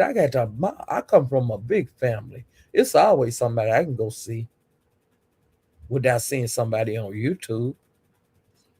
But I do enjoy when I get to see the people that meet up. I love that shit. But it never worked out.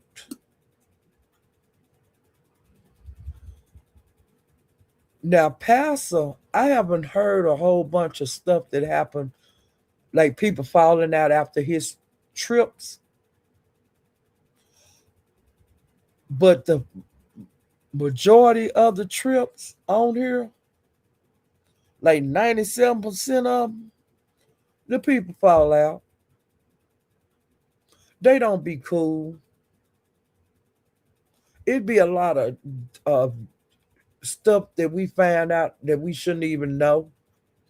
The actual stuff when people out eating and all of that when they meet up. Now we could know that part, but I'm talking about like the intimate conversations that people have. We shouldn't have to know everything, that some stuff just keep it to your goddamn self. You know, you ain't got to just cause our friendship didn't work out, it don't mean we have to just slang dirt on each other and just say everything. You know, that's another reason I don't want to meet nobody on here.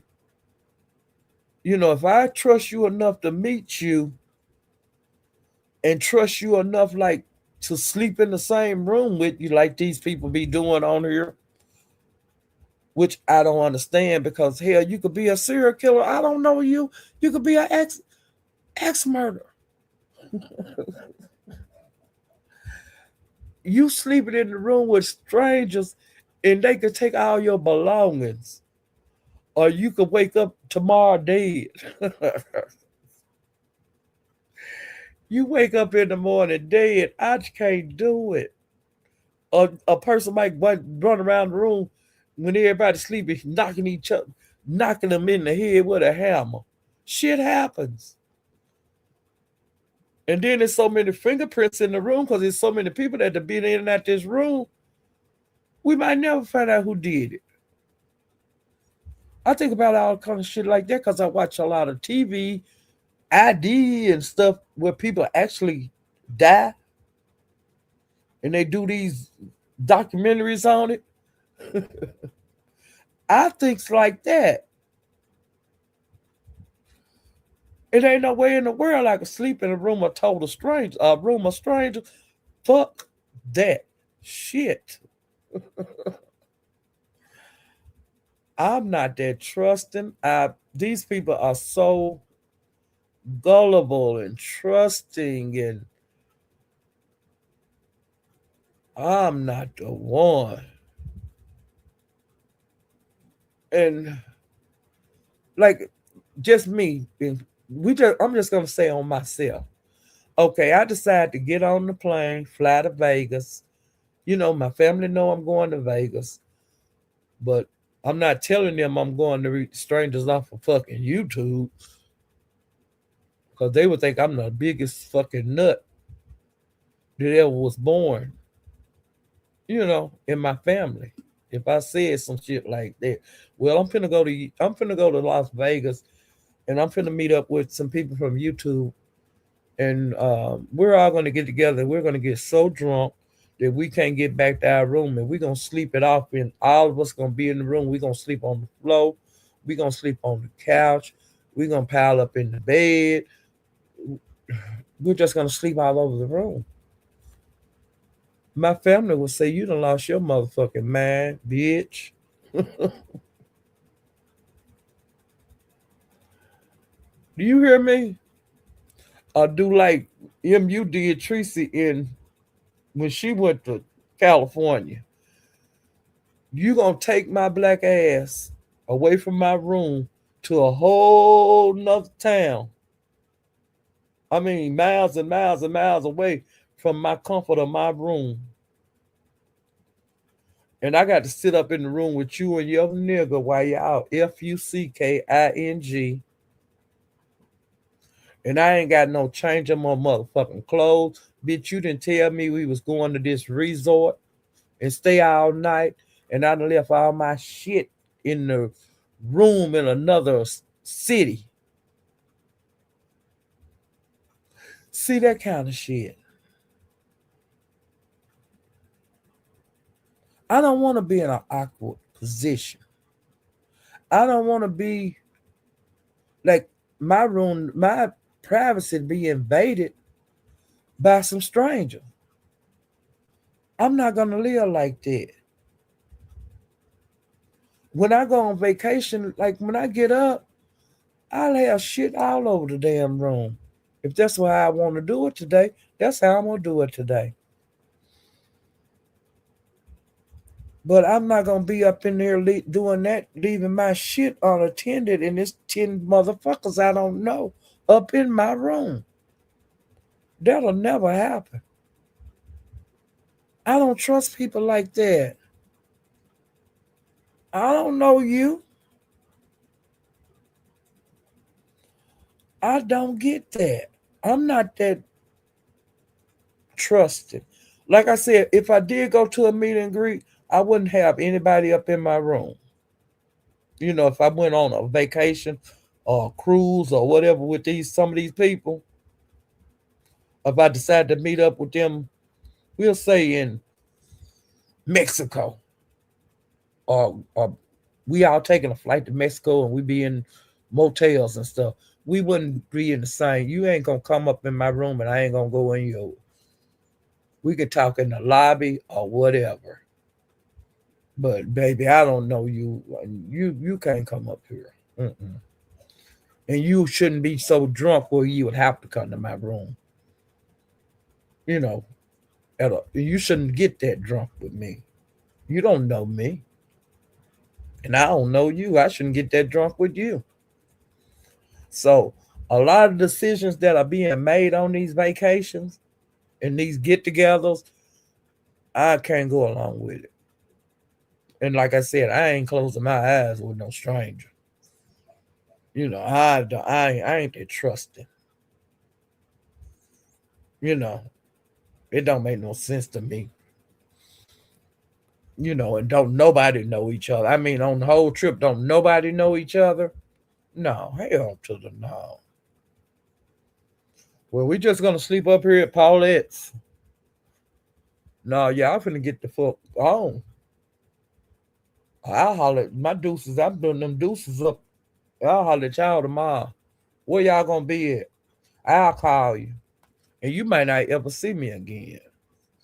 Like on a trip like that, I might just see you one time and be on the road looking at other stuff. It's other people I want to see in these different states. I got people everywhere.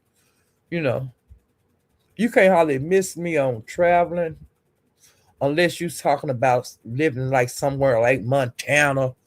Now I don't know nobody up that way.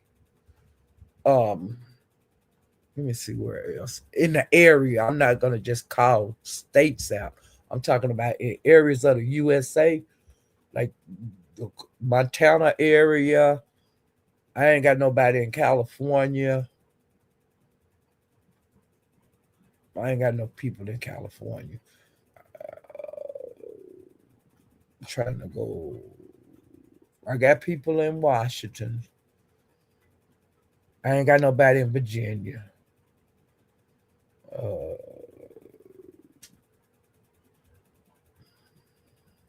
I got people in Ohio. I got people in Michigan, New York. That's the only place in that area. Trying to go and then I'm trying to remember a lot of places I've been, because a lot of the places I've been, I have people in them states. It ain't like I'm going Vegas. I ain't got nobody in Vegas, but I know people there. That I hook up with when I'm there, but I don't like have family there. But if some shit happened, I got people that I could call, to lay over with until I get back home. Um, Texas, I got people, a bunch of people in Texas. I ain't got nobody in Florida, no connections at all in Florida.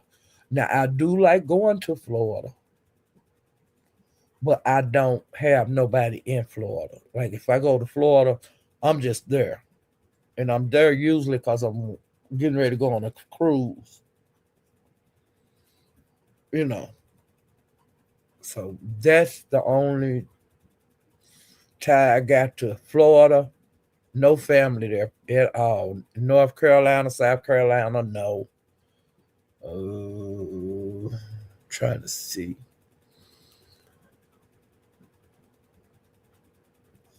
Uh,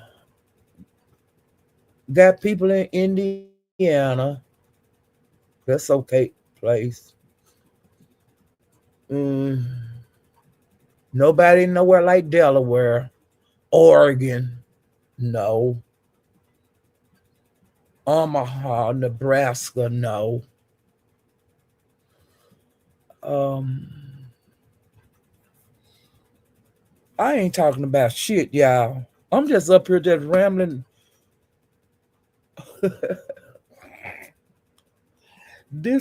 I'm just going from one thing to the other. Just I just feel like talking. So let me see. Um, Kentucky, I'm okay on Kentucky, and Kentucky is a pretty state. I like it there. Um,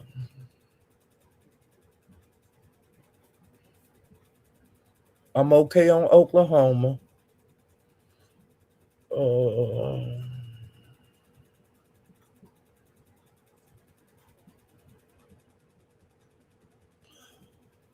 I'm okay on Arizona.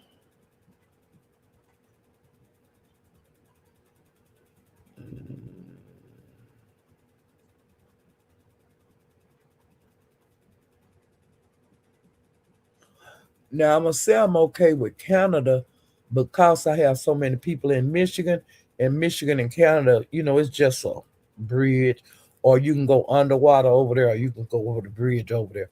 So I'll just say like the part that meet Michigan, I could deal with that. I could be okay because like I say, all it is a bridge going back over to Michigan.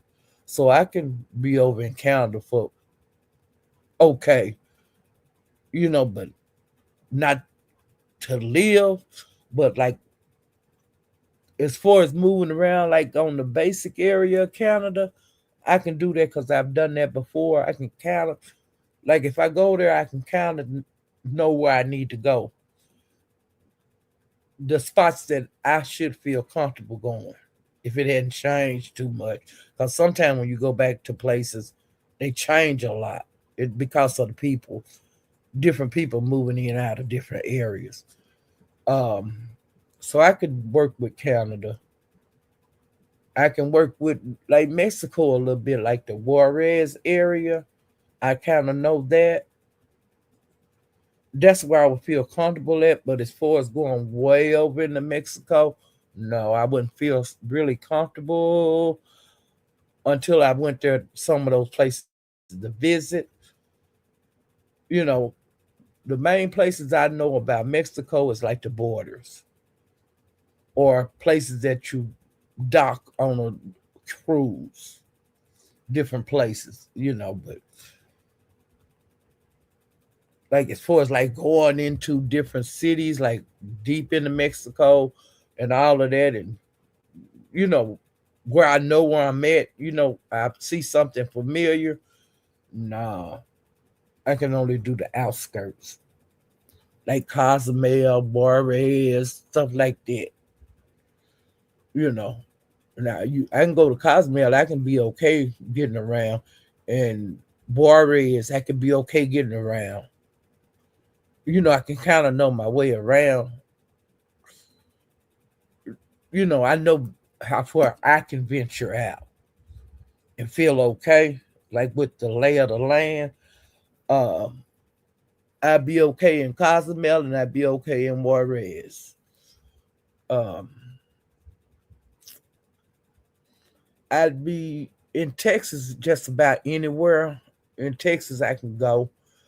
Um, I'm pretty familiar with a lot of places in Texas. I'm familiar with a lot of places in Michigan, in New York, Pennsylvania, Ohio, Oklahoma, let me see where else. Tennessee. I'm used to. I know my way around like the back of my hand. Um,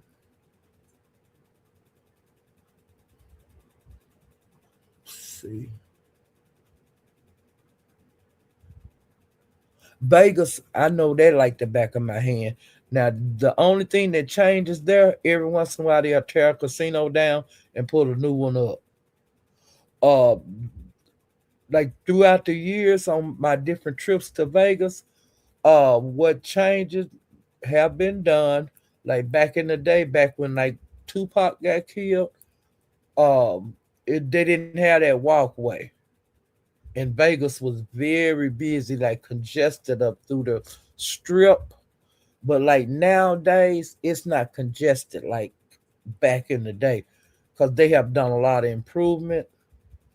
And plus, you don't have to go like down through the middle of the strip a lot, unless you just want to. But that walkway that's over the road, that is a big improvement for the strip, because you can go from one side to the other, and you ain't got to worry about the traffic on the car traffic, because you're above the cars. Then they have them. Uh, I don't know what they call them things. Like it's like a shuttle, like right above like above your head, where you can shuttle from one place to the other, all over the city. Now that was a big improvement throughout the years. What else was a big improvement?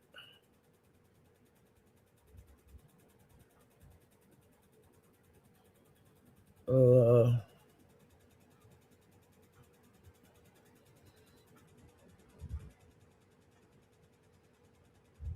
just talking about from me from seeing Vegas from like my very first time up until the last time.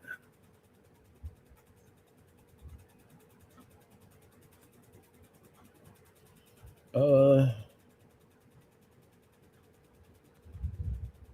that's about it. They, like I said, they tore down a lot of the old casinos, put up a lot of new ones, and I'm sure because I hadn't been there in like 5 years. I'm sure there's been some changes, but I can't see it just a whole myself. I can't see a whole bunch of improvement. But like from back when I first went back in like '94 up until like right now, it's been a big difference in Vegas. But like as far as the last 5 years, mm-mm, it ain't been no big difference from what I can see. From observing on TV and observing on YouTube. Um, from what I'm seeing from the Vegas sector and different people that in the Mo3 sector that live in Vegas, from what I can see from what they've shown, a whole lot of haven't changed in the last 5 years. So I ain't missed much. Um, but I would like to go back there again before I die. For one last time. Um, Now, one thing I'm thinking about starting is a bucket list. Um, it's like it's that time in my life to do my bucket list, get it started. Um, Now I have had opportunities like in the last 2 years because I haven't done a lot of traveling lately, but I've missed some opportunities to do some things that I wanted to do, and I'm serious. People begging me on, like my daughter begging me on my knee. You want to go to Puerto Rico? Please go to Puerto Rico. Please go to Cuba with us. Please go to, you know, um, Louisiana with us. You know, on Bourbon Street. Please do this. We got a great B&B in these different areas, because my daughter's at the age she's making really good money now, and then she trying to see as much of the world right now as she can. She at that age where she had the money to move around. And then she's doing it a lot with her children, her grown daughters. So they plans a lot of trips together. But I done been so many places I don't really want to go as much as I used to go. You know, and I'm older. But I think I'm gonna start back like when I be invited or either when I wanna go just like a vacation, I'm gonna start going. I'm gonna have to make myself go. Cause it's like I say, cause my bucket list I haven't started it yet. And I might be missing some of the places on my bucket list by not going on these little trips, like 2 week trips with my daughter, or a fast 4 or 5 day trip. They just got back from Louisiana, from Bourbon Street, like a 4 or 5 day trip, do some excursion, you know, real quick and see stuff, you know. And so now she said that when they did they trip, the last trip that they took, that they made a mistake by having some of the excursions later in the trip. And she said that was a big no, that you need to do your excursions at the beginning of your trip because you be wore out by the end, getting to the end of the trip. You just don't feel like going out, even like to get up to get to the excursion that early that morning. And she said that she would rather have done it at the beginning, like she gonna start setting her excursions up at the beginning of her trips instead of doing at the end, because that's what she had did the last time they went to Louisiana. And some of the excursions they missed because they were so tired, like from kicking it for days and stuff. They was too tired to go, or you know, their feet might have been hurting. She say several things came up on the trip, and they missed some of their excursions. And so, in the future, she's not gonna put big money up toward these excursions for the end, and you might miss it, and that's some money down the drain. When you can go on and do the shit at the beginning, first few days of the trip, and get that shit out the way. Do the sightseeing and the shopping and all that. Do that then. The excursions. Do your shopping and excursions at the beginning of your trip. You know, go out and eat good at the different restaurants. And then, like, for us, like the nightlife and the partying and stuff, say that for the last of your trip because you're gonna not feel like getting up so early. You want to sleep in, you know, and have a lounge, lazy days, like walking around close to the motels and all that kind of stuff, or the B&B. Uh, you don't want to have to venture out too far, because you're going to actually want to kind of lay around. Now, that's what she said. That the only thing about the last trip that they went on is that they had too much fun at the beginning of the trip, you know, and they didn't feel up to the excursions at the end, and they wasted money. So whenever we do our trip, we're gonna do it the way she's saying to do it. I'm not gonna be bullheaded. I'm gonna let her handle that. However she want to do it for the trip, it's gonna be all in her hands. But I'm gonna have a voice in on what these excursions gonna be, because I'd be damned if you take me on a seafood excursion thing, or something that got a lot to do with seafood. I don't eat seafood. I'm not gonna have a good time on that. Like the restaurants and stuff, I don't want to do that. I don't want to be around a bunch of goddamn. I don't want to smell no seafood while I'm eating my steak. So we had to get an understanding about that. But they know me, so she'll know that never not take me nowhere to eat that serve a lot of seafood.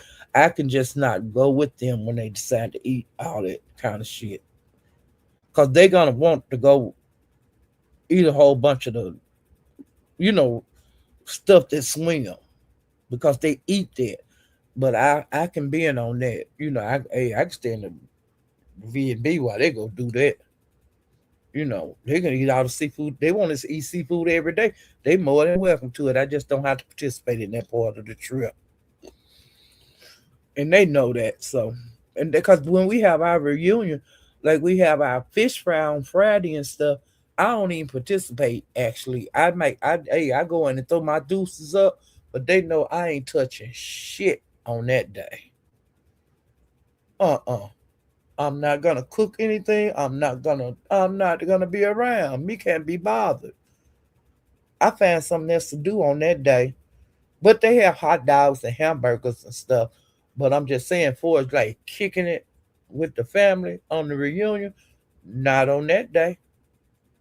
I be in and out because I don't want to smell that. I don't want to look at you, them people eating it. Like I'll be around for the breakfast and lunches time. But after that, you ain't gonna see me. You might see my shadow, but I ain't gonna. Hey, me can't be bothered on the reunion on that day. Um, then like on Saturday, I be around a lot on the reunion because I have to cook a lot, do a lot of the cooking, and because we like to cook our own shit, we don't like to get catered. Okay. Um, and we like to eat as much as we want to eat. And like a lot of time when you cater, it don't be like that. It don't be enough. So we don't participate in that. We tried the catering one time for our reunion. We'll never do it again. Um,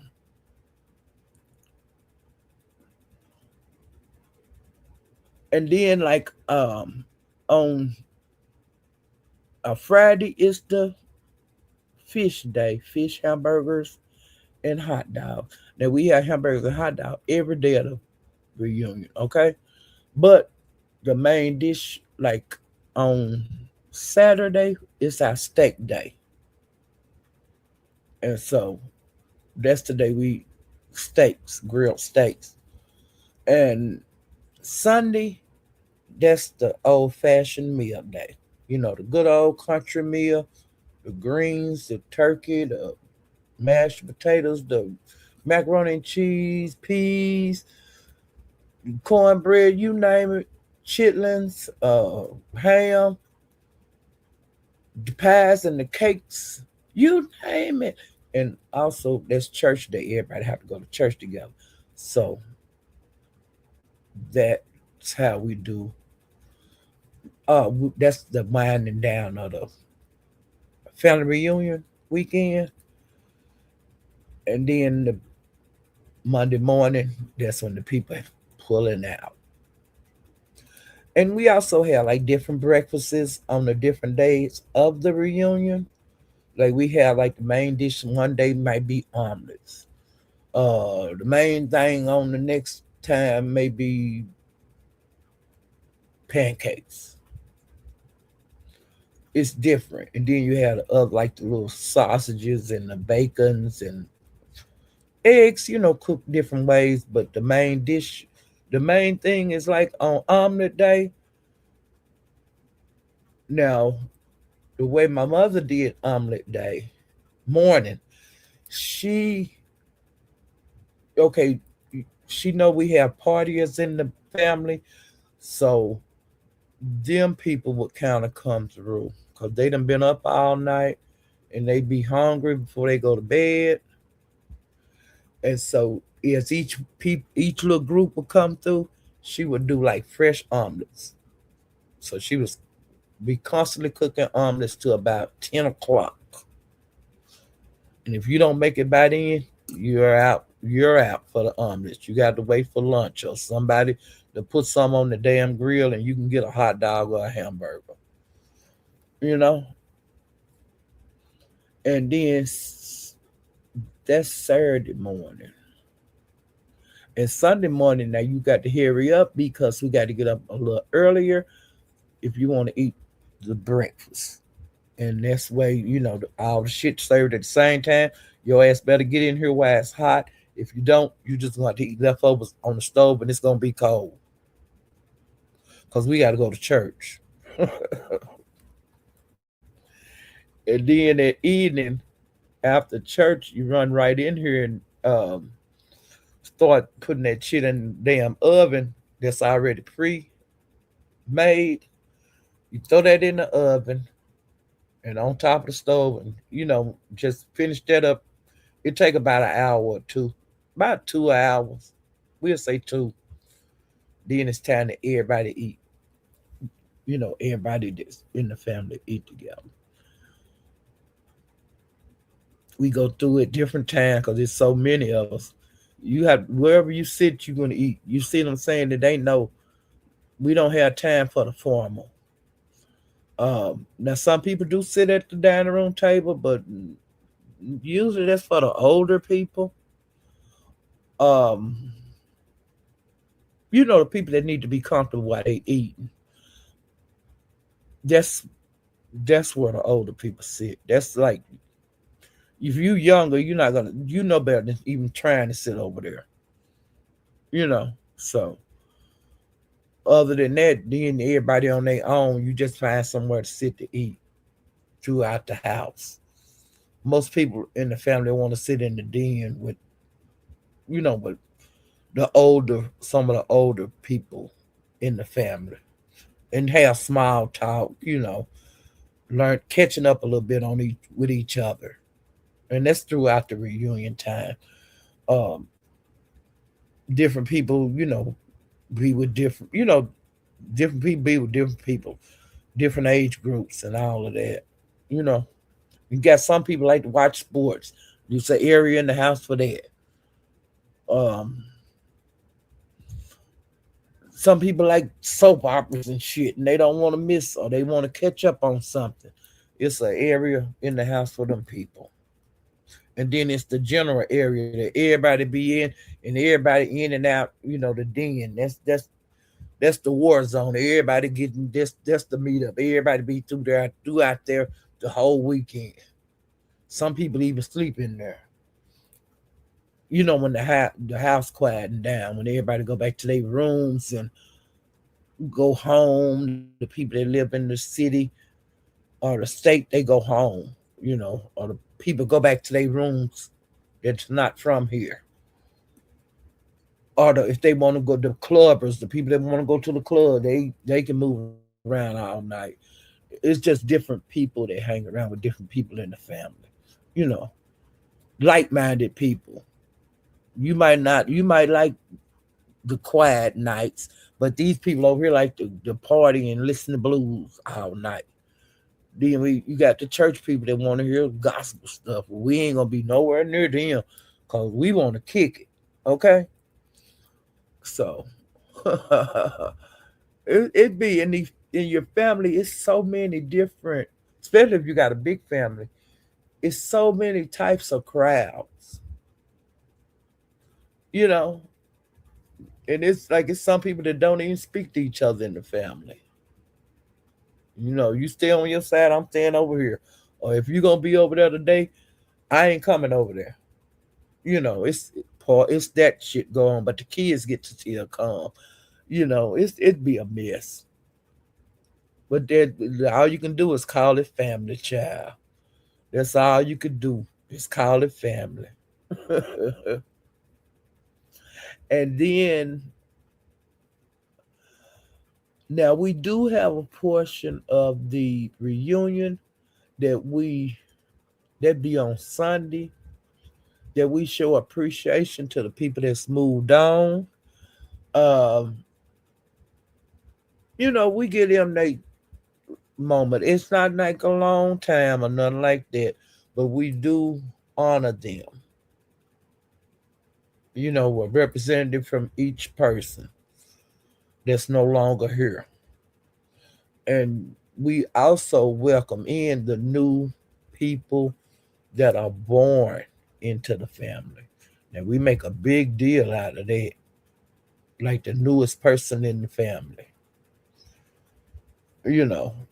And that's on any time one is born into our family. We make a big deal out of it, okay? The newest person, the youngest person, and the newest person, this they get introduced to everybody. You know, we love that. uh, yeah, we like to welcome the new addition that's making our family tree stay here, okay? Um, I'm getting ready to have a new addition, and I can't wait till everybody welcome him in. It's a boy, so we all do the big old phone call and video. Everybody have to do after the day. Everybody gonna welcome the new baby from far and wide. It's just a tradition. And then when the reunion, we also let them know, hey, this the newest addition to the family. This is the youngest one, and they just held like a prize, honey. We've been doing that forever. Um, let me see what else. Let me get back to the damn to the damn the Mo 3 beef segment, child. Okay, now we at Lex.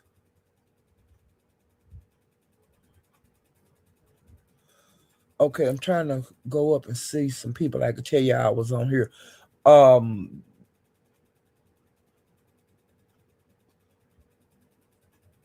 it was, let me see. Christina, Zoo,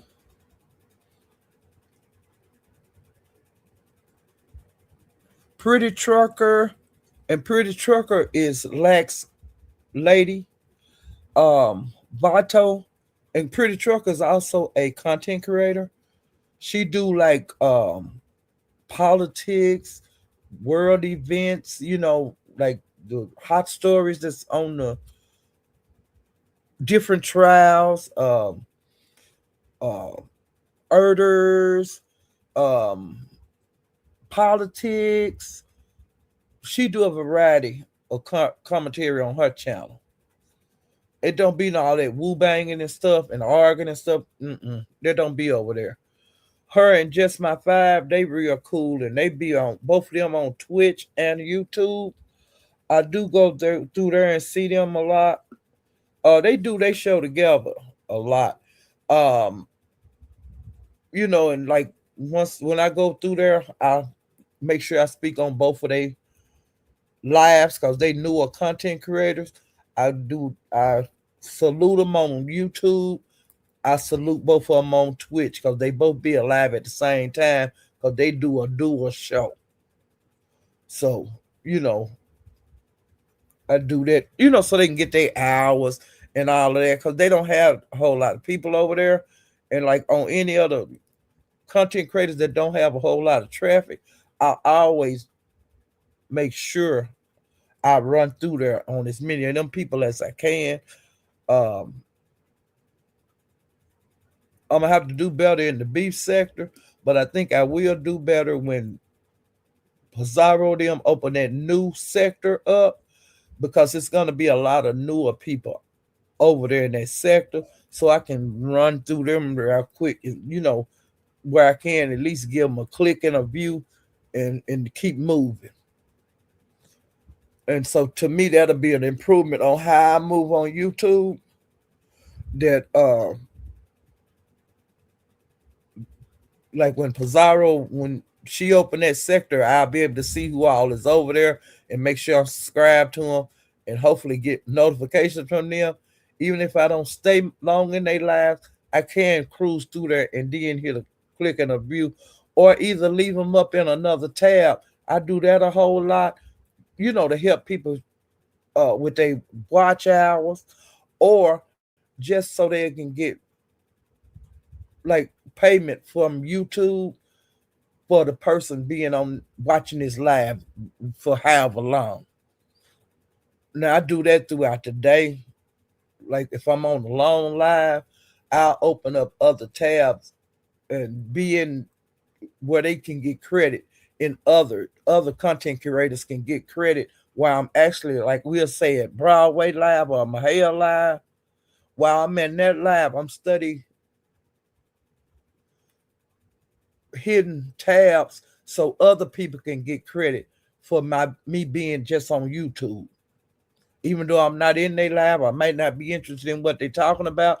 I got them on and they on mute and they still getting paid. Now I do that a whole lot on people that I really like on YouTube.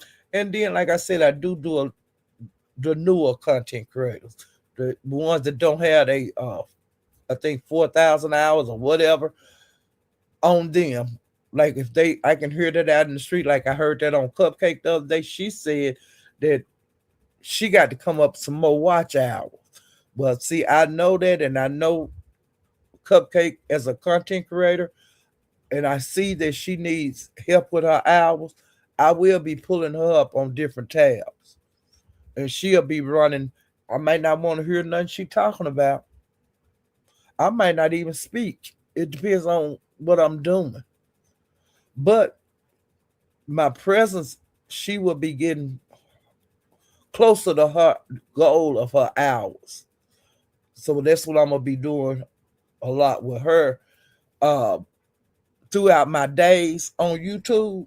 Even if I'm not in her lives, I got her live going because she let it be known that she got to get to her 4,000 hours or whatever hour to get her monetization. So, like I said, if I wouldn't have heard it out of her mouth, I wouldn't know. I just found that out, like I think it's 2 days ago.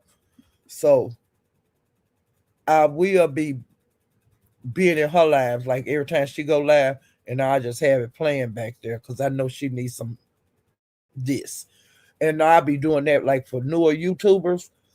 Um, when the new sector open, if I see any of the people that's in there that need to get watch hours or things like that, I'll be doing that with them. Okay. Every little bit help. Everybody trying to get paid on here. So that's I've been doing it, but I haven't been doing it like I should be doing it. But I'm gonna get better, you know. But I like I said, when I see Pretty Truck or Just My Five going on, I'll it for some reason I do that into my mind. I think, hey, you need to go over there and hit your like on both of them, and then put them on Twitch or whatever, and get so they can get hours because they don't have many people that come through here, And so that's what I do with them two ladies. I know, and I do it with other people too, but them the two that just come off the top of my head because I was talking about those two ladies having a show. They do a dual show on Twitter and YouTube. Um, they let me see who else was over there.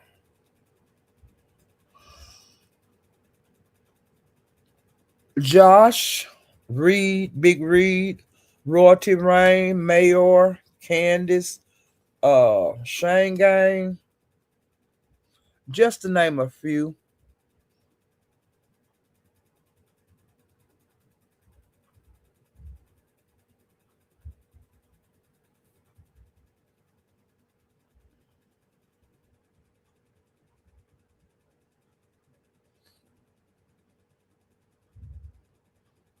Wait a minute.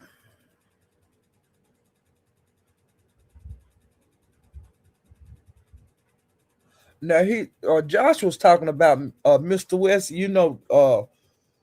West don't hang around in the beef sector so much as he used to because a lot of people just don't fool with him. Um, it's some places that he do go to in the beef sector, but the beef sector don't really fool with Mr. West. But what Josh was saying that like he need to be banned, because he be stalking women and stuff, and it's the truth.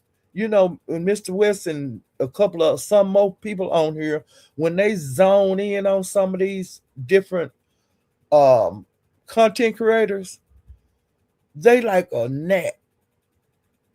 That it's the same thing on every panel. They say the same thing about the same people, and you get you get tired of that.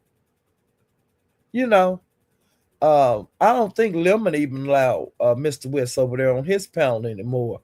Um, and it's a lot of panels that he can't hit in the Mo3 sector.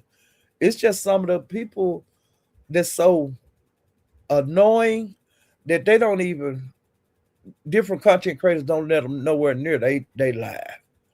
And I understand that. Just because you done gave them 50, 11 chances to be nice, uh, to act cordial on not try to run the whole panel. You give them time after time after time. To me, they give them too many chances for them to keep doing the same stupid ass shit. Uh, that's why it go on so long. It's because they give them too many chances, and they go from pound to pound to pound, taking up a whole bunch of time for nothing. Just making more people that annoy more people, or either make people leave your life. Some people get a kick out of that kind of shit. Of like taking control of the panel, being a panel killer, or and therefore like people just will leave. I can't do this. I done did this too many times. Today he been on every panel or she been on every panel, and I'm just through with YouTube for the day. You know, and some of these people that be on different panels, they make it just what the crowd can't stand them, and I don't want to. They don't want to see them, but they don't want to buy them down. I don't want to spend the money to buy this creep ass person down. You know, and OG Bobby Johnson is like that. Mr. West, ZX. Um, Trying to think of some of the people that's like that. J Don. She used to be like that. Now I don't know. To me, she's been getting better. But I may be wrong, but seem like to me, she doing a whole lot better than she used to be. I don't think she get bout down as much as she used to. It seems some of us it take us a little longer to get the hint, you know, than others. Um, Maybe if they get bought off the panel enough time, maybe they'll get it. That you don't need to act like a dickhead every time you hit a panel, and you don't know about the people don't have to sit up and listen to you just talk, and you saying the same thing on every panel. Well, you didn't like 357 on the last three panels you was on. You've been saying that shit on every panel all damn day. We get it. You don't have to sit up there on 3 hours and say the same thing over and over and over. Then go to the next panel and say the same thing over and over and over for the next hour. But some of these times you go to these panels, they be like that. But I think the people do it on purpose. I think they want to be annoying on purpose because that's retarded, you know. Or you be on the panel and everybody in the chat hates you, you know. I don't get it. I don't even care to get it. But it's the YouTube. It's a whole. I'm showing seeing improvement on all the sectors on not letting these kind of people just take up the whole damn live. If the person gonna be on like they say, well, I'm gonna be here for like 2.5 hours. The panel is wide open for everybody. Well, this person is the first person to hit it, and they being annoying and obnoxious and talking the whole time, and don't nobody else get to talk. The channel holder don't get to do their commentary because they the first person to hit the damn panel every damn panel you go to with the same bullshit. They they know what they do. There ain't nobody that retarded. You know, I think they mean doing it for meanness. You're not that dumb. And you ought to realize we done heard you say this 50, 11 times today. Why we got to hear it 50, 11 times more today? You done made your point on that panel. Early, early in the morning. It's 8 o'clock at night. You done hit 5 damn panels saying the same shit. And then here we are to the sixth panel. What more attention do you need? You've hit every panel saying the same shit all day. What do you need? What are you getting out of repeating yourself this many times in a day? Don't you think somebody else want to get on a panel and talk? We talked about that already. We're going to talk about something else. And see, when it get like that, on them days, I get the hell off. I ain't in none of these segments. I start watching the damn octopus like I did yesterday. The little octopus that was way out in the middle of it. Let me go watch something else. Because it's better than this shit. I'm in hell right now. You know? I'm in fiery hell right now. Damn. Okay, now Zoo hit Black Link and said that he has sent some pieces to Danny House. Now he also, that's when them cheese piece of stuff came up. All right. He also said he sent pieces to Christina's sister house. Christina have a twin sister that live in Florida. And Christina lives somewhere else.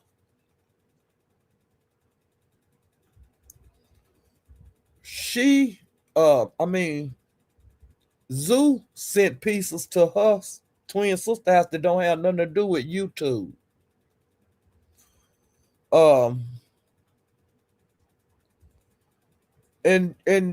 her sister was very offended and she felt like danger.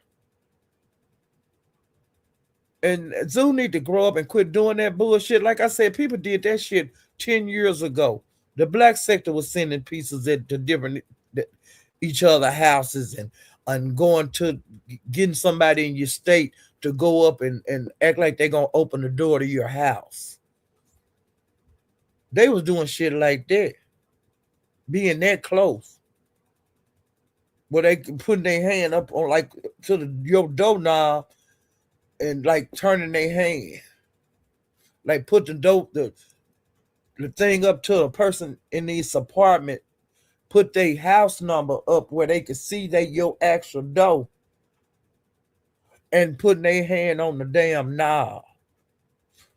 Like showing they going up the stairs, they walking up the stairs to do all the getting on the elevator to get up there. And then when they get up there, like you don't know where you at, but when you get up there, then it's got somebody door number. You they showing I'm at this person's door, but hell, I wouldn't know until like a day later who door that actually was when that shit was going over in the black sector. Cause hell, I don't be knowing where nobody live. Well, then it come out who was living at this place. This they door number. This how they door look. Blase this and blase that.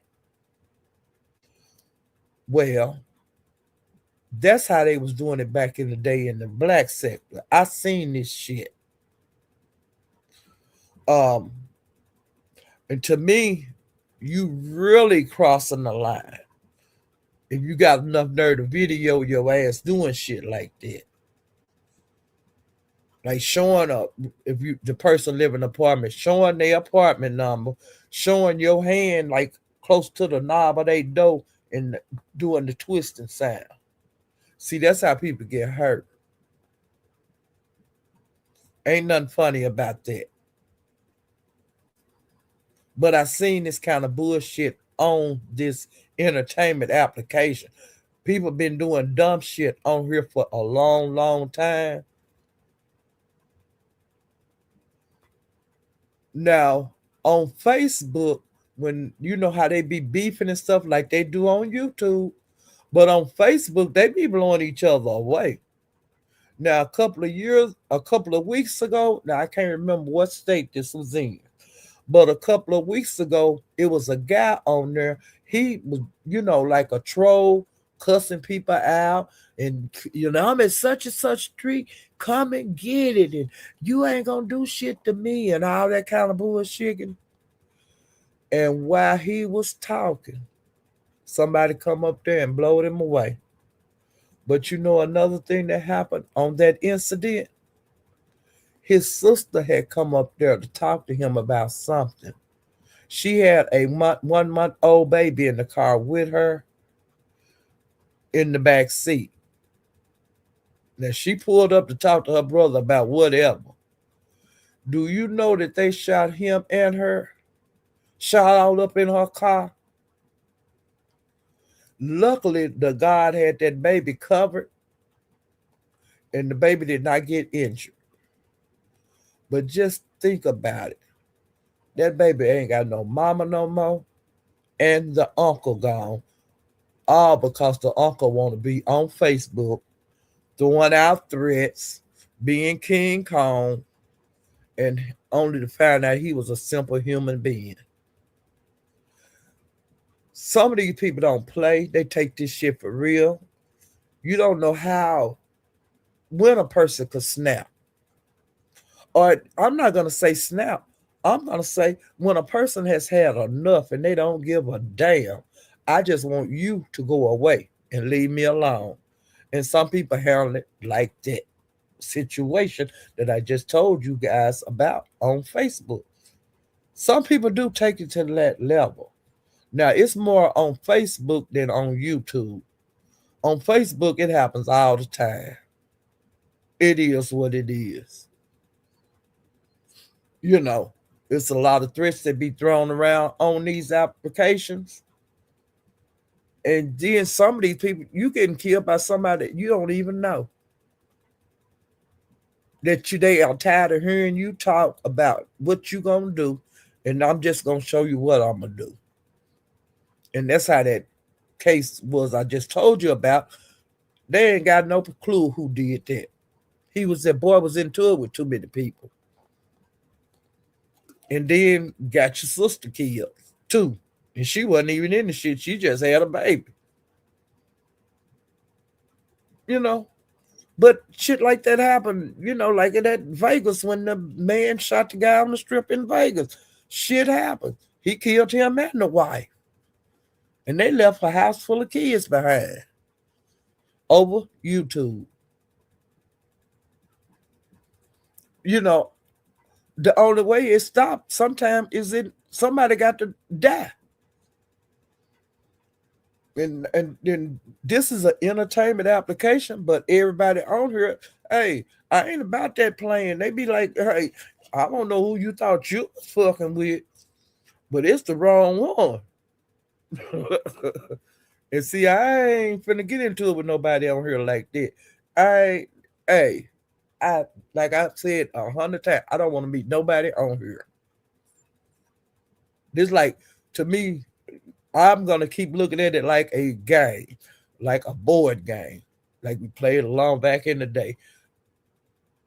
I can play Monopoly, but I ain't in the game of Monopoly. I'm on YouTube, but it's virtual. But I'm not. I'm not the.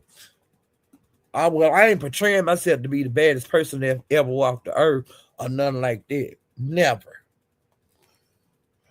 But some of these people, they tell you to pull up and they tell you to do this and they tell you to do that. And some people take you for real. We don't know each other. I don't know if you freaking Freddy Krueger or not. I don't know. I don't know if you are uh ex killer or a hammer killer. I don't know if you are a person that like to stab people and cut their throat. I don't know what you like to do for pleasure. Mm-mm. I'm good.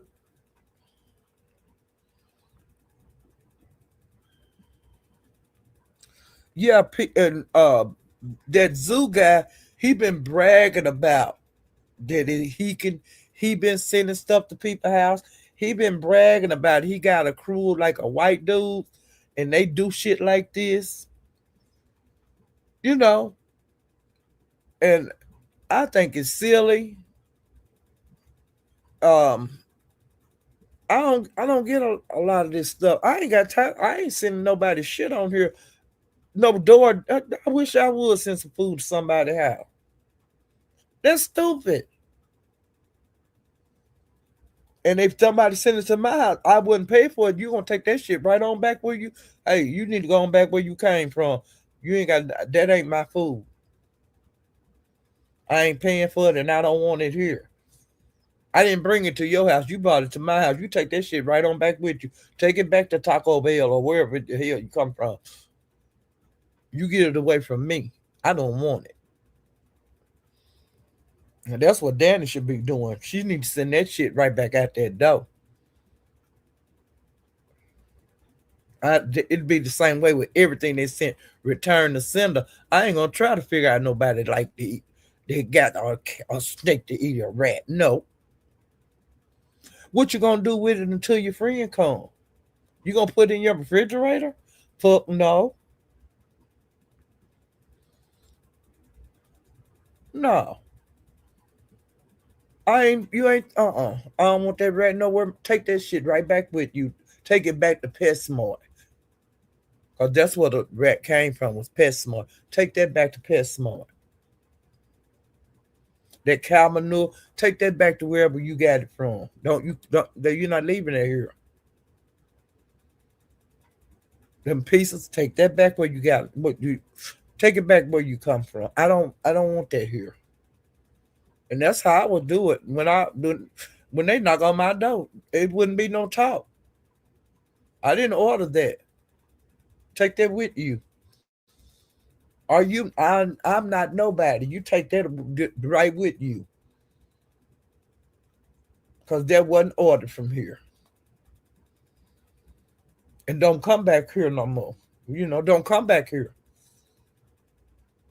I know how to call DoorDash or whoever when I need something to eat. I don't need you.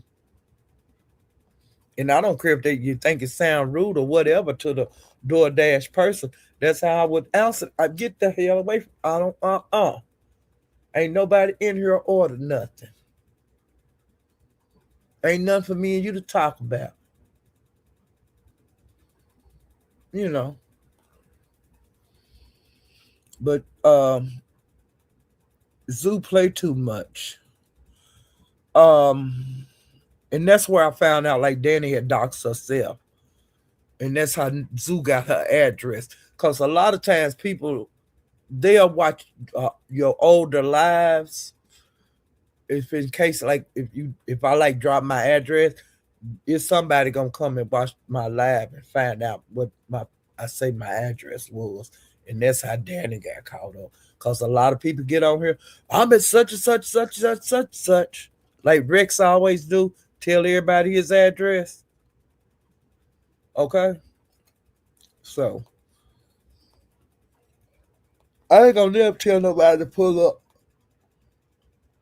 But if you come, you on your own. And Mayor, well, Candy got into it with Mr. West because Mr. West popped up.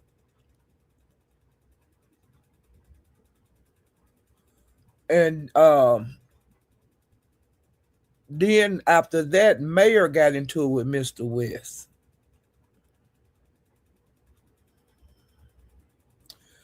And Mayor said that Mr. West sent him a picture of himself dancing with a man.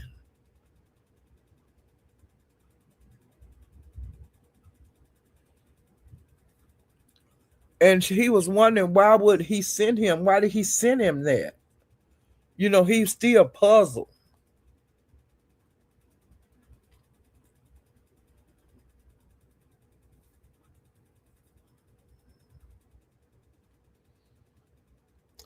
And then he also said that he was on a video with like a young girl, an underage girl.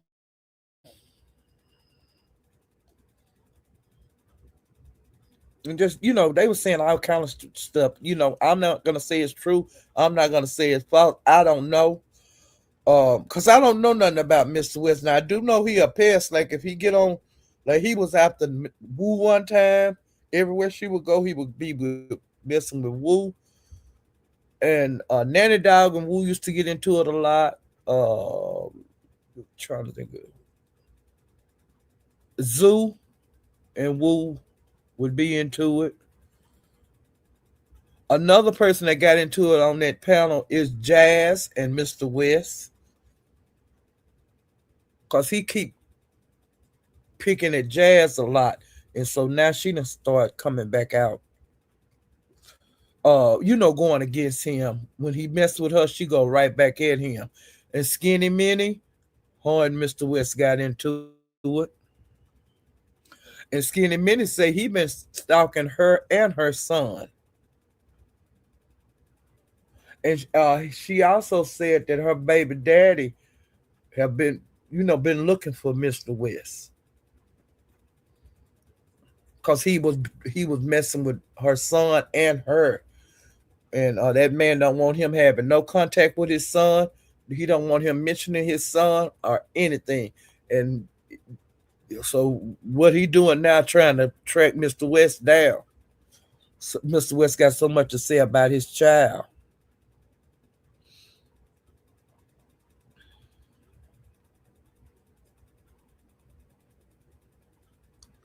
And child, now I told y'all Christina be in bullshit all the time. Well, child, I was over there at Cam's first. Now this, I'm on Lex, but I heard about this at Cam's first, cause Lex come on late in the evenings or late at night, and Lex he uh wait a minute, Christina was over there, and she played a recording of Book's ex um talking to Sad and Blue, and she told a lot of stuff on Book on this recording. The His baby mother, she was saying he had got kicked out of the military. She was saying she said that he had showed pictures. Wait a minute. That he had showed pictures of her giving head, that Book had showed that before. I guess showing him of her giving him head. She also said that Christina was saying that Book told his ex that he was playing about having a relationship with Christina, even though Christina and him did meet up and had sex. He was telling his girl, "No, we ain't got nothing in common. We just doing that for the internet, and this not true."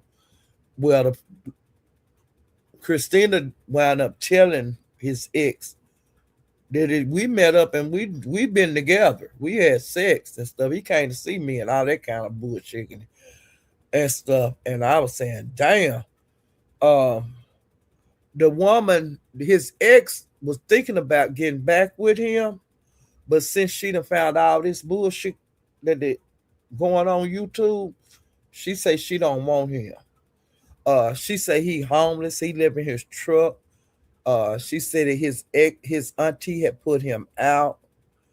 Um, she said a whole lot of stuff, you know.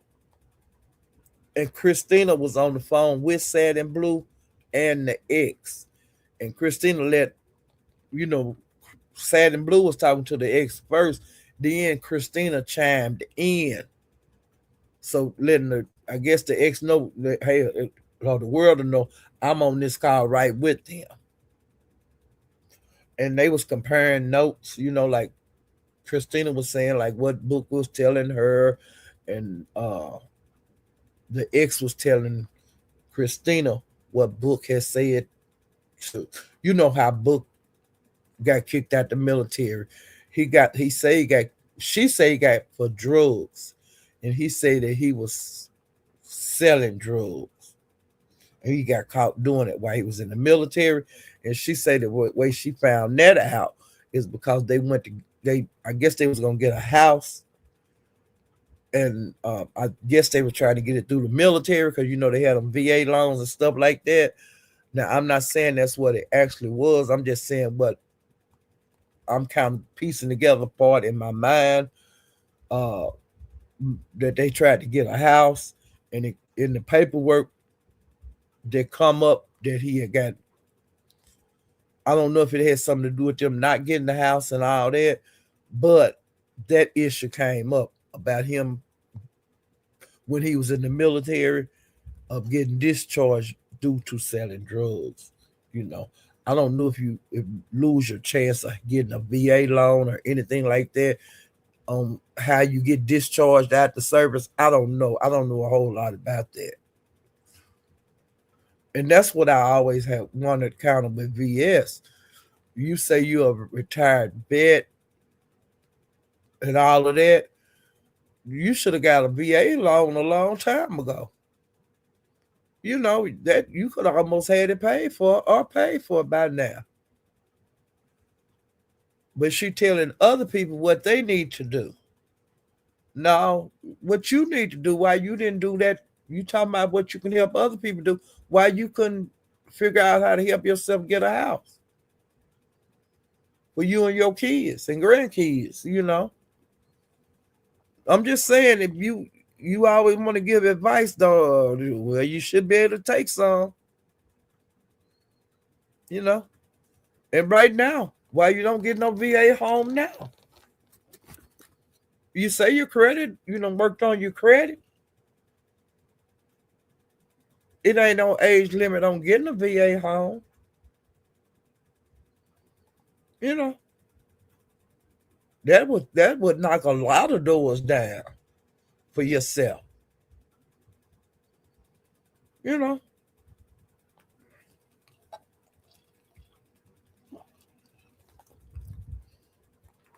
I'm just saying. And then, like with Book and his old lady, if you got a discharge like you did out allegedly out of the army, why would you even put in for a VA loan when you know you got put out the military over drugs? I don't get it, but it ain't for me to get. Okay.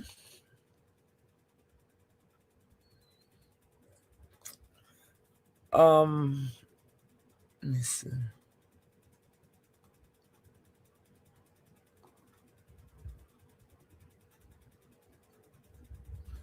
And then they was Pretty Trucker and Jazz was saying that Christina, I guess she was cool with it. If they when they, cause she was, like she was cool with it until they fell out. And like she was saying that she acting like she didn't know Book was a doxer and this and that.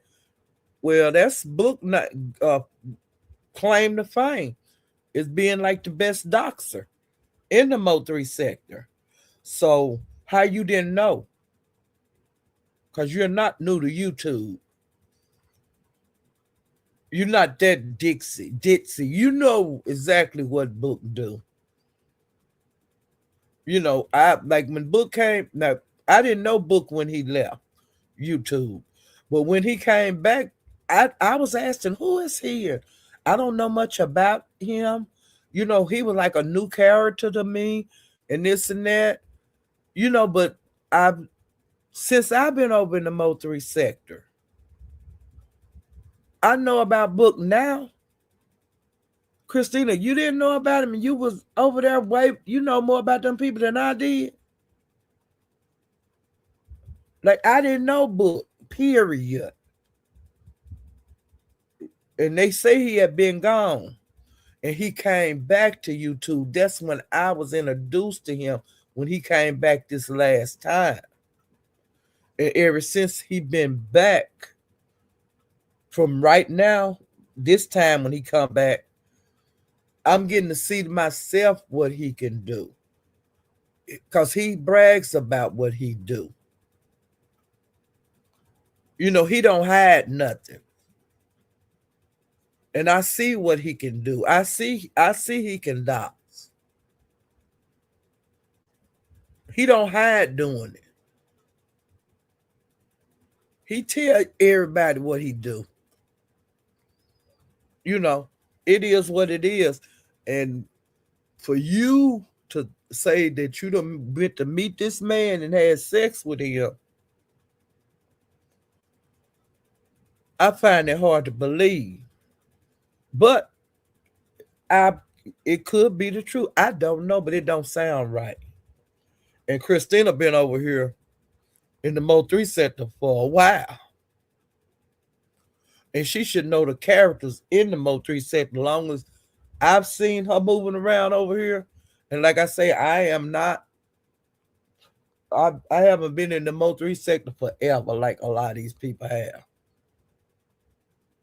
And you could only play dumb for so long. Now, if I know Book, I think you should have been to know Book. You know what he do. Because they was asking her, you knew he was like that. Why you acting like you didn't know? That's what Pretty Trucker and Jazz was telling Christina. No, I didn't know. I didn't. Yeah, you know. And when you come back after you had sex with him that weekend, then when you come back on YouTube, it was all a different story. I didn't know he was like that. I didn't know that. I didn't know that. Well, hell, don't you think you should have figured that shit out before you laid up with him? You know, it is what it is. Child, people that think you'll believe anything on here. Child, bye. Um, Now, one thing Christina did do, now, she's not nobody's dummy. Even though she played that dumb blonde role, she's not a dummy. What she did, she was videotaping Brooke while he was there. And she did that, I guess, just in case it didn't work out with them, that if he had videoed her, she would have something to fight back with. Now, she did that. He was not expecting that at all, which a lot of these people on here, once they meet up with you, they'll turn against you on here. And they beat and took videos of you and stuff like that without your knowledge. Catching you at bad angles and all that kind of bullshit in there.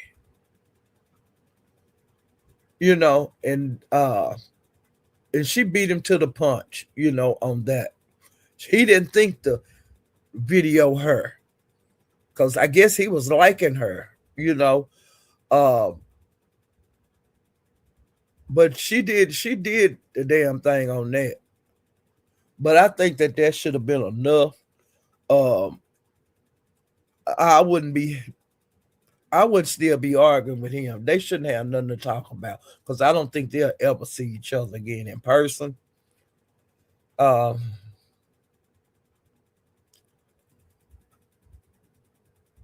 I just don't know. And plus I don't even see why you would be calling his on the phone with his ex. I ain't got time for all of that. And it wouldn't be that serious. I would just somebody I just laid up with for a weekend and I know I'm not gonna see no more. Ain't no, I don't got time to be calling your woman, trying to mess up you trying to get back with your woman. You know, I think that's dumb. And that's childish, like stuff that girls in high school do, or young girls that's like be messing around with somebody's husband. These little young girls or some shit like that. But I ain't got time for shit like that. Mm-mm. I ain't got time. Everybody grown now. I ain't gonna talk to nobody. I ain't got nothing to say to nobody ex on in the world. I don't want to talk up to nobody, no ex or nothing. But that's just me. I wouldn't give a damn what book told that woman and what they talked about. I wouldn't care. I could care less if I messed around with it. But that's just me. Um,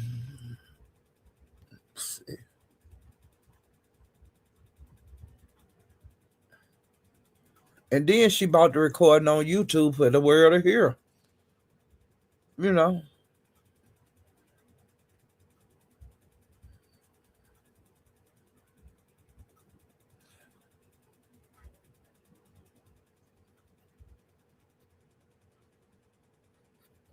Okay, I did that part. So let me look here.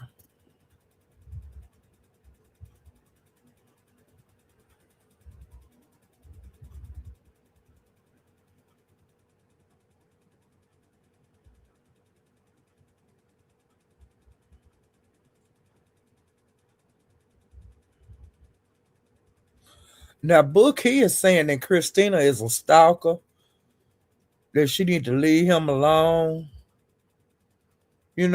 He's sick of her. So I don't know when either one of them are or when it's gonna settle down. Cause see, this been going on ever since February because they met up with each other like February around the Valentine's Day. And see, it's almost the middle of May now. This been going on for months. And it don't look like it's going I don't know when it's gonna end. Cause they still messing with each other, picking at each other. I ain't saying who right and who wrong on this situation, but I think they just need to call shit a wash. And hey, you go your way because I know I ain't never coming back to see you, and you go your way because I know you ain't coming to see me. And I just put it like that. I wouldn't be keep arguing with. I wouldn't be. I wouldn't be arguing with him no more. No matter what he said, I wouldn't say shit back, and it'll get out of his system. But I think Christina like this because she get attention, and that's I believe this that Christina like this kind of shit. You know, and like I said, I like Christina a whole lot because I when I be seeing the shit she be doing, I be laughing because I be saying, "Show her ass at it again," and then she try to play innocent or dumb. She play dumb. That's what she do. That's what I like to see her do. Come and say she don't know what the hell going on. What are you talking about? I didn't know nothing about. I didn't know how book was. That's news to me. Running the play? Who's running the play? Not me. That wasn't me. She just that's how she be talking. She don't know nothing, child. Um,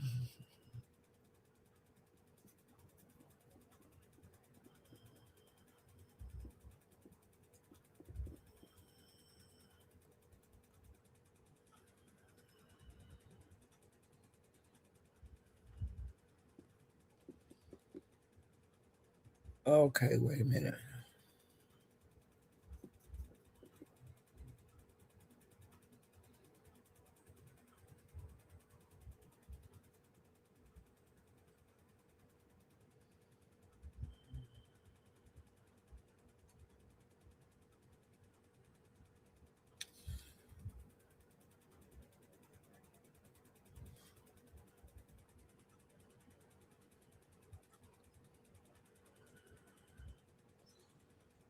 Okay, then Asia, she had got into it with Christina, and she was saying that Christina was ugly. Um, she was saying that she like a stalker. She liked the fake plays. Um, she was talking about if I did see you, I would kick your teeth in, all that kind of stuff. And she was saying that she was a rat and that she leave rat droppings everywhere she go. Um, she was talking about that she had F book and that he was a Mexican and Christina was fat and lonely. Um, see, and then Lack he had got into it. He said Asia uh think that she cute, and he kept saying that she was ugly. Um, and he was saying that Christina and Danny had sex because Christina went and her and Danny kicked it one night. They was on Broadway Live, and I guess they lived kind of close together or something. And Danny said, "Come on over." And Christina got in her car, and the next thing you know, she popped up at Danny's, and they was on Broadway Live and stuff. And they seem to be having fun, but now they don't like each other. And see, that's been like a month ago when Christina and Danny hooked up. When Christina went to Danny's house, and then like since then all them pieces and stuff been going across the board. And Danny been thinking that Christina had gave her address out, and she was trying to lure Christina back to her apartment where she could kick her Christina ass. And Christina, honey, she be in mess and shit, but she wasn't messy enough to go over there and go over to Danny's house no more. And Danny keep asking her. She been begging her to come over there. I ain't gonna do nothing to you. Christina, honey, she know it's a cake bake for her. She ain't going back over there. Cause Danny be saying, I'm gonna kick her ass if I can get that bitch over here. She talk about how she gonna kick Christina ass. Okay? And Christina be saying, yeah, nah, I ain't coming out. I done been out. I don't want to come over there. You live in the ghetto. I ain't, she be talking all that kind of shit. But Christina know Danny got a cake baked for her. Christina may not be sending them cakes, them rats and shit, but Danny want to whoop her ass like she the one that's sending that shit to her. Ooh, child. Let's see what they are.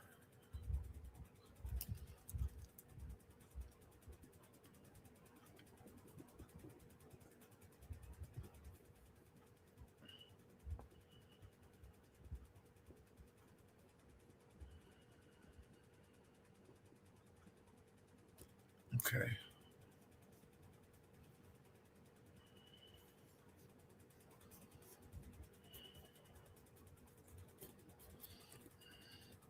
Okay, now I'm through with Lack. Okay, now I was moving around YouTube, and I think it was at, where was it at? Somebody got bought down off the panel, and it said from the Bedrock Mafia,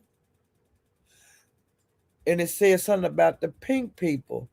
And I did not know I had not heard of who the Bedrock, I had never heard of that before, the Bedrock Mafia. But then when it all boiled down, The Bedrock Mafia is Mink, like the Peak people. Mink them called, that's what they call themselves now. And before they were like the Power Rangers, but now there are characters from the Flintstones. You remember on the Flintstones, they used to be Bedrock Cafe, Bedrock Concrete Company. You know, it used to Bedrock was like a main name on there, and they used to call every job on there, everything on there was Bedrock. Well, now Mink them are the Bedrock Mafia, and they have picked out different characters like uh Mink. Her avatar is like Pebbles, and Pebbles was the little girl on the Flintstones, and different people in Mink Click, they have different characters from the Flintstones. One of them might be Wilma, one of them might be Freddie, one of them might be a Bam Bam. You know, it's different ones, and I did not know that they had changed from. I know the Power Rangers are no more, but I did not know who the Bedrock Mafia was for like weeks, and because it wasn't hidden, it wasn't clicking because I like I said the first time I noticed it, they bought somebody out the panel and it said it was from the Bedrock, a bad bitch, and something like that, and from the Bedrock Mafia. And I was like, who is that? But then it kind of just went away in my mind. But then I started hearing more about the Bedrock Mafia until I found out that's who Mink them is. Because I didn't know who the fuck that was. You know? Now, a lot of times when they send in money to get bought down, a lot of people remain anonymous. A lot of people don't want to know, like, I bought you down. They want to remain anonymous. But when the Bedrock Mafia sent their money in to buy this person down, they wanted to be known. Okay, and so when that popped up on on the live, when whoever was the content creator, when they said about the Bedrock Mafia, I was like, who is that? And I ain't never heard of them before. Well, then it come out, it was Mink them. Okay, they the Bedrock Mafia.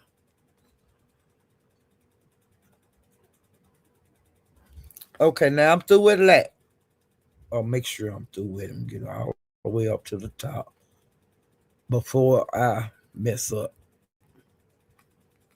But I think that was all.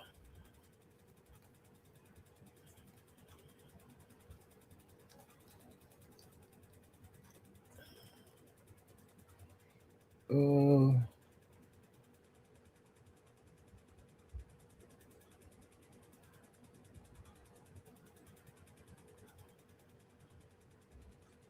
yeah.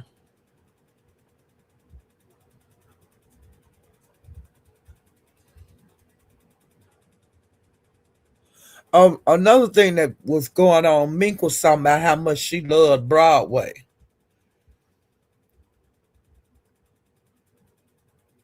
and she was saying that she used to love Sean G. You know, she was on a kick on that for a little while. I don't know what was going on with her. Um, well, Broadway let it be known that he didn't like his name being thrown around out here on panels, like throughout the day. You know, when he don't be on YouTube, but he be sometime in the clouds. And he had noticed how he didn't call no name about who was saying his name, but he said he was tired of hearing his name on these different panels when he wasn't around, like to hit the panel. I'm not even on YouTube this part. I'm not in this shit, so why am I being talked about? You know.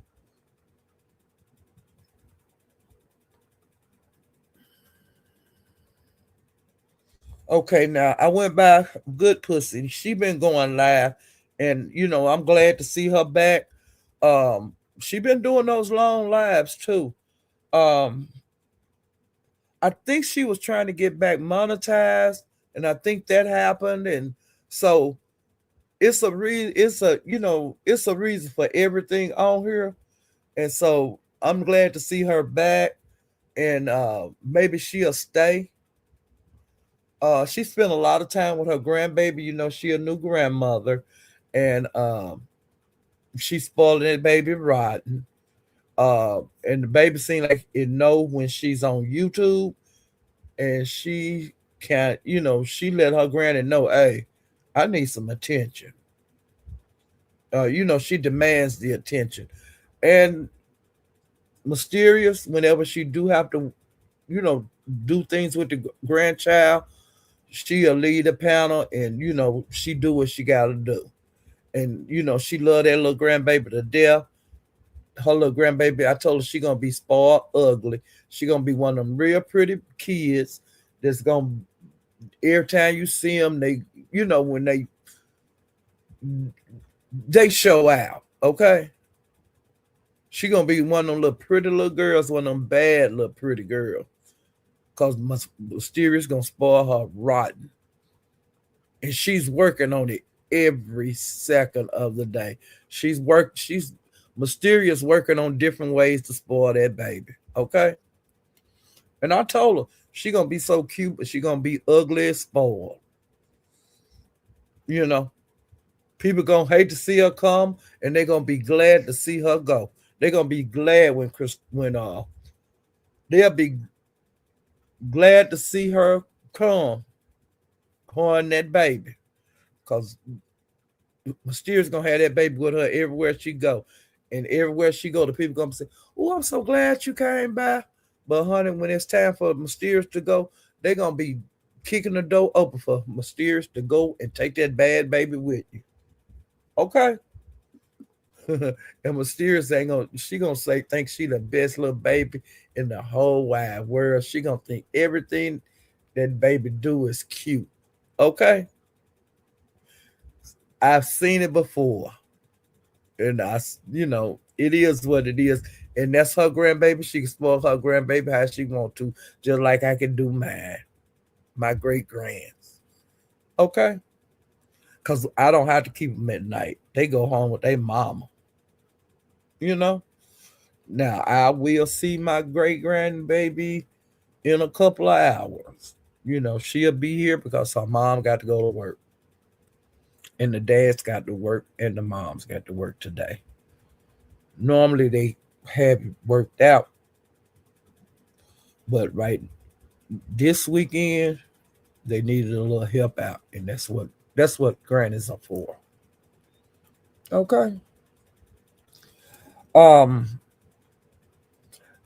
some of the people that's been at Mysterious is SD, Cam, um, China, Asia, Anilla, Booster, Callie K, Duck, Mink, Bato, Freaky C, Mike G, and Duke. Now I'm gonna tell y'all something, honey. Y'all know Duke recently moved to Vegas, and he got a job, and he done got him a check or two from his job. He also been down on the strip, trying to hustle, make money. Okay, he been busy ever since he been in Vegas. But yeah, Duke and bought him a goddamn car. He got him a stinking Lincoln. I'm happy for you, Duke. Keep doing what you're doing. It'll get better and better. I hope for the best for you, Duke. But honey, you you shitting on some of these people on here. You ain't been in Vegas 2 months, and you already got a damn car. You got a job. All them people that was saying that, all this and all that about you, they can't say nothing now. You being sufficient, self-sufficient, okay? And just keep looking up, child. It can't do nothing but get better. The next thing we gonna know, Duke, you gonna have a house. Well, we ain't gonna jump that fast. The next thing we know, you're gonna have an apartment. Now you got you some wheels, and he got it's white. It look like it's a pearl, one of them pearl color. It's clean in and out, child. It is nice. I'm happy for Duke. He looks more happier um than I've seen him look in a long time on here. And he just thinking positive, and I'm just hoping for the best for him. Um Sometimes this with anybody, male or female, sometimes you can get like in a rut or stagnant.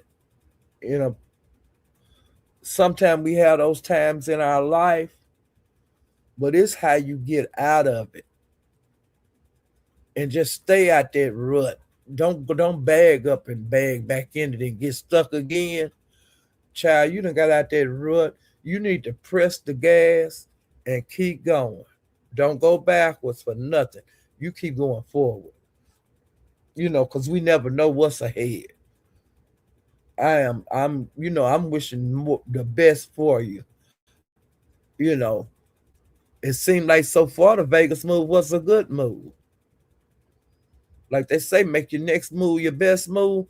That was the best move for you. It looks like, you know, maybe it was meant for you to finally get to Vegas, which you have been talking about for a long time, and you finally got there. You ain't on the streets. You ain't been sleeping in no shelter. It's a lot of people in Vegas that left home and went out there and think they was gonna make it, and they living in shelters right now. And you never did sleep in a shelter. Now that's a big thing. You ain't got no people out there in Vegas. Duke, you doing the damn thing. A lot of people didn't think they see you do it. Okay. And I'm giving you the thumbs up. Okay. Asia and China been into it. Asia been telling China and Asia been into it. And of course, Asia been telling China to cam up, which she tell everybody. Asia thinks she the prettiest thing on here, and not. Um, she was calling China black bitches and you go gorilla looking bitch and um uh black gorilla bitch cam up and just going on and on and on and on and on. Well, then her and Duck wind up getting into it.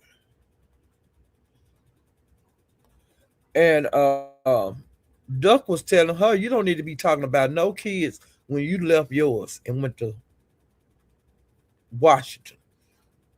Allegedly, she left her children in Florida or her child. I don't know how many kids she got, but she allegedly went to Washington chasing after the captain and left her kids. Um, so Duck was telling you don't need to be talking about nobody kids and you done left your own. Uh,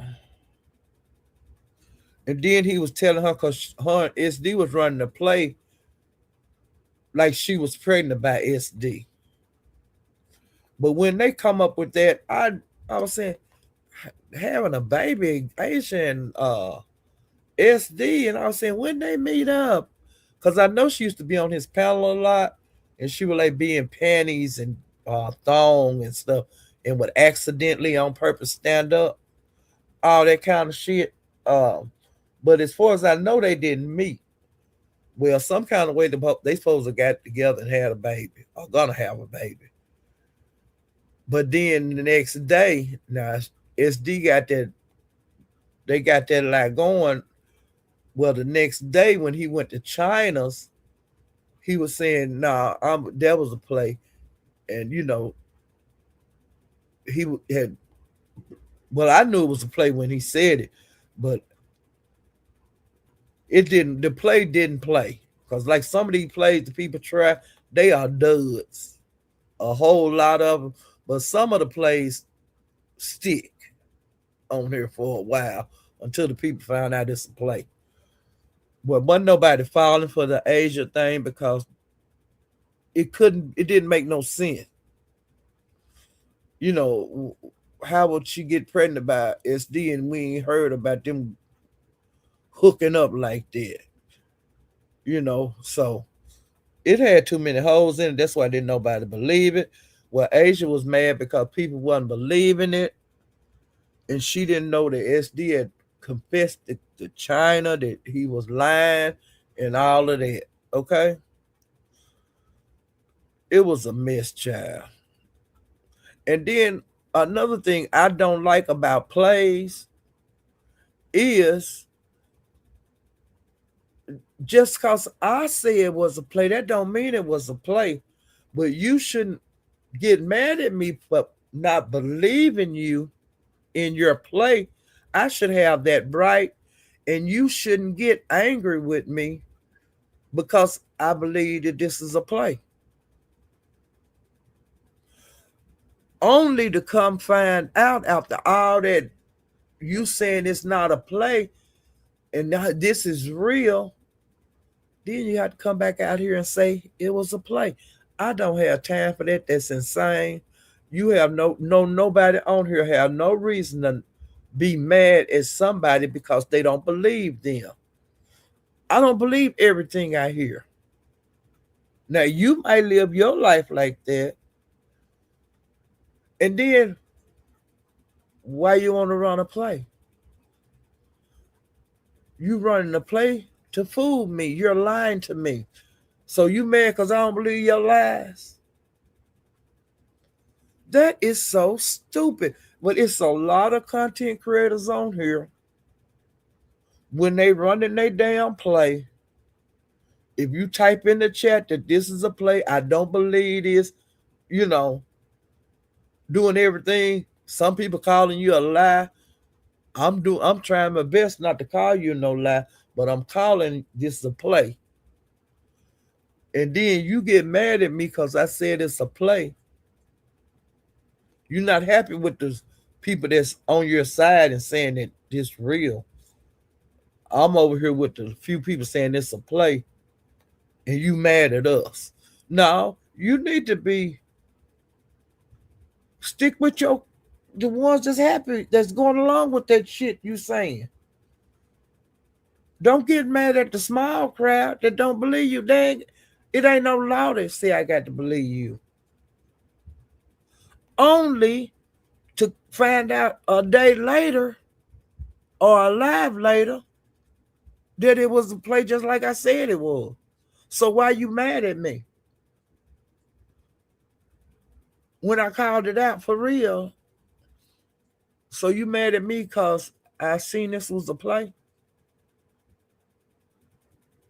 See, ain't that retarded? Now you got mad because I said it was a play, but then you still mad at me, but then you gonna come out here and say you just ran a play. I was lying, it was a play. I ain't got time for that. I ain't got time for that. You want to get mad at me? Stay mad. Shit. We got time for no shit. Okay. Let me see.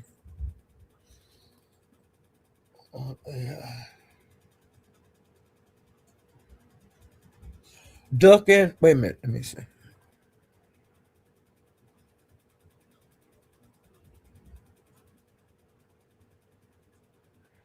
Oh, Duck told Asia, don't nobody respect you.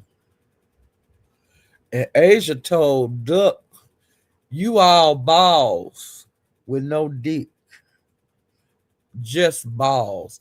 And she kept saying it over and over. And people was laughing, and I was down here in the chat, but I was just not on my keyboard. I wasn't putting ooh child or nothing. But I was so tickled because it was the way she was saying that balls, you know. She said Duck was all balls and no dick. And she was kept saying, "You're just balls." Mink and Duck got into it, and he called Mink a stalking asshole.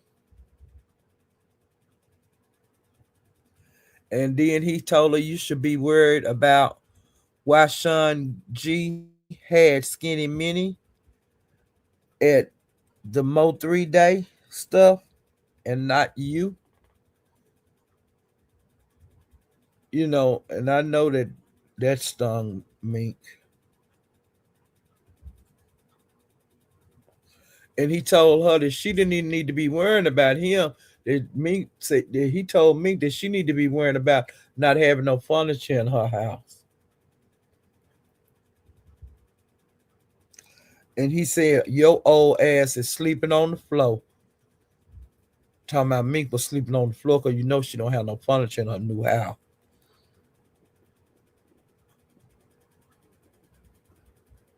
And then he also said, "I ain't gonna talk about his gay, talking about her son being gay." People always throw that up with at Mink, but don't nobody know if her child is gay or straight. We don't know nothing about that baby. I know he play football, but gay people do play football too, because he's a professional football player. But as far as I can see, the boy is just a normal little boy. But I'm not calling being gay abnormal. I'm just saying just a little boy, you know.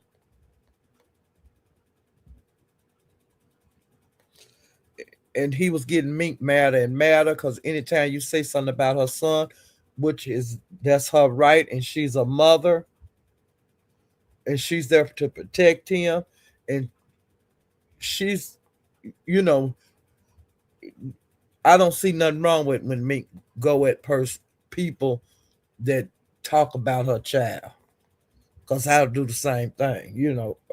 The daddy ain't got to get you. I'm gonna get you. Well, a lot of people do drag her child because she always say that's the reason that she into it with a person. You know, so it is what it is. Damn if you do and damn if you don't. You know.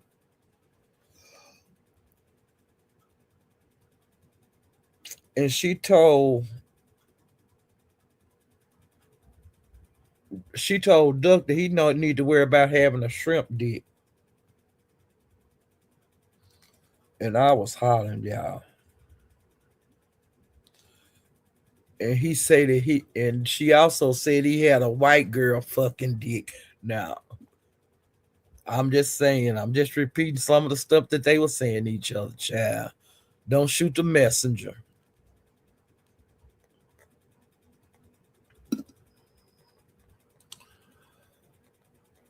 Okay. Duke and Jackie was into it with this guy named Mike G. And Mike G is one of them people that's from whatever sector Duke ex-girlfriend, the one that he was living with right before he moved to Vegas, is that sector. And this guy named Mike G, and he have been out here. He was throwing all kind of slugs at Duke, but Duke was like ignoring him a lot. But he did fight back to Mike G um on Mysterious Panel. He finally started back. He finally started dragging him back, and then Jackie come and she was dragging that Mike G guy, and come to find out by sitting and listening